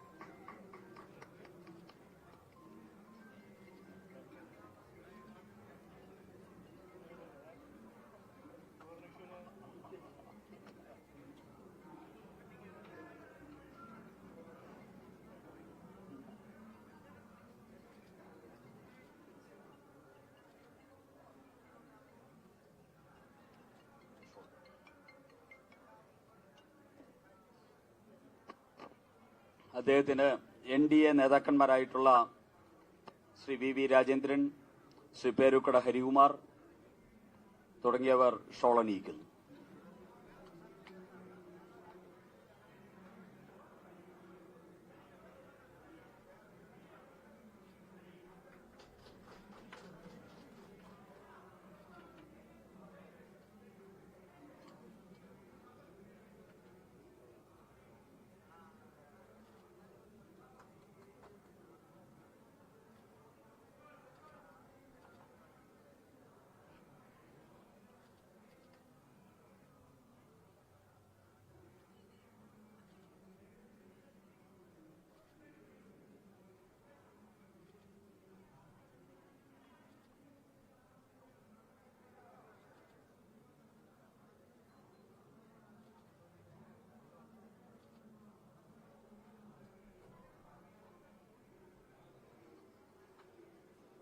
ശ്രീ രാജീവ് ചന്ദ്രശേഖർ, രാജീവേട്ടൻ നമ്മളോട് സംസാരിക്കും.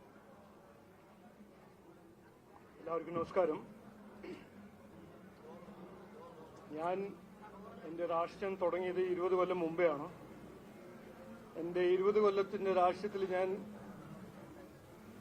കുറെ കാര്യങ്ങൾ ചെയ്തിട്ടുണ്ട്, സന്തോഷകരമായ കുറെ കാര്യങ്ങൾ ചെയ്തിട്ടുണ്ട്. പക്ഷേ ഏറ്റവും സന്തോഷകരമായ ഒരു ദിവസം എൻ്റെ ഈ രാഷ്ട്രീയ ജീവിതത്തിൽ ഇന്നാണ്. അത് ഞാൻ ജയിച്ചു എന്ന് മാത്രമല്ല, ഞങ്ങൾ മുമ്പോട്ട് വെച്ച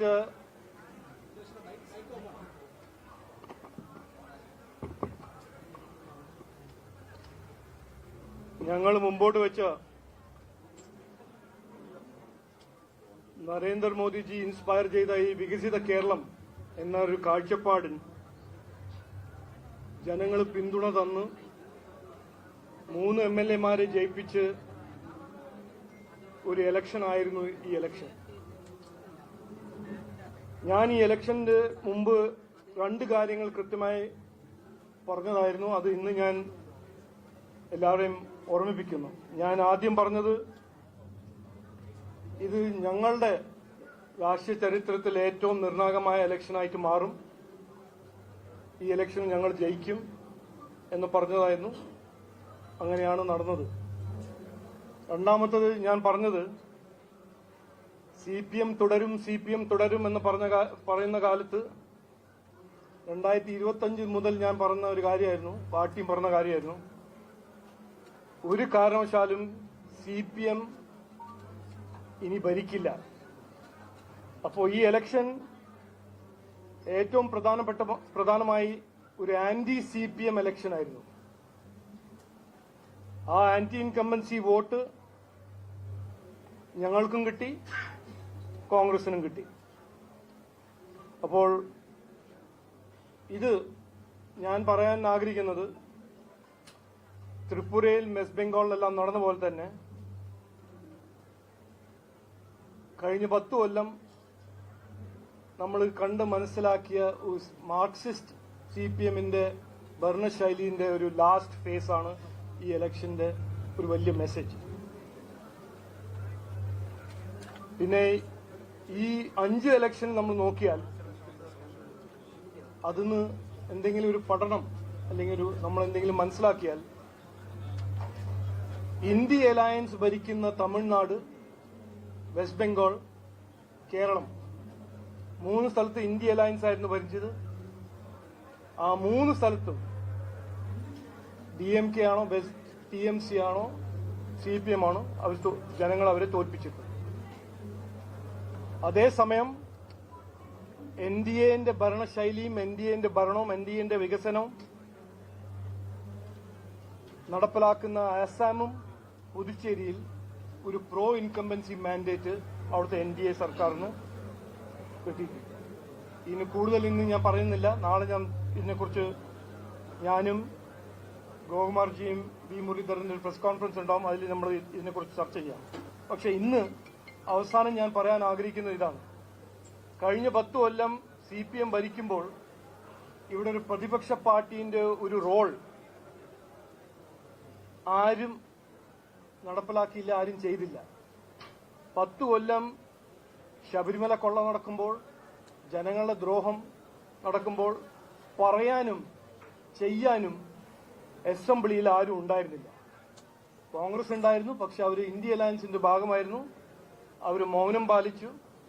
അതിൽ വലിയ മാറ്റം ഇനി വരും. 3 MLA-മാരുണ്ടാവും.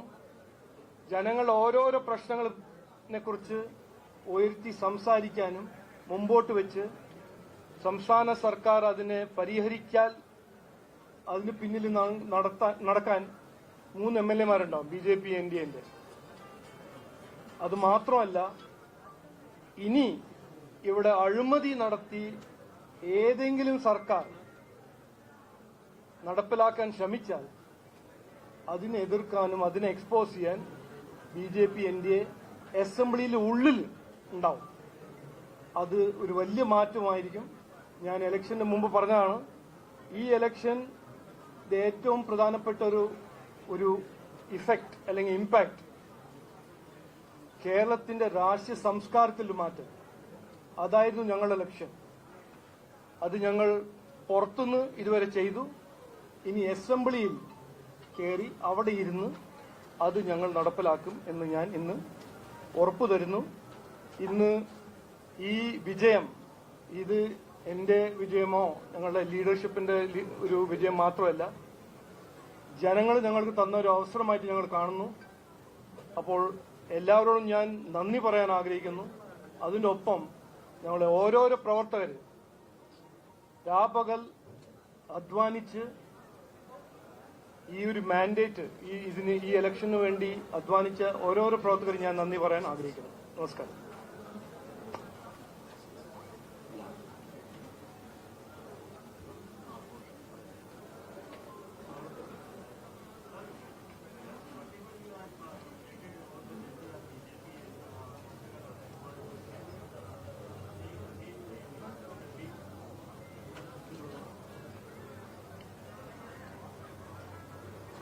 Namaskaram to everybody.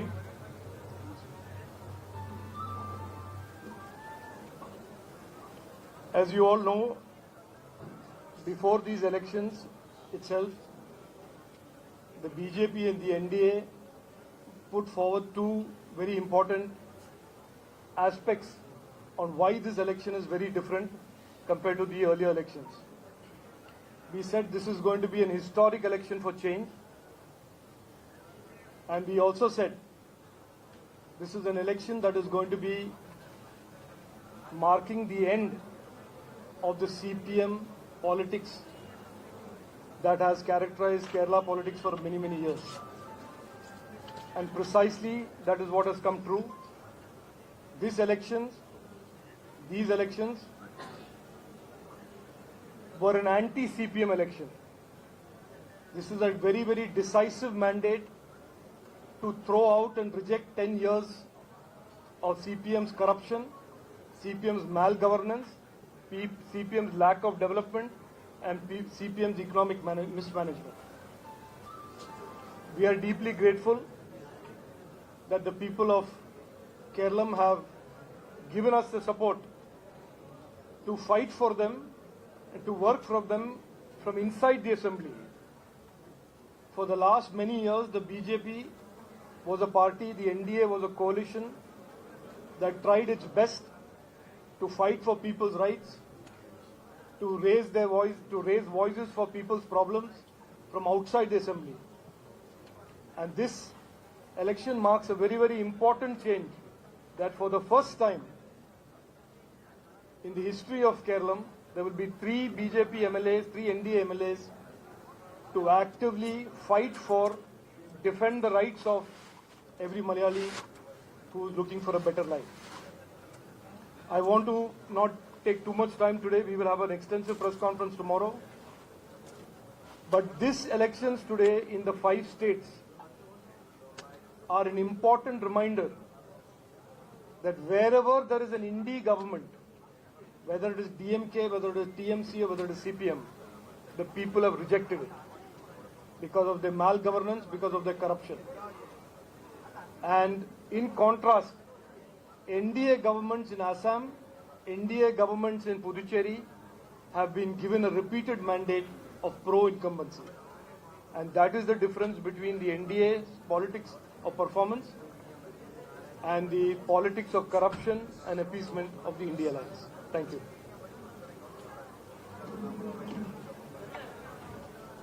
ദേശീയ ജനാധിപത്യ സഖ്യം ഈ തെരഞ്ഞെടുപ്പിൽ നേടിയിട്ടുള്ള വലിയ മുന്നേറ്റത്തിന്റെ ആഹ്ലാദം പ്രകടിപ്പിച്ചുകൊണ്ട് നാളെ സംസ്ഥാന വ്യാപകമായിട്ട് NDAയുടെ നേതൃത്വത്തിൽ വിജയാഹ്ലാദ പ്രകടനങ്ങൾ നടത്താൻ തീരുമാനിച്ചിട്ടുണ്ട്.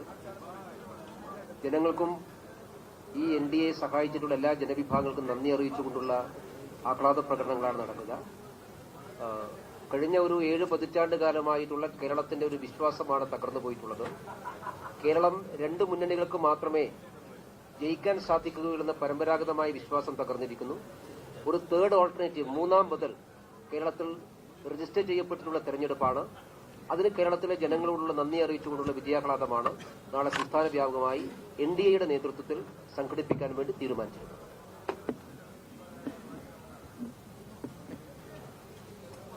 എല്ലാവർക്കും ഒരിക്കൽ കൂടി നന്ദി രേഖപ്പെടുത്തുന്നു. നമസ്കാരം.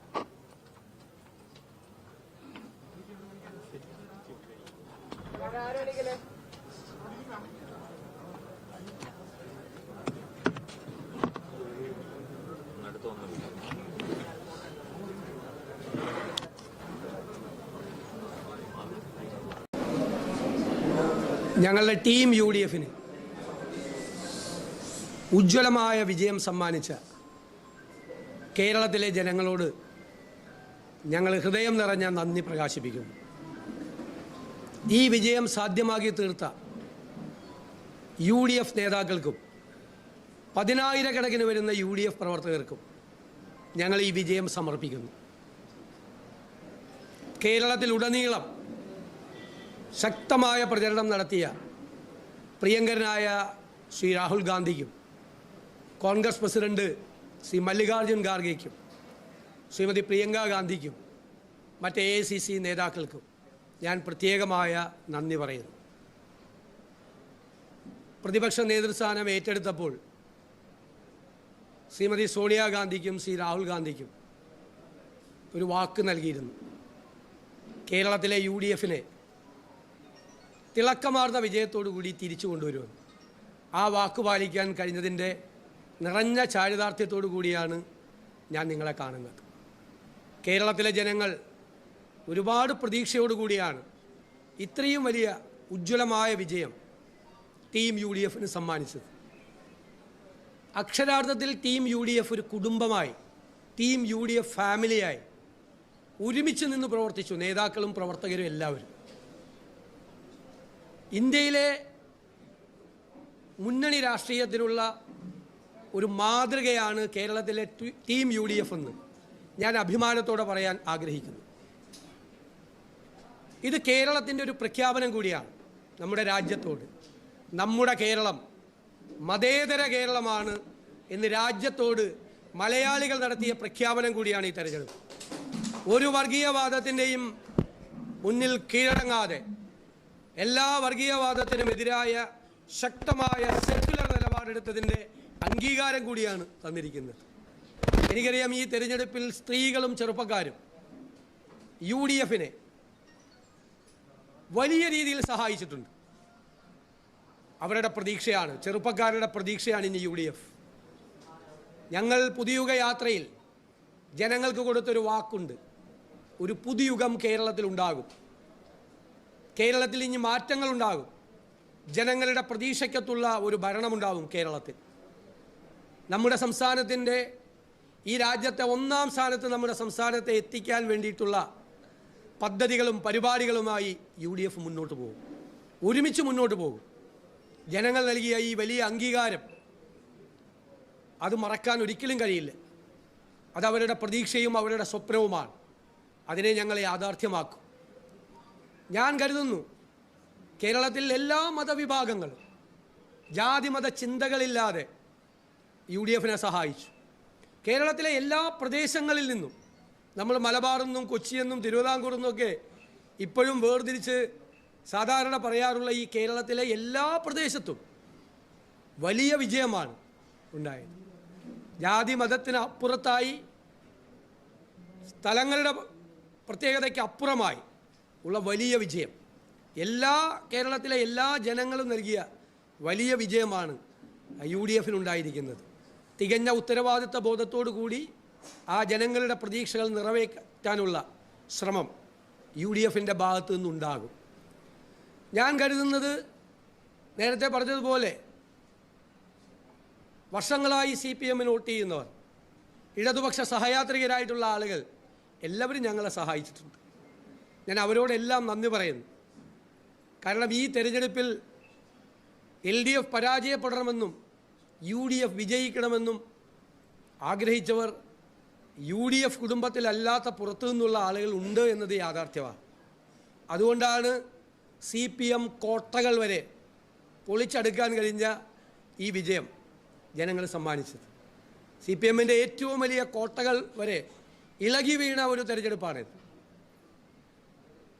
കഴിഞ്ഞ 10 വർഷക്കാലത്തെ ദുർഭരണത്തിന് അന്ത്യം കുറിച്ച് ഒരു പുതുയുഗത്തിന് തുടക്കമിടാൻ വേണ്ടിയിട്ടുള്ള കേരളത്തിൻ്റെ ഈ തീരുമാനം, ആ തീരുമാനമാണ് സുപ്രധാനമായൊരു രാഷ്ട്രീയ തീരുമാനം.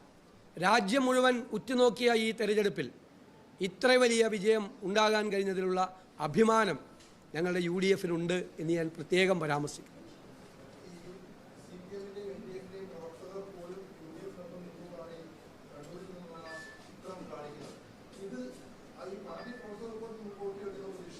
ഞാൻ പറഞ്ഞിരുന്നല്ലോ നേരത്തെ, പുതുയുഗ യാത്രയിൽ ഞങ്ങളുടെ പ്രവർത്തകരോട് പറഞ്ഞത് നിങ്ങൾ കേട്ട് കാണുമല്ലോ, ഉത്തമരായ കമ്മ്യൂണിസ്റ്റുകാരെ കാണുമ്പോൾ ചിരിച്ചോളാൻ പറഞ്ഞു, ഇടതുപക്ഷ സഹയാത്രികരെ കാണുമ്പോൾ ചേർത്ത് പിടിച്ചോളാൻ പറഞ്ഞു.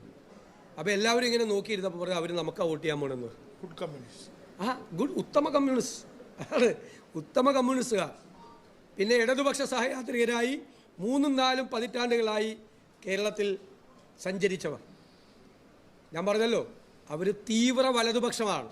ഞങ്ങളാണ് നെഹ്റുവിയൻ ഇടതുപക്ഷം എന്ന് ഞങ്ങൾ കേരളത്തോട് പറഞ്ഞത്. ഞങ്ങൾ പറഞ്ഞത് ആ വാക്കുകളെല്ലാം ജനങ്ങൾ അംഗീകരിച്ചു. ഞങ്ങളുടെ വാക്കുകൾക്ക് വിശ്വാസ്യതയുണ്ടായി. ഞങ്ങളുടെ വാക്കുകളെ വിശ്വസിച്ചതിനുള്ള നന്ദി കൂടിയാണ് ഞാനിവിടെ പ്രകാശിപ്പിക്കുന്നത്. എല്ലാ വാക്കുകളും അവർ ഹൃദയത്തിലേക്ക് ഏറ്റെടുത്തു.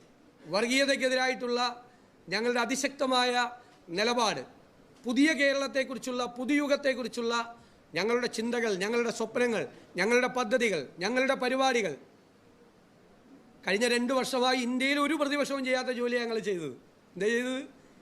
എവിടെയെല്ലാം ഗവൺമെൻറ് പരാജയപ്പെട്ടോ അവിടെയെല്ലാം ഒരു ഓൾട്ടർനേറ്റീവ് ഉണ്ടാകണം, ബദൽ ഉണ്ടാകണമെന്ന് കരുതി ആരോഗ്യ മേഖലയിൽ, സാമ്പത്തിക മേഖലയിൽ, വിദ്യാഭ്യാസ മേഖലയിൽ, ഇൻഫ്രാസ്ട്രക്ചർ രംഗത്തെല്ലാം ഞങ്ങൾ പഠനം നടത്തി, ഗൃഹപാഠം ചെയ്തു.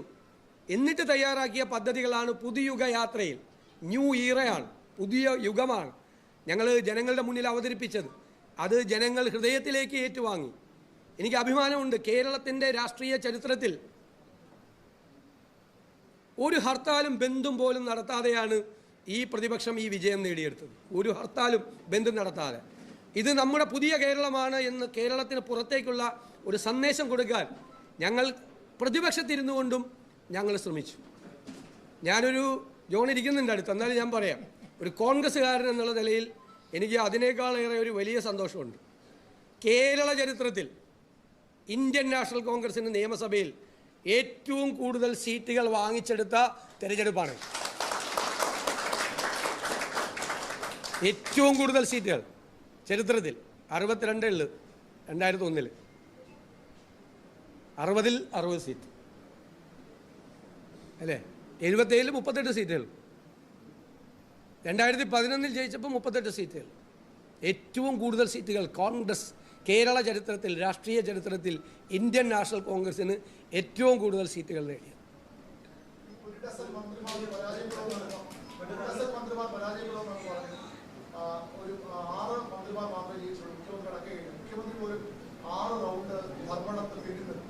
അതിൽ മാത്രമേ എൻ്റെ ചെറിയ കണക്ക് തെറ്റിയുള്ളൂ. 1 ഡസൻ മന്ത്രിമാർ തോക്കുമെന്ന് പറഞ്ഞിട്ട് അതിൽ കൂടുതൽ മന്ത്രിമാർ തോറ്റു. ചെറുതായിട്ട് എൻ്റെ ഒരു കണക്ക് തെറ്റി. ഞാൻ 100-ലധികം സീറ്റ് എന്ന് പറഞ്ഞപ്പോൾ എന്നെ ഒരുപാട് പേര് പരിഹസിക്കുകയും അധിക്ഷേപിക്കുകയും ആക്ഷേപിക്കുകയൊക്കെ ചെയ്തിട്ടുണ്ട്. പക്ഷേ നമ്മളൊരു കണക്ക് പറഞ്ഞത് ഞങ്ങൾ നടത്തിയ പ്രവർത്തനങ്ങൾ, നിങ്ങൾ കണ്ട പ്രവർത്തനങ്ങൾ, അത് കൂടാതെ ഞങ്ങൾ വളരെ നിശബ്ദമായി നടത്തിയ ഒരു പ്രവർത്തനങ്ങളുണ്ടായിരുന്നു. 2001 ഞങ്ങൾ ഈ ചുമതല ഏറ്റെടുത്തപ്പോൾ ഞങ്ങൾ പൊളിറ്റിക്കൽ അനാലിസിസ് നടത്തി. 2001 കിട്ടിയ ഉജ്ജ്വലമായ വിജയം പിന്നെ 2004 പോലില്ല. 2011 ജയിച്ചെങ്കിലും 72 സീറ്റോടുകൂടിയാണ് ജയിച്ചത്. UDFിൻ്റെ ഭാഗത്തുണ്ടായിരുന്ന ഒരുപാട് ശക്തികൾ, ഒരുപാട് ഗ്രൂപ്പുകൾ, സോഷ്യൽ ഗ്രൂപ്പുകൾ UDFിനെ വിട്ടുപോയി. ഞങ്ങൾ വളരെ നിശബ്ദമായി നടത്തിയ പ്രവർത്തനത്തിലൂടെ അവരെ എല്ലാവരെയും ഞങ്ങൾ തിരിച്ചു കൊണ്ടുവന്നു. കുറച്ച് പേരൂടെ ഉണ്ട്, മുഴുവനായില്ല, ഒരു 90% ആയില്ല. ഞാൻ 100 ടാർഗറ്റ് ചെയ്തിട്ട് 90 ആയില്ല, കുറച്ച് പേരൂടെ ഉണ്ട്. അവർ കൂടി UDFിലേക്ക് വരും. പുതിയ തലമുറ UDFിൻ്റെ കൂടെ നിൽക്കും. ഇനി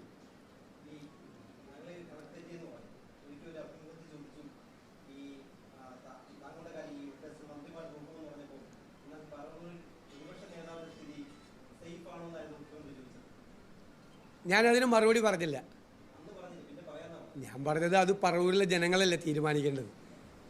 എനിക്കറിയാമല്ലോ, ഞാൻ എൻ്റെ ഇത്രയും വർഷക്കാലത്തെ തിരഞ്ഞെടുപ്പിനിടയിൽ ഞാൻ 3-4 ദിവസം മാത്രമാണ് പറവൂരിൽ നിന്നത്.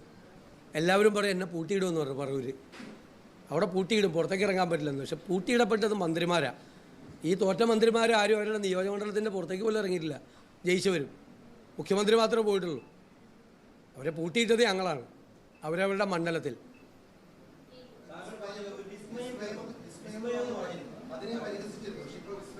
എന്തുമാത്രം വിസ്മയങ്ങളുണ്ടായി തെരഞ്ഞെടുപ്പിന് മുമ്പ്. ഞങ്ങൾ തന്നെ അവസാനിപ്പിച്ചാണ്, ഞങ്ങളെ കൊണ്ട് പറ്റുന്നില്ലായിരുന്നു. ഒരു സ്റ്റേജ് എത്തിയപ്പോൾ ഞങ്ങൾ ആലോചിച്ചിട്ട് പറയും ഇനി വേണ്ടാന്ന് പറഞ്ഞു. ഇപ്പം അമ്പലപ്പുഴയിലൊരു വിസ്മയം ഉണ്ടായില്ലേ, തളിപ്പറമ്പിലും പയ്യന്നൂരിലും വിസ്മയം നടന്നില്ലേ. തളിപ്പറമ്പിലും പയ്യന്നൂരും ഒക്കെ നിങ്ങളോടൊരു 3 മാസം മുമ്പ് പറഞ്ഞാൽ നിങ്ങൾ കളിയാക്കില്ലായിരുന്നു.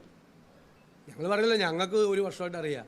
ഞാൻ എന്ന് മുതലാണ് വിസ്മയം എന്ന് പറഞ്ഞത് അന്ന് മുതൽ ഞങ്ങൾക്കറിയാം അവിടെ നടക്കുന്ന കാര്യങ്ങളെക്കുറിച്ചെല്ലാം.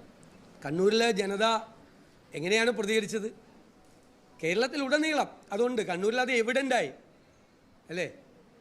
അമ്പലപ്പുഴയിൽ ജി സുധാകരനെ പോലുള്ള ഒരാളെ ഞങ്ങൾ ഹൃദയപൂർവ്വമാണ് സ്വീകരിച്ചത്, വളരെ അഭിമാനത്തോടു കൂടിയാണ് സ്വീകരിച്ചത്. എത്ര വലിയ വിജയമാണ് അദ്ദേഹം നേടിയത്.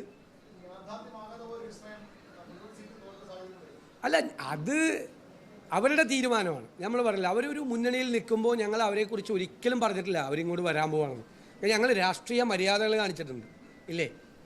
അവരപ്പുറത്തൊരു മുന്നണിയിൽ നിൽക്കുമ്പോൾ അവരുടെ വിശ്വാസ്യതയെ തടസ്സപ്പെടുത്തുന്നൊന്നും നിന്നിട്ടില്ല. അത് അവരുടെ തീരുമാനമാണ് UDFിലേക്ക് വരണോ വേണ്ടതെന്ന്. ഞങ്ങളുടെ വാതിൽ തുറന്നാണ് വെച്ചിരുന്നത്, പക്ഷെ അവർ വന്നില്ല. അത് അവരുടെ രാഷ്ട്രീയ തീരുമാനം. അല്ല അതല്ല, അതൊക്കെ പിന്നീട് UDF ഒക്കെ ചർച്ച ചെയ്യേണ്ട കാര്യങ്ങളല്ലേ. ഇപ്പം അതൊന്നും ഒരു പ്രയോറിറ്റികളിലില്ലല്ലോ, മുൻഗണനയിൽ അതൊന്നും ഇല്ല. മാത്രമല്ല ഞങ്ങളുടെ കൂടെ നിൽക്കുന്ന കേരള കോൺഗ്രസ് 8-7 സീറ്റും ജയിച്ചു ഇല്ലേ. അനൂപ് ജേക്കബ് ജയിച്ചത് 45,000 വോട്ടിനാണ്.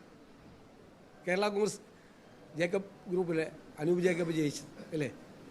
അപ്പം ഞങ്ങൾ ഘടകകക്ഷിയല്ലേ. ലീഗ് എത്ര സീറ്റാണ് ജയിച്ചത്? ഞങ്ങൾ ഘടകകക്ഷികളൊക്കെ ചേർത്ത് പിടിച്ചു.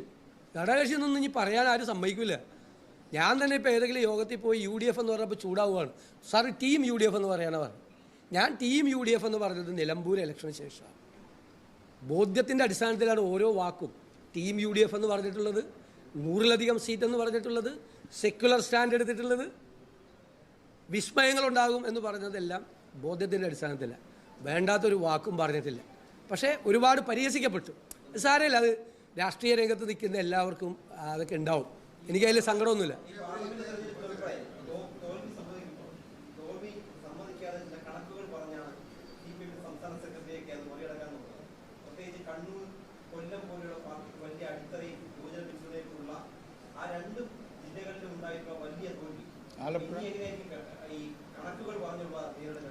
അതറിയില്ല, അവരുടെ പ്രതികരണം ഞാൻ ശ്രദ്ധിച്ചില്ല.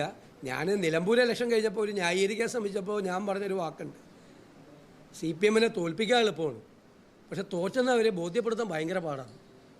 ഇനിയിപ്പോൾ അങ്ങനെ പറയുമെന്ന് എനിക്കറിയില്ല ഈ തോൽവിക്ക് ശേഷവും. അത് അന്ന് ഉപയോഗിച്ച ഒരു വാചകമാണ് അല്ലേ, ശരിയല്ലേ? അപ്പോഴും ന്യായീകരിച്ചുകൊണ്ടിരിക്കുകയായിരുന്നു നിലമ്പൂരത്ത് ഇത്രയും വലിയ തോൽവി ഉണ്ടായിട്ട്.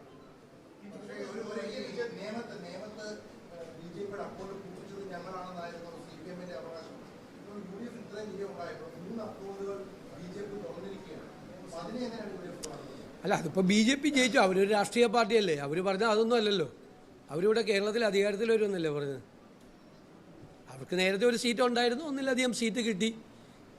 ഞാൻ പറഞ്ഞല്ലോ ഇവർ തമ്മിലൊരു ഡീലുണ്ടായിരുന്നു. അല്ല, ഇവർ തമ്മിലൊരു ഡീലുണ്ടായിരുന്നു. പക്ഷേ ആ ഡീല് അവരുടെ താഴെയുള്ള അണികൾ പൊളിച്ചു കൊടുത്തു. ആ ഡീല് ഞങ്ങൾ പുറത്ത് പറഞ്ഞത് ഞങ്ങൾ ബുദ്ധിപൂർവ്വം പറഞ്ഞാണ്. തിരഞ്ഞെടുപ്പ് കാലത്ത് ഞങ്ങൾ അജണ്ടയാക്കിയല്ലോ അത്. CPM BJP ഡീല് ഞങ്ങൾ അജണ്ടയാക്കിയത് വെറുതെ അല്ല, അത് മുകളിലെ നേതാക്കന്മാർ തമ്മിലുള്ള ഡീലാണ്. താഴെയുള്ള അവരുടെ അണികൾ അത് പ്രാവർത്തികമാക്കാൻ സമ്മതിക്കരുതെന്ന് വിചാരിച്ചാണ് ഞങ്ങളത് ഡീലാക്കിയത്. ഞങ്ങളത് അജണ്ടയിൽ, തെരഞ്ഞെടുപ്പ് അജണ്ടയിലേക്ക് കൊണ്ടുവന്നത്.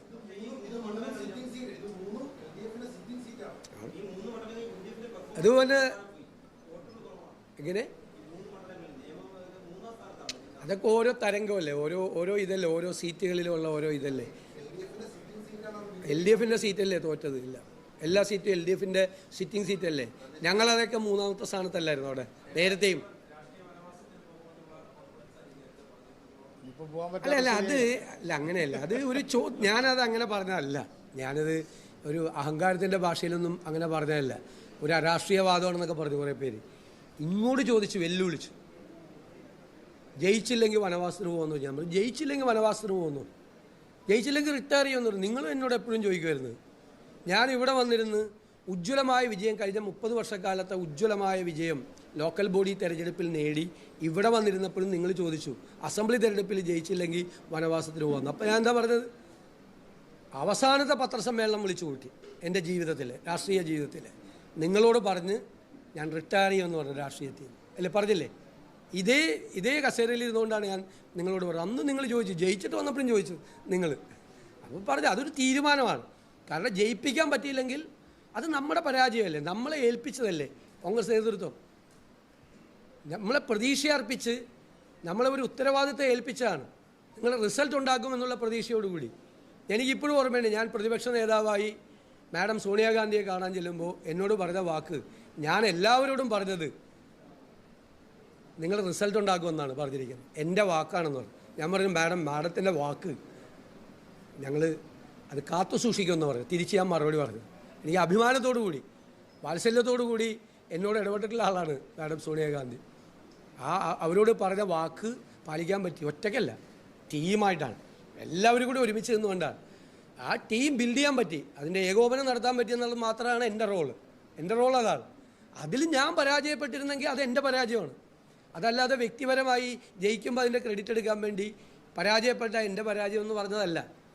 ഇത് ടീമിനെ ബിൽഡപ്പ് ചെയ്ത് ഒരു ലീഡർഷിപ്പ് നിൽക്കുകയല്ലേ. UDF-ൻ്റെ ചെയർമാൻ സ്ഥാനം എന്ന് പറയുന്നതല്ലേ പ്രതിപക്ഷ നേതാവിൻ്റെ സ്ഥാനം. ആ ജോലി അതാണ്, ആ ഉത്തരവാദിത്തം അതാണ്. അതിൽ പരാജയപ്പെട്ടാൽ പിന്നെ നമ്മൾ തൂങ്ങിക്കിടക്കാമോ? പാടില്ല. അപ്പോൾ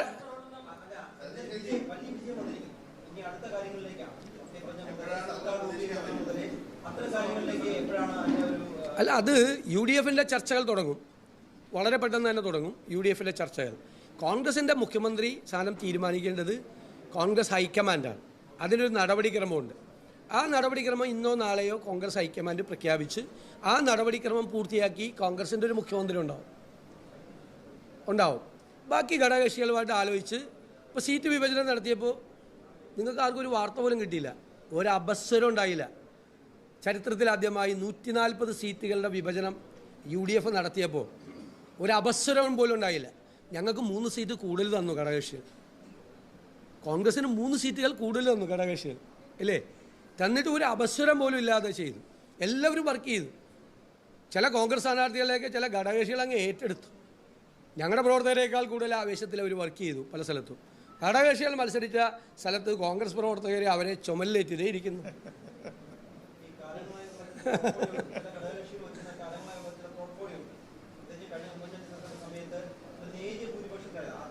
അല്ല, അതിലേക്കൊന്നും ചർച്ചയൊന്നും അതിലേക്കൊന്നും ആയിട്ടില്ല. മാത്രമല്ല, അതൊന്നും ഒരു പൊതു ചർച്ചയ്ക്ക് വിധേയമാക്കേണ്ട കാര്യങ്ങളല്ല. UDF വളരെ ഭംഗിയായി അക്കാര്യങ്ങളെല്ലാം ചർച്ച ചെയ്ത് ഗംഭീരമായിട്ട് തീരുമാനിക്കും. ഇല്ലില്ല, ആ ചർച്ചയിലേക്ക് പോകേണ്ട കാര്യമില്ല. ആ ചർച്ചയിലേക്ക് പോകരുതെന്ന് പാർട്ടി പറഞ്ഞിട്ടുണ്ട്. അത് ഹൈക്കമാൻഡ്, ദേശീയ പാർട്ടിയാണ് കോൺഗ്രസ്, അതിന് ഹൈക്കമാൻഡിൻ്റെ ഒരു പ്രൊസീജിയറുണ്ട്. ആ പ്രൊസീജിയർ അനുസരിച്ച് അവരത് പ്രഖ്യാപിക്കും.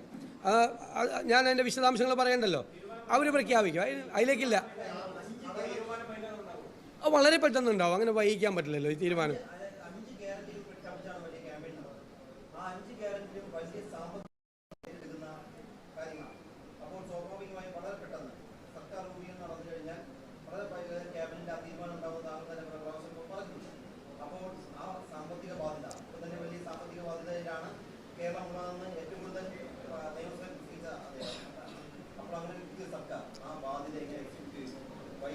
നല്ല ചോദ്യമാണത്, നല്ല ചോദ്യമാണ്. അതിന് ഞാൻ മറുപടിയും പറഞ്ഞിട്ടുണ്ട് നേരത്തെ.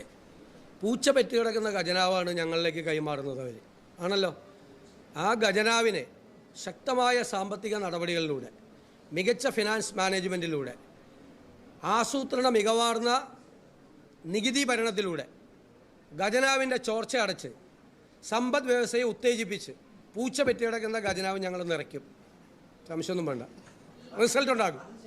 അല്ലല്ല, അതൊക്കെ ഇതിൻ്റെ കൂടെ നടന്നു പോകും, റിസൾട്ട് ഉണ്ടാവും.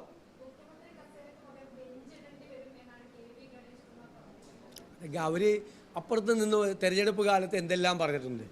ഒരു കസേര ഉണ്ടാവുള്ളൂ, ആ കസേരയിൽ കോൺഗ്രസ് തീരുമാനിക്കുന്ന ആൾ വന്ന് അവിടെ ഇരിക്കും.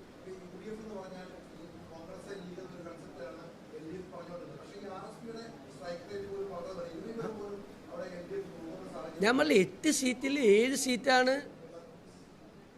കേരള കോൺഗ്രസ് ജയിച്ചത്. 4 സീറ്റിൽ 3 സീറ്റാണ് RSP ജയിച്ചത്. ബാക്കി എല്ലാവരും ജയിച്ചില്ലേ?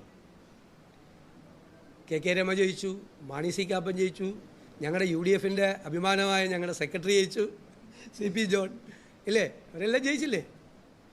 DFിൻ്റെ ചെറിയ പാർട്ടി വലിയ പാർട്ടിയൊന്നും ഇല്ലല്ലോ, എല്ലാവരും ജയിച്ചല്ലോ.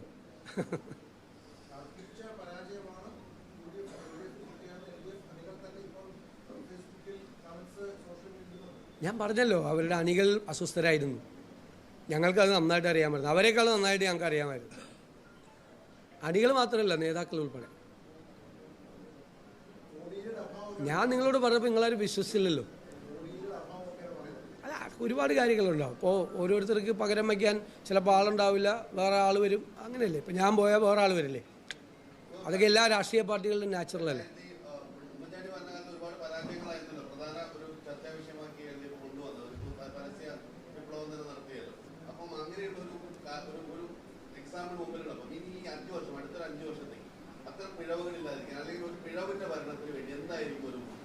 അത് തെറ്റായ പ്രചരണമാണല്ലോ അവർ നടത്തിയ ഒരുപാട് കാര്യങ്ങൾ തെറ്റായ പ്രചരണമാണെന്ന് പിന്നീട് തെളിഞ്ഞു.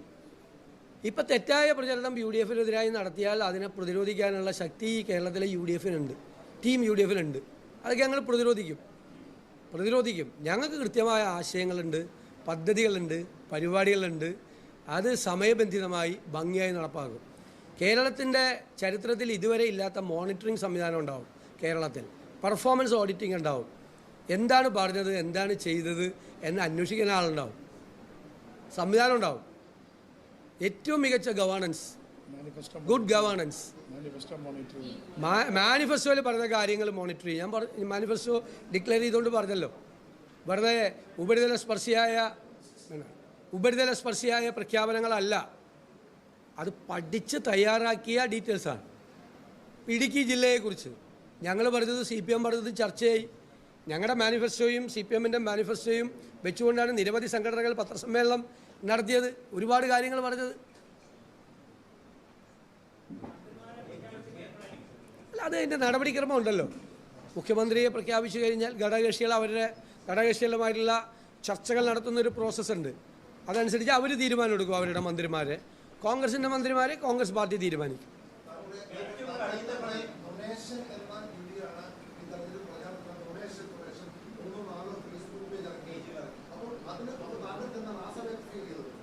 അല്ല, ഞങ്ങൾക്ക് ക്രെഡിബിലിറ്റി ഉണ്ടെന്ന് ഞങ്ങൾക്ക് നന്നായിട്ട് അറിയാം. ജനങ്ങൾ ഞങ്ങളെയാണ് വിശ്വസിച്ചതെന്ന് പറയാം. ഞങ്ങൾ 1 ഡസൻ തെളിവുകൾ ആരാണ് നുണ പറഞ്ഞതെന്ന് ജനങ്ങളുടെ മുമ്പിൽ പറഞ്ഞല്ലോ. 1 ഡസൻ തെളിവുകൾ. ജമാഅത്ത് ഇസ്ലാമിയുമായിട്ട് ഒരു കാലത്തും ബന്ധം ഉണ്ടായിരുന്നില്ല മുഖ്യമന്ത്രിയുടെ പ്രസ്ഥാനം. ഞാൻ വീഡിയോ ക്ലിപ്പ് ഹാജരാക്കിയല്ലോ, ബന്ധമുണ്ടെന്ന് പറഞ്ഞത് നേരത്തെ. RSSുമായി ഒരു കാലത്തും ബന്ധം ഉണ്ടായിരുന്നില്ല. ആരാ നുണ പറഞ്ഞത്? ബന്ധം ഉണ്ടായിരുന്നെന്ന് ഞങ്ങൾ തെളിയിച്ചല്ലോ അദ്ദേഹത്തിൻ്റെ പ്രസംഗങ്ങളിലൂടെ തന്നെ. 18 മാസം ഉമ്മൻചാണ്ടിയുടെ കാലത്ത് പെൻഷൻ മുടങ്ങി, പച്ചക്കള്ളം പ്രചരിപ്പിച്ചു. ആരാ പ്രചരിപ്പിച്ചത്? അത് നുണയാണെന്ന് ഞങ്ങൾ തെളിയിച്ചല്ലോ. 1 ഡസൻ നുണകളാണ് അവരുടെ നുണകൾ ഞങ്ങൾ തെളിയിച്ചത്. ഞങ്ങളൊരു നുണയും പറഞ്ഞിട്ടില്ല. ഞങ്ങൾ അധികാരത്തിൽ വന്നാൽ ഞങ്ങൾ ഇന്ന കാര്യങ്ങൾ ചെയ്യുമെന്ന് ജനങ്ങളോട് പറഞ്ഞു. അപ്പോൾ അതൊക്കെ വ്യക്തിപരമായി തേജോവധം ചെയ്യാൻ വേണ്ടിയിട്ടുള്ള നടത്തിയ ശ്രമങ്ങളാണ്. ഞാൻ ഭയങ്കര ഹാപ്പിയായിരുന്നു സത്യത്തിൽ. എന്ത് തോന്നിയെന്ന് ചോദിച്ചുകൊണ്ടാണ് പറഞ്ഞത്. കാരണം എൻ്റെ PR മുഴുവൻ നടത്തിയത് AKG സെൻറ്ററിൽ നിന്നാണ്. കാരണം ഇപ്പോൾ എന്നോട് ഡൽഹിയിൽ ചെന്നപ്പോൾ ഒരു സീനിയർ മാധ്യമപ്രവർത്തകൻ ചോദിച്ചു, സോഷ്യൽ മീഡിയ തുറക്കാൻ വയ്യ സതീശിനെ കൊണ്ട്. അപ്പം ഞാൻ പറഞ്ഞത് ഞങ്ങൾ കൊടുക്കുന്നില്ല, CPM കൊടുക്കുന്നതാണ്. എല്ലാത്തിലും എൻ്റെ വികൃതമായ പടങ്ങൾ ഞാൻ കാണാൻ അത്ര ഭംഗിയില്ലെങ്കിലും അത്ര പിള്ളേർ കണ്ട പേടിച്ചു പോകുന്ന ആളൊന്നുമല്ലല്ലോ. എൻ്റെ കണ്ണൊക്കെ തള്ളിച്ച് എന്നെ വികൃത രൂപത്തിലാക്കി AI പ്രകാരം എത്രമാത്രം ചിത്രങ്ങളാണ് പ്രചരിപ്പിച്ചത്. അപ്പോൾ അവരറിഞ്ഞില്ല. എനിക്ക് വേണ്ടിയിട്ടുള്ള, ഞാൻ അന്നേ പറഞ്ഞു, എനിക്ക് വേണ്ടിയിട്ടുള്ള PR ആണ്. ഞാൻ അസംബ്ലിയിൽ എഴുന്നേറ്റ് നിന്ന് സംസാരിച്ചാൽ എനിക്ക് മറുപടി പറഞ്ഞിരുന്നത് 5 മന്ത്രിമാരാണ്. അപ്പോൾ അവർ കലക്കിയെന്ന് വിചാരിച്ചാൽ അവരിയ്ക്കുന്നത്. ഞാൻ അതിനേക്കാൾ സന്തോഷത്തിലാണ്. കാരണം ജനങ്ങൾ കാണുമല്ലോ ഇത്. ഒരാളെ ടാർഗറ്റ് ചെയ്ത് കംപ്ലീറ്റ് അവസാനത്തെ 6 മാസം അല്ലെങ്കിൽ 1 കൊല്ലമായിട്ടല്ലേ കംപ്ലീറ്റ് എന്നെ ടാർഗറ്റ് ചെയ്ത് ചെയ്യുമ്പോൾ എനിക്ക് എന്ത് ഫീൽ ചെയ്തെന്നാണ് ചോദിച്ചത്. ഞാനത് ആസ്വദിക്കുകയായിരുന്നു.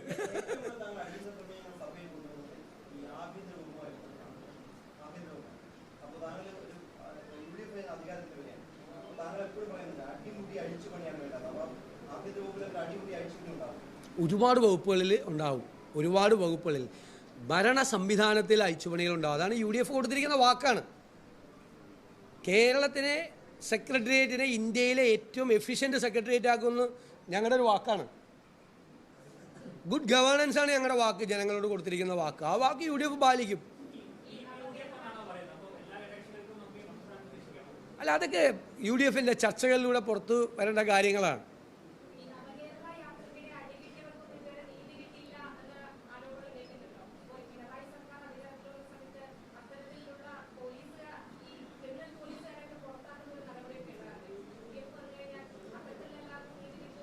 ഞങ്ങളൊന്നും മറക്കില്ല.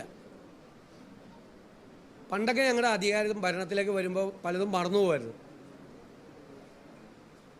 ഞങ്ങളുടെ കുഞ്ഞുങ്ങളെ ഏറ്റുവാങ്ങിയ മർദ്ദനങ്ങൾക്കും അവരുടെ ചോര ഈ കേരളത്തിൽ വീണിട്ടുണ്ടെങ്കിൽ അതൊന്നും ഞങ്ങൾ മറക്കില്ല. ഞങ്ങളുടെ കുഞ്ഞുങ്ങൾ നടത്തിയ പോരാട്ടം, നവകേരള യാത്രയ്ക്കിടയിലൊക്കെ ഞങ്ങളുടെ കുഞ്ഞുങ്ങൾ അവരക്രമമൊന്നും കാണിച്ചില്ല. അവർ കരിങ്കൊടി കാണിച്ചതിൻ്റെ പേരിൽ അവർ ഏറ്റുവാങ്ങിയ അതിക്രമങ്ങൾ, രക്ഷാപ്രവർത്തനം എന്ന് പറഞ്ഞ് പരിഹസിച്ചത് അത് ഞങ്ങൾ മറക്കില്ല. മറക്കാൻ പറ്റില്ലല്ലോ. അതായത് ആ കുഞ്ഞുങ്ങളെ മറന്നു പോകുന്നതാണ് അതിൻ്റെ അർത്ഥം. അത് ഞങ്ങൾ മറക്കില്ല. അത്രേ ഞാൻ പറയുന്നുള്ളൂ. അതൊന്നും മറക്കില്ല, ഞങ്ങളൊന്നും മറക്കില്ല.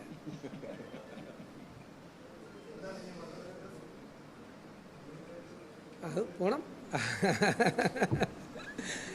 അപ്പോൾ വളരെ സന്തോഷം നിങ്ങളോട് എല്ലാവരോടും, കേരളത്തിലെ മാധ്യമങ്ങളോടും മാധ്യമപ്രവർത്തകരോടും ഒക്കെ ഞാൻ പ്രത്യേകമായി നന്ദി പറയുന്നു. നിങ്ങൾ ഞങ്ങളെ നന്നായി വിമർശിച്ചിട്ടുണ്ട്, നന്നായി ഞങ്ങൾ പറഞ്ഞ കാര്യങ്ങൾ ജനങ്ങളിലേക്ക് എത്തിക്കാൻ നിങ്ങൾ ശ്രമിച്ചിട്ടുണ്ട്, രണ്ടും ചെയ്തിട്ടുണ്ട്.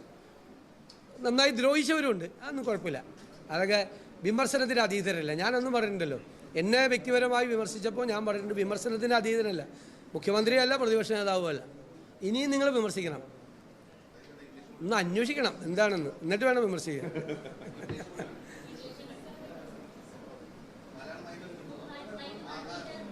മലയാളം വേണമെങ്കിൽ എടുത്തോട്ടെ, മലയാളം മാറ്റിക്കും. അവിടേക്ക് പോയി.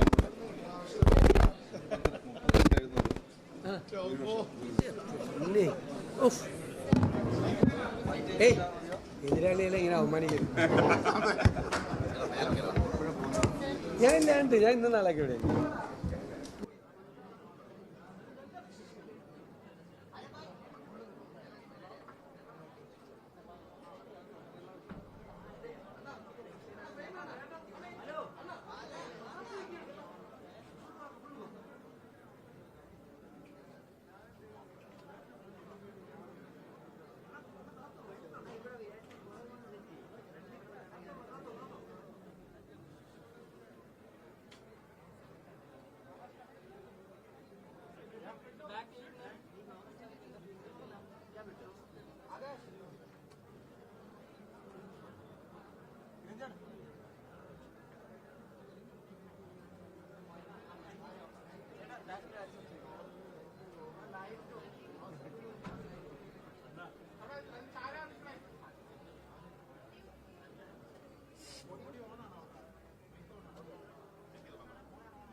എല്ലാവർക്കും ഭാരതീയ ജനതാ പാർട്ടിയുടെയും NDAയുടെയും സ്വാഗതം. കേരളത്തിന്റെ രാഷ്ട്രീയ ചരിത്രത്തിൽ ഭാരതീയ ജനതാ പാർട്ടി ഒരു പുതിയ അധ്യായം രചിച്ചിരിക്കുകയാണ്. പാർട്ടിയുടെ സംസ്ഥാന അധ്യക്ഷനും NDAയുടെ ചെയർമാനുമായിട്ടുള്ള ശ്രീ രാജീവ് ചന്ദ്രശേഖർ, പാർട്ടിയുടെ മുൻ സംസ്ഥാന അധ്യക്ഷൻ ശ്രീ B മുരളീധരൻ, പാർട്ടിയുടെ സംസ്ഥാന നേതാവും മുൻ കൊല്ലം ജില്ലാ പ്രസിഡന്റുമായിട്ടുള്ള ശ്രീ BB ഗോപകുമാർ എന്നിവരെ ഈ കേരളം നിയമസഭയിലേക്ക് തെരഞ്ഞെടുത്തിരിക്കുകയാണ്. വികസിത കേരളം എന്നുള്ള സ്വപ്നവുമായി ഒരു വർഷം മുമ്പ് കേരളത്തിലേക്ക് വന്ന ശ്രീ രാജീവ് ചന്ദ്രശേഖർ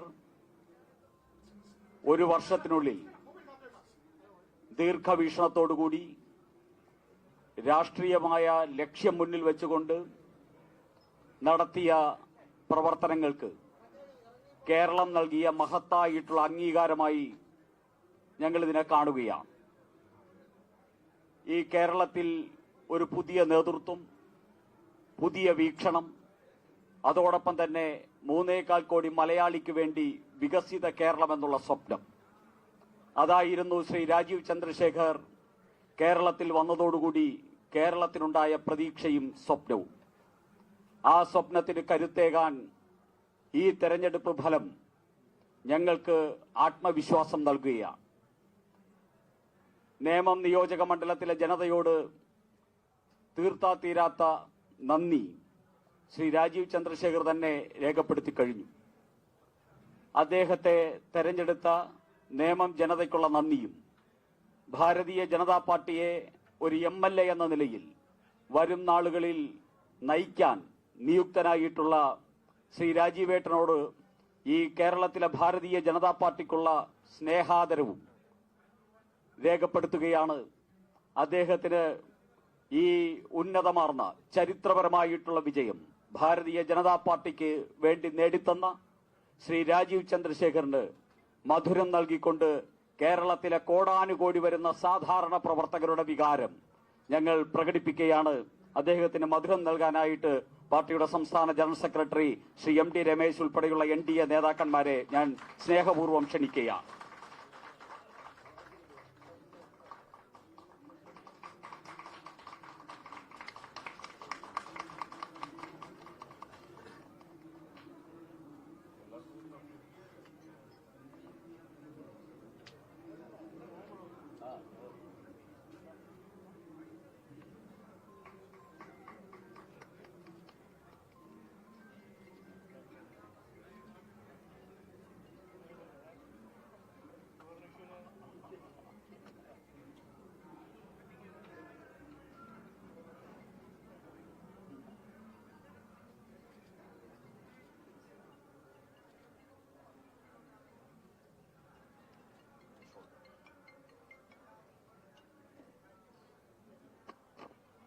അദ്ദേഹത്തിന് NDA നേതാക്കന്മാരായിട്ടുള്ള ശ്രീ VV രാജേന്ദ്രൻ, ശ്രീ പേരുക്കട ഹരികുമാർ തുടങ്ങിയവർ ഷോൾ അണിയിക്കുന്നു.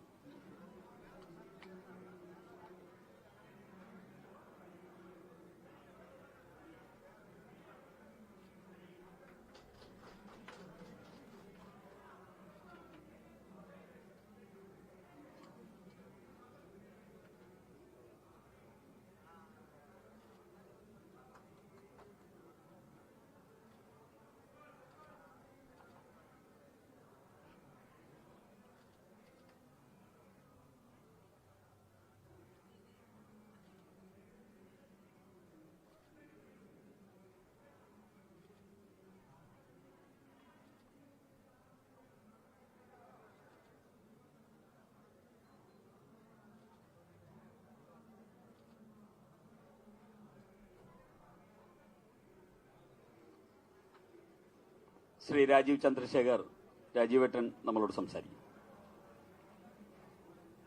എല്ലാവർക്കും നമസ്കാരം. ഞാൻ എൻ്റെ രാഷ്ട്രീയം തുടങ്ങിയത് 20 കൊല്ലം മുമ്പെയാണ്. എൻ്റെ 20 കൊല്ലത്തിൻ്റെ രാഷ്ട്രീയത്തിൽ ഞാൻ കുറെ കാര്യങ്ങൾ ചെയ്തിട്ടുണ്ട്, സന്തോഷകരമായ കുറെ കാര്യങ്ങൾ ചെയ്തിട്ടുണ്ട്. പക്ഷേ ഏറ്റവും സന്തോഷകരമായ ഒരു ദിവസം എൻ്റെ ഈ രാഷ്ട്രീയ ജീവിതത്തിൽ ഇന്നാണ്. അത് ഞാൻ ജയിച്ചു എന്ന് മാത്രമല്ല, ഞങ്ങൾ മുമ്പോട്ട്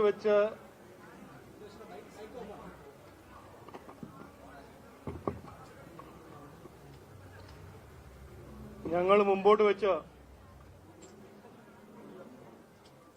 നരേന്ദ്രമോദിജി ഇൻസ്പയർ ചെയ്ത ഈ വികസിത കേരളം എന്നൊരു കാഴ്ചപ്പാടിന് ജനങ്ങൾ പിന്തുണ തന്ന് 3 MLA-മാരെ ജയിപ്പിച്ച് ഒരു ഇലക്ഷൻ ആയിരുന്നു ഈ ഇലക്ഷൻ. ഞാൻ ഈ ഇലക്ഷന്റെ മുമ്പ് 2 കാര്യങ്ങൾ കൃത്യമായി പറഞ്ഞതായിരുന്നു. അത് ഇന്ന് ഞാൻ എല്ലാവരെയും ഓർമ്മിപ്പിക്കുന്നു. ഞാൻ ആദ്യം പറഞ്ഞത്, ഇത് ഞങ്ങളുടെ രാഷ്ട്രീയ ചരിത്രത്തിൽ ഏറ്റവും നിർണായകമായ ഇലക്ഷനായിട്ട് മാറും, ഈ ഇലക്ഷൻ ഞങ്ങൾ ജയിക്കും എന്ന് പറഞ്ഞതായിരുന്നു. അങ്ങനെയാണ് നടന്നത്. രണ്ടാമത്തത് ഞാൻ പറഞ്ഞത്, CPM തുടരും എന്ന് പറയുന്ന കാലത്ത് 2025 മുതൽ ഞാൻ പറഞ്ഞ ഒരു കാര്യമായിരുന്നു, പാർട്ടിയും പറഞ്ഞ കാര്യമായിരുന്നു, ഒരു കാരണവശാലും CPM ഇനി ഭരിക്കില്ല. അപ്പോൾ ഈ ഇലക്ഷൻ ഏറ്റവും പ്രധാനമായി ഒരു ആന്റി CPM ഇലക്ഷൻ ആയിരുന്നു. ആ ആന്റി ഇൻകംബൻസി വോട്ട് ഞങ്ങൾക്കും കിട്ടി, കോൺഗ്രസിനും കിട്ടി.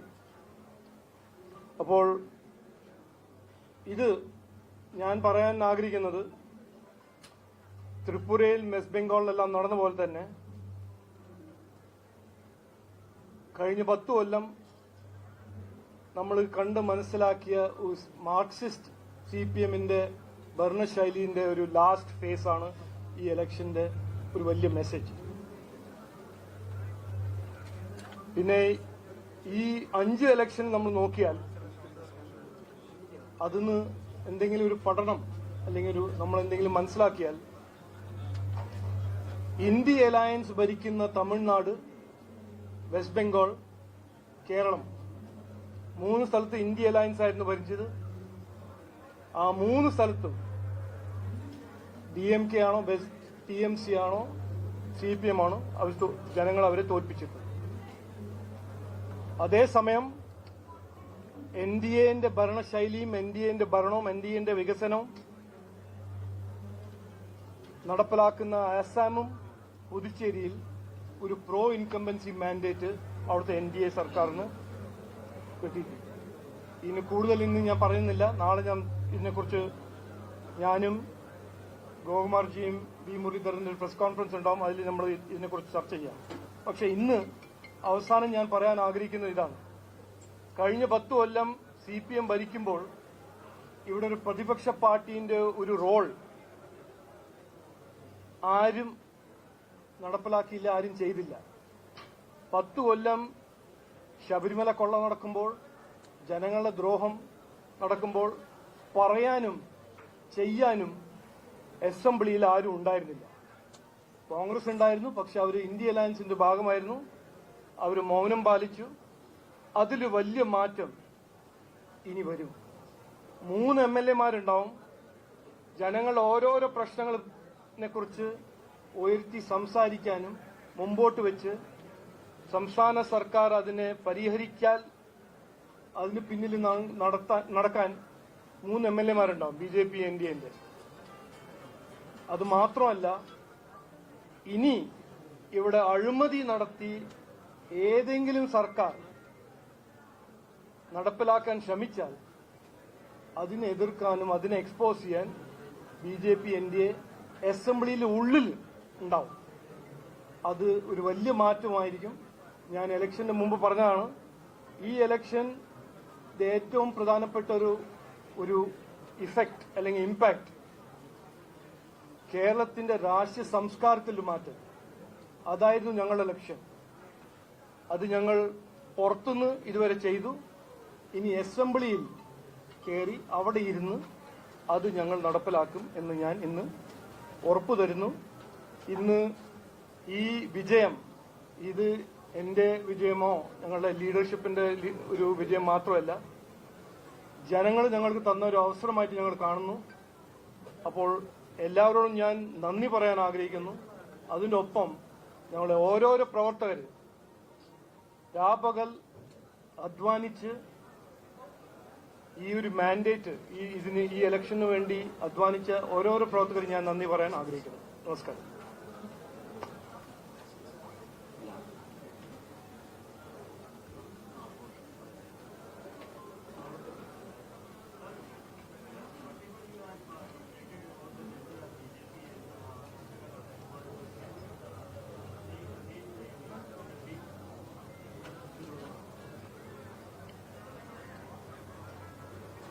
Namaskaram to everybody.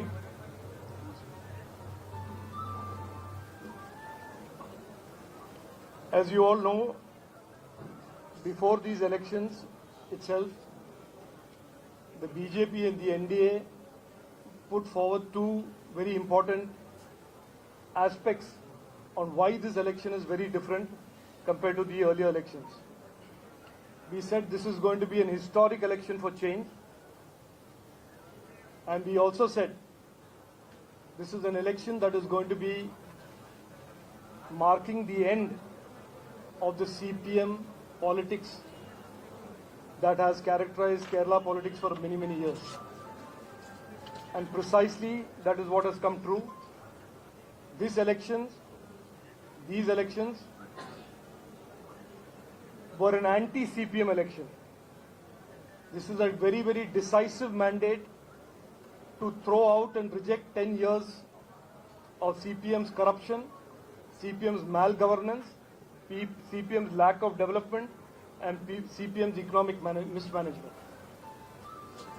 We are deeply grateful that the people of Kerala have given us the support to fight for them and to work for them from inside the assembly.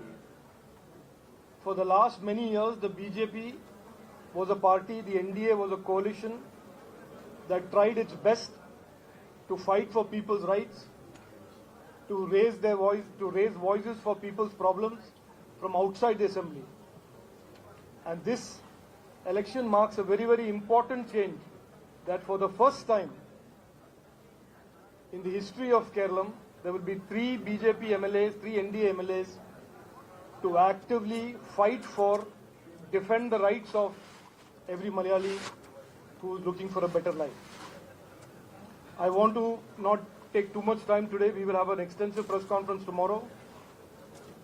But these elections today in the 5 states are an important reminder that wherever there is an indie government, whether it is DMK, whether it is TMC, or whether it is CPM, the people have rejected it because of their malgovernance, because of their corruption.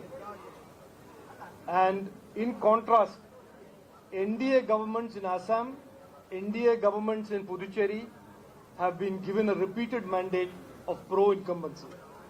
And that is the difference between the NDA's politics of performance and the politics of corruption and appeasement of the India Alliance. Thank you.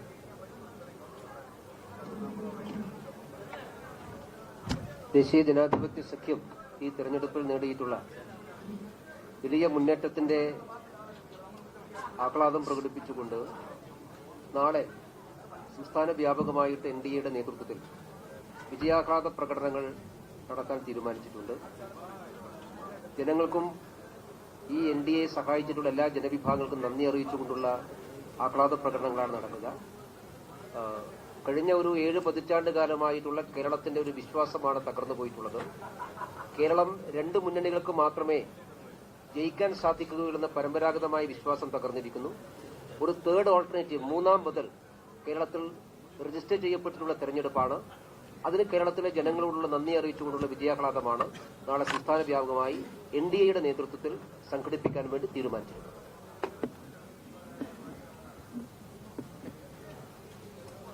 എല്ലാവർക്കും ഒരിക്കൽ കൂടി നന്ദി രേഖപ്പെടുത്തുന്നു. നമസ്കാരം.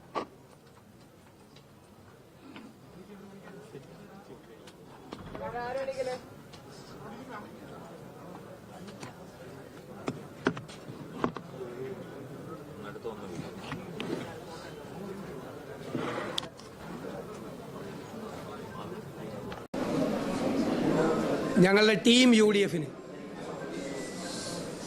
ഉജ്ജ്വലമായ വിജയം സമ്മാനിച്ച കേരളത്തിലെ ജനങ്ങളോട് ഞങ്ങൾ ഹൃദയം നിറഞ്ഞ നന്ദി പ്രകാശിപ്പിക്കുന്നു. ഈ വിജയം സാധ്യമാക്കി തീർത്ത UDF നേതാക്കൾക്കും 10,000 വരുന്ന UDF പ്രവർത്തകർക്കും ഞങ്ങൾ ഈ വിജയം സമർപ്പിക്കുന്നു. കേരളത്തിലുടനീളം ശക്തമായ പ്രചരണം നടത്തിയ പ്രിയങ്കരനായ ശ്രീ രാഹുൽ ഗാന്ധിക്കും കോൺഗ്രസ് പ്രസിഡന്റ് ശ്രീ മല്ലികാർജുൻ ഖാർഗെയ്ക്കും ശ്രീമതി പ്രിയങ്ക ഗാന്ധിക്കും മറ്റ് AICC നേതാക്കൾക്കും ഞാൻ പ്രത്യേകമായ നന്ദി പറയുന്നു. പ്രതിപക്ഷ നേതൃസ്ഥാനം ഏറ്റെടുത്തപ്പോൾ ശ്രീമതി സോണിയാഗാന്ധിക്കും ശ്രീ രാഹുൽ ഗാന്ധിക്കും ഒരു വാക്ക് നൽകിയിരുന്നു. കേരളത്തിലെ UDFനെ തിളക്കമാർന്ന വിജയത്തോടു കൂടി തിരിച്ചു കൊണ്ടുവരുമെന്ന്. ആ വാക്ക് പാലിക്കാൻ കഴിഞ്ഞതിൻ്റെ നിറഞ്ഞ ചാരിതാർത്ഥ്യത്തോടു കൂടിയാണ് ഞാൻ നിങ്ങളെ കാണുന്നത്. കേരളത്തിലെ ജനങ്ങൾ ഒരുപാട് പ്രതീക്ഷയോടുകൂടിയാണ് ഇത്രയും വലിയ ഉജ്ജ്വലമായ വിജയം ടീം UDFന് സമ്മാനിച്ചത്. അക്ഷരാർത്ഥത്തിൽ ടീം UDF ഒരു കുടുംബമായി, ടീം UDF ഫാമിലിയായി ഒരുമിച്ച് നിന്ന് പ്രവർത്തിച്ചു, നേതാക്കളും പ്രവർത്തകരും എല്ലാവരും. ഇന്ത്യയിലെ മുന്നണി രാഷ്ട്രീയത്തിനുള്ള ഒരു മാതൃകയാണ് കേരളത്തിലെ ടീം UDF എന്ന് ഞാൻ അഭിമാനത്തോടെ പറയാൻ ആഗ്രഹിക്കുന്നു. ഇത് കേരളത്തിൻ്റെ ഒരു പ്രഖ്യാപനം കൂടിയാണ് നമ്മുടെ രാജ്യത്തോട്. നമ്മുടെ കേരളം മതേതര കേരളമാണ് എന്ന് രാജ്യത്തോട് മലയാളികൾ നടത്തിയ പ്രഖ്യാപനം കൂടിയാണ് ഈ തെരഞ്ഞെടുപ്പ്. ഒരു വർഗീയവാദത്തിൻ്റെയും മുന്നിൽ കീഴടങ്ങാതെ എല്ലാ വർഗീയവാദത്തിനും എതിരായ ശക്തമായ സെക്യുലർ നിലപാടെടുത്തതിൻ്റെ അംഗീകാരം കൂടിയാണ് തന്നിരിക്കുന്നത്. എനിക്കറിയാം ഈ തെരഞ്ഞെടുപ്പിൽ സ്ത്രീകളും ചെറുപ്പക്കാരും UDFനെ വലിയ രീതിയിൽ സഹായിച്ചിട്ടുണ്ട്. അവരുടെ പ്രതീക്ഷയാണ്, ചെറുപ്പക്കാരുടെ പ്രതീക്ഷയാണ് ഇനി UDF. ഞങ്ങൾ പുതുയുഗ യാത്രയിൽ ജനങ്ങൾക്ക് കൊടുത്തൊരു വാക്കുണ്ട്. ഒരു പുതുയുഗം കേരളത്തിൽ ഉണ്ടാകും. കേരളത്തിൽ ഇനി മാറ്റങ്ങളുണ്ടാകും. ജനങ്ങളുടെ പ്രതീക്ഷയ്ക്കത്തുള്ള ഒരു ഭരണമുണ്ടാകും കേരളത്തിൽ. നമ്മുടെ സംസ്ഥാനത്തിൻ്റെ, ഈ രാജ്യത്തെ 1ാം സ്ഥാനത്ത് നമ്മുടെ സംസ്ഥാനത്തെ എത്തിക്കാൻ വേണ്ടിയിട്ടുള്ള പദ്ധതികളും പരിപാടികളുമായി UDF മുന്നോട്ട് പോകും. ഒരുമിച്ച് മുന്നോട്ട് പോകും. ജനങ്ങൾ നൽകിയ ഈ വലിയ അംഗീകാരം അത് മറക്കാൻ ഒരിക്കലും കഴിയില്ല. അത് അവരുടെ പ്രതീക്ഷയും അവരുടെ സ്വപ്നവുമാണ്. അതിനെ ഞങ്ങൾ യാഥാർത്ഥ്യമാക്കും. ഞാൻ കരുതുന്നു കേരളത്തിൽ എല്ലാ മതവിഭാഗങ്ങളും ജാതിമത ചിന്തകളില്ലാതെ UDFനെ സഹായിച്ചു. കേരളത്തിലെ എല്ലാ പ്രദേശങ്ങളിൽ നിന്നും, നമ്മൾ മലബാറെന്നും കൊച്ചിയെന്നും തിരുവിതാംകൂറെന്നൊക്കെ ഇപ്പോഴും വേർതിരിച്ച് സാധാരണ പറയാറുള്ള ഈ കേരളത്തിലെ എല്ലാ പ്രദേശത്തും വലിയ വിജയമാണ് ഉണ്ടായത്. ജാതി മതത്തിന് അപ്പുറത്തായി സ്ഥലങ്ങളുടെ പ്രത്യേകതയ്ക്ക് അപ്പുറമായി ഉള്ള വലിയ വിജയം, കേരളത്തിലെ എല്ലാ ജനങ്ങളും നൽകിയ വലിയ വിജയമാണ് UDF ഉണ്ടായിരിക്കുന്നത്. തികഞ്ഞ ഉത്തരവാദിത്ത ബോധത്തോടു കൂടി ആ ജനങ്ങളുടെ പ്രതീക്ഷകൾ നിറവേറ്റാനുള്ള ശ്രമം UDFൻ്റെ ഭാഗത്തു നിന്നുണ്ടാകും. ഞാൻ കരുതുന്നത്, നേരത്തെ പറഞ്ഞതുപോലെ വർഷങ്ങളായി CPM-ന് വോട്ട് ചെയ്യുന്നവർ, ഇടതുപക്ഷ സഹയാത്രികരായിട്ടുള്ള ആളുകൾ എല്ലാവരും ഞങ്ങളെ സഹായിച്ചിട്ടുണ്ട്. ഞാൻ അവരോടെല്ലാം നന്ദി പറയുന്നു. കാരണം ഈ തെരഞ്ഞെടുപ്പിൽ LDF പരാജയപ്പെടണമെന്നും UDF വിജയിക്കണമെന്നും ആഗ്രഹിച്ചവർ UDF കുടുംബത്തിലല്ലാത്ത പുറത്തു നിന്നുള്ള ആളുകൾ ഉണ്ട് എന്നത് യാഥാർത്ഥ്യമാണ്. അതുകൊണ്ടാണ് CPM കോട്ടകൾ വരെ പൊളിച്ചടുക്കാൻ കഴിഞ്ഞ ഈ വിജയം ജനങ്ങൾ സമ്മാനിച്ചത്. CPM-ൻ്റെ ഏറ്റവും വലിയ കോട്ടകൾ വരെ ഇളകി വീണ ഒരു തെരഞ്ഞെടുപ്പാണിത്. കഴിഞ്ഞ 10 വർഷക്കാലത്തെ ദുർഭരണത്തിന് അന്ത്യം കുറിച്ച് ഒരു പുതുയുഗത്തിന് തുടക്കമിടാൻ വേണ്ടിയിട്ടുള്ള കേരളത്തിൻ്റെ ഈ തീരുമാനം, ആ തീരുമാനമാണ് സുപ്രധാനമായൊരു രാഷ്ട്രീയ തീരുമാനം. രാജ്യം മുഴുവൻ ഉറ്റുനോക്കിയ ഈ തെരഞ്ഞെടുപ്പിൽ ഇത്ര വലിയ വിജയം ഉണ്ടാകാൻ കഴിഞ്ഞതിലുള്ള അഭിമാനം ഞങ്ങളുടെ UDF-നുണ്ട് എന്ന് ഞാൻ പ്രത്യേകം പരാമർശിക്കും.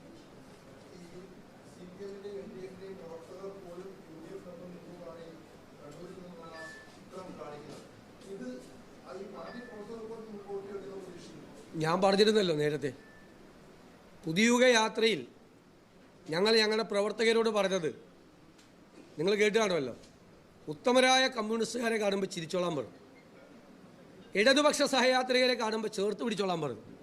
അപ്പോൾ എല്ലാവരും ഇങ്ങനെ നോക്കിയിരുന്നപ്പോൾ പറഞ്ഞു അവർ നമുക്കാ വോട്ട് ചെയ്യാൻ പോകണമെന്ന് പറഞ്ഞു. Good communist. ഉത്തമ കമ്മ്യൂണിസ്റ്റ്, അതാണ് ഉത്തമ കമ്മ്യൂണിസ്റ്റുകാർ. പിന്നെ ഇടതുപക്ഷ സഹയാത്രികരായി 3-4 പതിറ്റാണ്ടുകളായി കേരളത്തിൽ സഞ്ചരിച്ചവർ. ഞാൻ പറഞ്ഞല്ലോ, അവർ തീവ്ര വലതുപക്ഷമാണ്. ഞങ്ങളാണ് നെഹ്റുവിയൻ ഇടതുപക്ഷം എന്ന് ഞങ്ങൾ കേരളത്തോട് പറഞ്ഞത്. ഞങ്ങൾ പറഞ്ഞത് ആ വാക്കുകളെല്ലാം ജനങ്ങൾ അംഗീകരിച്ചു. ഞങ്ങളുടെ വാക്കുകൾക്ക് വിശ്വാസ്യതയുണ്ടായി. ഞങ്ങളുടെ വാക്കുകളെ വിശ്വസിച്ചതിനുള്ള നന്ദി കൂടിയാണ് ഞാനിവിടെ പ്രകാശിപ്പിക്കുന്നത്. എല്ലാ വാക്കുകളും അവർ ഹൃദയത്തിലേക്ക് ഏറ്റെടുത്തു. വർഗീയതയ്ക്കെതിരായിട്ടുള്ള ഞങ്ങളുടെ അതിശക്തമായ നിലപാട്, പുതിയ കേരളത്തെക്കുറിച്ചുള്ള, പുതുയുഗത്തെക്കുറിച്ചുള്ള ഞങ്ങളുടെ ചിന്തകൾ, ഞങ്ങളുടെ സ്വപ്നങ്ങൾ, ഞങ്ങളുടെ പദ്ധതികൾ, ഞങ്ങളുടെ പരിപാടികൾ കഴിഞ്ഞ 2 വർഷമായി ഇന്ത്യയിൽ ഒരു പ്രതിപക്ഷവും ചെയ്യാത്ത ജോലിയാണ് ഞങ്ങൾ ചെയ്തത്. എന്താ ചെയ്തത്? എവിടെയെല്ലാം ഗവൺമെൻറ് പരാജയപ്പെട്ടോ അവിടെയെല്ലാം ഒരു ഓൾട്ടർനേറ്റീവ് ഉണ്ടാകണം, ബദൽ ഉണ്ടാകണമെന്ന് കരുതി ആരോഗ്യ മേഖലയിൽ, സാമ്പത്തിക മേഖലയിൽ, വിദ്യാഭ്യാസ മേഖലയിൽ, ഇൻഫ്രാസ്ട്രക്ചർ രംഗത്തെല്ലാം ഞങ്ങൾ പഠനം നടത്തി, ഗൃഹപാഠം ചെയ്തു. എന്നിട്ട് തയ്യാറാക്കിയ പദ്ധതികളാണ് പുതുയുഗ യാത്രയിൽ. ന്യൂ ഈറയാണ്, പുതിയ യുഗമാണ് ഞങ്ങൾ ജനങ്ങളുടെ മുന്നിൽ അവതരിപ്പിച്ചത്. അത് ജനങ്ങൾ ഹൃദയത്തിലേക്ക് ഏറ്റുവാങ്ങി. എനിക്ക് അഭിമാനമുണ്ട്, കേരളത്തിൻ്റെ രാഷ്ട്രീയ ചരിത്രത്തിൽ ഒരു ഹർത്താലും ബന്ധും പോലും നടത്താതെയാണ് ഈ പ്രതിപക്ഷം ഈ വിജയം നേടിയെടുത്തത്. ഒരു ഹർത്താലും ബന്ധും നടത്താതെ. ഇത് നമ്മുടെ പുതിയ കേരളമാണ് എന്ന് കേരളത്തിന് പുറത്തേക്കുള്ള ഒരു സന്ദേശം കൊടുക്കാൻ ഞങ്ങൾ പ്രതിപക്ഷത്തിരുന്നു കൊണ്ടും ഞങ്ങൾ ശ്രമിച്ചു. ഞാനൊരു ജോൺ ഇരിക്കുന്നുണ്ട് അടുത്ത്, എന്നാലും ഞാൻ പറയാം, ഒരു കോൺഗ്രസ്സുകാരൻ എന്നുള്ള നിലയിൽ എനിക്ക് അതിനേക്കാളേറെ ഒരു വലിയ സന്തോഷമുണ്ട്. കേരള ചരിത്രത്തിൽ ഇന്ത്യൻ നാഷണൽ കോൺഗ്രസിൻ്റെ നിയമസഭയിൽ ഏറ്റവും കൂടുതൽ സീറ്റുകൾ വാങ്ങിച്ചെടുത്ത തെരഞ്ഞെടുപ്പാണ്. ഏറ്റവും കൂടുതൽ സീറ്റുകൾ ചരിത്രത്തിൽ 62 ഉള്ളു. 2001 60-ൽ 60 സീറ്റ് അല്ലേ? 77-ൽ 38 സീറ്റുകൾ. 2011 ജയിച്ചപ്പോൾ 38 സീറ്റുകൾ. ഏറ്റവും കൂടുതൽ സീറ്റുകൾ കോൺഗ്രസ് കേരള ചരിത്രത്തിൽ, രാഷ്ട്രീയ ചരിത്രത്തിൽ ഇന്ത്യൻ നാഷണൽ കോൺഗ്രസിന് ഏറ്റവും കൂടുതൽ സീറ്റുകൾ നേടി.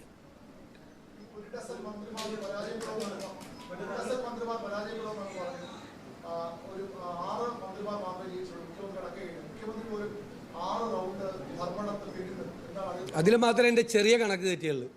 1 ഡസൻ മന്ത്രിമാർ തോക്കുമെന്ന് പറഞ്ഞിട്ട് അതിൽ കൂടുതൽ മന്ത്രിമാർ തോറ്റു. ചെറുതായിട്ട് എൻ്റെ ഒരു കണക്ക് തെറ്റി.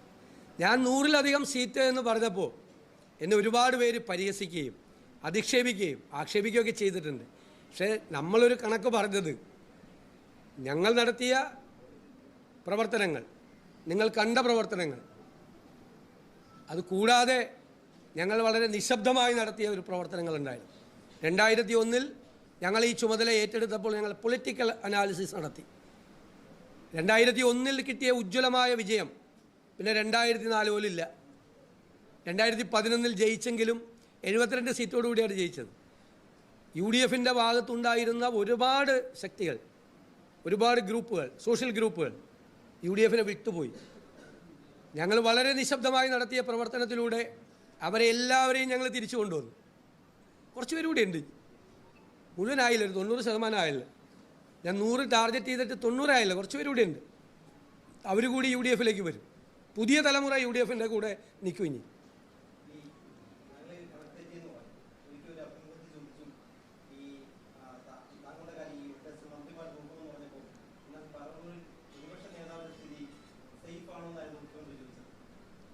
ഞാനതിന് മറുപടി പറഞ്ഞില്ല. ഞാൻ പറഞ്ഞത് അത് പറവൂരിലെ ജനങ്ങളല്ലേ തീരുമാനിക്കേണ്ടത്. എനിക്കറിയാമല്ലോ, എൻ്റെ ഇത്രയും വർഷക്കാലത്തെ തെരഞ്ഞെടുപ്പിനിടയിൽ ഞാൻ 3-4 ദിവസം മാത്രമാണ് പറവൂരിൽ നിന്നത്. എല്ലാവരും പറയും എന്നെ പൂട്ടിയിടുമെന്ന് പറഞ്ഞു. പറവൂർ അവിടെ പൂട്ടിയിടും, പുറത്തേക്ക് ഇറങ്ങാൻ പറ്റില്ലെന്ന്. പക്ഷെ പൂട്ടിയിടപ്പെട്ടത് മന്ത്രിമാരാണ്. ഈ തോറ്റ മന്ത്രിമാർ ആരും അവരുടെ നിയോജകമണ്ഡലത്തിൻ്റെ പുറത്തേക്ക് പോലും ഇറങ്ങിയിട്ടില്ല. ജയിച്ചവരും മുഖ്യമന്ത്രി മാത്രമേ പോയിട്ടുള്ളൂ. അവരെ പൂട്ടിയിട്ടത് ഞങ്ങളാണ്, അവരവരുടെ മണ്ഡലത്തിൽ.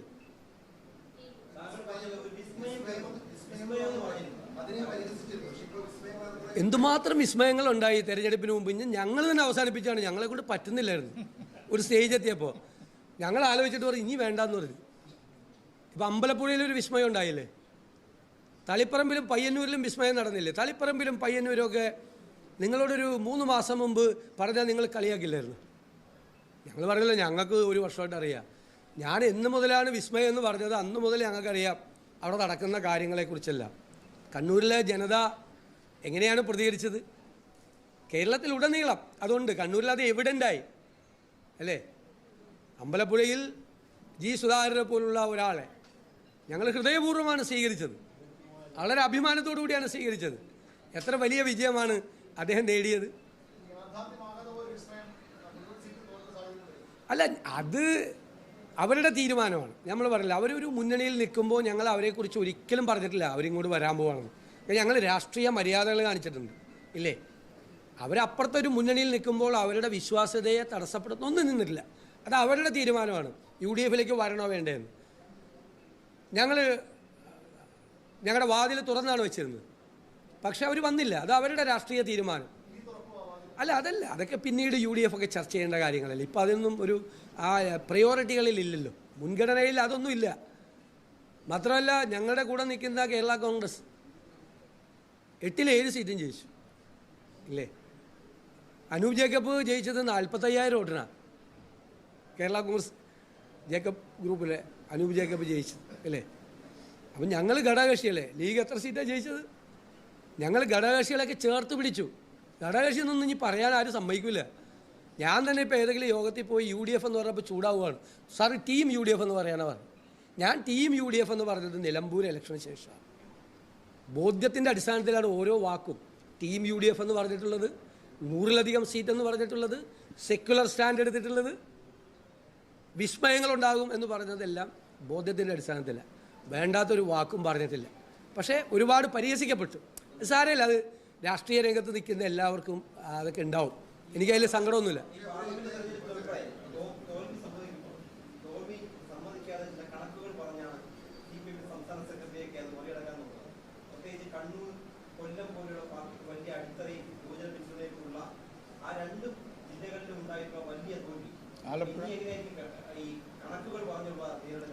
അതറിയില്ല, അവരുടെ പ്രതികരണം ഞാൻ ശ്രദ്ധിച്ചില്ല.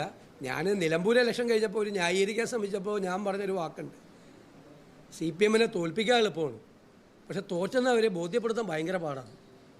ഇനിയിപ്പോൾ അങ്ങനെ പറയുമെന്ന് എനിക്കറിയില്ല ഈ തോൽവിക്ക് ശേഷവും. അത് അന്ന് ഉപയോഗിച്ച ഒരു വാചകമാണ് അല്ലേ, ശരിയല്ലേ? അപ്പോഴും ന്യായീകരിച്ചുകൊണ്ടിരിക്കുകയായിരുന്നു നിലമ്പൂരത്ത് ഇത്രയും വലിയ തോൽവി ഉണ്ടായിട്ട്.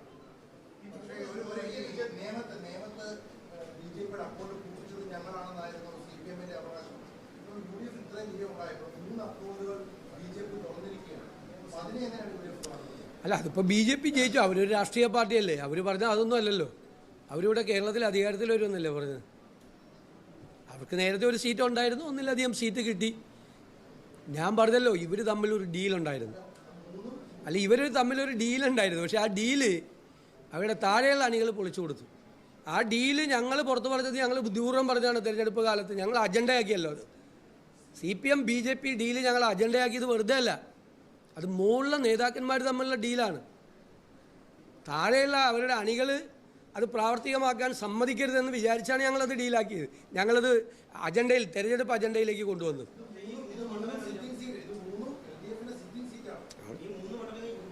അതുപോലെ എങ്ങനെ അതൊക്കെ ഓരോ തരംഗമല്ലേ, ഓരോ ഇതല്ലേ, ഓരോ സീറ്റുകളിലുള്ള ഓരോ ഇതല്ലേ. LDFന്റെ സീറ്റല്ലേ തോറ്റത്? ഇല്ല, എല്ലാ സീറ്റും LDFന്റെ സിറ്റിംഗ് സീറ്റല്ലേ. ഞങ്ങളതൊക്കെ 3ാമത്തെ സ്ഥാനത്തല്ലായിരുന്നു അവിടെ നേരത്തെയും. അല്ല അത് അല്ല, അങ്ങനെയല്ല. അത് ഒരു ഞാനത് അങ്ങനെ പറഞ്ഞതല്ല. ഞാനത് ഒരു അഹങ്കാരത്തിൻ്റെ ഭാഷയിലൊന്നും അങ്ങനെ പറഞ്ഞതല്ല. ഒരു അരാഷ്ട്രീയവാദമാണെന്നൊക്കെ പറഞ്ഞു കുറേ പേര്. ഇങ്ങോട്ട് ചോദിച്ചു, വെല്ലുവിളിച്ചു, ജയിച്ചില്ലെങ്കിൽ വനവാസത്തിന് പോകുമെന്ന്. ഞാൻ പറഞ്ഞു, ജയിച്ചില്ലെങ്കിൽ വനവാസത്തിന് പോകുന്നു, ജയിച്ചില്ലെങ്കിൽ റിട്ടയർ ചെയ്യുമെന്നു. നിങ്ങളും എന്നോട് എപ്പോഴും ചോദിക്കുമായിരുന്നു. ഞാൻ ഇവിടെ വന്നിരുന്ന് ഉജ്ജ്വലമായ വിജയം, കഴിഞ്ഞ 30 വർഷക്കാലത്തെ ഉജ്ജ്വലമായ വിജയം ലോക്കൽ ബോഡി തെരഞ്ഞെടുപ്പിൽ നേടി ഇവിടെ വന്നിരുന്നപ്പോഴും നിങ്ങൾ ചോദിച്ചു അസംബ്ലി തെരഞ്ഞെടുപ്പിൽ ജയിച്ചില്ലെങ്കിൽ വനവാസത്തിന് പോകുന്നു. അപ്പോൾ ഞാൻ എന്താ പറഞ്ഞത്? അവസാനത്തെ പത്രസമ്മേളനം വിളിച്ചു കൂട്ടി എൻ്റെ ജീവിതത്തിൽ, രാഷ്ട്രീയ ജീവിതത്തിൽ. നിങ്ങളോട് പറഞ്ഞ് ഞാൻ റിട്ടയർ ചെയ്യുമെന്ന് പറഞ്ഞു രാഷ്ട്രീയത്തിൽ അല്ലേ, പറഞ്ഞില്ലേ? ഇതേ കസേരയിൽ ഇരുന്നുകൊണ്ടാണ് ഞാൻ നിങ്ങളോട് പറഞ്ഞത്. അന്ന് നിങ്ങൾ ചോദിച്ചു, ജയിച്ചിട്ട് വന്നപ്പോഴും ചോദിച്ചു നിങ്ങൾ. അപ്പോൾ പറഞ്ഞു അതൊരു തീരുമാനമാണ്. കാരണം ജയിപ്പിക്കാൻ പറ്റിയില്ലെങ്കിൽ അത് നമ്മുടെ പരാജയമല്ലേ, നമ്മളെ ഏൽപ്പിച്ചതല്ലേ കോൺഗ്രസ് നേതൃത്വം. നമ്മളെ പ്രതീക്ഷ അർപ്പിച്ച് നമ്മളെ ഒരു ഉത്തരവാദിത്തം ഏൽപ്പിച്ചതാണ്. നിങ്ങൾ റിസൾട്ട് ഉണ്ടാക്കുമെന്നുള്ള പ്രതീക്ഷയോടുകൂടി. എനിക്കിപ്പോഴും ഓർമ്മയുണ്ട്, ഞാൻ പ്രതിപക്ഷ നേതാവായി മാഡം സോണിയാഗാന്ധിയെ കാണാൻ ചെല്ലുമ്പോൾ എന്നോട് പറഞ്ഞ വാക്ക്, ഞാൻ എല്ലാവരോടും പറഞ്ഞത് നിങ്ങൾ റിസൾട്ട് ഉണ്ടാക്കുമെന്നാണ് പറഞ്ഞിരിക്കുന്നത്, എൻ്റെ വാക്കാണെന്ന് പറഞ്ഞു. ഞാൻ പറഞ്ഞു മാഡത്തിൻ്റെ വാക്ക് ഞങ്ങൾ അത് കാത്തു സൂക്ഷിക്കുമെന്ന് പറഞ്ഞു. തിരിച്ച് ഞാൻ മറുപടി പറഞ്ഞു. എനിക്ക് അഭിമാനത്തോടു കൂടി, വാത്സല്യത്തോടു കൂടി എന്നോട് ഇടപെട്ടിട്ടുള്ള ആളാണ് മാഡം സോണിയാഗാന്ധി. അവരോട് പറഞ്ഞ വാക്ക് പാലിക്കാൻ പറ്റി. ഒറ്റയ്ക്കല്ല, ടീമായിട്ടാണ്, എല്ലാവരും കൂടി ഒരുമിച്ച് നിന്നുകൊണ്ടാണ്. ആ ടീം ബിൽഡ് ചെയ്യാൻ പറ്റി, അതിൻ്റെ ഏകോപനം നടത്താൻ പറ്റിയെന്നുള്ളത് മാത്രമാണ് എൻ്റെ റോള്. എൻ്റെ റോൾ അതാണ്. അതിൽ ഞാൻ പരാജയപ്പെട്ടിരുന്നെങ്കിൽ അത് എൻ്റെ പരാജയമാണ്. അതല്ലാതെ വ്യക്തിപരമായി ജയിക്കുമ്പോൾ അതിൻ്റെ ക്രെഡിറ്റ് എടുക്കാൻ വേണ്ടി പരാജയപ്പെട്ട എൻ്റെ പരാജയം എന്ന് പറഞ്ഞതല്ല. ഇത് ടീമിനെ ബിൽഡപ്പ് ചെയ്ത് ഒരു ലീഡർഷിപ്പ് നിൽക്കുകയല്ലേ. UDFൻ്റെ ചെയർമാൻ സ്ഥാനം എന്ന് പറയുന്നതല്ലേ പ്രതിപക്ഷ നേതാവിൻ്റെ സ്ഥാനം. ആ ജോലി അതാണ്, ആ ഉത്തരവാദിത്തം അതാണ്. അതിൽ പരാജയപ്പെട്ടാൽ പിന്നെ നമ്മൾ തൂങ്ങിക്കിടക്കാമോ? പാടില്ല. അപ്പോൾ